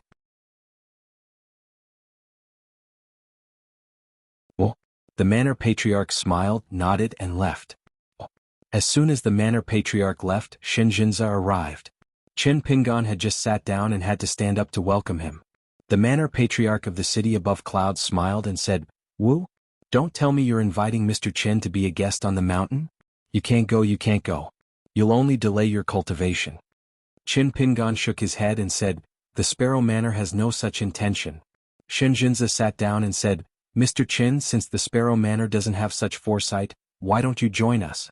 Aside from the divine coin that is given to us every year, this mansion and the entire Shuyu Street in Above Cloud City, all 32 mansions and shops of various sizes belong to Mr. Qin." Qin Pingan said, "It's not that I don't want to accept your offer, but I can't." The journey to the North Continent was full of worries. Skeleton Beach, Jingguan City's Gao Cheng, the person who hired the assassins from Deer Mountain, and Huai Chen's death. Qin Pingan did not want to drag more people into this. He traveled alone. Only his fists, swords and wine accompanied him. It was more refreshing. Shinjinza did not say anything else. Qin Pingan smiled and said, "City Lord, although I can't promise you that I'll become a consecrator of Cloud Above City that collects rent and earns money while lying down, I appreciate City Lord's good intentions. When the time is right, I'll take the initiative to ask for a Shuyu Street from the city above clouds." Shinjinza nodded and said, "Then it's settled." Even if he could not wait until that day, it was fine. The city above clouds still had Su Xingjiu. Shinjinza was a very straightforward person. He did not linger and left as soon as he finished talking. Qin Pingan also asked for some mountain and river newspapers from the city above clouds. It did not matter if they were old or new. Shinjinza agreed and said that he would ask Su Xingjiu to send it over later. Chen Pingan walked around the stone table in the pavilion and practiced his fists. He seemed to be asleep, but his fists flowed all over his body. After practicing for 4 hours, he returned to the house to rest for a while. Then he sat on the cattail hassock and began to refine spirit chi. When it was close to noon, Chen Pingan took out the spirit weapon he obtained from the linen sect's fairy and placed it on the stone table in the pavilion. A green porcelain brush washer was connected to the mountains and rivers of Julie Mountain. Therefore, once the restriction on Julie Mountain was lifted, the scenery on the mountain would be reflected. As long as the cultivators did not leave the North Continent, they would be able to see the scenery on Julie Mountain clearly. If they looked at it from afar, it would be very blurry. Although Chen Pingan had built the water residence, he did not have any water spells. He could only take out a yellow paper talisman and crush it gently. Instantly, water filled the brush washer and clouds surrounded it. In the blink of an eye, an extremely flat and huge green stone platform appeared above the brush washer. This was the most famous Julie Mountain in the North Continent. It was more familiar to cultivators than any other mountain in the North Continent. On the green stone platform, both parties had yet to appear. The scenery beyond the platform could not be seen. Just like the white fog surrounding the ruins of the immortal residence, there was a clear boundary. This caused Chen Pingan to feel rather regretful. He had originally wanted to see the spectator mountain that the Cheonglin sect had bought. This Shang sect, known as the Jade Forest sect with 2 sleeves, clear wind and unparalleled killing power, was one of the people that Chen Pingan wanted to make contact with the most during his trip to the North Continent. Of course, it was not because he admired the Jade Forest sect master who had admitted defeat to the 5 realms. Instead, it was because the Cheonglin sect, with its endless wealth, was the largest buyer of Pearl Grotto Heaven's natal porcelain from another continent. Chen Pingan naturally would not go looking for the Cheonglin sect. Chen Pingan's bag shop was not for nothing. He needed the other party to come looking for him on their own accord. Chen Pingan had to carefully lay the groundwork and control the timing of their meeting. He had to think about how the 2 sides should act reasonably and when they should meet. A sect that could be mocked and ridiculed by an entire continent's cultivators meant that the other party was extremely patient. While they were patient, they might not have any bottom line when they did things. This was a truly terrifying opponent. Su Xingjiu came to visit with a large stack of mountain and river bulletins. She smiled and said, "Mr. Chen, you're also looking at Julie Mountain?" Chen Pingan took the bulletins and greeted her with a smile. "If you're not busy, sit down and read with me." Chen Pingan took out 2 jugs of immortal wine and handed one to Su Xingjiu. The 2 sat across from each other and slowly drank. In the Battle of Julie Mountain, the wild cultivator Huang Shi and the martial artist Xion Yang were ranked close to each other. One was ranked 4th, the other 5th. Recently, in the mountain and river bulletins, there were many new speculations about the reason for the life and death battle between the 2 of them. Some said that the 2 of them hated each other because of love. Some said that Huang Shi was young in this life, but he killed too many people and accidentally killed the martial artist Xion Yang's close relative. Su Xingjiu took out a snow coin and gently threw it into the brush washer on the table. In an instant, it turned into a wisp of spiritual energy and merged with the luck of Julie Mountain thousands of miles away. All the spiritual artifacts and Dharma treasures in the world that could carry the mirror image had this ability to eat money. Last time, Qi Jinglong of the Tai Hui Sword sect and Huang Ting of the Taiping Mountain were fighting. Both of them were nascent soul sword cultivators who were at the bottleneck. In fact, they had a great impact on the landscape of Julie Mountain. After the battle, the spiritual energy of Julie Mountain was severely depleted. If the upper 5 realms fought, it would probably devour the spiritual energy of heaven and earth.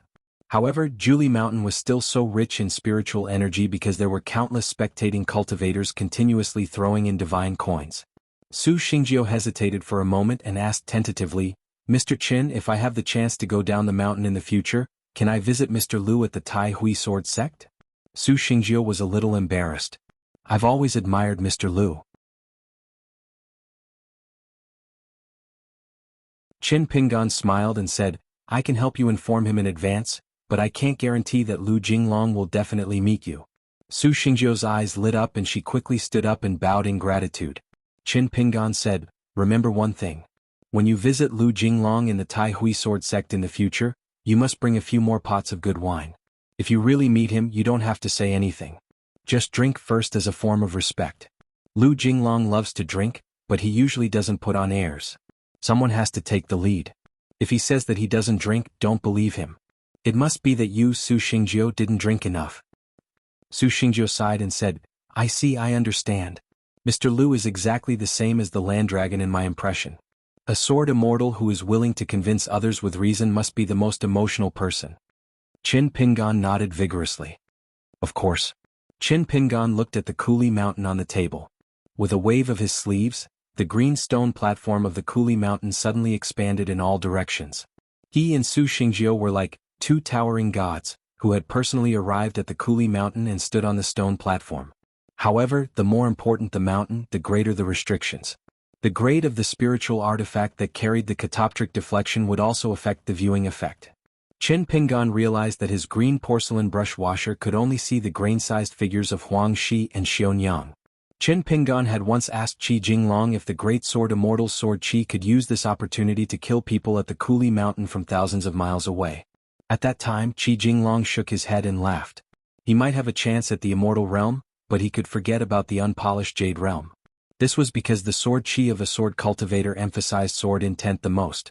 No matter what, it would not be as pure as the spiritual Qi of the immortal money. However, this bit of intent would cause the fragile spiritual artifact that carried the catoptric deflection to shatter on the spot. However, Qi Jinglong also said that there were indeed some ancient divine abilities and unorthodox techniques on the mountain. Historically, they had used the catoptric deflection as a bridge to harm some of the mountains that profited from it. However, cultivators who used such methods had to carefully conceal their identities. Otherwise, they would easily become the enemy of an entire continent. For example, it might arouse the curiosity of those immortal realm and even ascendant realm cultivators. There was still about the time it took for an incense stick to burn before noon. Qin Pingan suddenly discovered a fine ripple in the sky above the Kuli Mountain.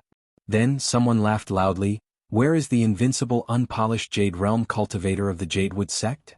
Very quickly, ripples appeared on the Kuli Mountain's painting scroll again. Someone replied, what advice does Senior have?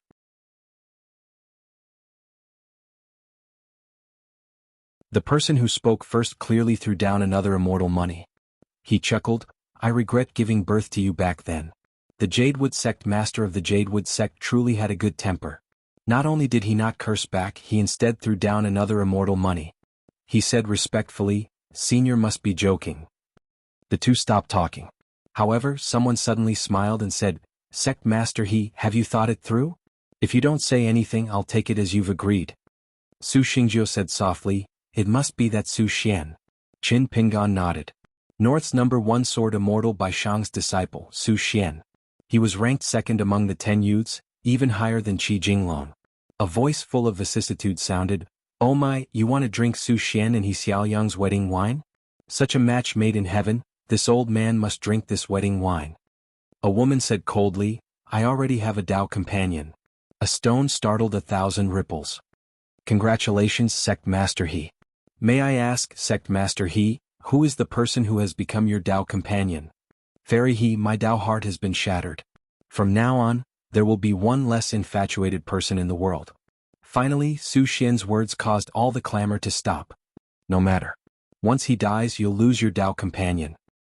He Xiaoyang sneered and said, Why don't the two of us make an appointment to visit Shuli Mountain? If you dare kill this person, I'll cut off by Shang's bloodline. Su Xian did not say anything else. Su Xingjiu said regretfully, I never expected that an immortal like Sect Master He would have a Tao companion. I really wonder which man is so lucky. Qin Pingan suddenly realized that the sword immortal senior opposite him had an ugly expression. Qin Pingan lowered his head and drank a mouthful of wine. His expression returned to normal. It was almost noon. A white beam tore through the sky and landed in the middle of Shuli Mountain's stone platform. At the edge of Shuli Mountain, a woman wearing a veil hat walked up the green stone platform. She had a long saber and a short sword hanging from her waist. Qin Pingan controlled the rising clouds in the painting of Shuli Mountain. He tried his best to make both parties appear in the painting. As for whether their faces could be seen clearly, it was not important at all. In fact, many Qi refinement warriors who watched the battle on Shuli Mountain through catoptric deflection might not have seen the specific moves of the two parties from beginning to end. They were just there to watch the show. It was destined that many cultivators in the middle 5 realms would not even see the people in the painting more than a few times. At most, they would see the dazzling splendor of the offensive Dharma treasures and immortal spells. Therefore there had always been a rumor in the North Continent that if one was not a Golden Core Earth immortal, one could not even hope to see the slightest bit of the fighting on Shuli Mountain.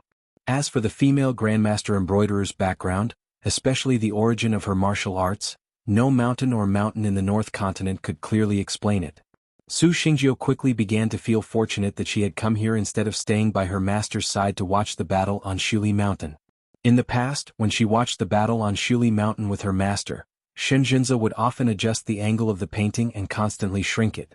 However, she would still miss many key scenes. However, in Su Xingjiu's opinion, it was not as accurate as the Sword Immortal Senior in front of her in controlling the battle situation. The elusive embroiderer and her punches, as well as the wild cultivator Huangshi's overwhelming spells and offensive Dharma treasures. Although it was inevitable that some scenes would be missed, Su Xingjiu realized that this was her first time watching the battle on Shuli Mountain. It was so real that everything was linked together. In any case, she could roughly see the context of the battle between the two parties. Chen Pingan watched the battle attentively and constantly changed the painting. The strength that the female martial artist temporarily displayed was that of a genuine far-traversing realm cultivator. Her punches were extremely fast and her physique was extremely tough. This was even before she unsheathed her sword. As for whether she was a peak martial artist or not, all they had to do was wait. Although the appearance and age of a martial arts grandmaster was not as difficult to recognize as that of a cultivator on the mountain, the higher the realm of a pure martial artist, the faster they climbed the mountain. The two would not be directly linked. This was especially true for female martial artists. Presumably, this was even more so as they could similarly delay the aging of their appearance.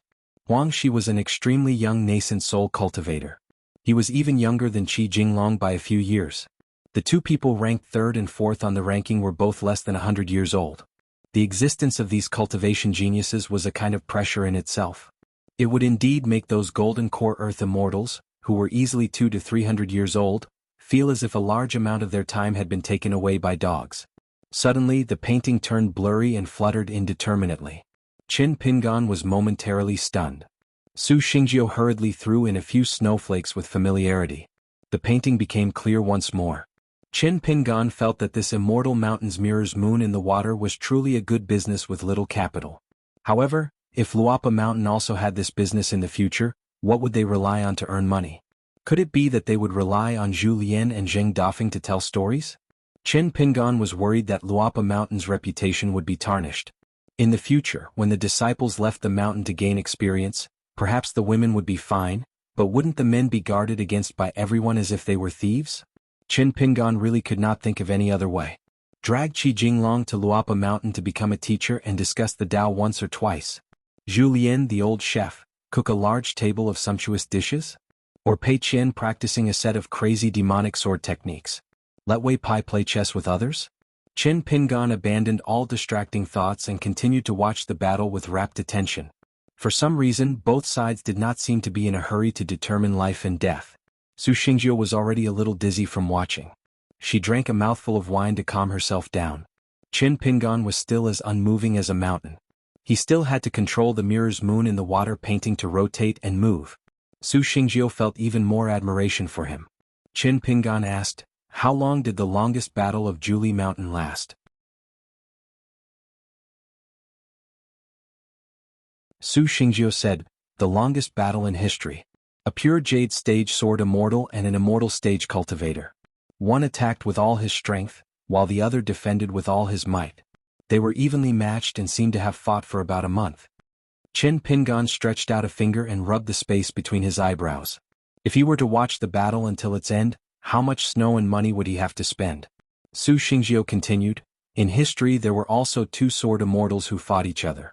They only used an hour to directly exhaust the spiritual energy of Shuli Mountain.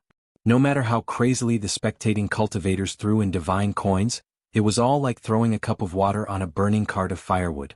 Therefore, only the mountaintop mansion near Shuli Mountain had a rough idea of that world-shaking battle. However, I heard that sword chi surged and overflowed Shuli Mountain. In order to protect the mountain from being affected, Zhanglin's sect had no choice but to activate the Grand Mountain formation. In one go they used up more than 100 grain rain coins. They even borrowed 200 from the cultivators on the mountain and compensated them double afterwards. Ever since then, Zhonglin sect has stored 300 grain rain coins on the mountain. They are untouched all year round. Su Xingjiu's entire body was filled with spiritual energy.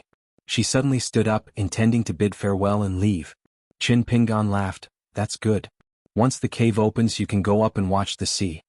Su Xingjiu left on the wind. Above Cloud City had already prepared the place for her breakthrough. These days she had been on the verge of breaking through. She was only waiting for a subtle opportunity. After Su Xingjiu left, her master Shinjinza would naturally help stand guard. If it was short it would be 3 to 5 days. If it was long it would be 2 to 3 years. No one could say for sure. It wasn't necessarily that the faster one broke through, the better. It also wasn't that the slower one broke through, the more stable it would be. It still depended on each person's luck. Her bones and acupoints gave birth to a cool breeze. In the middle of the gloomy water, her true appearance could be seen. Unfortunately, Qin Pingan had yet to experience this scene for the time being. The path he walked on as a Qi practitioner of the 3 realms had taken many detours and was somewhat bumpy. Qin Pingan continued to watch the battle. On Juli Mountain, both sides of the battle were filled with killing intent. However, they were still testing each other. Clearly they were both looking for an opportunity to kill each other in one blow. Qin Pingan had already thrown a few pieces of snow money down. He drank a few mouthfuls of wine. Usually he would pick up the food from the bowls and plates. Who would throw it into the dishes.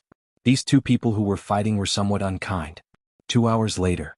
Qin Pingan sat cross-legged on the stone bench, holding his chin with one hand. There was already a small mountain of snow money beside him. Looking at the 2 of them, it seemed like they would be fighting for a long time. After another 2 hours, the peak of Qin Pingan's snow money mountain had been flattened. An expert threw down a grain rain money and scolded jokingly, "You adulterous couple. Even if you really want to kill each other, why do you have to cheat others of their immortal money? Huangxi, since you're a sword cultivator, if you don't die on Juli Mountain, you'll have to suffer my sword sooner or later." It turned out that the rogue cultivator Huangxi was actually a sword cultivator who hid his strength. As for that martial artist Xionyang, she was also very surprising. She was actually proficient in many immortal techniques. Although it seemed like they were training each other's skills, when both sides fought, they were filled with killing intent. Qin Pingan was somewhat curious about what kind of enmity had happened between the 2 of them that they had to put their life and death on Juli Mountain in front of everyone's eyes. At a certain moment after the time it takes to burn a stick of incense, Qin Pingan stood up. Suddenly he crushed a large handful of snow money and turned it into spiritual energy. He did his best to maintain the landscape painting scroll created by the Celadon brush washer.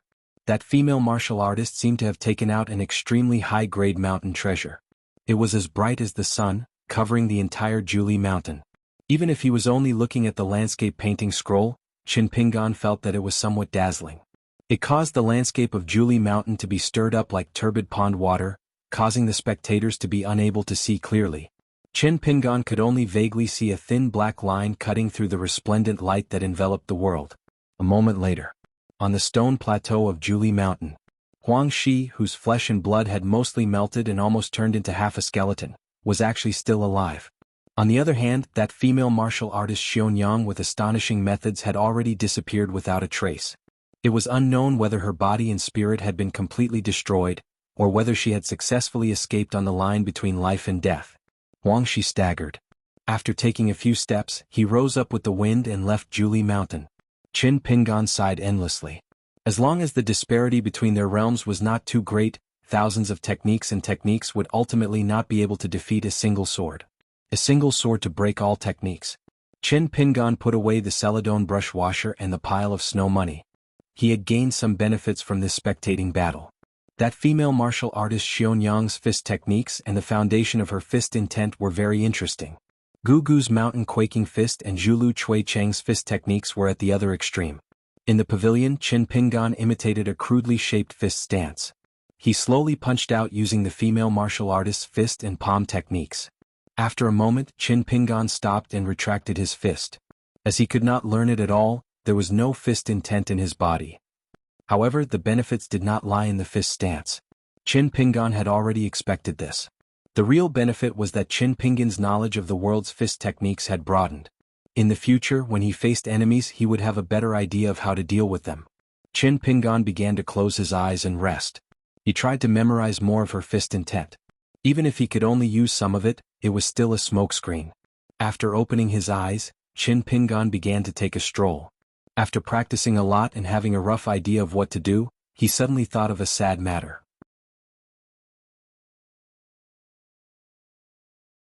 There were not many talisman papers made of golden material left. There were only 10 left. He had to be meticulous in his calculations.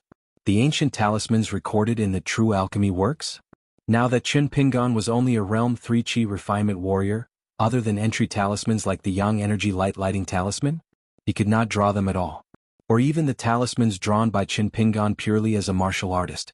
It was easier and of higher quality than drawing talismans with the identity of a Chi refinement warrior.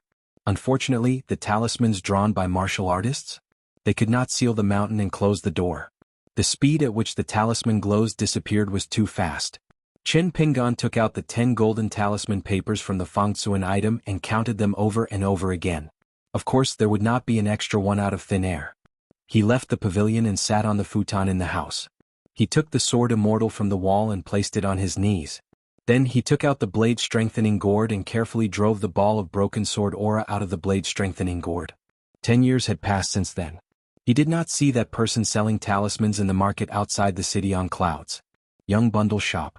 In the capital of Dali, the young emperor held a small court meeting in the imperial study as usual. Over 20 officials and ministers gathered together. The imperial study was not big, so it was a bit crowded when there were too many people. The oldest one was the Minister of Personnel, Master Guan. It seemed the court meeting had consumed too much of his energy. At the moment he was sitting on the chair and taking a nap. He was holding a small charcoal cage wrapped in cotton cloth. It was a gift from the late emperor, and the eunuchs in the palace would keep it. As long as it was a small court meeting in winter, someone would bring it to the old minister without Master Guan's reminder. He was already 100 years old. At this moment the old man was already snoring softly. However, from the emperor to the other important ministers of Great Li, no one had the intention to remind the old man. Anyway, when the conversation reached a point where the old minister felt that it was a serious matter, he would wake up and say a few words. An assistant minister of the Ministry of Justice, who was in the prime of his life, was reporting the aftermath of an important matter to the various officials. The female cultivator, Shi Qiu, had been rescued. Her whereabouts were unknown. The two groups of Zhuang dynasty's high officials and men of sacrifice had varying levels of cultivation, but without exception, they were all cautious and steady old spies. One after another, they crossed continents to North Continent and went to Mount Diao to investigate the records of everyone on the ferry back then. He hoped to find some clues to the Great Li dynasty colluding to attack Dan Mountain and frame the sword cultivators of Zhuang. In fact, some of them had succeeded. They did not take the ferry back to the Aquarius continent. Instead, they took a long way to the sea. However, they were intercepted and killed by the Dali cultivators. The most troublesome one was the woman who went to the North Continent. Her name was Qiu Shi. She had actually revealed the heavenly secret during a catoptric deflection. She had said that Mr. Jian Ern of the North Continent was the one who had framed the Zhuang dynasty. This woman hoped that someone could relay this information to the heavenly Lord Xie Shi. Qiu Shi was willing to die to prove the truth. Now, the mountain where Qiu Shi was taken in had been sealed off by the Dali Qi cultivators. The Yuan family Shangzhu Guo was a thin old man. He rubbed his palms and smiled. What a great saying. I wonder what our imperial tutor's green wave pavilion is busy with. The burly master of the Chao family leaned back in his chair and sneered. Even if something went wrong at the green wave pavilion, they should be doing more than you, Yuan Yunshui, who only knows how to spit in the court. The great master of the Yuan family curses his colleagues every day. You, Yuan Yunshui, are the best at nitpicking. The master of the Yuan family smiled. Chow Chow, I'm still a Shangzhu Gua. As for whether you think you're a great master of the Yuan family, I'm not sure. The Minister of Rights was daydreaming. It had always been like this. The Minister of Justice, who was also in charge of many supernatural affairs, would be an inconspicuous middle-aged man if not for the conspicuous and eye-catching official robe he was wearing. He took the initiative to speak and meddled in the affairs of the two Shangzhu Gua lords. He said with a straight face, Lord Chao, Lord Yuan, in this small court meeting, every word here will determine the fate of the people of Dali. Shouldn't you put your personal grudges aside first? An old man of the Song clan who was in charge of the royal genealogy records of the Song clan laughed. Oh my, I almost thought that the surname of Dali is Yuan or Chao. I'm an old man with the surname Song. A general who was not able to lead the cavalry to the south like Chao Gui and Su Gaoshan was short and stout. He looked a little funny sitting on the chair. However, his words were not light at all. He said in a deep voice, "If you have the time, you might as well get rid of the troublesome female cultivator. Since the Green Wave Pavilion likes to do nothing, then let the cultivators under my command do it. I guarantee that the person behind the scenes who rescued her will be dealt with as well." The young emperor did not sit behind the desk. He moved a chair to sit closer to the officials. He did not speak at all. He sat beside the stove and bent over to warm himself by the fire. There was an ordinary boxwood chair beside him. It had been placed in this room for more than 100 years. Several emperors of the Dali dynasty were watched by this chair as they grew up. The former emperor touched it but did not sit on it when he was young. As the new emperor, he also touched it but did not sit on it when he was young. The dragon throne had already been used by several emperors. Only this chair, which was rarely used, had never been used by a different person. In the corridor outside the royal study room, an old eunuch said in a low voice, "The imperial tutor is here." The officials of the Dali dynasty all stood up. Even Master Guan moved his butt and put his hands on the armrests. It seemed he was awake. He stood up to greet the embroidered tiger. The young emperor did not stand up to greet him, but he straightened his back. An old scholar stepped over the threshold and bowed to the emperor. He didn't look arrogant at all. Song, he nodded with a smile. Twit. He sat on the chair and looked at the old minister of the Ministry of Personnel, who was still holding the armrests.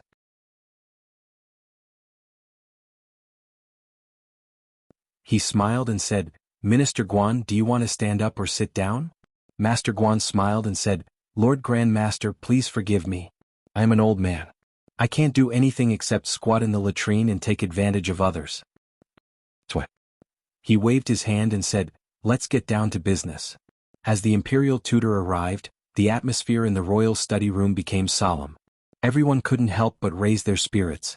"Tway," he said, "today I am going to tell you about the current situation of the Zhuang dynasty, the Book Lake and the Qingwan kingdom.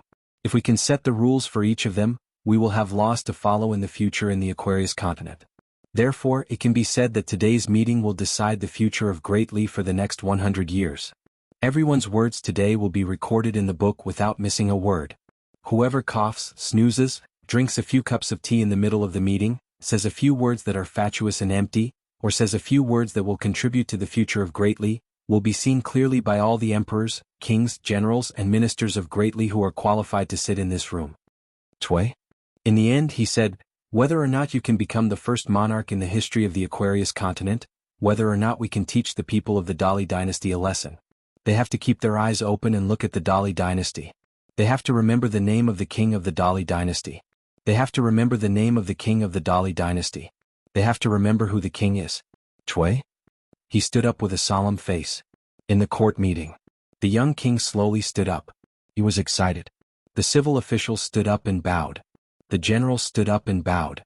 In the Golden Armor continent, there was an ancient battlefield. There were broken statues everywhere. The wind in this place could make any chi cultivator below the Golden Core stage suffer, even if he just stayed there for the time it took for an incense stick to burn. Many pure martial artists also liked to come here to temper their physique, but most of them didn't manage to leave alive. Those gusts of astral winds that suddenly arose were untraceable. Some were fine like a burst of sword chi, scattered like goose feathers. Some of the astral winds could envelop a radius of 10 miles. They were all like sword immortals unleashing their swords. Once these astral winds passed, even if you were a martial artist at the Golden Body realm, you wouldn't even have a corpse left. A young lady who was once the strongest in the world broke through the bottleneck of the 5th stage. Relying on a unique talent, she was able to stay here for so many years. She was currently facing a white-robed man who was walking slowly. Her fists were like thunder. The opponent was only at the Golden Body stage. She could kill an ordinary Golden Body stage martial artist with a single punch. But facing this Golden Body stage martial artist who was younger than her, she had already thrown out thousands of fists. But without exception, all of them were negated by the opponent's fists. Simply speaking, the opponent did not even retaliate. She was a pure martial artist who had the chance to reach the Golden Body stage. But she could not even touch the corner of his clothes. This white-robed young man's Golden Body stage was indeed only at the Golden Body stage. Unfortunately, the opponent was Chao Ci, who had come here from the Central Divine Continent. Chao Ci's every realm was an unprecedented martial art realm. She, who had come here to temper herself at a young age, did not believe it at all. Then she experienced a series of complicated mental processes of eagerness to try, probing with her fists, using all her strength, gradually despair and numbness. Just as she was about to stop, Chao Si finally said a second sentence.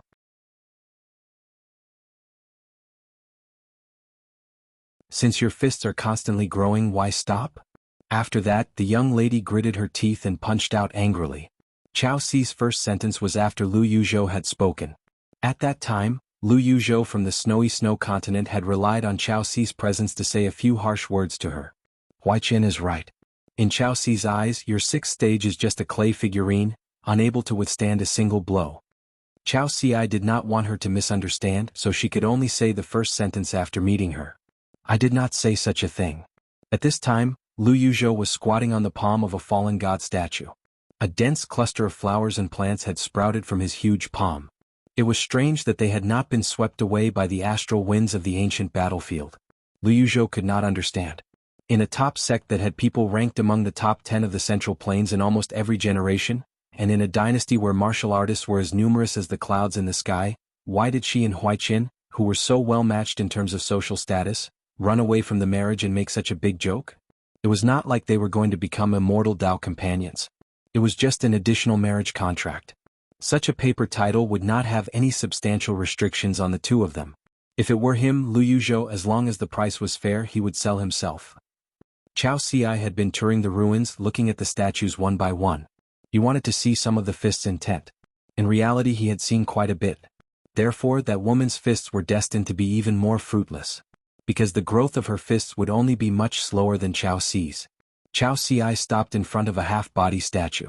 Looking up, it was as though a sword had slashed him from his shoulder to his waist. The woman was barefooted and dressed in white.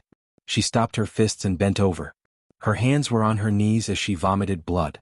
Lu Yuzhou's scalp went numb. It was as though all the martial artists with good aptitudes were all lunatics. Cultivation was still the best. As long as he had enough treasures on him, he could safely hide in his turtle shell. For example, he had accompanied Chao Si on a long journey. They had gone to the drifting Dawn continent, and now they had come to the Gold Armor continent. Lu Yuzhou had several supreme treasures on him, and he had 2 incensed divine spirit armors. However, he had given one of them to his friend Huaiqian a few years ago. Although they were friends, they were just friends. They were not friends with his temperament, but family ties, surnames had become friends. However, compared to the ordinary brothers and drinking friends who always wanted to borrow some magical equipment from the only son of the god of wealth of the snow-white continent, Lu Yuzhou and Huaiqian, who did not like to take advantage of him, were actually quite congenial.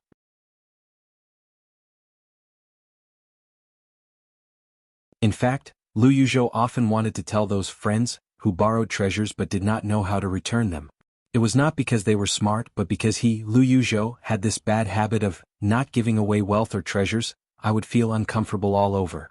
Luckily, his parents never cared about it. There was one time when he sincerely gave a treasure to a close friend. After that, he realized that the person did not treat him as a friend. Lu Yuzhou, who was only 10 years old at that time, cried his heart out. After that, his father brought him to the Lu family's treasure mountain. It was truly a mountain. The richest man in the continent asked his only son, if he gave one treasure every day, how many years would he have to live to be able to give away the entire treasure mountain? Lu Yuzhou counted with his fingers and reported the exact number. In the end, his father waved his sleeves and opened a secret restriction. In the end, after the treasure mountain, there was an even more magnificent and majestic treasure mountain. The rainbow-colored treasure light almost blinded the child's eyes. Lu Yuzhou immediately burst into tears. How could his family be so rich?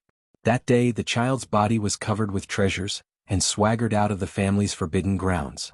The child was beaming with joy, and did not forget to wipe his tears and snot on his father's sleeves.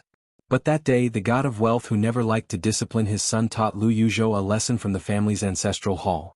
Earning money has always been easy, the difficult part is to keep the money and not attract disaster, how to spend it and not attract disaster. With a farting child, the man told him about the painful lessons of the family's history. Only then did Lu Yuzhou know that for a large family that already had a solid foundation, if they did not grow up and only focused on earning money, then there would be many times when they had money, and when they spent money, it would be inviting disaster. Lu Yuzhou grew up, and the only time he was slapped by his father was when a family that liked to go against their conscience and earn money had met with trouble. He helped a pitiful friend who was crying and begging him, and borrowed a sum of money to help him and his family get through the crisis. He even comforted him and scolded the main culprit for his friend. Of course Liu Yuzhou did not receive a single cent. In the end, just as his friend left, Liu Yuzhou's father appeared, and slapped Liu Yuzhou until his face was covered with blood, and asked Liu Yuzhou if he knew what he did wrong. Liu Yuzhou said that he should not have borrowed money, and in the end he was slapped again and fell to the ground. Liu Yuzhou struggled to get up and sat on the ground, not saying a word. The man sneered there was nothing wrong with doing business, the cleanest thing in the world was money. Liu Yuzhou did not get the second half of the answer from his father's mouth. Perhaps it was a piece of paper that the Shang family's ancestor had left for the Liu family's ancestors. On the piece of paper that had been enshrined in the ancestral hall by generations of the Liu family's heads, there were 8 words written: "Wealth grows a conscience and nothing will disappear." At this moment, Liu Yuzhou was squatting among the flowers and plants in the palm of the dilapidated statue and sighed. Every family had its own difficulties, and he only hoped that he would not become the head of the Liu family later, so that he would not have to deal with conscience like this. Liu Yuzhou asked Chao Ci telepathically, "When do you think Huai Qian will return from the North Continent?" Chao Ci grunted in acknowledgement. Liu Yuzhou rolled his eyes.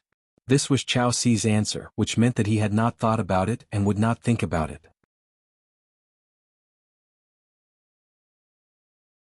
Liu Yuzhou would often ask him some random questions, and Chao Ci probably felt that it was impolite not to respond, so he would often respond with an acknowledgement, indicating that he had heard. The young woman felt that there was an opportunity and punched with all her strength. As a result, her wrist made a cracking sound. When she floated to the ground, her shoulders shook a bit. When she steadied herself, one of her arms was already hanging down. Liu Yuzhou stretched out his hands and gently rubbed his temples. He felt that it was not good to encourage Chao Ci to come here to visit the ruins, so that he could take the opportunity to see what kind of woman would look down on Huai Qian. Liu Yuzhou thought that this woman, who was very likely to be the strongest in the world at the 6th realm, did not need any Dharma treasures. Liu Yuzhou had a lot of them and she could just take them even if she did not need them. After leaving her hometown for so many years, would there not be a few juniors in her family after returning home? Just treat it as New Year's money for the children. As Longquan County was promoted to a prefecture. Near Luapa Mountain, there was a new provincial governor from the vassal Huangting country, and there was also a prefecture city god. As for the mansion with the beautiful water and wind plaque, the Guiying god was promoted according to his merit, as if he had reached the sky in one step, and became the mountain lord of the old north peak of Dali. The ghost in the wedding dress also returned to her own mansion, and lived in seclusion, only the embroidered river god would occasionally visit. Among the 5 mountain deities of the old 5 sacred mountains of Great Li, 4 of them had been transferred away from their mountains to occupy other mountains in the Aquarius continent. Therefore, other than the unknown Yin deity of Gu clan, the other 3 mountain deities of Great Li had been promoted step by step due to their hard work. Even if they were not the true mountain deities of the old 5 sacred mountains, they had become the first-rate mountain deities of the Aquarius continent, second only to the new 5 sacred mountains. Wei Pai of the North Peak had already begun his closed-door training. The area around Mount Cloud was heavily guarded. The Dali imperial court attached great importance to this matter, and other than the sage Ruanjia, they even specially sent Su Ruo to protect Wei Pai during his breakthrough. On Mount Luapa, Zhu Lian and Zheng Dafeng were playing chess. The green-robed child had been watching the game for a while, and the more he watched, the more sleepy he became, so he fell asleep beside the stone table, drooling all over the table. Zheng Dafeng pressed down on the child's head, and with a twist of his wrist, he wiped off the saliva on Qin Lingjuan's cheek, and then pushed the child's head away from the chessboard. Zhu Lian rubbed his chin and said slowly, "Even if we include Wei Pai's breakthrough and another night banquet, there is still a big gap."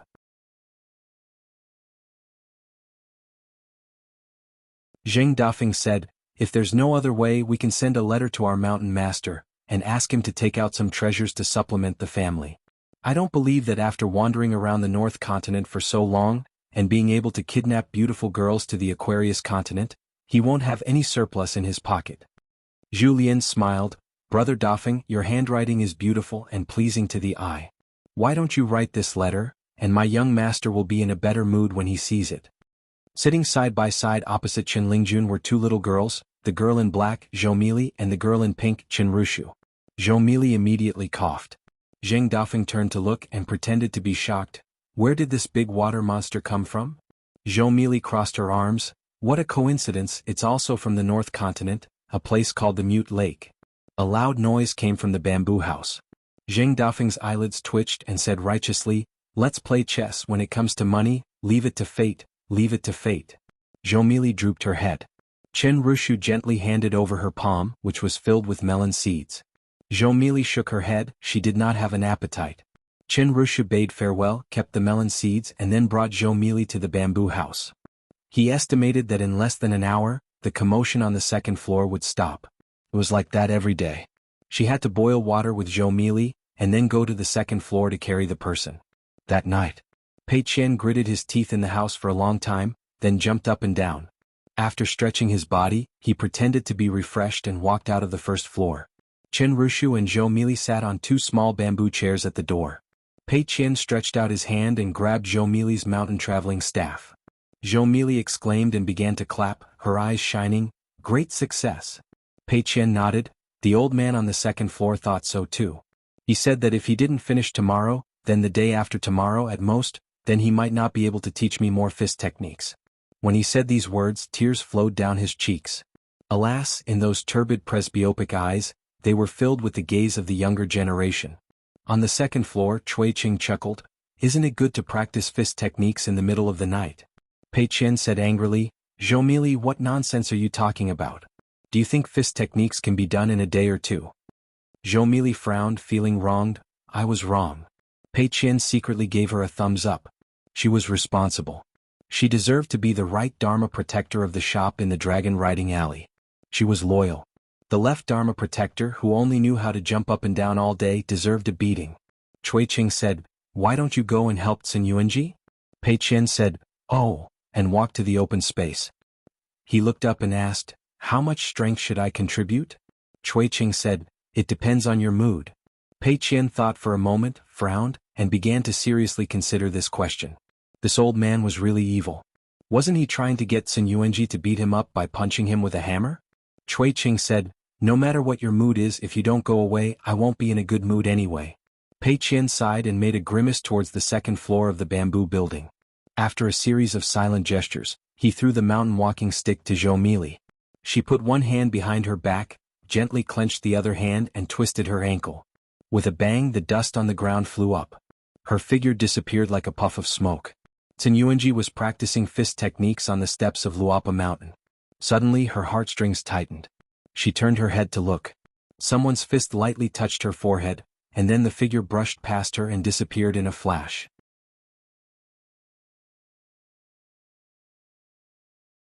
Sun Yuanji was sweating profusely. She looked at the place where the figure disappeared and saw a familiar slender figure. She stood with one foot on the slender branch of the tall pine and the other on the instep of her foot. Sun Yuanji knew that Pei Qian had been practicing on the second floor recently. But this little charcoal girl, how many days had she been practicing? Pei Qian said seriously, Sister Tsin, I was greeting you just now. I'll help you defeat your fist. You can't hit me hard. You're old and have been practicing for a long time. You're tall, so let me win. Sun Yuanji took a deep breath, took a fist stance and said in a low voice, please. As if facing a formidable enemy. Pei Qian was a little flustered. What are you doing? Let's go back and forth and learn from the big white goose. We'll just walk.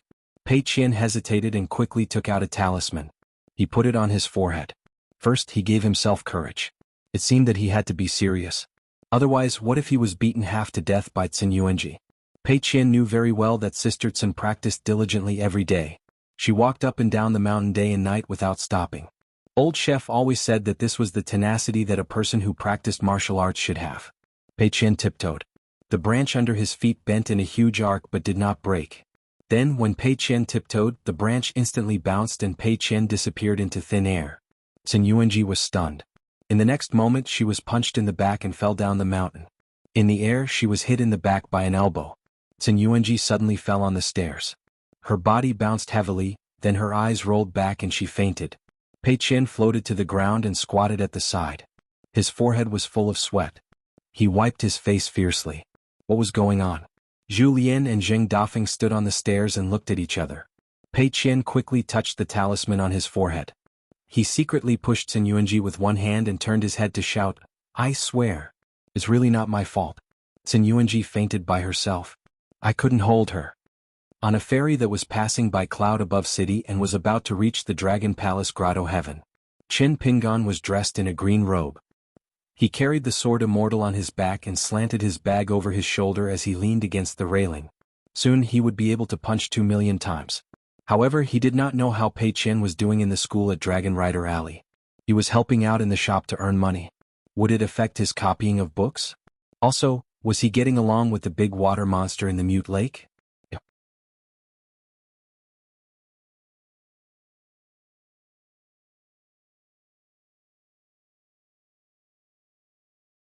548.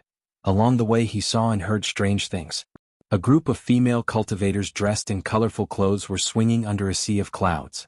Their laughter caused many male cultivators on the ferry to yell at them.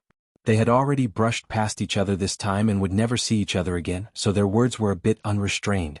In the end, a huge flood dragon's head slowly emerged from the sea of clouds, frightening many cultivators on the ferry. The mysterious existence that wasn't a real flood dragon lightly knocked its head against the ferry's tail, causing the ferry to move forward like an arrow. Qin Pingan memorized this scene and returned to the guest room to continue his usual routine. After arriving at the Tongya continent from the inverted mountain and parting with Lu Tai, Qin Pingan mistakenly entered the Lotus Blossom Blessed Land and left the Taoist temple with Pei Qian and the other 4 people. Qin Pingan began to write about his experiences. Relying on his memory, he started from the moment he left the inverted mountain, met Lu Tai, arrived at the Tongya continent, walked through the Fuyo Sect's Yaotian Street, and rode all the way to today's northern continent where the dragon in the clouds pushed the ferry. The paper on the table was divided into 2. Qin Ping and divided it into a first draft and a copy. The first draft would be erased and modified and he would deliberate over it repeatedly. It was like a letter that was not sent out. This letter, as he wrote it, it became a little long. The copy after that was copied was clean and neat, just like a homework that a student handed to a teacher. Sometimes there was really nothing to write about. For a long time he did not see any interesting scenery or people. He would either not write or occasionally write a sentence. Nothing happened today, peace and safety. In the Lotus Blossom Blessed Land, a flock of birds fought to cross. Trapped in a siege, he fought against the local #1 person in the world. In an inn at the border of the Great Spring Dynasty, he met a gentleman who could write limericks. His spirit traveled far and met the bad-tempered goddess of the buried river. He visited the Azure Turing Manor and told the water goddess, who admired the old man's knowledge, about the order. He stayed in the dusty shop in the old dragon city and brought Charcoal, who was becoming more and more sensible, to the Qinghuan kingdom in the southeast of the Aquarius continent. That year, on the 5th day of the 5th month, he received the first birthday present in his life. The only time he didn't write anything was when he worked as an accountant at Booksword Lake. In the end, Qin Pingan had to return to his hometown, Mud Bottle Alley. When he was alone in his ancestral home, he only wrote one sentence after much consideration. The past few years have been difficult, but now that it's over, it seems to be okay. Qin Pingan finished writing and copying a copy. The 2 stacks of paper on the table were all neatly written in small regular script. It was estimated that in the eyes of an expert, the handwriting was still very skillful. Putting aside the content, there were more than 300,000 words. Flipping over and over again, it was old-fashioned and strict. Qin Pingan put away his brush and ink, stretched out his hands, and gently pressed on the 2 books that seemed to have not been bound yet. He gently smoothed and pressed them. Without any worries for the time being, Qin Pingan let his mind wander. After he came back to his senses, he put the 2 stacks of papers into his Fangsuan object and began to practice his fist technique. It was still the same 3-stance combination. Nowadays, the energy consumption of martial arts and qi cultivation was roughly equal. During this period, drawing talismans was his biggest pastime.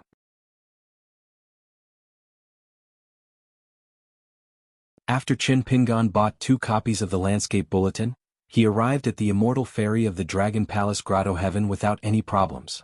The Dragon Palace Grotto Heaven was the same as the Liju Grotto Heaven in his hometown. It was one of the 36 small grotto heavens.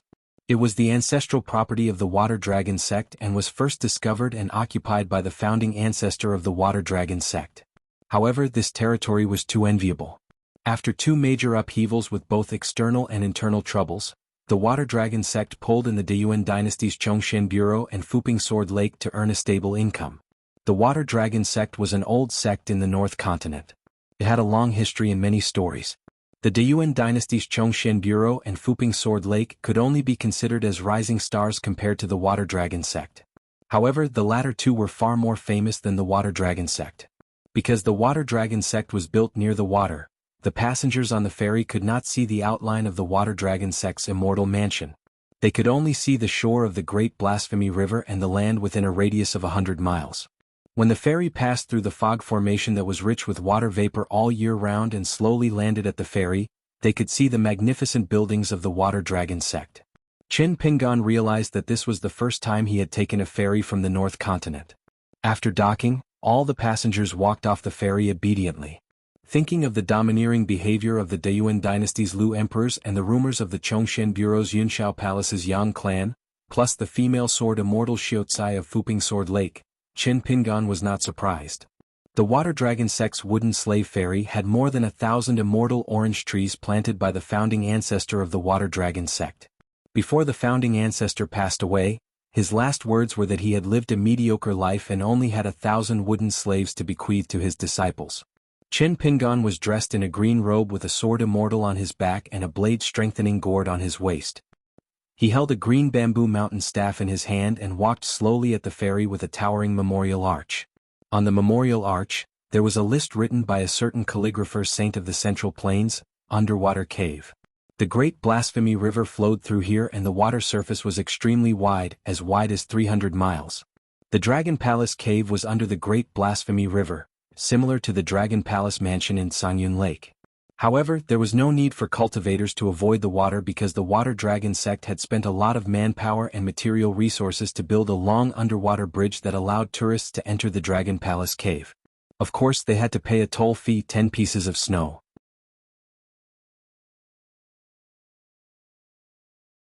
After paying the fee, if one wanted to enter the Dragon Palace Cave that was said to have thousands of dragons in ancient times and was ordered to go out to summon clouds and rain, they had to pay an additional fee, 1 small piece of snow. This was clearly a case of slaughtering pigs. When Qin Pingan thought of the 100-eyed Taotai robe that he had picked up from Yunshao Palace's Yang Ningxing, he felt that the immortal money was not unbearable. Corpse Beach, Ghost Valley, Yunshao Palace's Yang family's young heavenly lord Yang Ningxing. At the border of Wuling Kingdom, Fuping Sword Lake's Li Kai's direct disciple, Sui Jingqing. In the ruins of the Immortal Mansion, young Marquis Zhan Qing's direct disciple, Bai Bai, of the Water Dragon sect's ancestral hall. It seemed that on the path of cultivation those relationships were like a mess. Every knot, big and small, was a meeting, giving people the illusion that the world was actually so big. The wooden slave ferry was bustling, so noisy that it did not seem like an immortal ferry, but more like a bustling street in a mortal city. This was because the following October 10th and October 15th were 2 important days. It was so at the foot of the mountain and even more so on the mountain. One was one of the 3 major ghost festivals, and the other was the Water Official Disaster Relief Day. The Water Dragon sect would hold 2 sacrificial rites in the Dragon Palace Cave that was open to the public. The ceremony was ancient and highly respected. According to the different years, the Water Dragon sect's cultivators would build Gold Book, Jade Book and Yellow Book rites to help all living beings pray for blessings and disasters. This was especially so for the 2nd birthday of the Water Official. Because this ancient god was in charge of many immortals in the water, it had always been the most important day for the Water Dragon sect. Other than the towering archway, Qin Pingan found that the style of this place was a bit similar to the ruins of the Immortal Mansion. After the archway there were dozens of stone tablets. Could it be that all the places close to the water near the Great Blasphemy were like this? Qin Pingan looked at them one by one. There were many people who chose the same way as him. There were also many scholars in Confucian robes who were studying abroad. They seemed to be from the academy. They were immersed in copying the inscriptions beside the stone tablets. Qin Pingan carefully browsed through the record of the building of the stone bridge by the sages of the Daping dynasty, and the water tablet of the Dragon Pavilion, written by the local calligrapher of the North Continent. These 2 inscriptions explained in detail the construction process of the stone bridge in the water, and the origin and excavation of the Dragon Palace Cave. The line was as long as a dragon. Qin Pingan waited for nearly an hour before he saw the cultivator of the Water Dragon sect who was in charge of collecting the toll. After paying 10 snowflakes, he received a seal token carved from an ancient immortal orange wood. It was ancient and had excellent seal script. The cultivator of the water dragon sect said that when he reached the other end of the bridge, he just had to return it to the cultivator of the water dragon sect at the other end of the bridge. This was the first time Qin Pingan saw the wooden seal of the immortals on the mountain. The seal script was rest, and the side script was fame and fortune, life and death. Qin Pingan asked if these wooden seals could be sold. The female cultivator of the water dragon sect smiled sweetly and said that the orange wood seal for crossing the bridge was a token of her sect. It was not for sale and every seal had to be recorded. However, there was a shop in the Dragon Palace cave that specialized in selling various seals.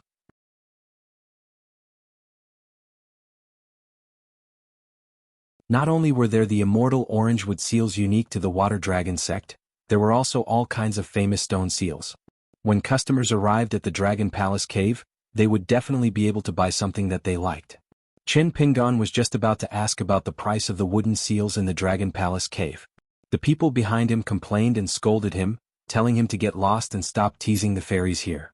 Qin Pingan could only turn around and apologize. Then he quickly left the group and made way for the customers behind. Qin Pingan felt a little regretful. Not to mention the expensive items in the immortal shop, the bigger the sect, the harder it was to pick up the scraps. On the contrary, there were still some chances at small crossings like the Aquarius Continent's Qingfu Square and the Bee-Tail Ferry.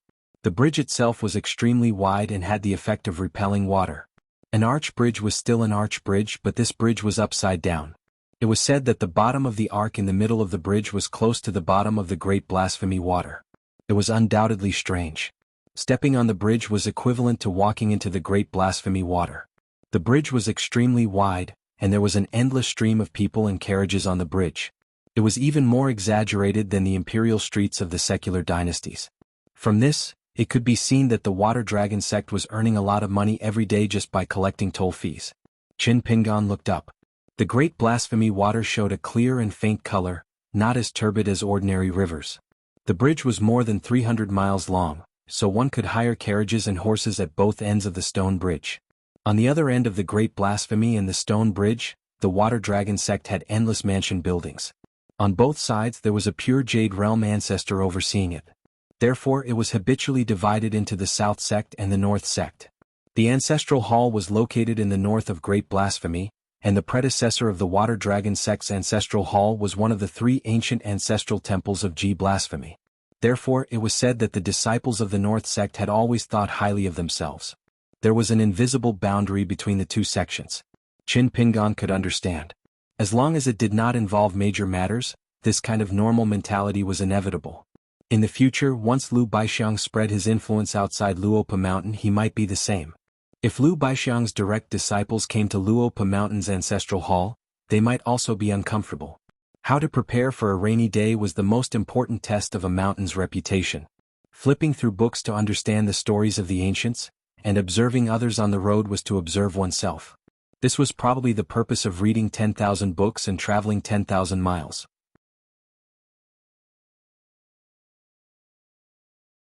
There were many things that one had to rely on oneself to think about and work hard.